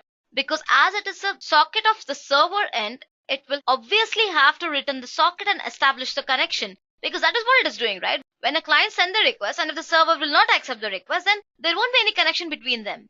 So that's what a public socket accept does.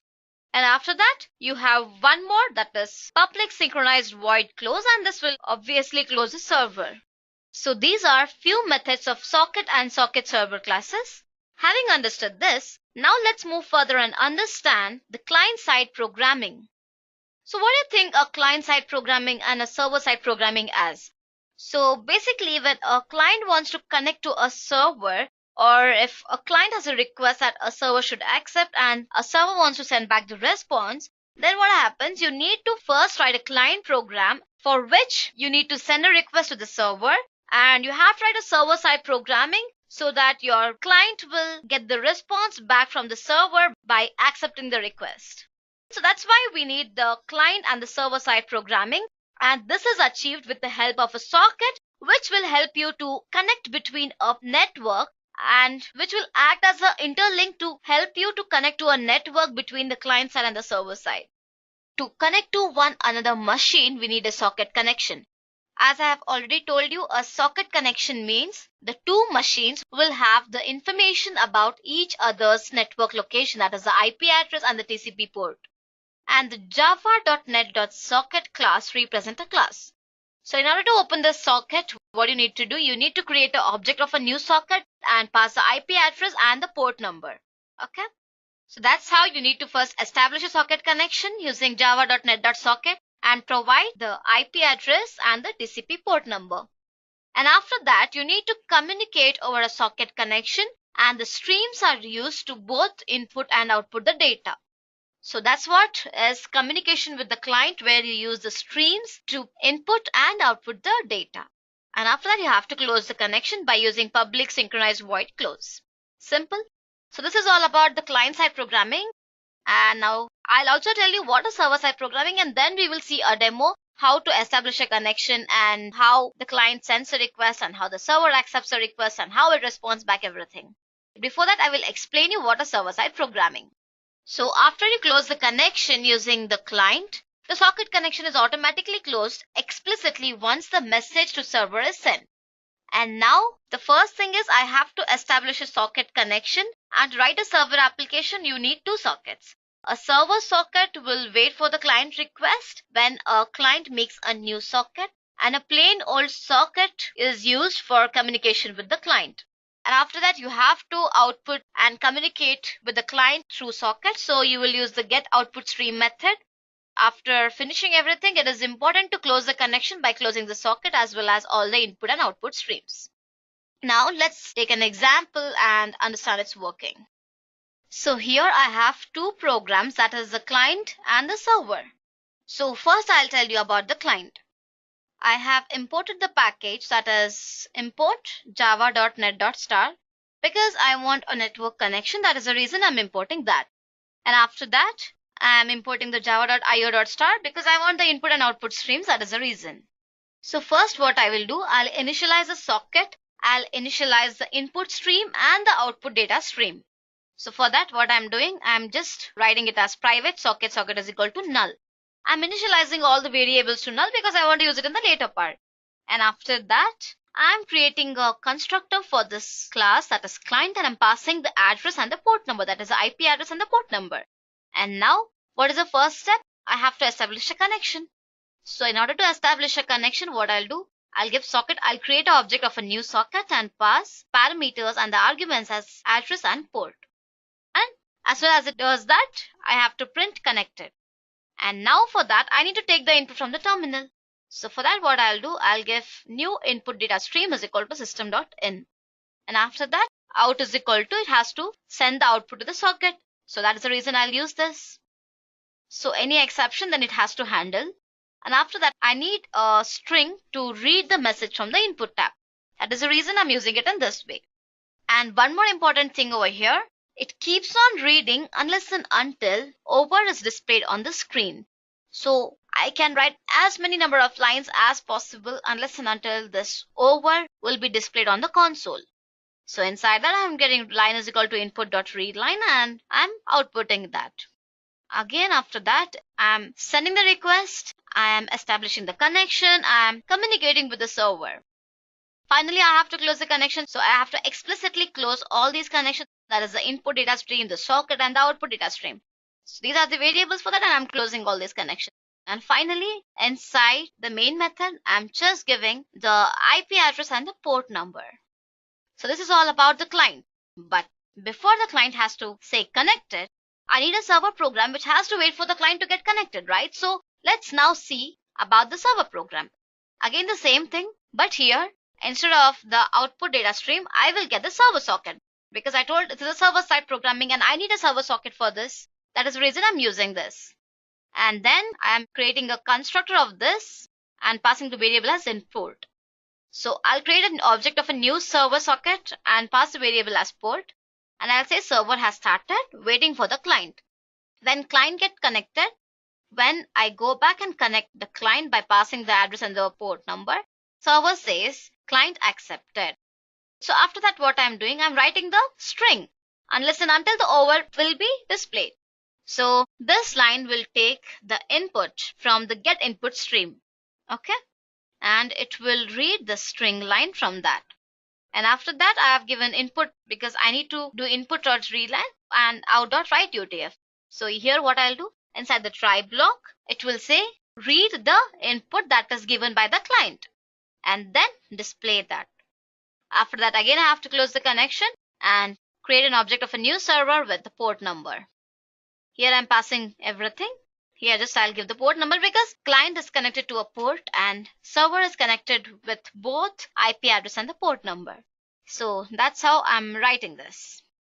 First I'll execute the server and then it will wait for a client, and then I will execute the client and it will say connected, and then I'll start writing anything. Then server will say client accepted and it displays the request that client has sent and it will revert back the response with the client. I hope you understood this. Now let me first run server. So you can do the same execution by opening your command prompt or your terminal. But as I'm using Eclipse and I have an inbuilt option to execute it like this, so I'm doing it on my Eclipse itself. So it is telling server started and waiting for the client. Now what I'll do, I'll execute the client. So run as Java application. So it's telling client accepted. So there are basically two consoles. It's telling connected and it is asking me to type whatever I want. I'll go on typing. Even though I wrote so much, it still did not display override. So it has the ability to enter as many number of lines and you can send as many number of requests that you want to the server, right? So now when I check the server, it's telling client accepted. It's displaying what all I wrote. It's displaying like, hi everyone, I welcome you to Edureka YouTube channel. I hope you're understanding the socket programming in Java and so many things, right? So yes, you just saw first the server started. It's telling waiting for a client. And then when I connected with the client, it told connected and it just took the string arguments from whatever I was passing from here, right? And then the server told client accepted and it displayed whatever request I'm just going on typing over there. Again, if I write something else also, it will again display in the server screen. I'll just say enter and you can just see that on the server screen, right? So that's how it basically works, and it will get connected to your client. It will send back the response and it will display all the client requests and respond back. So that's all about the client and server side programming using sockets in Java. So this is how you can actually establish a connection using the socket, because it's an interlink between the two programs that is running on the same network, right?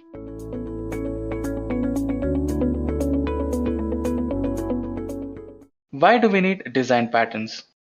We need Java design patterns to provide easy to recognize and use object-oriented programming solutions to common problems. They are inherently easy to maintain as many developers are familiar with them. In some other cases, the pattern is also a way to deal with the inefficiencies of a programming language. So our next topic is, what are design patterns? Software design patterns can be defined as a software template or a description to solve a problem that occurs in multiple instances while designing a software application or a software framework. Now, let us deal with the structure of design patterns. Structure of any design pattern is considered to be highly organized. They are often documented in the form of a template such that the users can visually identify the problem and instantaneously find a solution to it based on the relationship between the classes and objects. The design patterns template described by the original authors of the design patterns are as follows. The first one is pattern name and classification. Pattern name specifies the essence of a pattern. A good name is a key as it will become a part of our design vocabulary. Coming into classification, it specifies the type of a particular pattern. The second one is intent. Intent can be defined as a short statement that tells us what the pattern does and which design issue or the problem the pattern addresses. The next one is motivation. Motivation can be defined as a scenario that illustrates a design problem and how the class and object structures solve that problem. The scenario will help us understand the abstract pattern definition. The next one is applicability. This specifies in which situations a design pattern can be applied, what are the examples of poor designs of a pattern can address, and how to recognize these situations. The next one is participants. The classes and objects are the entities participating in a pattern along with their responsibilities. The next one is collaborations. Collaborations describe how the class and objects collaborate with each other to carry out their responsibilities. The next one is consequences. Consequences tell us the costs and benefits of using a certain pattern. They also tell us which part of the system can be changed independently. The next one is implementation. Implementation specifies what techniques we should be aware of while implementing the pattern and also tell us if there are any language specific issues. The next one is sample code. The sample code fragments are the ones that tell us how to implement a pattern in Java. Known uses. Known uses can be defined as an example usage of a certain pattern in real world problems. And the last one is related patterns. Related patterns specify which other patterns are related to this particular pattern and what are the differences between the both. With this, let us get into the types of design patterns. Java design patterns are typically divided into four categories. They are creational design patterns, structural design patterns, behavioral design patterns, and JEE design patterns. Let us discuss each one of them in detail. The first one is creational design patterns. Creational design patterns are concerned with the method of creating objects. They are preferred during the process of class initiation. The creational design patterns are further classified as follows. They are factory design pattern, abstract factory pattern, singleton pattern, prototype pattern, builder pattern, and object pool pattern. Let us discuss some of the important creational Java design patterns practically. The first one would be factory design pattern. The factory design pattern follows the principle of define an interface abstract class for creating an object, but let the subclasses decide which class to instantiate. The factory method is also known as a virtual constructor. The advantage of factory design pattern is it is designed to allow the subclasses to choose the type of objects so as to create them. Let us deal with an example of factory design pattern. Let us assume that we have three cellular network plans which describe the call cost per minute. Here we have three different networks, namely ABC network, PQR network, and XYZ network, along with their charges per minute. Let us find out the cost of a certain number of minutes on each network. So this is the UML diagram for our example. Now let us execute this practically. As you can see, we have begun with our factory design pattern example. Here we have the first network, which is the ABC network, and similarly the PQR network and XYZ network. All of these networks have different costs for their plans. Now let us execute our factory design pattern to find out the cost of each and every network for a particular number of minutes used. So this is our factory method. Now let us execute it.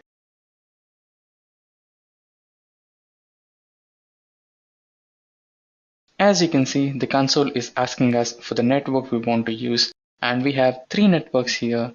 Let us choose ABC network. Now we shall try to insert the number of minutes we require. Let us take 35 minutes. As you can see, the ABC network will cost us 52.5 rupees for 35 minutes of talk time. Now let us deal with the next type of creational Java design pattern, which is the singleton design pattern. The singleton design pattern follows the principle of define a class that has only one instance and provides a global point of access to it. The class must ensure that only a single instance should be created and a single object can be used by all other classes. The major advantages of singleton design pattern are it is designed to save memory and the object is not created on every request. Instead, a single instance is reused. Let us deal with an example related to singleton design patterns. Let us assume that we have a MySQL database and we are trying to insert data into that database using one single instance. Here, we shall have 4 different operations which will be performed upon the database. And all of those 4 operations will be using one single object instance. So this is the UML diagram for the solution to our problem. Now let us execute this code practically. So as you can see, this is the example for our singleton design pattern. So this is the program for our JDBC connector, which will be connecting to our MySQL database. And this is a program for the operations which we will be performing on our MySQL database. Now, if I execute this program will throw an error because I have a virtual machine on my system which will be using all the virtual ports. So before I begin this program, I need to switch off all the VMware ports. Here you can see that I'm switching off all the VMware tasks. Now let us start our MySQL and Apache. As you can see, both Apache and MySQL have been started. Let us start our local host. Now our local host is also started. So Edureka is our database which has the details of employees. Now let us try to insert new data into our database by executing the program of singleton design patterns. Now let us execute this. As you can see, the program has been successfully executed and it is providing us 4 different database operations. Let us try to execute the first operation, which happens to be the insertion. To do so, I must be selecting the operation 1. Now let us insert the name of an employee. Now let us provide a password for the user. And let us designate an ID to the employee. The data has been successfully inserted into the database. Now let us try to view the data which we have inserted. The username must be Rajesh. As you can see, the name of the employee is Rajesh and his password is also been displayed. Now let us try to execute the third command, which would be delete. Now let us give the user ID which we need to delete. The data which we wanted to delete was Rajesh and his ID was 1011 and 01. Now let us try to execute the fourth operation, which is update. Now let us update the data of an existing employee in the database. Now we shall enter a new password to this user. As you can see, the data has been successfully updated. Now let us try out to exit this program. With this, we finish the execution of singleton design patterns. Now let us deal with the next ones. The next type of design patterns are the structural design patterns. The structural design patterns deal with the composition of classes and objects which form large structures. They simplify the structure by identifying the relationship between the classes and objects. The structural design patterns are further classified as below. They are facade design pattern, bridge design pattern, composite design pattern, decorator pattern, adapter design pattern, flyweight design pattern, proxy design pattern, and lastly, the filter design pattern. Let us discuss some of the important structural Java design patterns practically. The first one would be the facade design pattern. The facade design pattern describes a higher level interface that makes a subsystem easier to use. Every abstract factory is a facade design pattern. The major advantage of facade design pattern is it protects the end users from the complex subsystem components. Let us deal with an example to understand facade design patterns in a much better way. Let us assume that we have a business plan and we are trying to purchase the franchise of one of the top food and beverages companies. We have McDonald's, Domino's, and KFC, and let us design a program based on facade design pattern to find out the cost of each and every franchise we want to buy.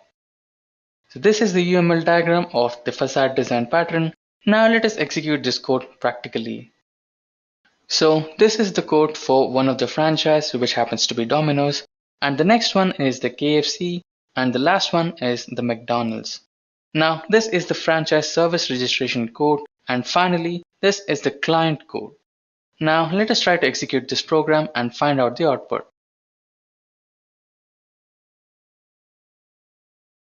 As you can see, we have already got the output, and this is asking for the franchise which we need to buy. Let us select KFC. As you can see, we have got the output here, and it says the franchise cost for KFC is 1 crore. Now let us deal with the next structural design pattern, which happens to be the adapter design pattern. The adapter design pattern provides an interface according to client requirement while using the services of a class with different interface. The adapter pattern is also known as a wrapper. The major advantage of an adapter design pattern is it is designed to enable two or more previously incomplete objects to interact with each other. Let us deal with an example of adapter design pattern where we have a simple library card example which is designed to issue a library card to a new user of a library which includes all the details like book holder ID, account number, and many more.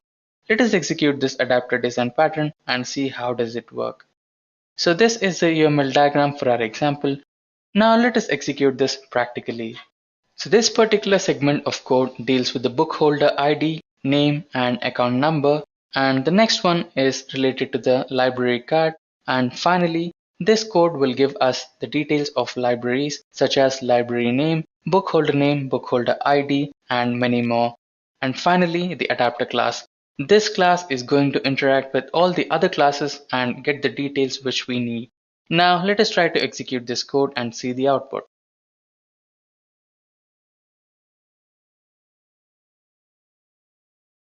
As you can see, the library account holder name is being asked here. Let us input a library account holder name here.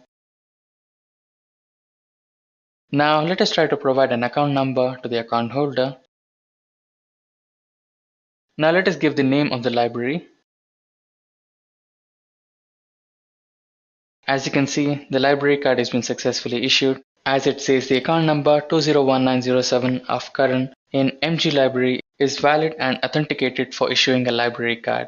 Now let us deal with the next type of Java design patterns, which happens to be the behavioral design pattern. The behavioral design patterns are concerned with the responsibility and interaction between the objects. These design patterns make sure that the objects are loosely coupled, yet can easily communicate with each other. The behavioral design patterns are further classified as below: chain of responsibility pattern, strategy design pattern, interpreter pattern, iterator pattern, mediator pattern, memento pattern, command pattern, state pattern, observer pattern, template pattern, and visitor pattern. Let us discuss some of the important behavioral patterns practically. The first one would be the strategy design pattern. The strategy design pattern defines the family of functionality and encapsulates each one and make them interchangeable. The strategy pattern is also known as a policy. The major advantage of strategy design pattern is it is designed to provide a substitute for subclasses. Let us deal with an example to understand strategy design pattern in a better way. We are going to consider a simple example of a calculator. We need to perform 5 different operations. Now we shall try to encapsulate all those 5 different operations into one calculator class and execute the program using strategy design pattern.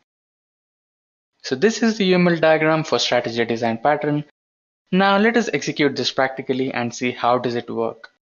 As you can see, we have 5 different operations, which are addition, subtraction, division, multiplication, and modulus.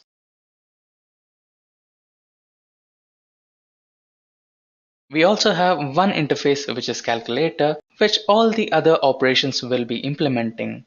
Now let us try to execute this program and see how does it work. As you can see, the program has been successfully executed, and now it is asking for the value of the first one. Now let us similarly provide the second value. As you can see, the operations have been successfully executed on both the numbers, and the outputs for the same have been displayed. Now let us deal with the next behavioral design pattern, which happens to be the command design pattern.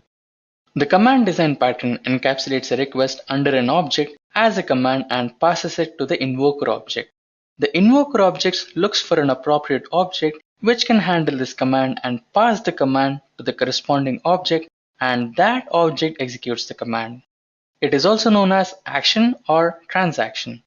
The major advantage of command design pattern is it separates the object that invokes the operation with the object that actually performs the operation. Let us deal with an example to understand command design pattern in a better way.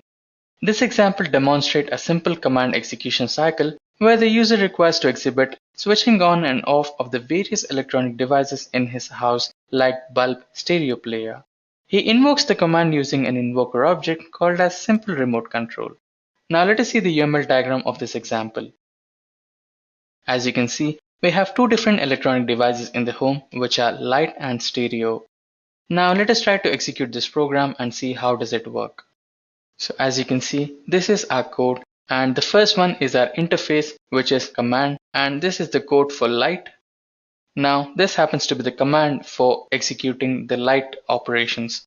The first one is light on operation and the next one is light off operation. Similarly, we have a class for stereo which functions for on and off as well. The first one is stereo off command and the next one is stereo on with cd command. Now let us try to execute this remote control operation and see how does it work.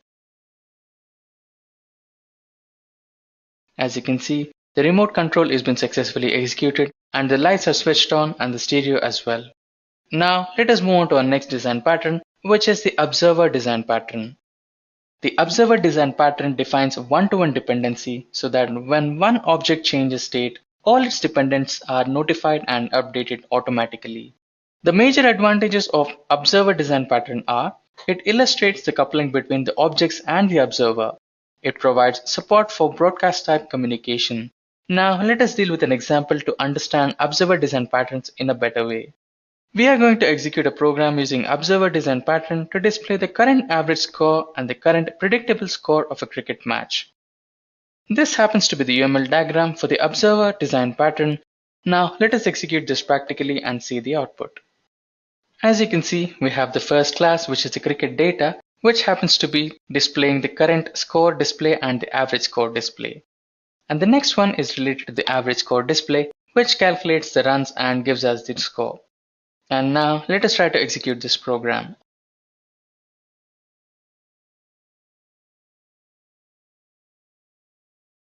As you can see, the output has been successfully displayed. According to the data provided to the program, it displays the data as 10.2 overs are already played, and the average run rate is 8.8, and the predictable score according to this run rate would be 441 runs. Now let us move on to our next design patterns, which happens to be the JEE design patterns. The JEE design patterns are concerned with providing the solutions to the Java EE based software applications and frameworks. These patterns are widely used in Spring. JEE design patterns are further classified as below. They are MVC design pattern, dependency injection pattern, DAO design pattern, business delegate pattern, intercepting filter pattern, service locator pattern, transfer object pattern. Let us now discuss some of the important JEE design patterns practically. The first one would be MVC design pattern. The MVC design pattern is defined as follows. Models. Models are basically used as blueprints for all the objects that are going to be used in the application.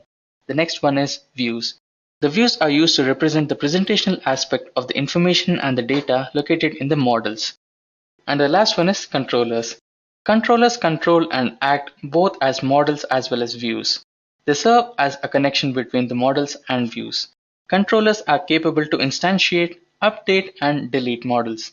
They load them with information and then send the data to the views to present them to the end user. The major advantage of MVC design pattern is it supports multiple views of a particular model. Let us deal with an example to understand MVC design pattern in a better way. We are going to use the MVC design pattern to set and print the data of the students of a particular school. So the UML diagram for this particular example is as follows. Let us try to execute this practically. As you can see, this particular code segment is related to the student, which has the roll number and name of that particular student. Now this particular code segment happens to be the view of the MVC design pattern, and this particular code segment happens to be the controller part of the MVC design pattern. Now let us execute this design pattern and see how does it work.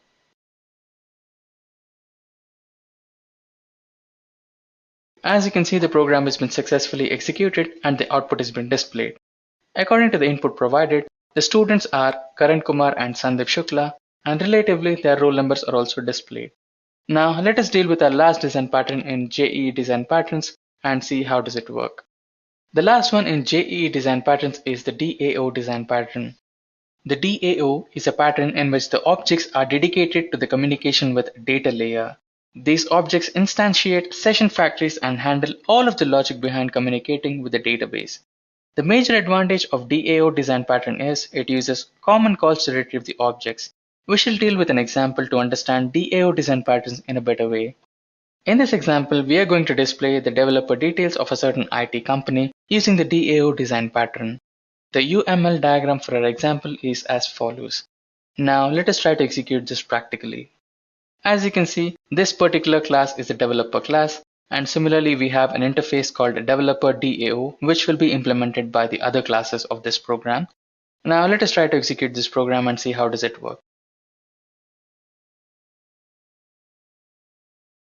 As you can see, the program has been successfully executed and the data has been displayed, and according to the details we have provided to our developers, the name of the first employee is Kushagra and his developer ID is 0, and the second employee is Vikram and his developer ID is 1. As you can see, we have also provided an update operation inside the code, according to which we have updated the employee Kushagra with Lokesh and provided his ID to the new employee which is Lokesh. Now with this, we shall move on to the next topic, which is the overview of design patterns. The Java design patterns are designed to be reusable in multiple projects. They furnish solutions that help to define system architecture with ease. Java design patterns are capable to capture the software engineering experiences. They provide transparency to the design of an application. And finally, Java design patterns provide clarity to the system architecture and provide the possibility of building a better system.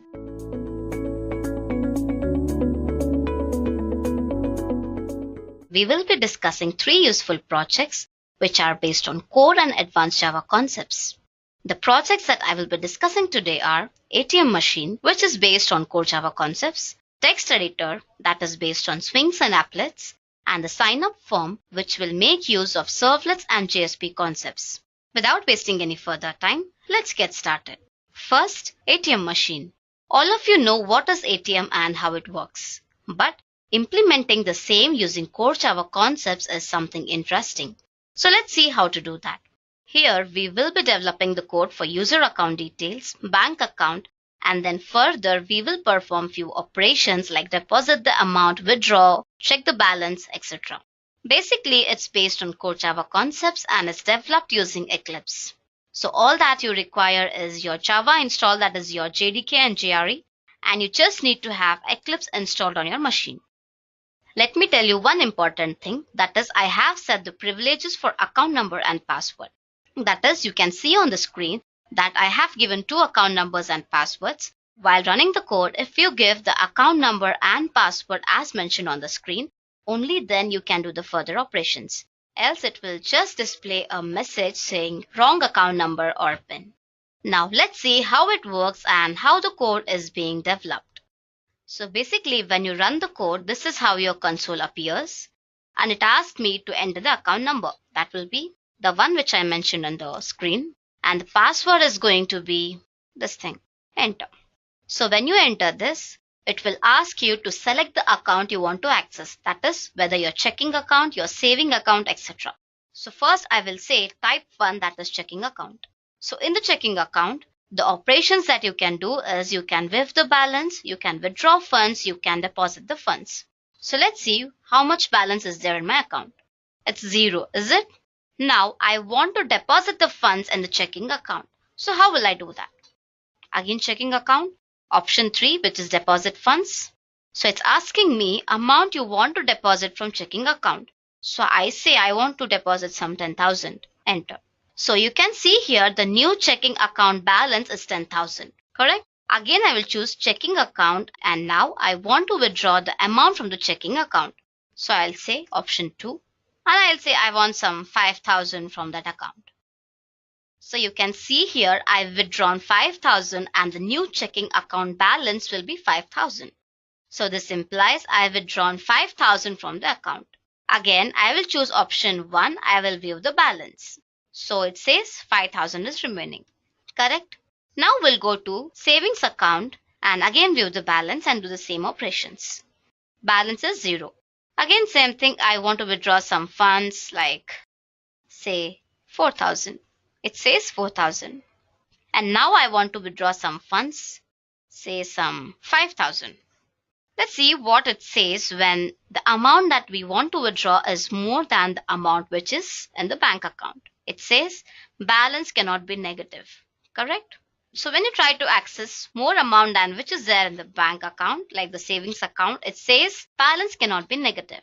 Similarly, you cannot just enter the negative values into this. Now say I want to just withdraw some 2,000 and it says the new saving account balance will be 2,000. So basically, this is how you can do operations like same way you do it on your ATM machines. And now I want to just say I want to exit.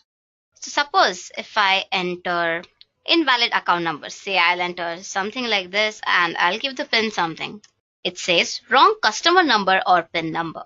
That is, I have set the privileges only for those two account credentials so that I can access using only those two numbers. You can even include more account numbers and PINs. I'll show you how to do that. So basically, this is all about the working of ATM machine. Let's take a look at the code now. So here in Edureka 1 package, I have created 3 Java files. One is for account, one is ATM, and one is option menu. So now let's see why we have 3 files for ATM and how it works. First, we'll see option menu. So you can see here, option menu extends account class. That is this Java class. I'm just reading a money format that will be in decimal. And then I'm creating a hash map of integer, and then I'm creating a variable of type hash map and giving a reference for that. So basically, the first thing that I want to do is I want to validate the login information, that is customer number and PIN number. As I have already told you that I have set the privileges for 2 numbers. That is these 2 account numbers and PINs. If you want more, you can just copy this data.put, paste it, and you can change like whatever you want. You can add more number of privileges like this. So the first step, when you execute, it will just say welcome to ATM project and enter your customer number. Correct? So first what you will do, you will enter either of these customer numbers and then it will ask for PIN number. I am reading the customer number and PIN number using menu input.nextInt.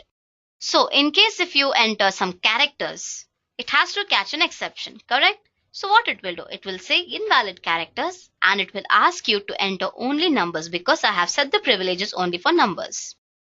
So in this for loop, I'm trying to check whether the entered customer number and PIN number is correct or not.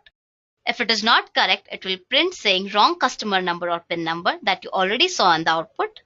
So after that, if the entered credentials are correct, then this method will execute. That is the get account type. In this get account type, I have mentioned these choices. That is select the account you want to access, checking account, saving account, choice, etc. And then using the switch case, I am using get checking, get saving methods. If you press exit, it will say thank you for using the ATM, bye. And in the default choice, if you press the choice that is not correct, it will say invalid choice. So here is the get checking. And I have defined the method over here, that is get checking. So what all we had in the get checking method, view balance, withdraw funds, deposit funds, exit, correct? Now I am reading everything, that is account balance using money format, withdraw input, deposit input, and everything will be in get account type method, correct? And obviously case 4 will be your exit, so it will just print saying thank you for using the ATM, bye. Now similarly for savings account, that is view balance, withdraw funds, deposit funds, etc. Again, we are using switch case to print the saving account balance, saving withdraw input, saving deposit input, everything. So this is all about your option menu class. Now we will see what is there in account class. So here it is just required to set the customer number and set the PIN number. That is, first you set the customer number and return customer number, and then you set the PIN number and return the PIN number.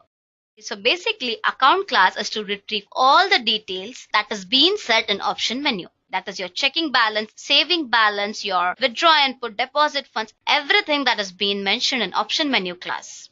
So you can see here that I have checking balance method and I'm returning the same. And again, I have saving balance So here you can calculate the checking account withdrawal, that is checking balance equals to checking balance minus account. And then it will return the same. That is, we saw that when we want to withdraw 2000 from 4000, it will say the new saving balance will be 2000. Similarly, the same thing will be here. That is saving balance minus amount, like that. So similarly, you can calculate the account deposit, the saving account deposit, that is the balance plus the amount that you enter. Suppose say the saving balance is 0 and if you enter 2000, so it will add and it will return the balance. Similarly, the same thing with this as well. That is account withdraw input and customer saving account withdraw input as well.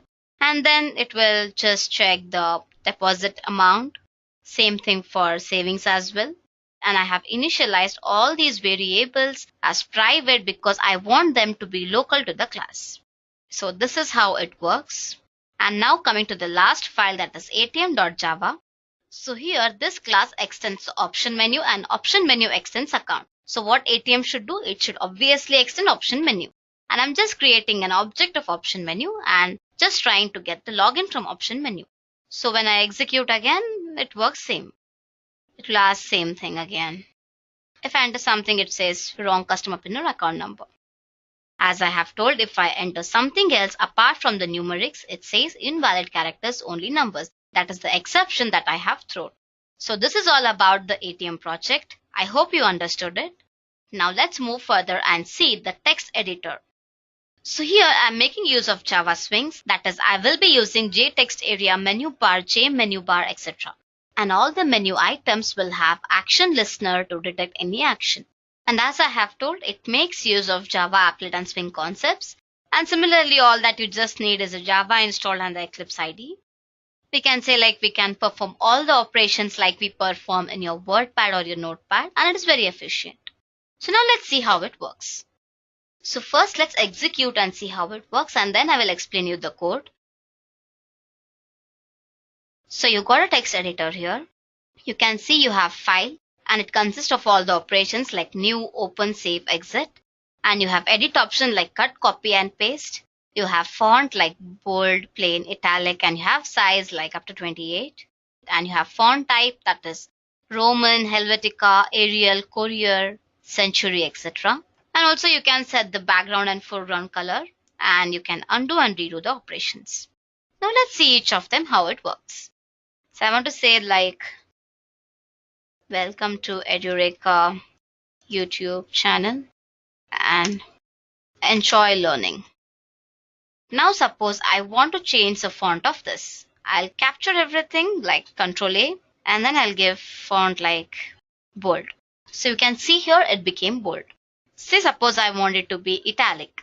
You can see even that became italic as well. I want to increase the font size like 28. It got done. I want to change the font type to Century. Even that happened. Say I want Helvetica. I want Times Roman. Even that happened. Say I want a color to give for that like background color in something like say I want red. Okay. You can see the background color is red. So I want to remove the background color now. Now I will change the font color to be. Say I want to enter some more text like I did as Java projects, and I want to undo that. I can just press Ctrl Z and it goes on removing all that thing, and Ctrl 5 for whatever I have deleted. You can see it's going on. Also you can create a new file that I just did. Also if you want to open something that is already present, you can open from the libraries. Also if I want to save this, I can save it like however I want in the downloads or in desktop, wherever you want. You can save the file by giving save it. It will be saved. I can enter something and again if I want to save it, it will be saved like applet 1. Similarly, you can even check that whether it is being saved or not. So in desktop, you can see it is being saved as applet and applet 1.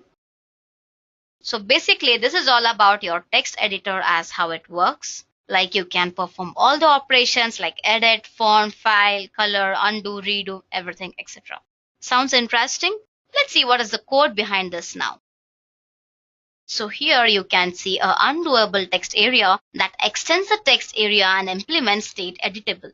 Why it implements state editable is because we have defined the editable class in which we can edit all the options like I showed you on the text editor.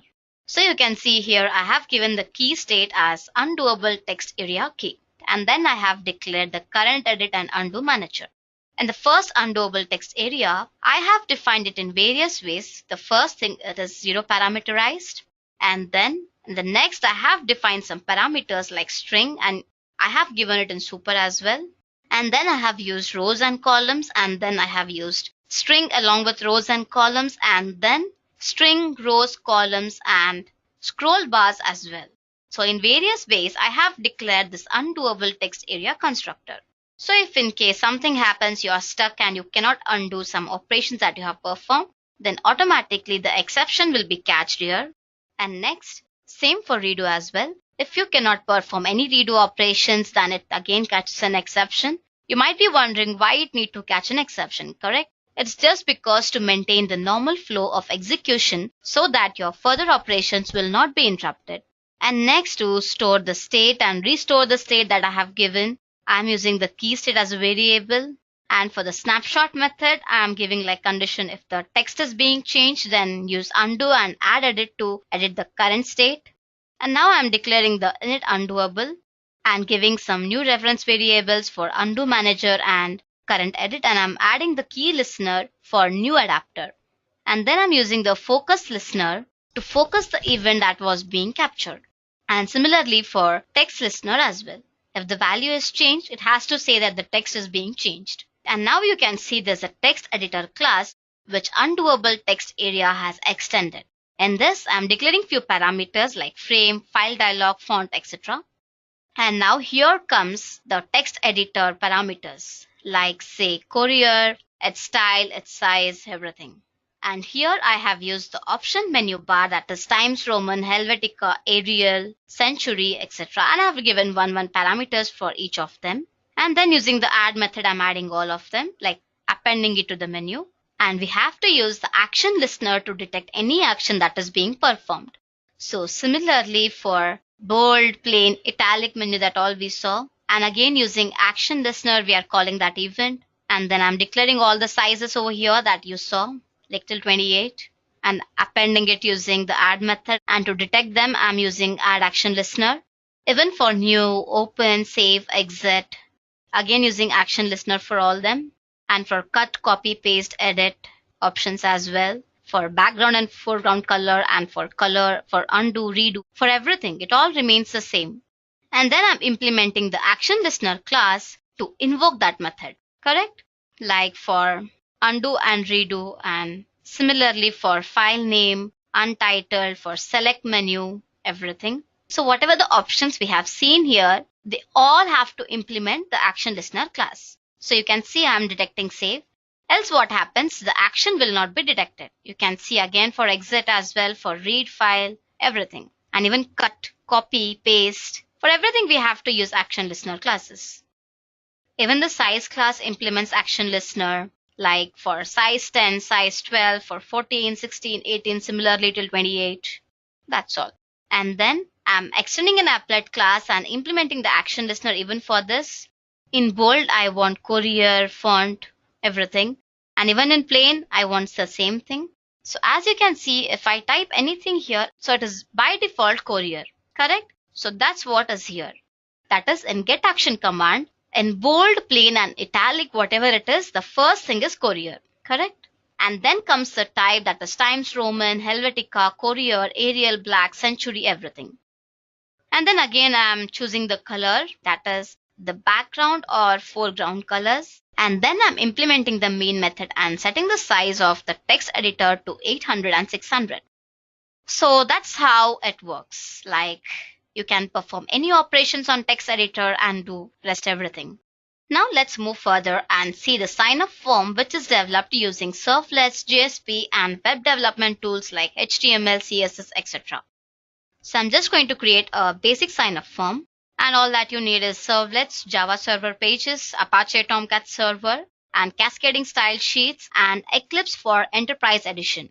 And it's very easy to develop, as I'll be showing you how. So first let's run the output and check, and then I will explain you the backend code. Make sure that you run on server. My Tomcat server is starting now. So this is the sign up form that we have created. You can enter the name.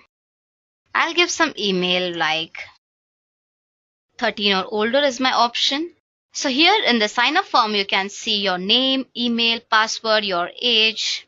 I'll give some biography like I am a footballer, singer, swimmer, etc. Like just my hobbies. I can give my education, everything you can give. Like it's not mandatory that it should be the same thing. And the job role have so many options in web, mobile, business and others. So I'm very interested in iOS developer, so I'll give that. And interests are in development, design, business, everything.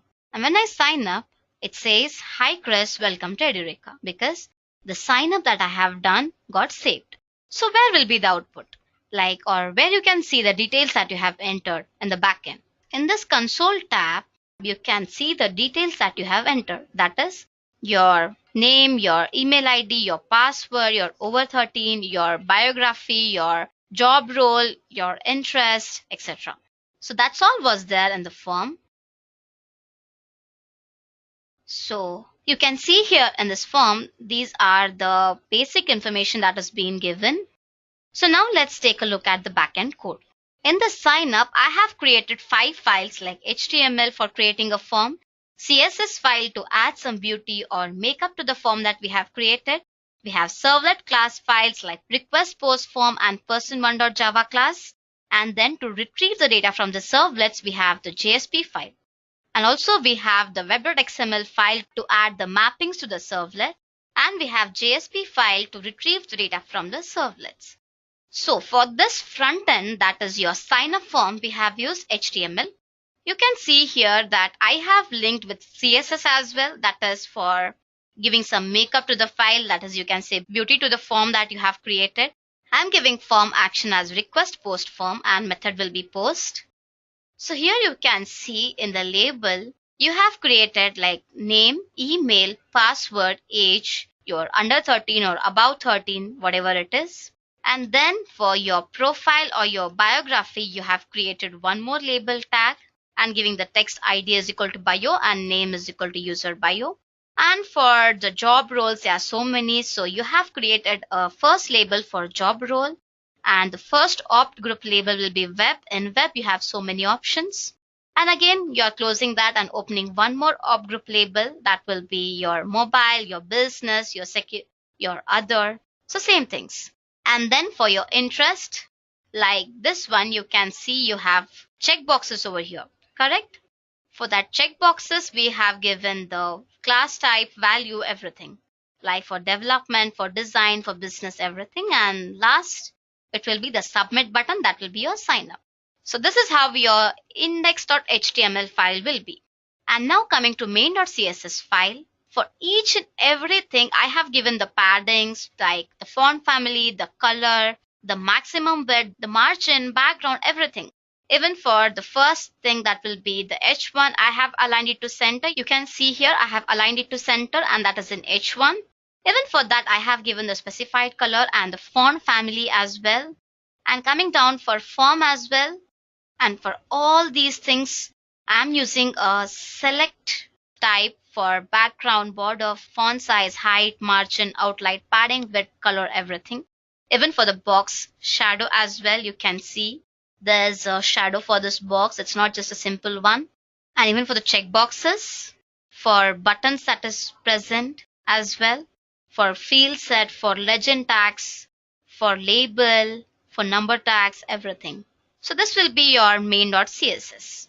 Now let's take a look at the servlet classes. So first, what I'm doing here is I'm extending a HTTP servlet class, correct? And I'm using a doPost method and declaring parameters for request and response. And I'm requesting all the parameters, that is your username, email, password, age, biography, job. And for your user interest, again the same thing. And then I'm creating an object of person and trying to retrieve all the details. And then I'm trying to request and set the attribute of my person. And then using the dispatcher, I'm trying to request the get request dispatcher from JSP. And obviously in the dispatcher.forward, you will be having a response and request, both of them. So as I have created the object, let's see what is there in the person. In this, it's nothing but it will retrieve all the details. That is, I have made everything as private because I want it to be a private to the person class, and this class is called as a bean class. I'll tell you why. I have made a constructor of person1, and then using the parameterized constructor, I'm trying to reference and retrieve all the details. You can see, like for get name method, I'm returning the name, and set name I'm retrieving. Again, for get email and set email methods, for get password, for get age, set age, for bio, job roles, interest, everything. This is nothing but defining a constructor and retrieving the details. And request post form is essential to send a request and response. And then person1.java is essential to retrieve the details. And then, as I have told, it is requesting a dispatcher to login1. So in the login1.jsp class, I have imported the bean class, that is edureka.person1. Why? Because Edureka is my package and person1 is my class. And then I'm giving the scope as request. And similarly, as I have imported the bean class, and similarly to redirect it to the next page, I have used a small icon, and you can say that it says welcome to Edureka. So this is all about the JSP. And then now coming to the last file, that is web.xml, you have to add mappings to the file. You can give servlet name like anything, but make sure you give the servlet class name very properly. That is, it should be like Edureka, that is your package, and your request post form, which is your class name. This should be very correct. And then for URL pattern, that is request post form URL, this should be same as the one which you give in form action tab, that is your request post form URL, or else it will result in an error. So this is all about the sign up form. I hope you understood how it works.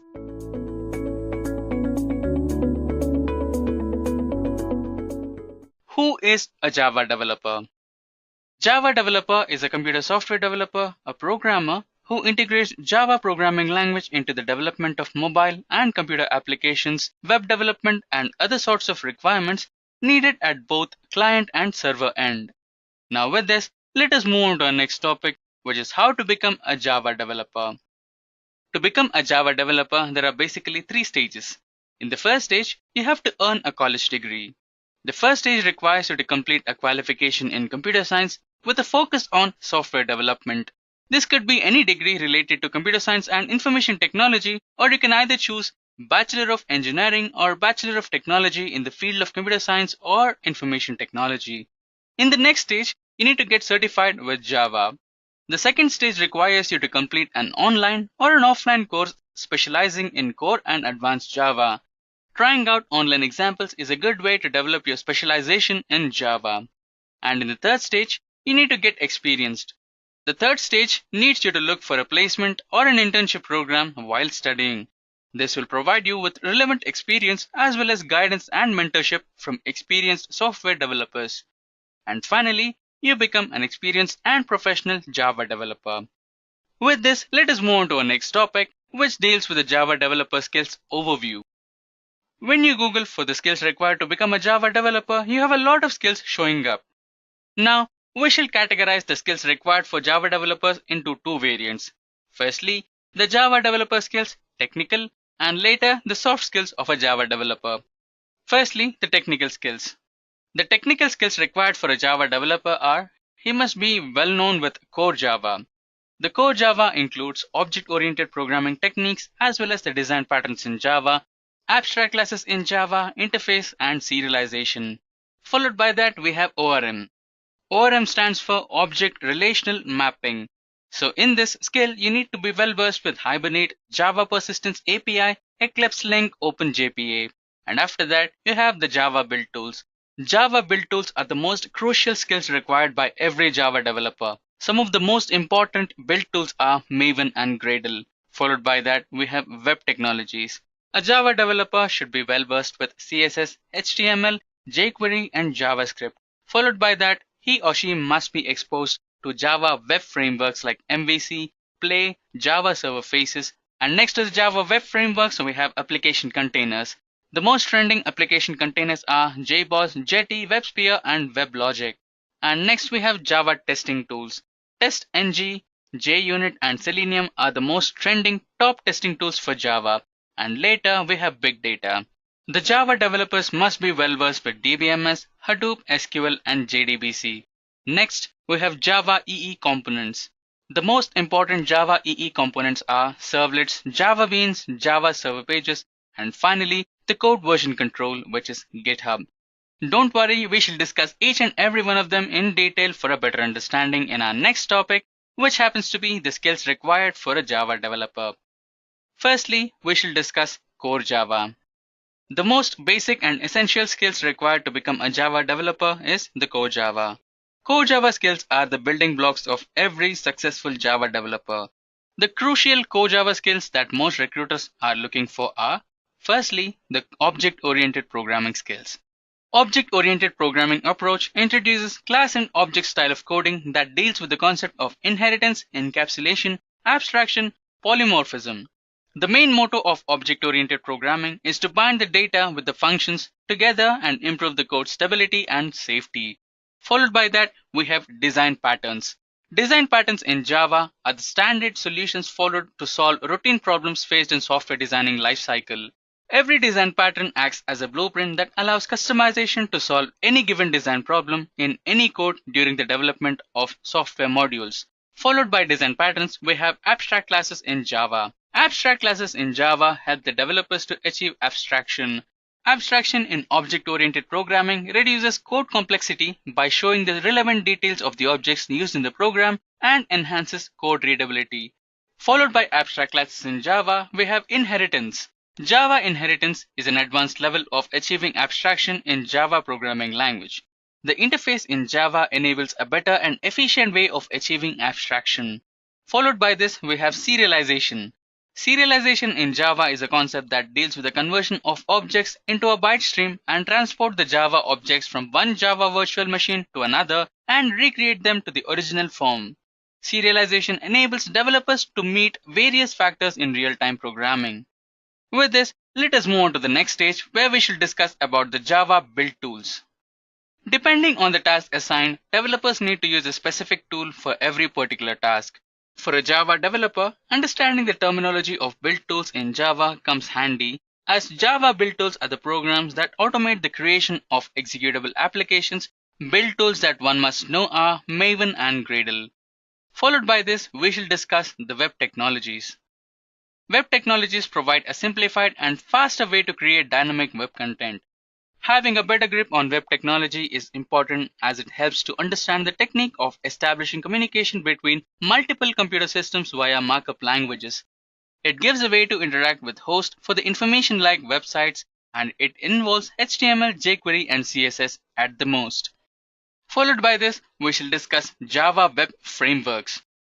To build a mobile application with best features and limited code, Java Web Frameworks are the best-in-class solutions. They support the development of web applications including web services, web resources, and web APIs in a standard way to build and deploy web applications on World Wide Web.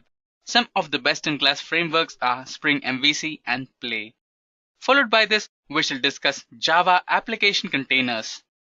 Java Application Container is an application program in which the software building blocks known as the compartment can be run. Application containers are designed to provide multiple functionalities such as to provide user authentication, logging, or establishing a connection with the database. Top-notch application containers are JBoss and Jetty. With this, let us move on to the next stage where we shall discuss the Java testing tools. Java tests with an interface where you don't have to actually launch your application onto a web browser. They support multiple test activities from planning, requirements, creating a build, test execution, defect logging, and test analysis. Some of the major testing tools that a Java developer should be well versed with are Selenium and TestNG. With this, let us move on to our next topic, which is big data. Big data has become a trillion-dollar industry, and handling such a huge amount of data has become close to impossible by traditional data processing software. Learning big data technologies will help the developers to analyze and extract information from complex datasets. Some of the powerful big data technologies are Hadoop and Spark. Now with this, let us move on to the next topic for our discussion, which is Java EE components. Java EE components or enterprise components. The Java enterprise components enable developers to write server-side applications. One of the most common challenges that an enterprise developer faces is how to handle requests coming from web-based clients. To ease this challenge, Java Enterprise provides the Java Servlet and Java Server Pages APIs that enable methods for logging activities using cookies on a user's browser and simplify these kind of issues and provide the best solution. Some major Java Enterprise components are Servlets, Java Beans, and Java Server Pages. With this, let us move on to the next topic, which is code version control. Code version control allows developers to keep track of their work and helps easily to explore any changes they made in their data, coding, scripts, commits, etc. that is much smoother and easier to implement. With this, let us discuss the second stage of Java developer skills, which are the soft skills. Soft skills are people skills, communication skills, character, and social intelligence, among others. Soft skills enable people to navigate their environment, work well with others, perform well, and achieve their goals. Now, the first soft skill that we will discuss today is the communication skill. Good communication skills include active listening, where you have to pay close attention to the person who is speaking to you and try adapting your communication style to your audience and convey your message in a better manner. Followed by this, the next one is open to learning. Knowledge is never ending. Successful Java developers should always be open to learning new upgrades in the technology and keep themselves updated.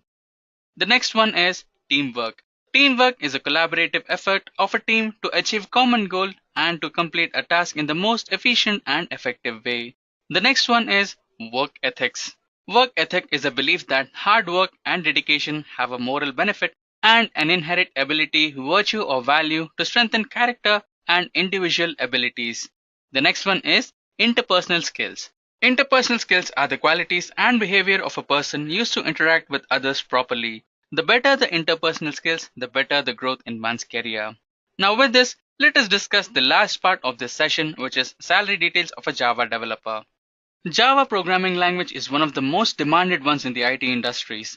Let us now discuss the salaries offered to Java developers.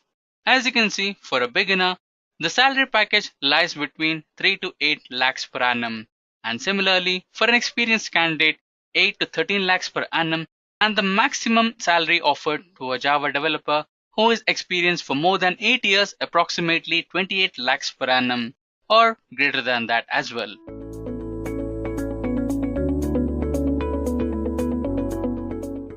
What are Java frameworks? Java frameworks are the bodies of pre-written code to which you can add your own code in order to solve a problem.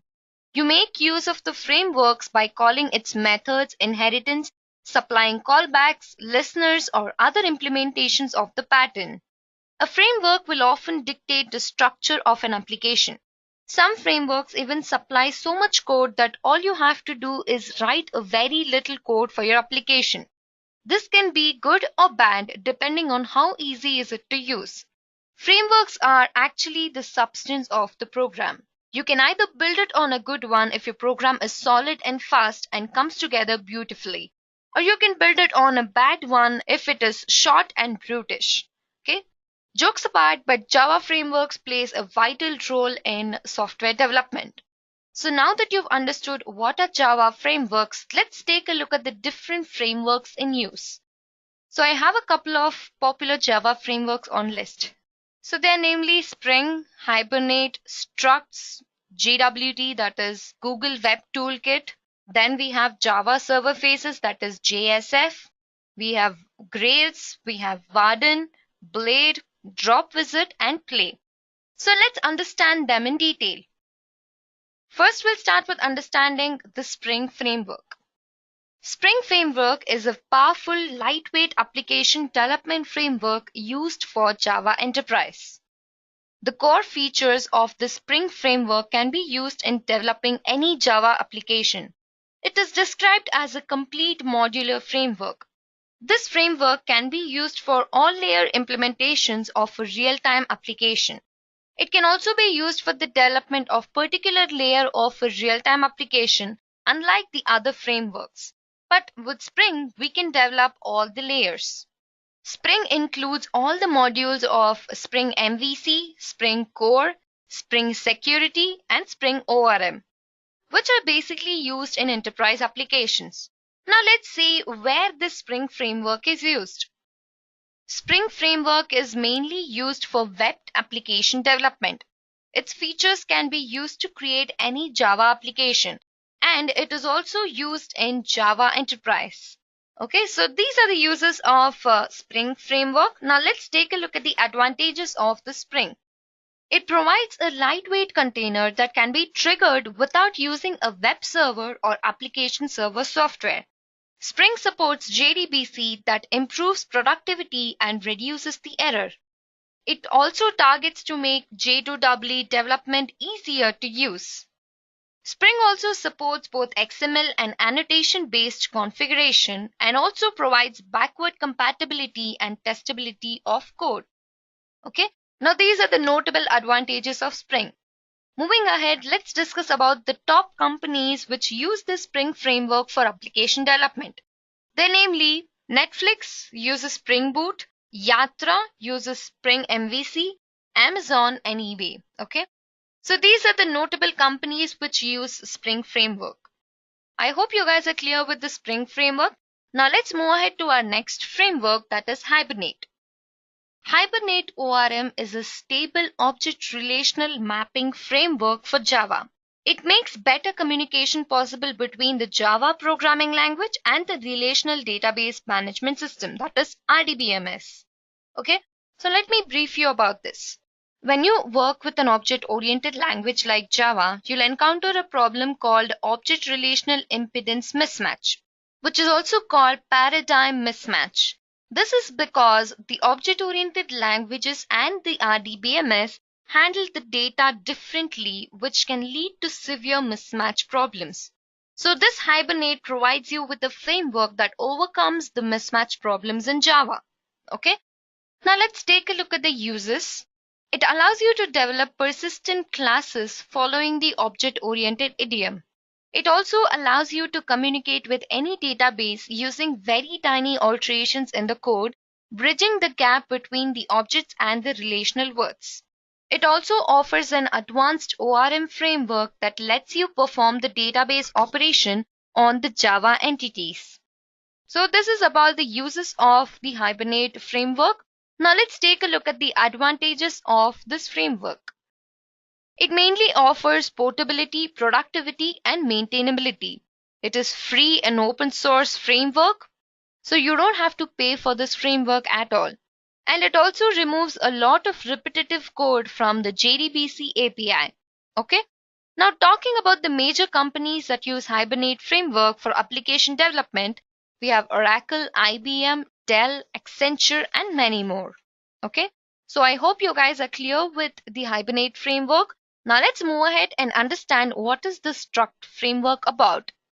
This is another enterprise level framework maintained by the Apache Software Foundation, that is ASF.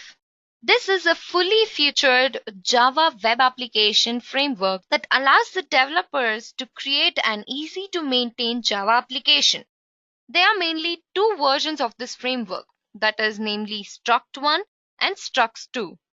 But all the companies prefer using Structs 2 because it is the upgraded version of Apache Structs. And what is this Structs 2? Structs 2 is the combination of the web framework of OpenSymfony and Structs 1. Now let's take a look at the uses of this framework. The Structs 2 framework is used to develop an MVC-based web application. It uses and extends the Java Servlet API in order to help the developers to develop an MVC architecture. Okay, so this is about the uses of structs. Now let's take a look at the advantages. This framework documentation is written for active web developers and assumes a working knowledge about how Java applications are built. It also reduces the development time and makes the manageability of the application easier. It offers centralized configuration. Rather than coding information into Java programs, many structs values are represented in XML or property files. You can also integrate structs with other Java frameworks in order to perform tasks that are not built on the platform. Okay, so this is about the advantages of structs. Now let's take a look at the major companies that use structs framework for application development. They are namely Infosys, Accenture, NextGen, and many more. Okay, so I hope you guys understood what are structs. Now let's move ahead to our next framework, that is Google Web Toolkit or GWT. This Google Web Toolkit is a completely free open source framework that helps the developers to write client-side Java code and establish it as JavaScript. A lot of Google products are written using JWT as AdSense, Google Wallet, and Blogger, and many more. Using JWT, developers can easily code complex browser applications rapidly. It also allows to develop and debug Ajax applications in Java. Another most awesome thing to note about GWT is that you can write complex browser-based applications without being an expert in front-end technologies like JavaScript optimization or responsive design. Okay, so this is about GWT. Now let's take a look at the uses. Okay, it is mainly developer friendly. It is used in all the Google APIs. It helps in creating and maintaining complex JavaScript front-end applications. Okay, now let's take a look at the advantages. It supports reusability for common web development tasks. Google APIs can also be used in GWT applications. It also offers cross-browsing portability, UI abstraction, bookmarking, internationalization, and history management. So this is about GWT. Now let's move ahead and understand what are Java Server Faces, that is JSF. Java Server Faces was developed by Oracle for building user interfaces for Java-based web applications. It is also an official standard of the Java Community Process Initiative, and it is also a pretty stable framework. JSF is a component-based UI application. It is based on the MVC software design pattern and has an architecture that totally defines a distinction between application logic and representation. Okay, now let's take a look at the uses. As I mentioned, it offers component-based UI framework and helps in building native applications. Okay, now let's take a look at the advantages. JSF is an integral part of Java Enterprise Edition. It provides excellent tools and rich libraries. It also allows existing backend Java code to be extended with the web interface without having to change the base application by introducing a new framework. Okay, so this is about the Java Server Faces. Now let's move ahead to our next framework, that is Grails. I think most of you would have heard about Grails. Grails is a dynamic framework coined by the Groovy JVM programming language. It is an object-oriented language for the Java platform which intends to enhance the developer productivity. Its syntax is compatible with Java and it's compiled to JVM bytecode. Grails also work with Java technologies like Java Enterprise Edition containers, Spring, SiteMesh, Quartz, and Hibernate. Now let's take a look at the uses. It is a developer-friendly framework as it comes with detailed and easy-to-read documentation. You can also build your own plugins and include the Grails IDE support for different platforms. Most of the e-commerce sites make use of this Grails. Now let's take a look at the advantages. It utilizes Groovy as its coding standard, and since Groovy is similar to Java, programmers out there think it is easier to begin with Grails instead of Java. And it is also easy to use object mapping features. It also promotes reusability of code between different Grails applications by modularizing the application in the form of plugins.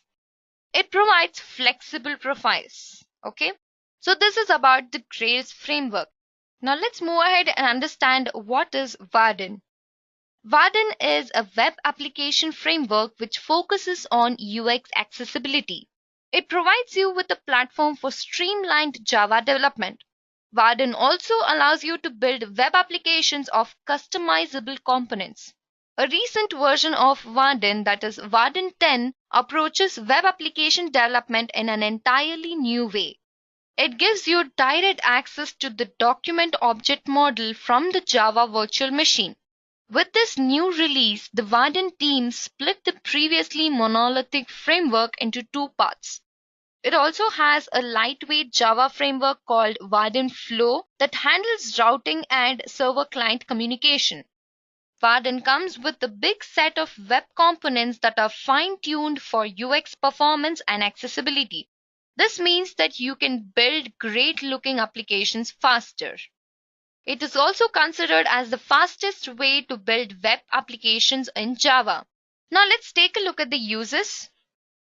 This framework automates all the communication between the browser and the server. It also simplifies the web application development. Now let's take a look at the advantages of Vaadin. Vaadin gives you an opportunity to bind data using either MVC or MVP. The drag and drop support, along with other outstanding features, simplifies the creation of a single page UI. It also offers automatic client-server communication with WebSocket support. It makes use of Java or HTML for building views. Data binding is also possible. It also offers router with the nested root and parameter support. It supports JVM languages like Kotlin and Scala, and also has built-in Spring support. Okay, so this is about the advantages of Vaadin. Now let's move ahead to our next framework, that is Blade. Blade is a simple, lightweight, and high-performance Java framework used for providing a full-stack web framework. It is a lightweight MVC framework that provides a RESTful routing interface, making the web API cleaner and much easier to understand, and also helps in synchronizing data with the website. Blade is based on the Java 8 version, and the web server and the template engines are built into the framework too. It has a minimal code impression, which means that the source code is less than 500 KB in total. Isn't that great? Now let's take a look at the uses of this Blade. Blade helps you to be self-contained, elegant, intuitive, and super fast. It is used to create a small MVC application, not a bigger one, but a very smaller one. Now let's take a look at the advantages of Blade. Blade supports plugin extensions and web jar resources. It supports configuring multiple files at the same time and XSS, that is cross-site scripting, and also possesses cross-site request forgery, that is CSRF, and cross-site scripting XSS for defense support. Okay, now this is about Blade. Now let's move to our next framework, that is Drop Wizard.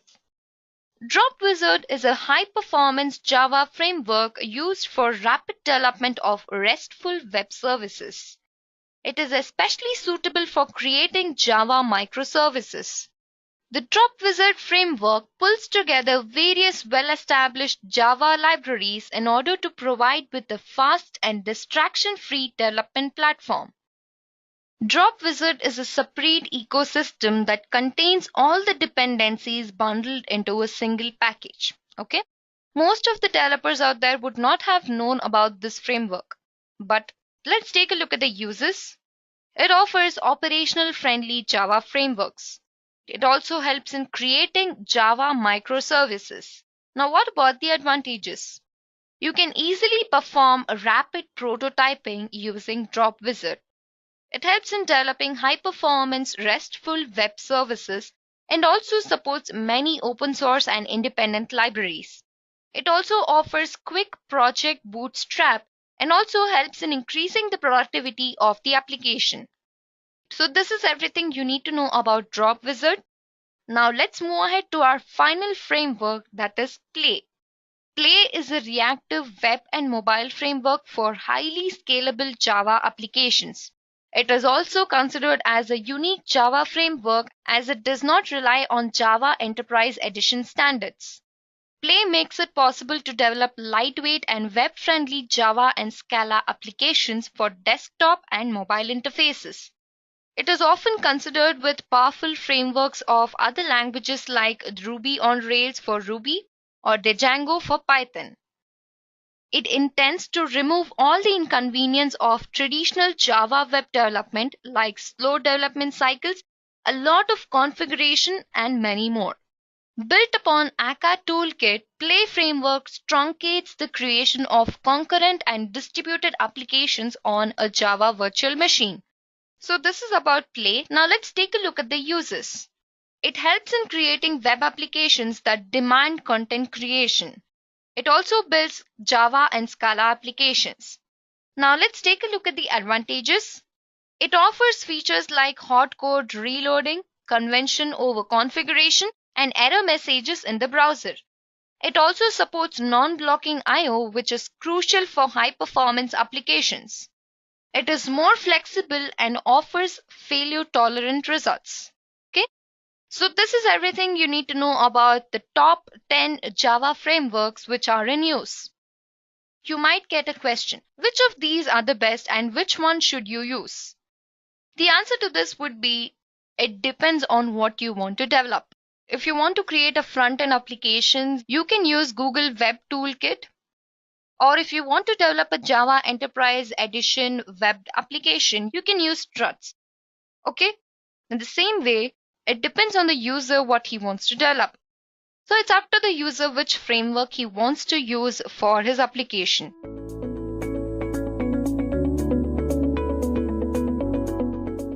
The beginners level category, which will deal with head-first Java, clean code, Java, the complete reference, Java concurrency in practice, effective Java.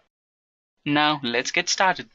So the first book that we will be discussing in our first category, the beginners level, is The Head-First Java. The author of The Head-First Java is Kathy Sierra and Bert Bates.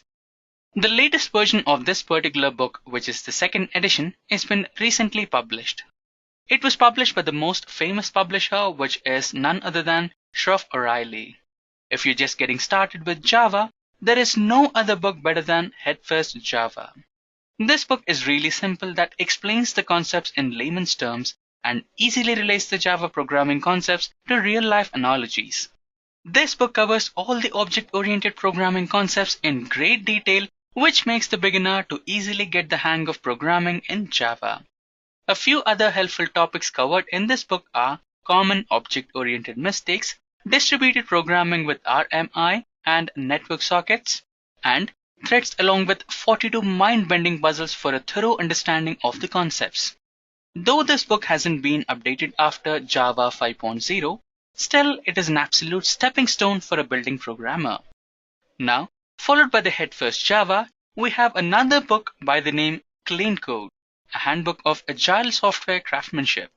The author for this particular book is Robert Martin, also known as Uncle Bob. Its first edition is being published by the most famous publishers, the Pearson Education. Clean Code is one of the classic books preferred by Java programmers. If you are a noob, this book will definitely help you constructing better code, which otherwise can be a bit challenging. While this book is mainly centered around the object-oriented principles, you will find this book divided into 3 sections based on the level of complexity of the concepts. The first section, which covers the patterns, practices, and principles, which are the pillars for writing clean code. The next section covers a wide range of case studies in an ascending complexity order. Finally, the third section, which is just one chapter, focuses on a list of techniques gathered while curating the case studies in the previous section of this book.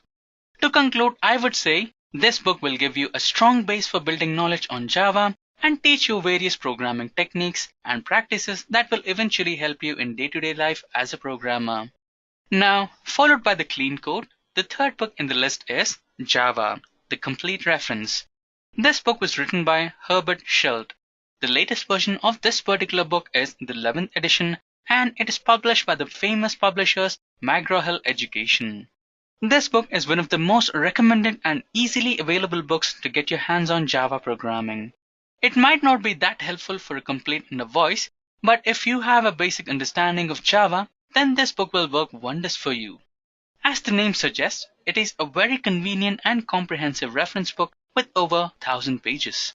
This book is a well-structured and fully featured source of Java programming with real-world examples.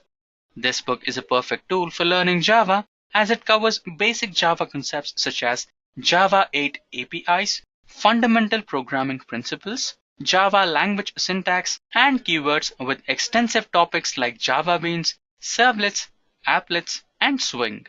So, if you're on a journey to master Java, this book is a perfect match for you. Followed by Java, the complete reference, the fourth book in the list is Java Concurrency in Practice. The authors for this particular book are Brian, Tim, Joshua, Joseph, David, and Dougley. The latest edition of this particular book is being published by Addison Weasley Professional. This book is not definitely for the noobs, but it is definitely for the programmers whose feet are already wet with Java programming. The Java Concurrency in Practice book is one of the best Java programming books out there if you want to gain rich understanding of Java concepts such as concurrency and multithreading. It is very essential for any ardent Java developer but might appear a bit challenging at the beginning. Thus, before you jump onto this book, I would suggest you to get your basics done. Else, this book will appear as an alien language book to you. But let me make one thing very clear. There is no better book than Java Concurrency for learning concurrency and multithreading in Java, which is an integral part of this language. So the fifth book in the docket is Effective Java, and the author is Joshua Block. The latest edition of this particular book is the third edition published by Addison Weasley. The book Effective Java falls under the category of must-have book for every Java programmer as well as Java aspirant. This book can be referred to along with other Java books or learning material. This book basically constitutes 78 best practices that help a programmer to code effectively. All the mentioned best practices in this book have been categorized into 11 distinct sections like concurrency, generics, and methods. This makes the learning curve shallower and helps in better understanding. The book hands down something to Java programmers of any skill level. The latest edition of this book is strongly built around Java version 7, version 8, and version 9. So with this, we conclude the first category of the top 10 books for learning Java. Followed by the beginners level, we have the advanced level. In this category, the books discussed are Java, a beginner's guide, Java Performance, a definitive guide, Spring in Action, Test Driven, Mastering Java Machine Learning. Now we shall move ahead and understand the remaining 5 books for learning Java. The sixth book in the docket is Java, a beginner's guide. The author is Herbert Schelt, and the latest edition of this particular book is the 8th edition published by McGraw-Hill Education. As the saying goes, never judge a book by its cover. Well, in this case, by its title. Though the title says Beginner's Guide, actually this book is very useful even for the seasoned Java programmers. It is one of the most comprehensive and complete books available in the market for learning Java.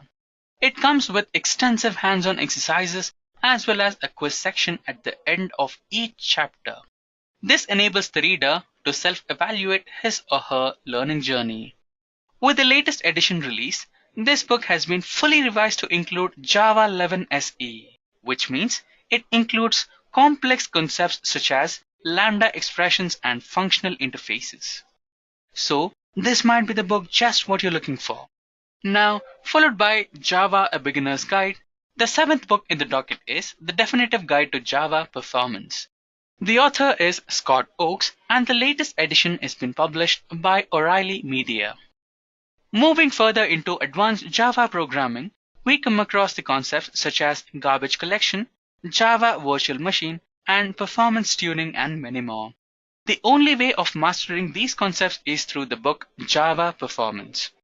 This book covers all the above mentioned topics in a simplest yet effective manner. This book will teach you how to maximize Java threading and synchronization performance features, improve Java-driven database applications, tackle performance issues in Java EE and Java SE APIs, and many more. So followed by the Java Performance, the 8th book in the list is Spring in Action.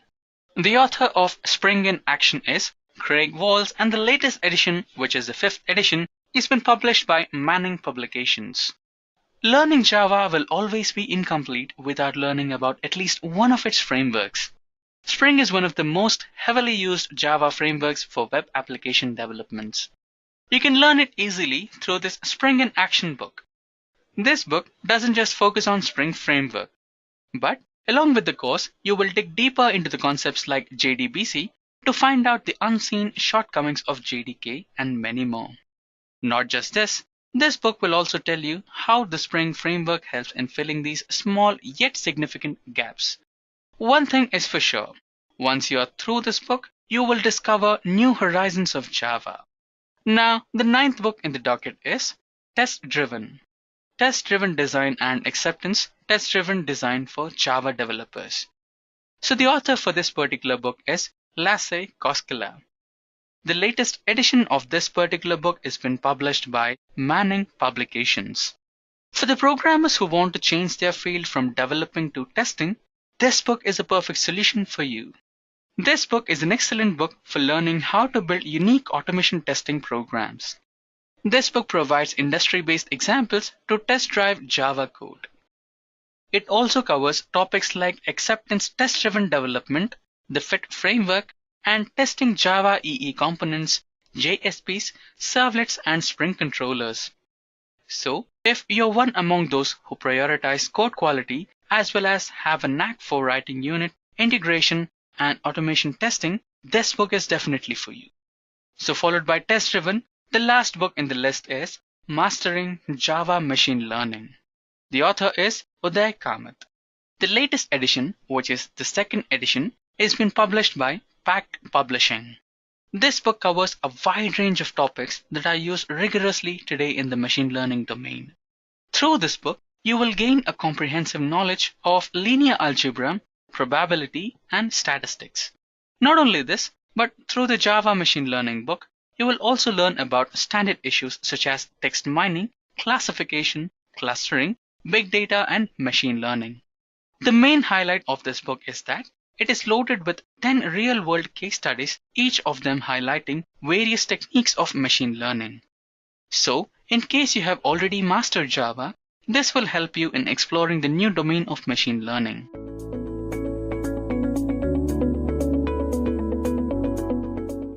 So let's just start with something known as the basic questions which are asked to the candidates in the entry process. So the very first is the difference between 3 terms, that's like JDK, JRE, and JVM. So as a Java developer, you must have a fair knowledge what exactly are these 3 terms, right? So guys, let us understand now. So Java Virtual Machine is basically an abstract machine. It's a software which is already provided by the platform. So it provides the runtime environment. Whenever you are writing the Java source code, it gets compiled into the bytecode. So JVM is that layer which is going to execute your bytecode now. Other than that, you got JRE, which is the runtime environment. Now it's basically where JVM is gonna use the JRE. So JRE is set of libraries required by the JVM in order to execute your code. JDK is one development kit required by the Java developer. So it consists of various APIs for you through which you can write your code. So just for an instance, right? So JDK will contain your various packages coming into, for example, java.io, java.utils. All these APIs, the set of library, the information that comes from your Java development kit. Other than that, it has various tools also available. For example, Java and Java C, right? So Java C is a tool which is used for compilation, whereas Java is for the execution of your bytecode. So these tools are also part of JDK. So let's switch on to the next question. What is synchronization? This is one of the hot favorite questions. Whenever you talk of threads, so we do have this term known as synchronization. So synchronization is something where multiple threads, if they're gonna access the same object, right? So there is only one resource which multiple threads they want to access. You need to come up with something known as synchronization. So guys, what is synchronizations? Here we'll take up one example.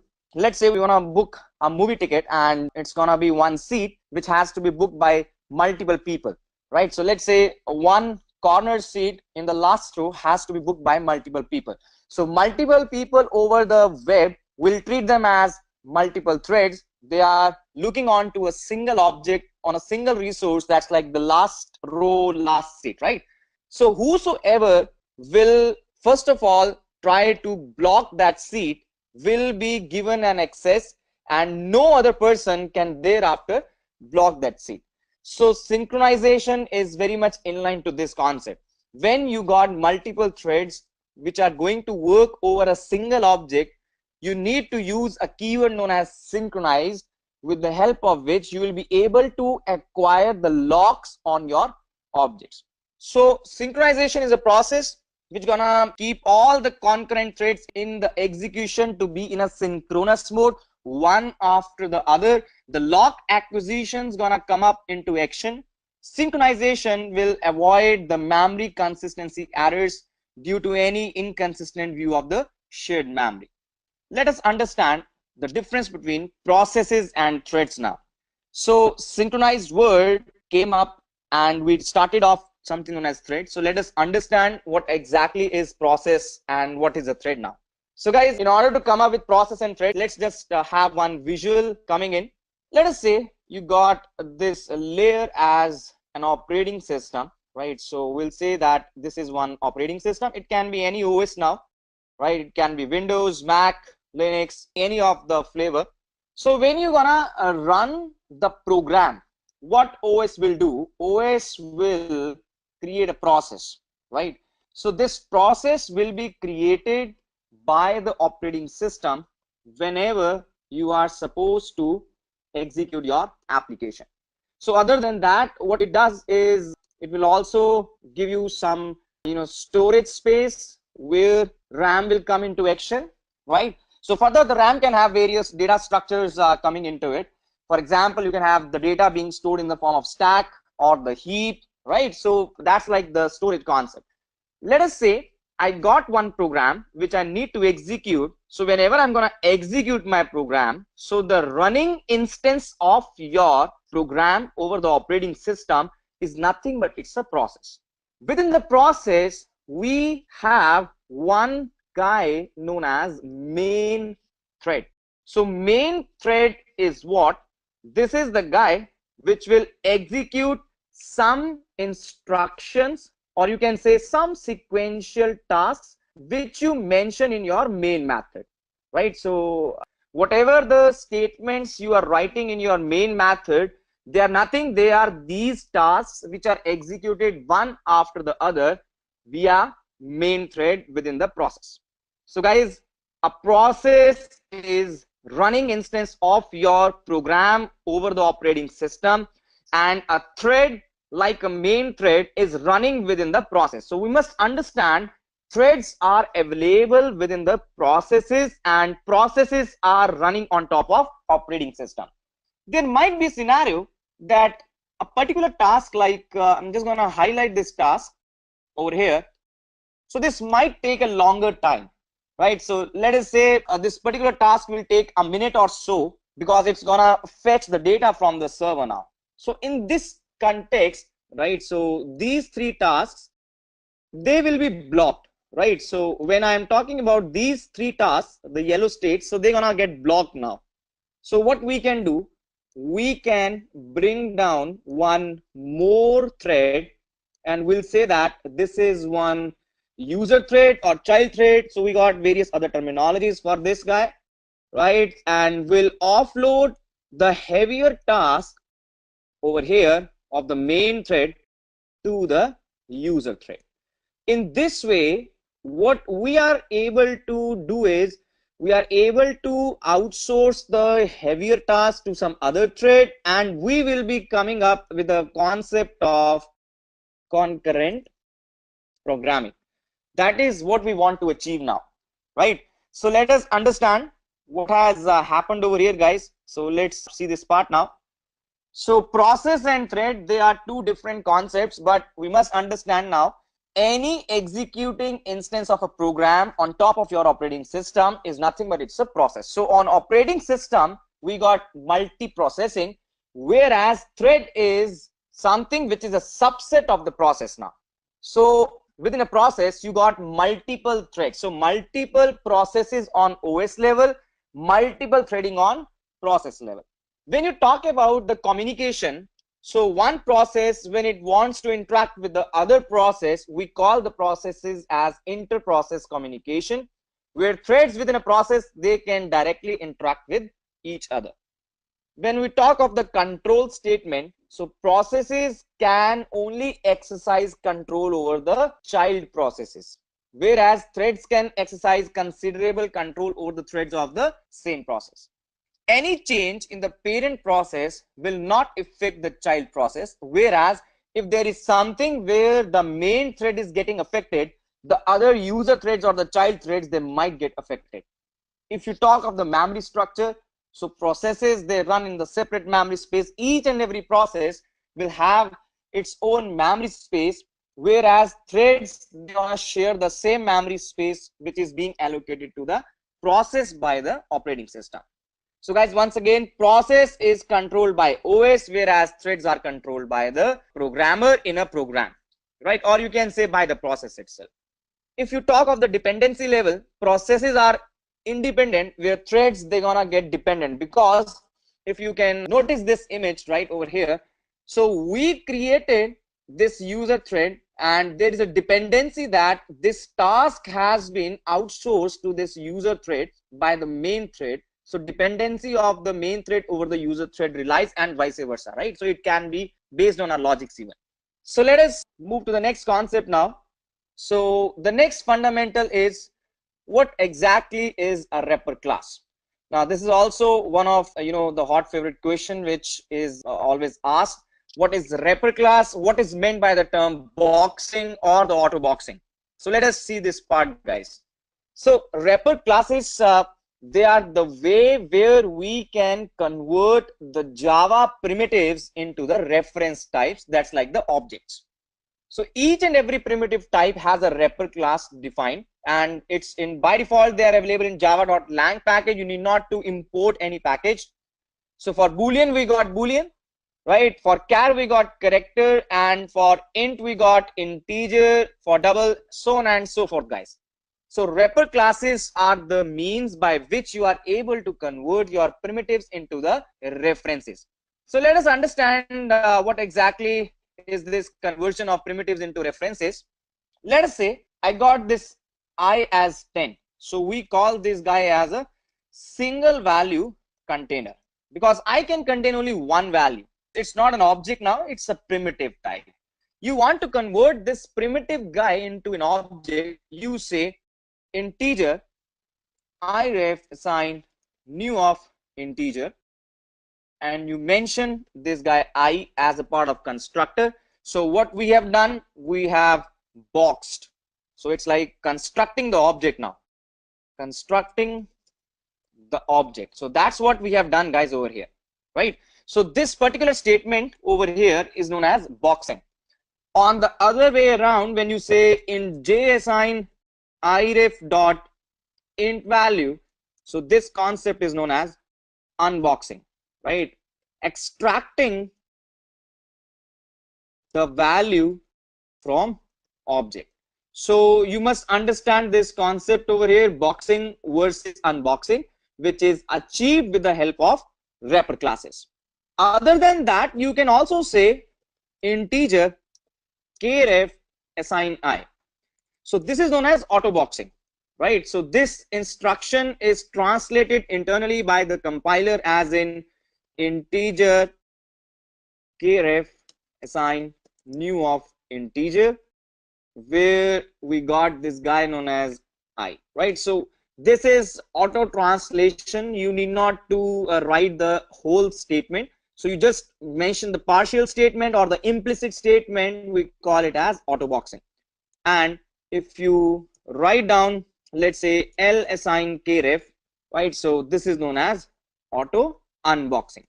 So important question again, what is boxing versus unboxing? And thereafter what is auto boxing versus auto unboxing.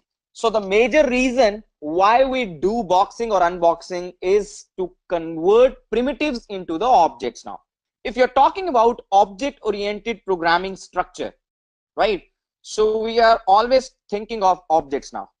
So if you are able to convert primitives into the objects, it means that you are strictly and truly following object oriented programming structure.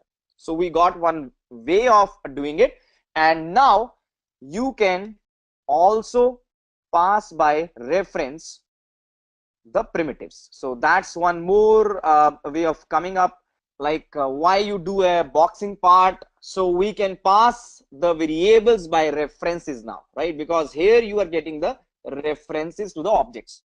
All right, so let's come back now to the next question, number 5. That's like, what are the keywords final, finally, and finalize, and what is exactly the purpose of it?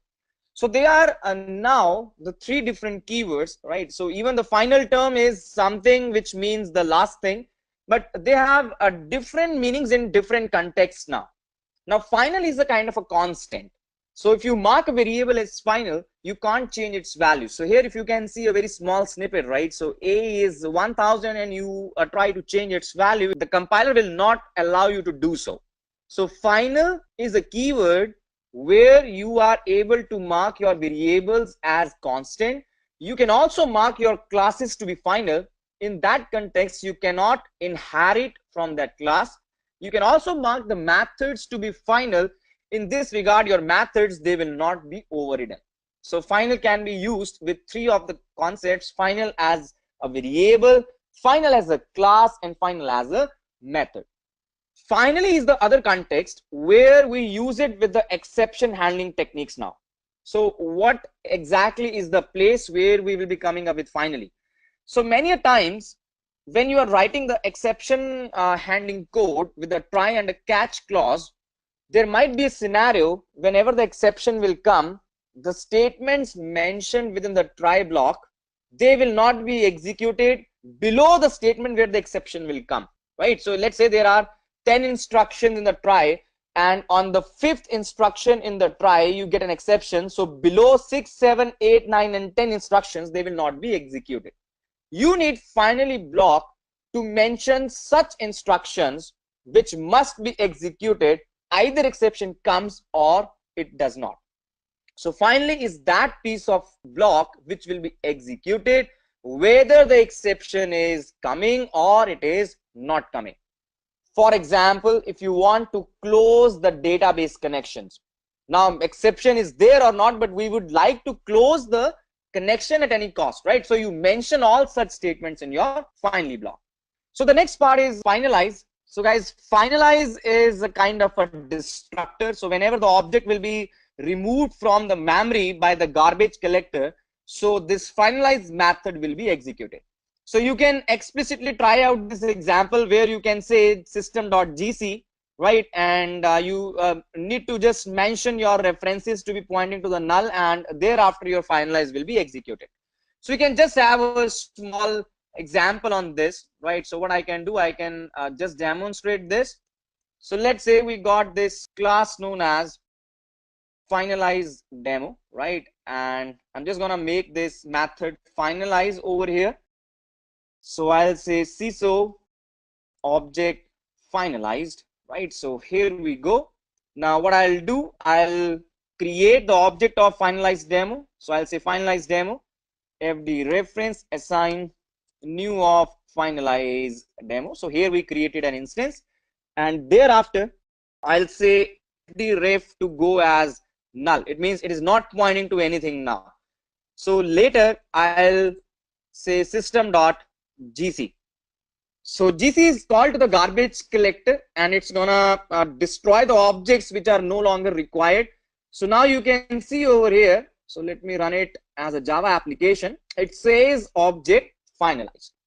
Why is it coming? Because it's acting as a destructor call. So anything which you want to do before your object is removed from the memory, right, you can write it into the finalize method. All right. So let's go to the next concept. It's a difference between string buffer and string builder, right? So before we jump on the string buffer and string builder, we must understand they are both similar concepts when they are compared with the string class. So string is immutable version, whereas string buffer and string builder, they are the mutable versions, right? So let me define this part, what is meant by mutability versus immutability. Consider you got this string str1, which is a new string having hello, and you got this one more guy known as string builder. You say builder sign new string builder and you mention hello. Similarly, you say string buffer. Let's take this guy as a buffer. You say buffer assign new of string buffer. Again, hello. So I have taken up these three strings. Let us say str, builder, and buffer. And now what is next? I will be appending the data in these strings now. So you say str.concat. So in string, you need to say the function as concat. So I'll say hi. And similarly, let us concatenate into the buffer and the builder. So I'll say builder.append. So in the builder, the function which we use is append, and same goes with the buffer. So buffer and builder, they are quite similar now. Later, when I'll do a CISO on str, and similarly the builder and the buffer part, let us say builder and then finally the buffer. So the buffer here, we run the code. You see one major difference over here is that you get hello. So nothing happens when you concat the data into the str, right? But in case of builder and buffer, the data is concatenated. This is why, because strings are immutable, whereas buffers and builders, they are mutable. This is also one of the very beautiful query, first of all. So guys, buffer and builder, they are the mutable sequences, whereas string, it is immutable. You cannot change it, even though you are going to perform an operation.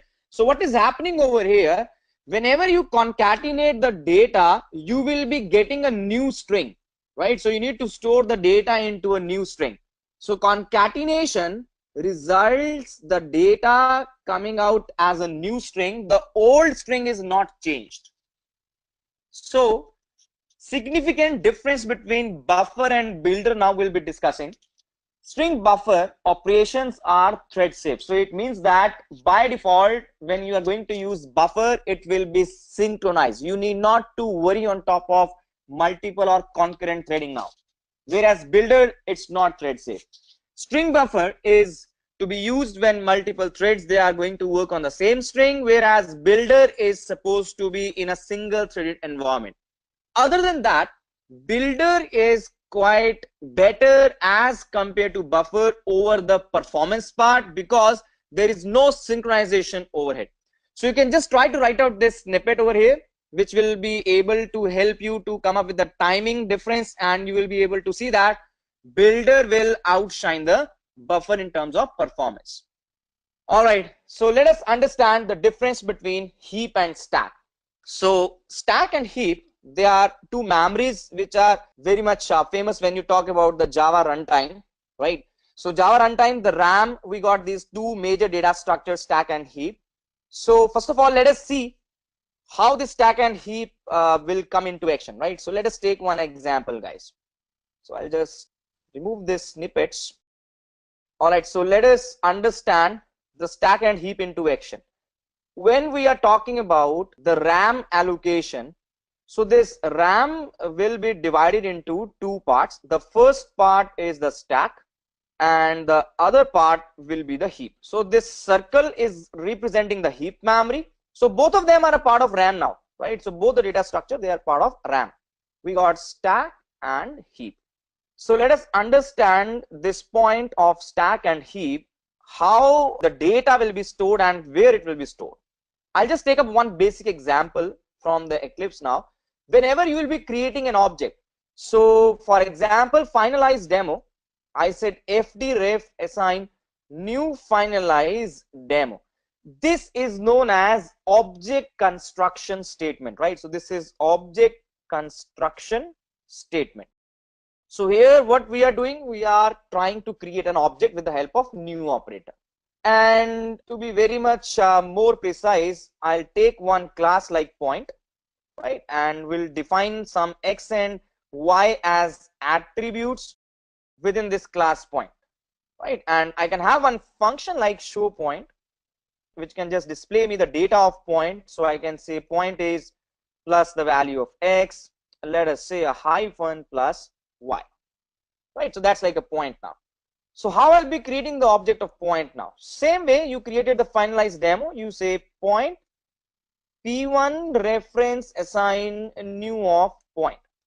So how this statement will be represented in the memory? So guys, for this statement to be represented in the memory, what will be going into the stack, what will be going into the heap? Let's have a close look onto that part now. P1 ref over here will reside into the stack like this, right? So this guy is P1 ref. It will be created on some memory location. So let us assume it's 4001. It will be a hexadecimal address, but I'm just assuming it to be one address over here as 4001. So this memory location, this container P1 ref is created out over here. What is next? The next part is an object which will be constructed in the heap, which will have two compartments. The first compartment is your attributes, that's like x and y, and the second compartment goes like the methods show point. So this is like the attributes, and the second compartment is for your methods. Now what is happening over here? So this object has no name now, right? So this is having no name. On the heap you don't have any name for this guy, but you can definitely have an address over the memory. Let's say this is 6001. So this object is constructed at 6001. So P1 ref will have the address of your object, and this guy P1 ref is doing nothing, but it is pointing to this guy 6001. So we say P1 ref as a reference variable because it is referring to the object available at 6001. It's not a kind of a pointer now, right? In order to prove this concept, we can just say sysout of P1 ref. When I will do a sysout of P1 ref, let's say P1 ref is plus the value of P1 ref. Now I'm gonna run the code. You will understand that P1 ref over here is showing me some address of an object of type point, right? Since we got in the package code.edureka, so it says that code.edureka.point at memory location. So this is the memory location 7852E922, which P1 ref is holding for your object. So now once we are good to go, what is available in stack, what is available in heap for this instruction, right? So guys, anything for which you use the new operator, that will be constructed in the heap. So heap is that memory location where we use the new operator, and new operator is used to create the things dynamically. When I use the word dynamically, it means at runtime. It means anything which is constructed dynamically at runtime in your program, it will reside in the heap, right? So that's what the new operator will help us to do. Now let us have some more differences between stack and heap. So guys, stack memory is used only by one thread of execution, whereas heap memory is used by all parts of the application. If you talk on the access level, objects stored in the heap are globally accessible, whereas stack memory cannot be accessed by the other threads. Memory is like LIFO, whereas the heap memory is basically the tree structure now, right? So the memory management is based on the generation associated to each object. So here what we try to store the data is in the form of key value pair. So each and every object will have a hash code now, so that acts as a key for your object.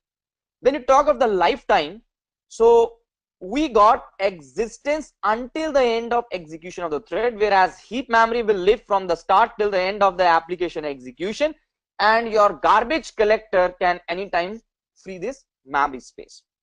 If you talk of the usage now, when an object is created over the stack, so now please guys, in case of Java, every object is dynamically constructed, so there is nothing like objects being constructed in the stack, right? So we are just giving a general overview of heap and stack over here, not typically inline to your Java.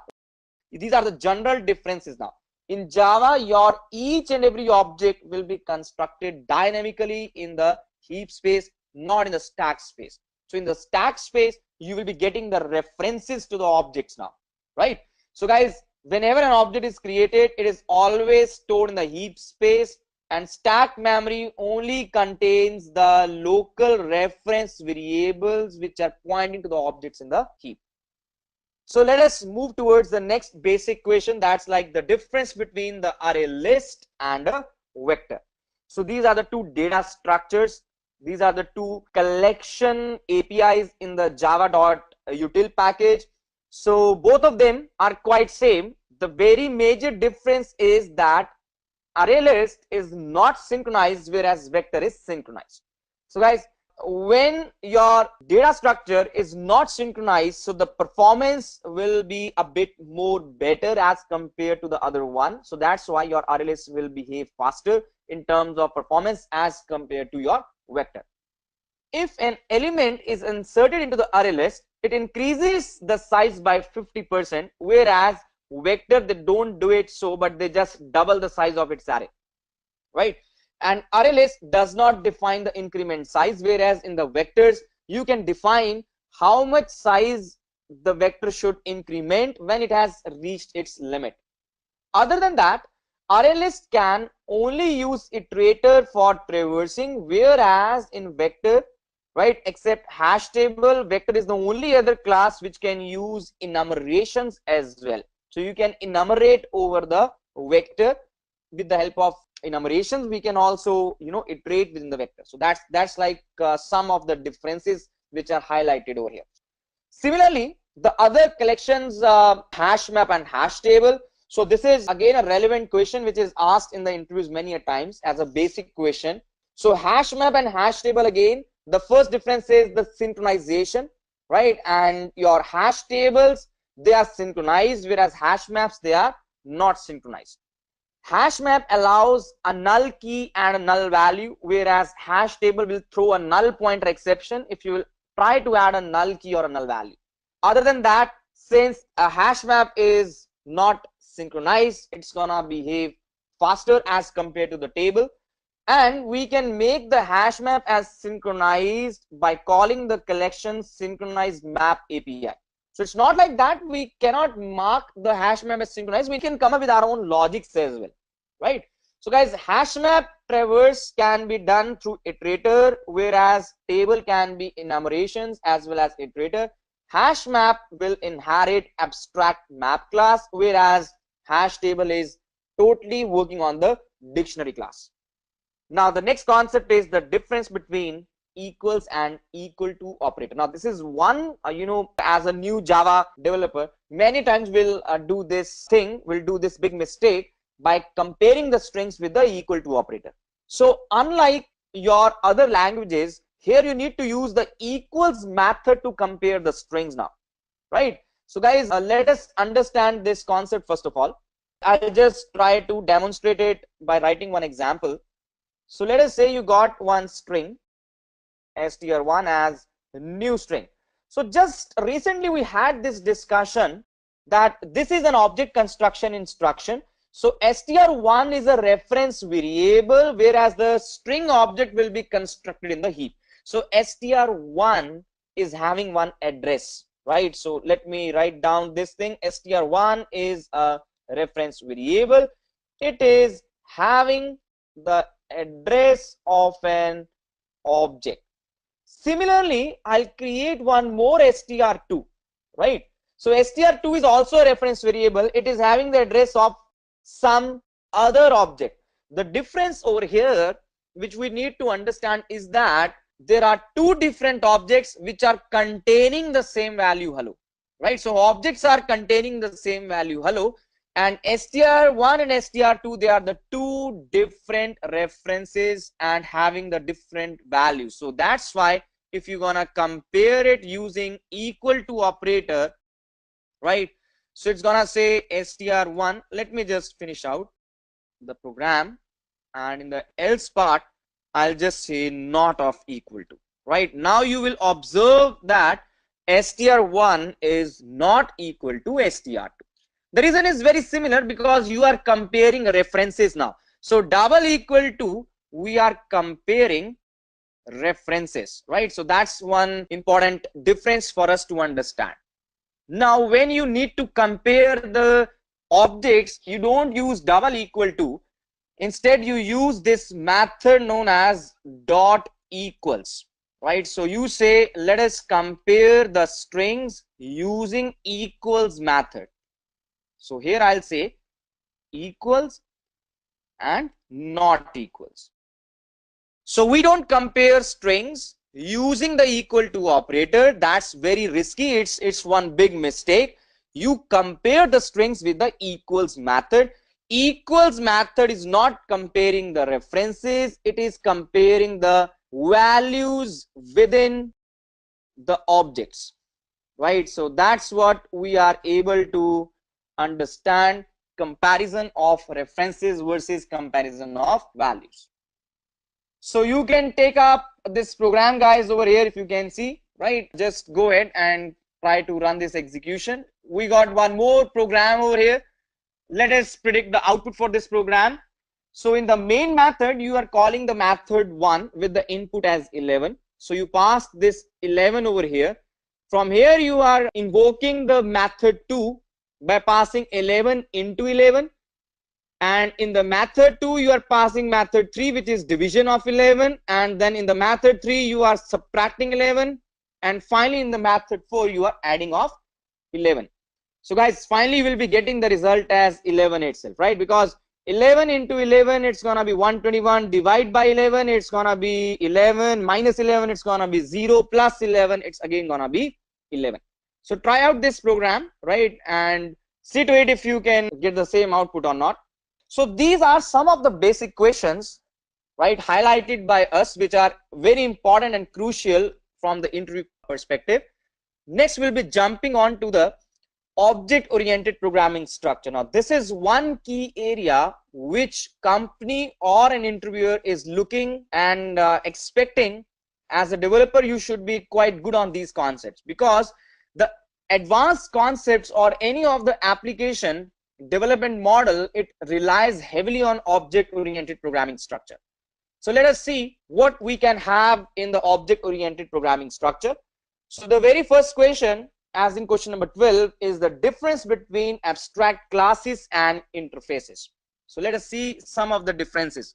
Again guys, this is quite theoretical information, right? But I would like to take one very small demonstration on abstract class versus interface, because it is very important to have a very fair knowledge, and this concept is linked with your runtime polymorphism. So let us understand this concept. So I'm going to create one class shape, and we'll have this method known as a draw, right? So let's have a draw method, and you say CSO drawing a shape. Now this is something which even we teach in the traditional language like C, C++, I mean native languages.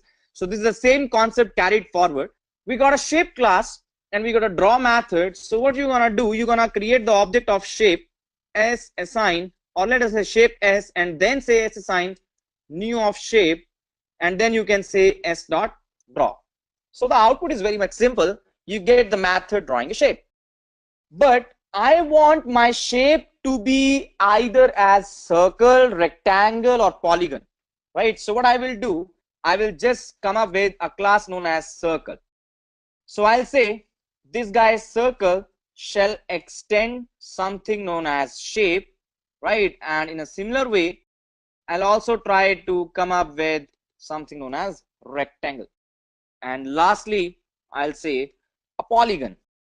So shape has 3 children now, and each and every child will be redefining the draw method with the respective shapes, right? So here we are. Now this is very well understood that whenever you're gonna redefine the method, so the concept of overriding will come into action, right? So this is overriding. And now if you say circle C and C assign new of circle, and you say C dot draw, you will always get drawing a circle because overriding has come into action. What I want to do, I don't want to do this concept, right? It's a basic concept now that whenever you will create the object of child, always the definition of child will come into action as a concept of overriding. What I want to do, I want to say reference variable belongs to the parent and the object belongs to the child.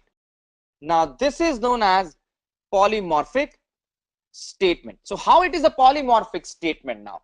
The guy shape S is pointing to circle. So shape is now behaving as circle. Let us assume that. Now this instruction is equated. It's very well equated. The equation is true. Reason is that circle is also a shape. Circle is a child of shape. So technically their type is same now, right? So I'll say S dot draw. So I'm saying S dot draw. What you're gonna observe is you get drawing a circle now, which is very well true, because there are two definitions. One belongs to the shape, other belongs to the circle. And when you say S dot draw, you will be getting drawing a circle.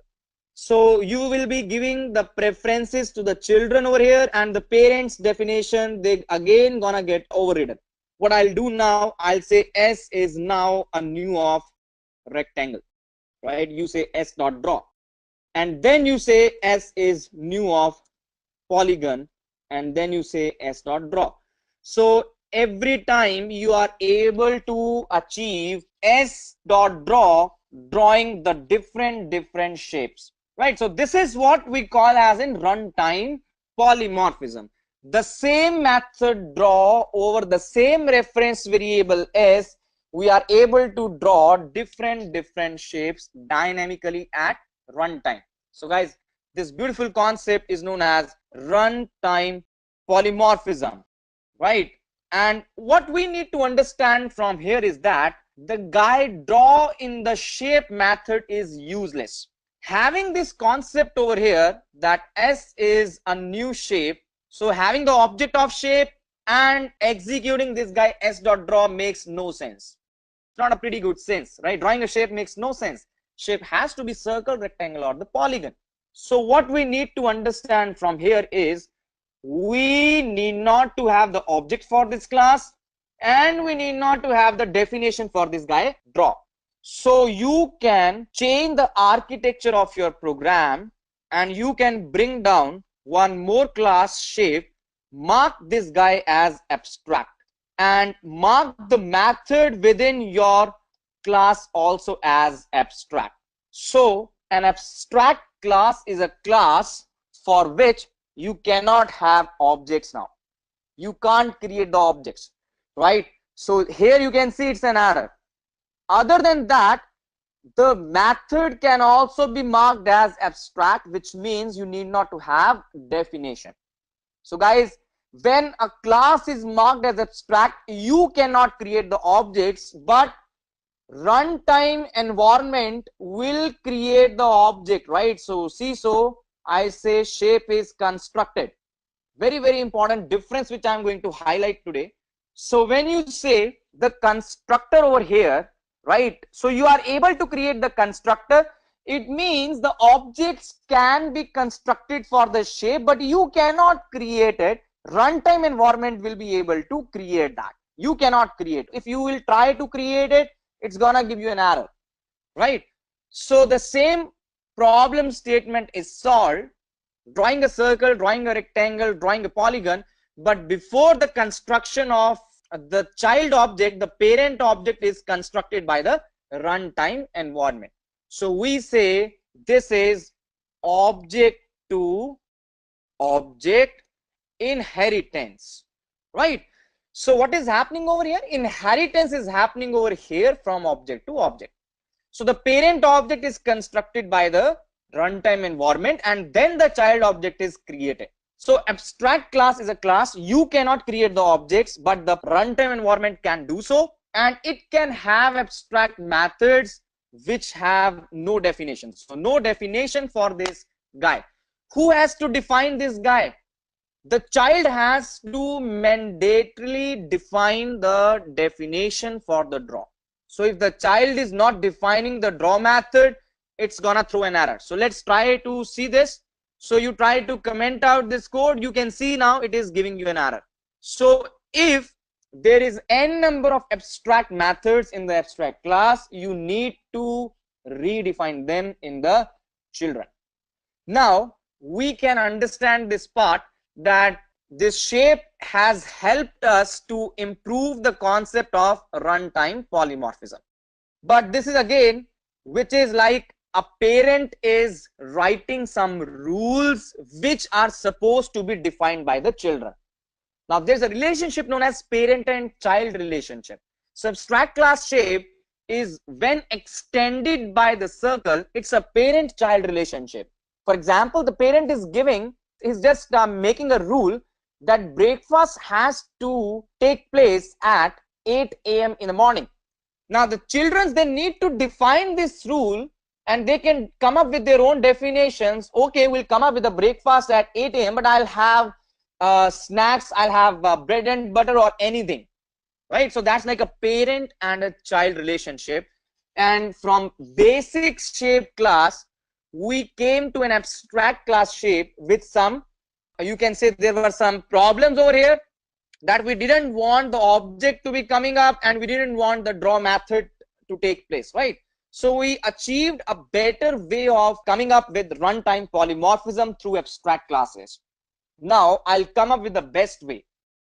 So I'll say one interface shape with the method as void draw. So guys, this is the best way to achieve runtime polymorphism now. So what I will do, I will not say extend shape, but I will say implement shape. Now this is the difference which we must observe over here. So rather than doing an extension, I am doing an implementation. And in the interfaces, by default, the methods are public abstract. So it is by default like public abstract void draw. And in the interfaces, if you will observe now, so this constructor is significantly an error. It means that neither you nor the runtime environment can create the objects of shape, right? So it's an error, right? So for the interfaces, neither you can create the objects nor runtime environment can create objects. It means this is not object to object inheritance. There is nothing like parent and child relationship over here. What is the problem over here? This is the kind of traffic police, or the police department is imposing the rules on us to wear a seat belt, and now we need to define that rule, right? So traffic police is imposing a rule to follow the traffic lights, and it is up to us that how we define that rule. So it's not a parent and a child relationship kind of a concept. It's not parent object and the child object concept, right? I hope you got the example and you are able to correlate the fundamental between the interfaces versus the abstract classes. Now, since this method is by default public, so in order to redefine, you need to always have a higher access or the same access, right? So this is how you have achieved one more refined way of runtime polymorphism, right guys? So what we have understood, let's come back and now summarize the whole concepts. So abstract class and interfaces, they are the two different concepts, but we can accomplish runtime polymorphism with both of them, one being the parent, other one being one implementation, right? So guys, an abstract class can provide complete default code or just the details that have to be overridden, whereas interface, it will not provide any code. So it's just the signature. There cannot be any definitions in the interfaces, whereas abstract classes, they can have the definition. So we can only extend a single abstract class, whereas a class can implement several interfaces. So this is not multiple inheritance, it is multiple implementation, right? Moving ahead now, abstract classes can have even regular methods, whereas interfaces they cannot have. Now the instance variables in the abstract class, they can exist, but an interface, it cannot have any instance variables. Its variables are by default static variables, right? In abstract classes, you can use public, private, protected, so on and so forth, whereas in interface, by default, the visibility is public or none, right? So it is by default public somehow. If you mention nothing, it is by default public now. So here we can have constructors, here you cannot have constructor. It means that you don't create the objects, but runtime environment will create. Here neither you can create nor the runtime environment can create. Now abstract classes are faster as compared to the interfaces. They are slow because it requires extra indirection to find the corresponding method in the actual class, right? So that's what we got, some of the theoretical differences after the practical implementations. So polymorphism, I hope, is now very well clear, right? So guys, polymorphism means more than one forms, where a mobile phone can serve the purpose of camera, remote, MP3 player, and alarm clock, so on and so forth, right? So polymorphism can be characterized into two parts. One is at the runtime, one is the compile time.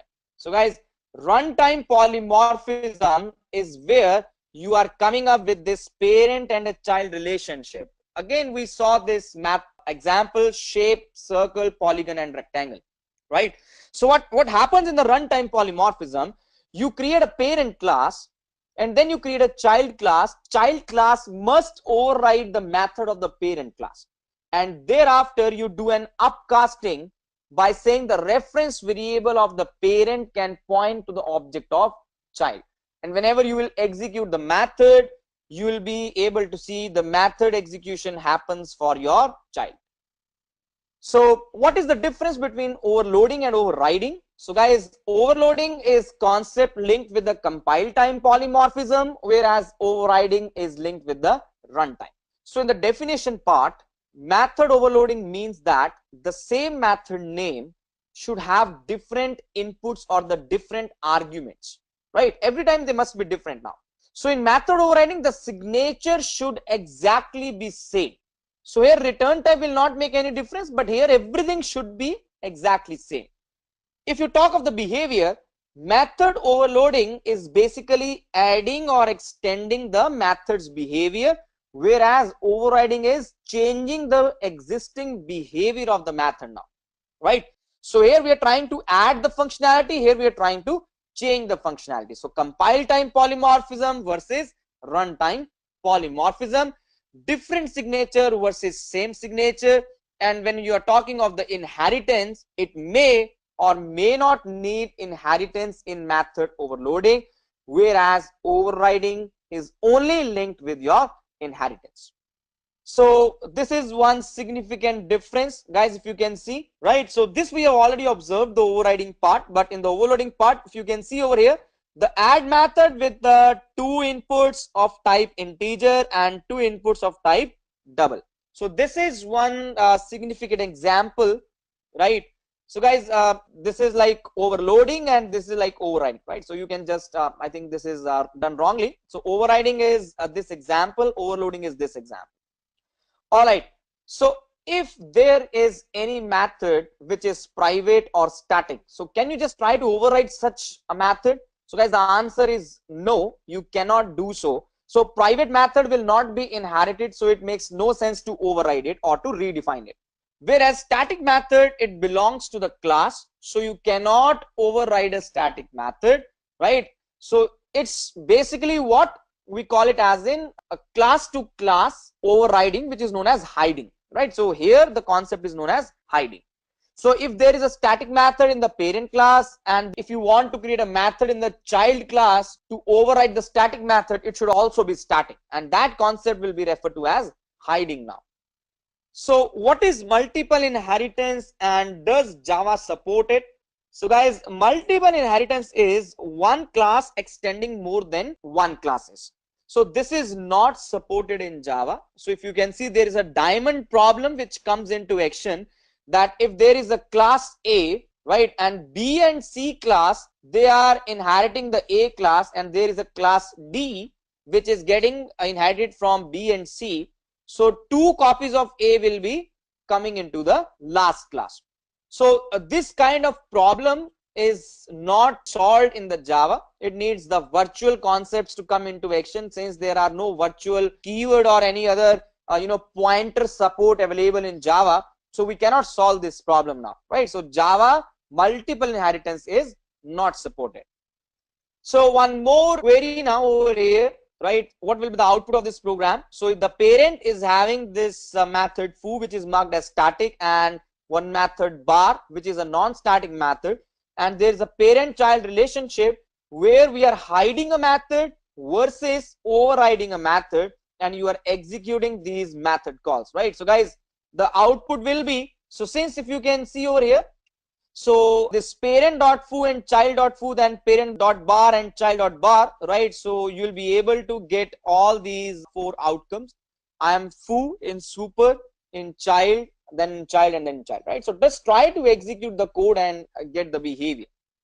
Similarly, we got one more program. So guys, this is where we got multiple constructors, and you created the object for the A. So by default constructor will come into action, but this over the reference function call will execute the constructor over here, and this over here will execute the constructor over here. So you will get how are you, then hello, and then the hi, right? So this as a constructor execution will happen over here as a function call. So you'll get the output in the reverse order now. Right, so one more program, guys. What's going to be the output for the program? So it's basically one miscellaneous program where you got a block and a static block.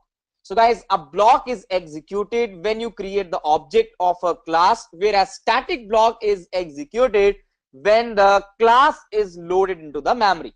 So the idea is to define you guys the role for the static block and a normal block. So a block over here, if you can see, is executed when the object is constructed, and static block is executed when the class is loaded into the memory.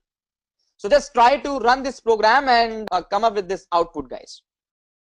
Alright guys, so now let's understand servlets, right? So this is where we're gonna pursue with the enterprise edition concepts of Java. So we have left out the core part of Java, and now we are moving into the advanced part of Java.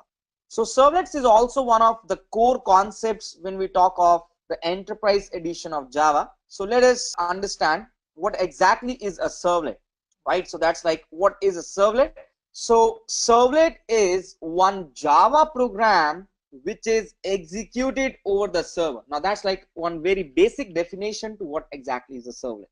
So what happens now, whenever you're writing an enterprise application, you need to have some code which is executed by the server. So if the client is sending a request via HTTP or the HTTPS, request will come to a server, and the server will execute your Java program, and it's gonna send back the response to the client. Now the client can specifically be browser, or it can be a mobile application, or any other kind of a client, guys, right? So Java servlet is a server-side technology which will extend the capability of web servers by providing support for dynamic response and data persistence. We got Java X.servlet and Java X.servlet.http package, which provides the various APIs for writing the servlet program. Now, any servlet program should implement the servlet interface along with the lifecycle methods where you can manage your code snippets. As most web applications, they are accessed using the HTTP protocol. So we got a class known as HTTP servlet, and we got a corresponding hierarchy for the same. So over the web, we use two of the major methods. One is the get, one is the post. So what is the difference between get and post? So guys, get and post, we got two major methods how we can send a request from a client to the server. Other than that, we also have various other methods like put, delete, trace, so on and so forth. So these are the two important methods. Get is when you need to have limited amount of data which can be sent, right? Because the data is sent as a part of URL now. So post is when you have a large data and you need to send it across the body. So it automatically comes up that the data is not visible as a part of URL, and it is more secure in terms of post request, right? So security is more because the data is not exposed in the URL. Other than that, you cannot bookmark the post, but the gets can be bookmarked. We got idempotent versus non-idempotent. So guys, what is idempotent? When you send a request, you get a response. You again send a request, you again get a response, and you compare the two responses whether they are equal or not, right? So idempotent. So this guy get is more efficient, right? And it is more used than the post, right? Where now it depends, right? So efficiency is like get is more efficient undoubtedly, but it depends upon a requirement where you need to use what. Okay, so let's say you want to do a sign in. So obviously we need to send the username and the password to the server, and you cannot send it across the URL. Even now you can send it, but you need to encrypt the data before you send it, right? So that's like the differences between get and post. Now what is meant by the session management, right? So guys, session is one term which means the time interval between the client and the server. So we have techniques to manage the data within the session. So that's like the session management now. So what are the various methods? So number one, we got the user authentication, then the hidden form fields, cookies, URL rewriting, and we got HTTP session API also to manage the session. So session is a conversational state between the client and server, and it can consist of multiple requests and responses between both of them. Now HTTP is a stateless protocol. You cannot manage and maintain the state, so that's why we need to use some fundamentals through which we can come up with this, right? So guys, every session will have a session ID which will be passed between the client and the server during the request and response, and you can use various different techniques. So to name few, we have mentioned them, right? Now we also have two APIs known as servlet context versus servlet config. So what is the difference over here? So servlet context and config is where we need to extract the data which is stored somewhere as in part of your web.xml deployment descriptor. So we will consider that part now. So servlet config is a single object where servlet context is on a global level now, right? So it's like a local parameter associated with a particular servlet, whereas we got a global parameter. So both of them are the key value pairs, right, mentioned within the web.xml file. Whereas servlet config, so you mention the data within the servlet, whereas servlet context is mentioned out of the servlet tag. In the servlet program, you can use the APIs get servlet config and get servlet context, and thereafter on the basis of the key you can retrieve the data, right? So for example, shopping cart of a user is specific to a particular user, so you can use servlet config, whereas to get the MIME type of a file or any kind of a global level or a variable, you can use the servlet context. Now what is a possible life cycle of a servlet? Now this is really important when you talk of servlets, guys, right? So servlets, they got 5 stages when you talk of the life cycle, right? The first of all, the servlet will be loaded, then it's gonna be instantiated, initialized, then a request will be sent to a servlet, and then finally the servlet will be destroyed. So we got init, service, and destroy as the 3 lifecycle callbacks involved when you write the servlet program. So you got 3 of the APIs now: init, service, and destroy. What is request dispatcher? If you want to share the data from one servlet to the other servlet evenly, right? So we got this guy known as request dispatcher, which can forward the request to the other resource. Now this other resource can be possibly a servlet or an HTML file or a JSP file, and we can do so using the 2 different methods. One is the forward method, other one is the include method. So what happens over here is when you send out the request from the servlet 1 to servlet 2, when you use the forward method, response generated from the servlet 2 will be sent back to the client. In case of the include method, response from the servlet 2 as well as the servlet 1 will be appended and then sent back as a final response to the client. Now we got request dispatcher coming up with the forward and include in these two differences. So guys, one of the important concept associated with the servlet session management is cookies, right? So what exactly a cookie is?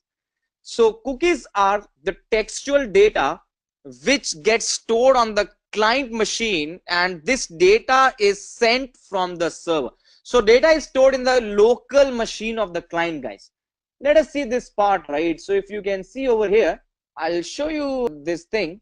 So when you open down the settings of your browsers, right, and you try to say cookie, right? So if you can see over here, so you get these options of cookie coming up over here. Content setting, you can see cookies. So allow the local data to be set, which is evenly recommended.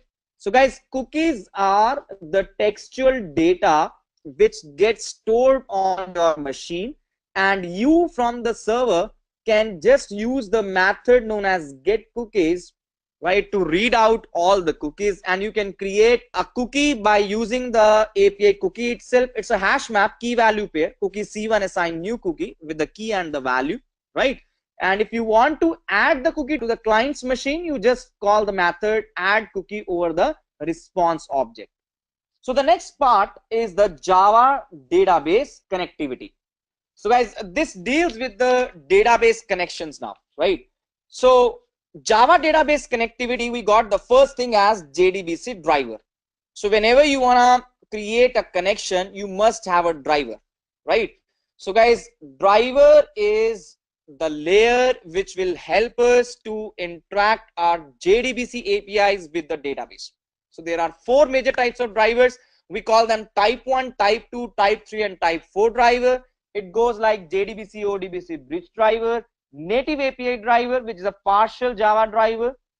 Then if you want to come up with a client server model, you got network protocol driver. And lastly, you got the pure kind of a driver, thin driver, the fully Java driver, which we'll be using to interact directly with the database. So Java app, it's gonna use the JDBC API, and the JDBC driver manager will interact with the driver, and drivers will further interact with the drivers for the databases libraries, and so, and hence this whole channel of communication will be established. So what are the various steps to connect to the database in Java? We use JDBC, and there are some sequential steps which you need to perform so that we can perform all the CRUD operations. So what are these now? So there are 5 sequential steps which you need to perform. So guys, any of the database whichever you are using, right, so you need to come up with the documentation over their website, right? What is their driver class name, what is the URL, so on and so forth. Anyways, let us have a look on to the snippet now. So the first one is registering the driver, which comes through the API known as class.forName. So here you manage to write the driver, type 4 driver or any other driver which you are going to use. Then you need to create the connection, which is created with the help of an API known as driver manager. So you say driver manager dot get connection. We need to pass 3 things over here. The first thing is the URL where your database resides. So if it is on the local host, you mention the host name to be the local host, and you manage to write the port number and the database name. Then the username and the password for your database. Thereafter, you need to say create statement over the connection. Once you have created the statement, thereafter you will be able to execute any of your SQL query. But in the finally block, you must close your connections. Right, so this is important that you manage to close your connections regardless or whether exception is coming or not coming. So what are the different JDBC API components? So guys, we got various interfaces and classes coming into the Java JDBC package. So we got java.sql package, and many of the libraries, if you can see, the APIs are mentioned over here. So in the interface part, we got connection statement, prepared statement, result set metadata, database metadata, and callable statement. So all these are the interfaces. So connection is used to have a connection statement to execute the SQL statements. Prepared statement is also used to execute the SQL statements, but prepared statement is different from the statement in terms of how you are going to substitute the data into the SQL statement. So here we use something known as wildcard characters as question mark, right? Result set is the retrieved data from the database, and the data about the retrieved data is known as result set metadata, and the data about the database is known as database metadata. Callable statements are used so that you can execute the stored procedures of your databases. And some of the few classes which are mentioned in the right hand side, it includes driver manager, which is used to get the connection. So blob and clob are the two APIs where you can manage the binary large objects and the character large objects. So binary large object means the audio files, the video files, right? Whereas clob means the textual files. Then the type will define what are the various types. SQL exception is exception in the JDBC. If there is any connectivity issue or any other syntactical issue or any different kind of SQL issues which gonna occur at runtime, so SQL exception is the class to get the error from. Now, what exactly a JDBC connection interface be, right? So guys, the connection interface is the one which will maintain a session with the database. So here we can use the transaction management logic, which means atomicity. So atomicity means that all and everything should happen at once. So let us understand. So connection is one important interface with the help of which we can manage the transaction. For the transactions, let us assume I want to transfer the amount from one account to the other account. So there needs to be two possible SQL statements which are supposed to be fired. One will be the updation in my account, that will be deduction of the payment. In the other account, again an updation query which will be the addition of the payment. So these two queries should be fired at once, and if any one query fails, the other query should be rolled back. So for the transaction management via the connection, you create the statement, and thereafter you can come up with the auto commit API where you can mark it as true, and then you can use the APIs like commit and rollback to manage your transactions. So close is a method where you are able to close the session with the database, right guys? So there is one more possible difference between three of the APIs, that's like execute, execute query, and execute update. So guys, execute query, execute update, and execute, these are the three different APIs. All the three APIs are used to perform the SQL operations over the database, but query method is always focused to do a retrieve operation. If you can see now, select operation, right? So whereas your execute update method, it's gonna perform the DML and the DDL operations, insert, update, delete, create and alter of the table, right? Whereas execute method, it is able to perform any kind of operation now. So this is typically used to retrieve the data. Here the data can be modified, whereas execute method, any kind of SQL statement. Return type of these methods, they are different now. So result set will be returned from the execute query method. Here we will be getting some integer output, and here we'll be getting some boolean output. This method is used to execute only select queries, so non-select queries, and here both the select and non-select queries. Right guys, so that's like the JDBC part, right? So how we got various APIs available in the Java database connectivity, but we need to come up and understand there are the 5 different steps. So you start from loading the driver, then creating a connection, writing the statements, executing the statements, and finally moving on to the closing of the statements. So the next part is the framework of frameworks, that's like the Spring framework. So if you know this, if you have a hold on your Spring framework, guys, so it's like you are done with almost everything now, right? So one of the most important framework in the enterprise edition of Java. Let us see what is Spring framework. So what exactly is Spring, guys? So Spring is an application framework which focuses on a concept known as inversion of control for the Java platform. So many of the great technologies, they are built looking on to the architectural model of the Spring framework. Even the Android, how the UI part is linked with the layout part, so that concept is again adopted from the Spring pattern, right? So it is one of the pattern which focuses on IOC, that's like inversion of control.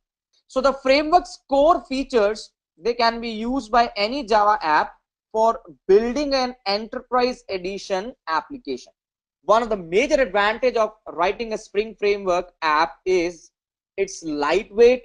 It is having an integrated framework architecture where we can use it to develop any kind of an enterprise app in Java, right? So it's less on a memory, it's high on performance, and it contains various frameworks available within it through which you can write a multi-purpose enterprise application.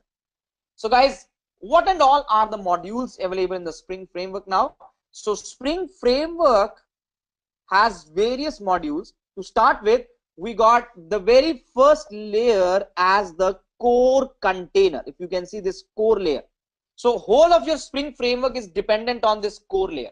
So this core layer focuses on something known as inversion of control and dependency injection.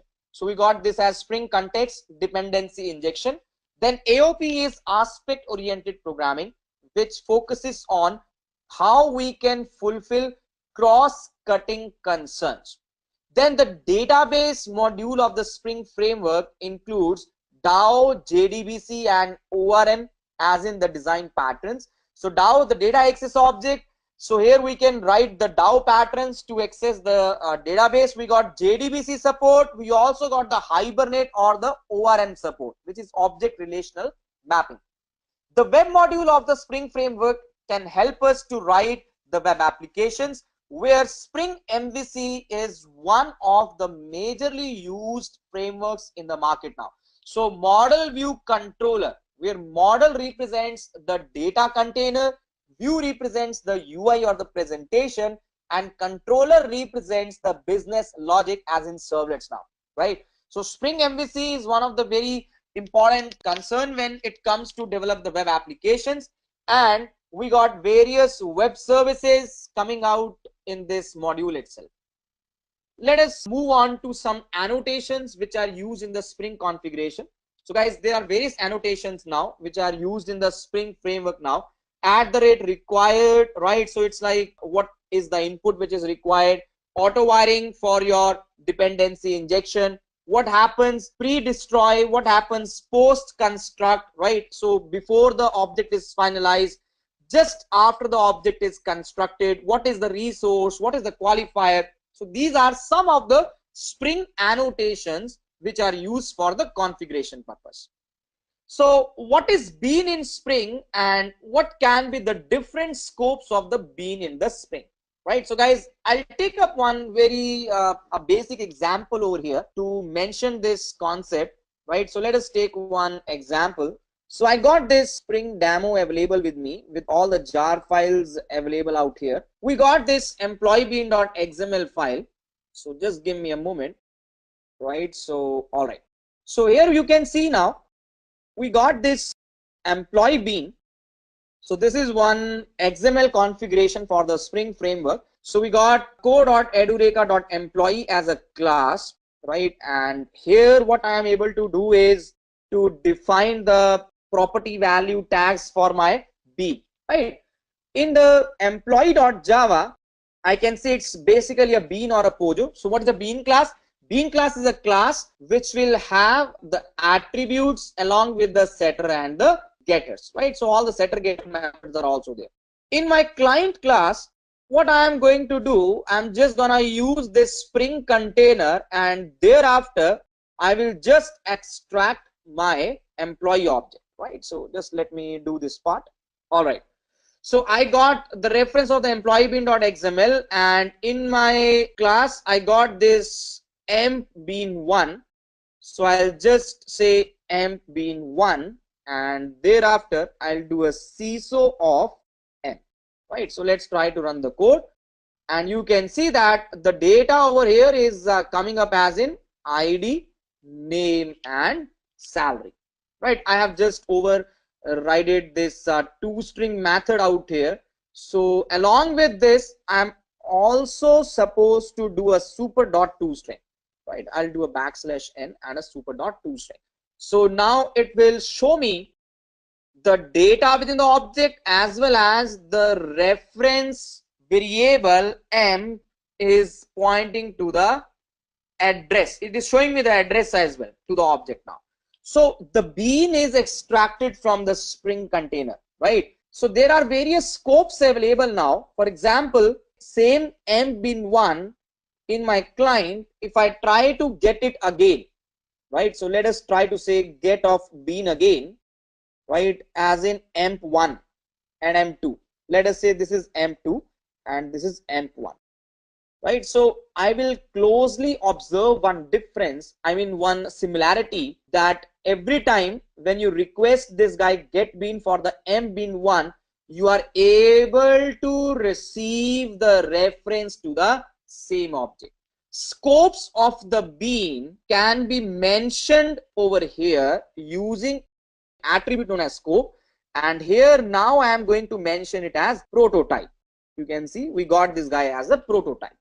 Now when I run my code again, you will find one significant difference, that here the reference is coming out to be different. It means now by default it was giving me the singleton as a design pattern, but when I change the scope to prototype, every time I am requesting the object of emp bean1 from the Spring container, it is now constructing a new object and returning it back to me. So guys, this is what we got as in what can be the scope of your bean in the Spring. So inversion of control container can have various scopes now. Singleton means only single object, which is by default. So prototype means you can have every time a new object. Request means one object per entire request. Session means one object per entire session, and global session means one object per entire global session on an application level. So how is a bean added to a Spring application? So guys, you use this tag known as bean. You mention the ID, and then you can have the properties as in key value pair, right? So what is the role of dispatcher servlet and context loader listener? So guys, dispatcher servlet is acting as a front controller in the Spring MVC. So many times I will call it as a receptionist now. So what happens, any request when it's gonna land up to your web application, so this guy dispatcher servlet will dispatch the request to the corresponding resource available on your web application. So it's gonna act as a receptionist in your program now. Whereas context loader listener, it's a listener which will give you the event callbacks when the context will be loaded. It's like startup and shutdown of the web application context in the Spring root. Now, what is the difference between constructor injection and setter injection? So before you come up with the constructor injection and the setter injection, you must understand what is dependency injection. So guys, let us understand this flow once again. I am having one class as employee, right? And there is one more class known as address. So employee can have the name, employee can have some salary, there will be definitely one employee ID, and employee can also have an address, right? So I'll just say an address to be as ADRS. So what we can do, we can create one constructor of an employee in this way, right? And here you can say EID goes like 101, name goes like, let's say, John, salary goes like 30,000, and address goes like some new address, right? Where address can have some address line, then you can have some city, you can have a state, and lastly we can also have some kind of a zip code. Just mentioning some parameters over here. Now what will happen over the client part, you will be writing employee assign new employee. So whenever you are creating the object of employee, this becomes the concept that the constructor of the employee will create the object of the address. We can see a significant dependency now. When you are creating the object of employee, within the constructor of employee, the object of address will be constructed. We say this concept as high dependency, or you can say we got a higher value of coupling. Now we need to reduce it, right? So you need to bring it to the lower level. So you need to take it as a low coupling. So what I will do, I will not use this technique. I will say, let us create one more constructor and pass the address as an input, right? And thereafter you can say address assign AD. Or you can create a setter, you can say set address, and you can say address, and here you pass this guy. So guys, in these two approaches, rather than having a single employee object, you can now create an employee object. You can create address objects separately, right?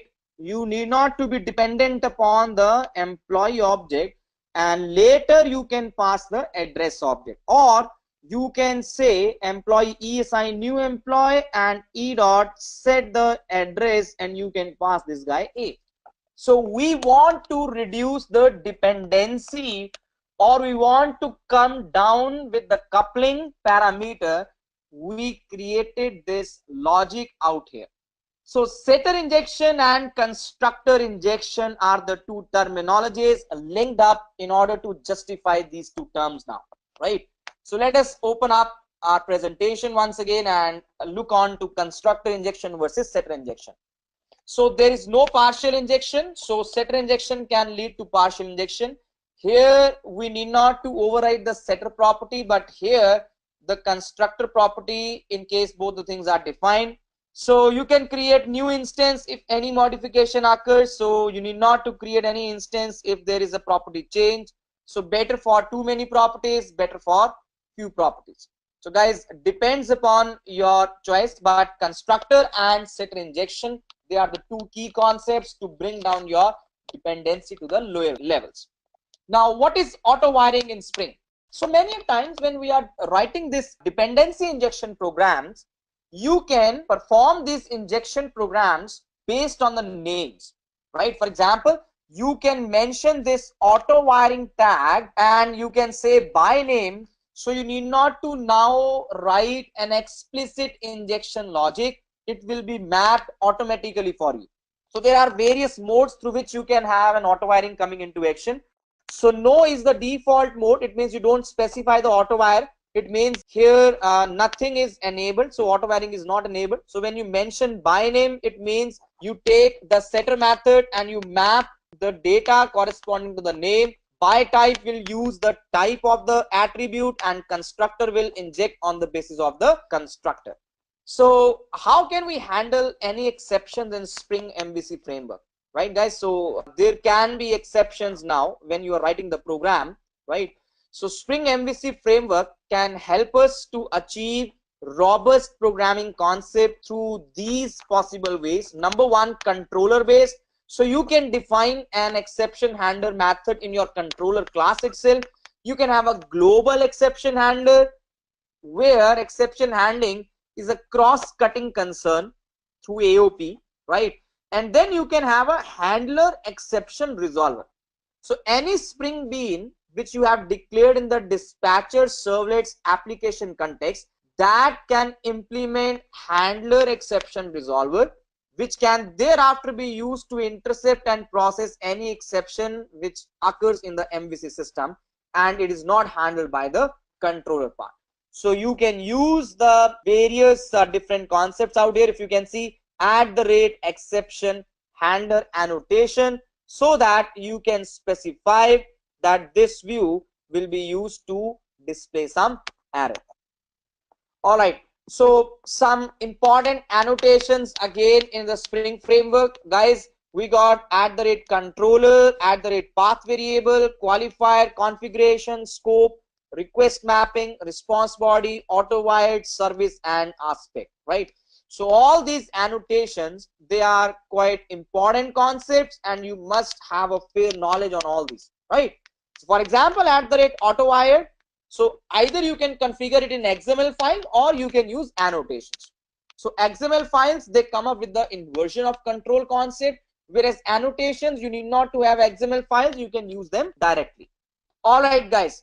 So lastly, in the Spring framework, we can also have Spring framework coming up with the database connectivity either through JDBC or through Hibernate or any other framework now, right?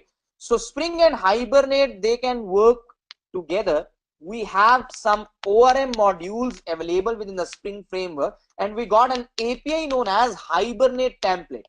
So if you want to come up with the Spring and JDBC, you got JDBC template API, right?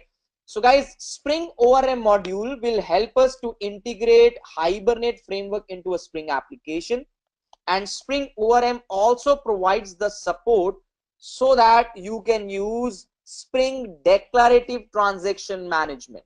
You can use annotations and you can perform the actions now. So now we will be on our last concept, that's like the Hibernate, which is the backend framework based on object relationship mapping, right? So guys, let us see what and all we got in the Hibernate now. So the 44th question is, what is Hibernate? Hibernate is an ORM, which is object relationship mapping. It's a framework now where you just mention your Java object and you forget about your database tables. So guys, what we're gonna do, we're gonna write down some mapping files as in XML configuration files where you will be mapping that this attribute in my object in my class will be the column name in the respective relational table. So Hibernate provides a reference implementation of the JPA, Java Persistence API, right? And it makes a great choice as an ORM tool where we got the benefits of loose coupling. Now I hope you got the meaning of loose coupling, where dependency has been reduced to the maximal level. So Hibernate configures all the flexible and can be done from the XML configurations as well as through annotations programmatically, right? So it provides us both the ways now. So what can be the benefits with the Hibernate framework? So guys, Hibernate will eliminate all the boilerplate code, whereas in the traditional approach, you need to mention and write various code snippets, and you need to write the relationship mappings, the cache management. So everything is eliminated when you use Hibernate now. So this framework will provide us XML support as in through configuration files and annotational support through JPA, that's like Java Persistence APIs. Now Hibernate provides a very powerful language, that's like HQL, which is very much inline to SQL, but you need not to learn it. It's more simpler than the SQL even. Now SQL itself is very simple language. You got more simpler language than the SQL, that's like HQL. So guys, it's an open source project from the Red Hat community, and it is used worldwide and it's very famous, especially for any large enterprise application. Your Hibernate framework is one of the ideal choices now. Now, any database vendor specific feature, Hibernate is suitable because we can also execute native SQL queries. So Hibernate is not just that we can use its native APIs and you can't do anything out of the box. You got to execute the SQL queries also with the Hibernate. One of the most significant features of the Hibernate is the cache management. So Hibernate provides 3 levels of cache through which your performance of the database operations, they're gonna get improved now. So what is the architecture of Hibernate, guys? So Hibernate of having an architecture in a very simpler fashion, guys. We got a database. On top of database, we got various modules coming in. For example, Java transaction APIs, we got Java database connectivity, and thereafter we got JNDI, that's like Java naming and directory interfaces. On top of it, we got the Hibernate APIs.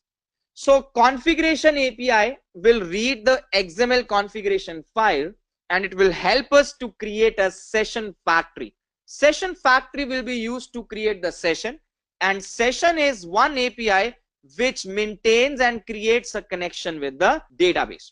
Using the transaction API, you can use the commit and rollback features, and query API will help you to create one query and retrieve the data. Criteria is one API which will help you to mention the criteria. For example, you got restrictions to manage, for example, greater than, less than, all equal to. So all these are criterias when you are trying to retrieve the data. In the Java application, you just write a Pojo class, you just write a bean, and you give this object to the Hibernate, and Hibernate's APIs, they're gonna manage everything for you. All right, we got the get method and the load method in order to perform the retrieve operation. So let's see the differences. Let's say we don't have a record available in the database, so load method will throw an exception, that's like object not found exception, whereas the get method will return a null, as in the object is not found. So guys, get method will always hit the database, whereas load method will not hit the database, right, in case it's not there. And you're gonna get a real object, not a proxy object, whereas load will return you a proxy object. So get should be used if you are not sure about the existence of instance now. So let's say that the record is existing or not, I don't know, so you use get. If you are sure about whatever you are going to extract from the database, it is existing, you can use the load method. So there are now significant differences between Hibernate and JDBC. Guys, this is one of the major query between, as in a part of interviews. So why Hibernate and why not JDBC? What are the differences? What are the advantages that you should be opting for Hibernate? Now, if you're writing a very small app, right, you need not to go on the Hibernate level. Hibernate level is required when you're writing an enterprise app, right, where you need to save the time and you don't want to do a rework, and there are various other differences. So let's have a look onto that now.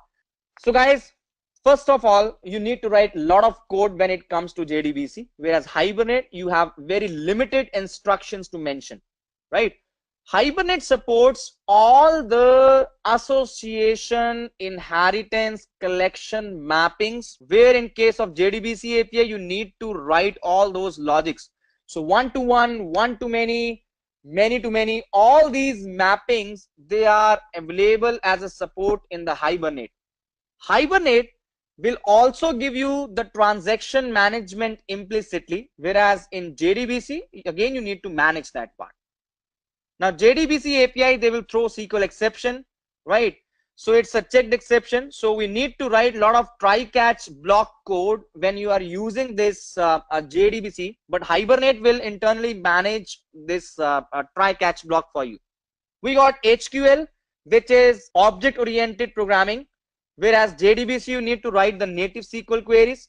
Hibernate will automatically give you the cache management for better performance in 3 levels of cache, whereas JDBC, you need to manage it yourself. So by default, Hibernate's performance is higher as compared to the JDBC part. So lastly, Hibernate will provide an option where we can create the database and the tables too, but for the JDBC, these existence should be there before you dump the data. Other than that, one of the very significant feature why Hibernate over JDBC is if you want to switch from one database to the other database, it's going to be very complicated with the JDBC. But in case of Hibernate, we got a configuration file. You just need to change the parameters in the configuration file and you will be able to shift from Oracle to MySQL or any other database to any other database of your choice. So guys, that will be all. Thank you very much. So any questions, any queries, and your feedbacks, they are always welcome. Thank you very much, guys. I hope you have enjoyed listening to this video. Please be kind enough to like it, and you can comment any of your doubts and queries, and we will reply them at the earliest. Do look out for more videos in our playlist and subscribe to Edureka channel to learn more. Happy learning!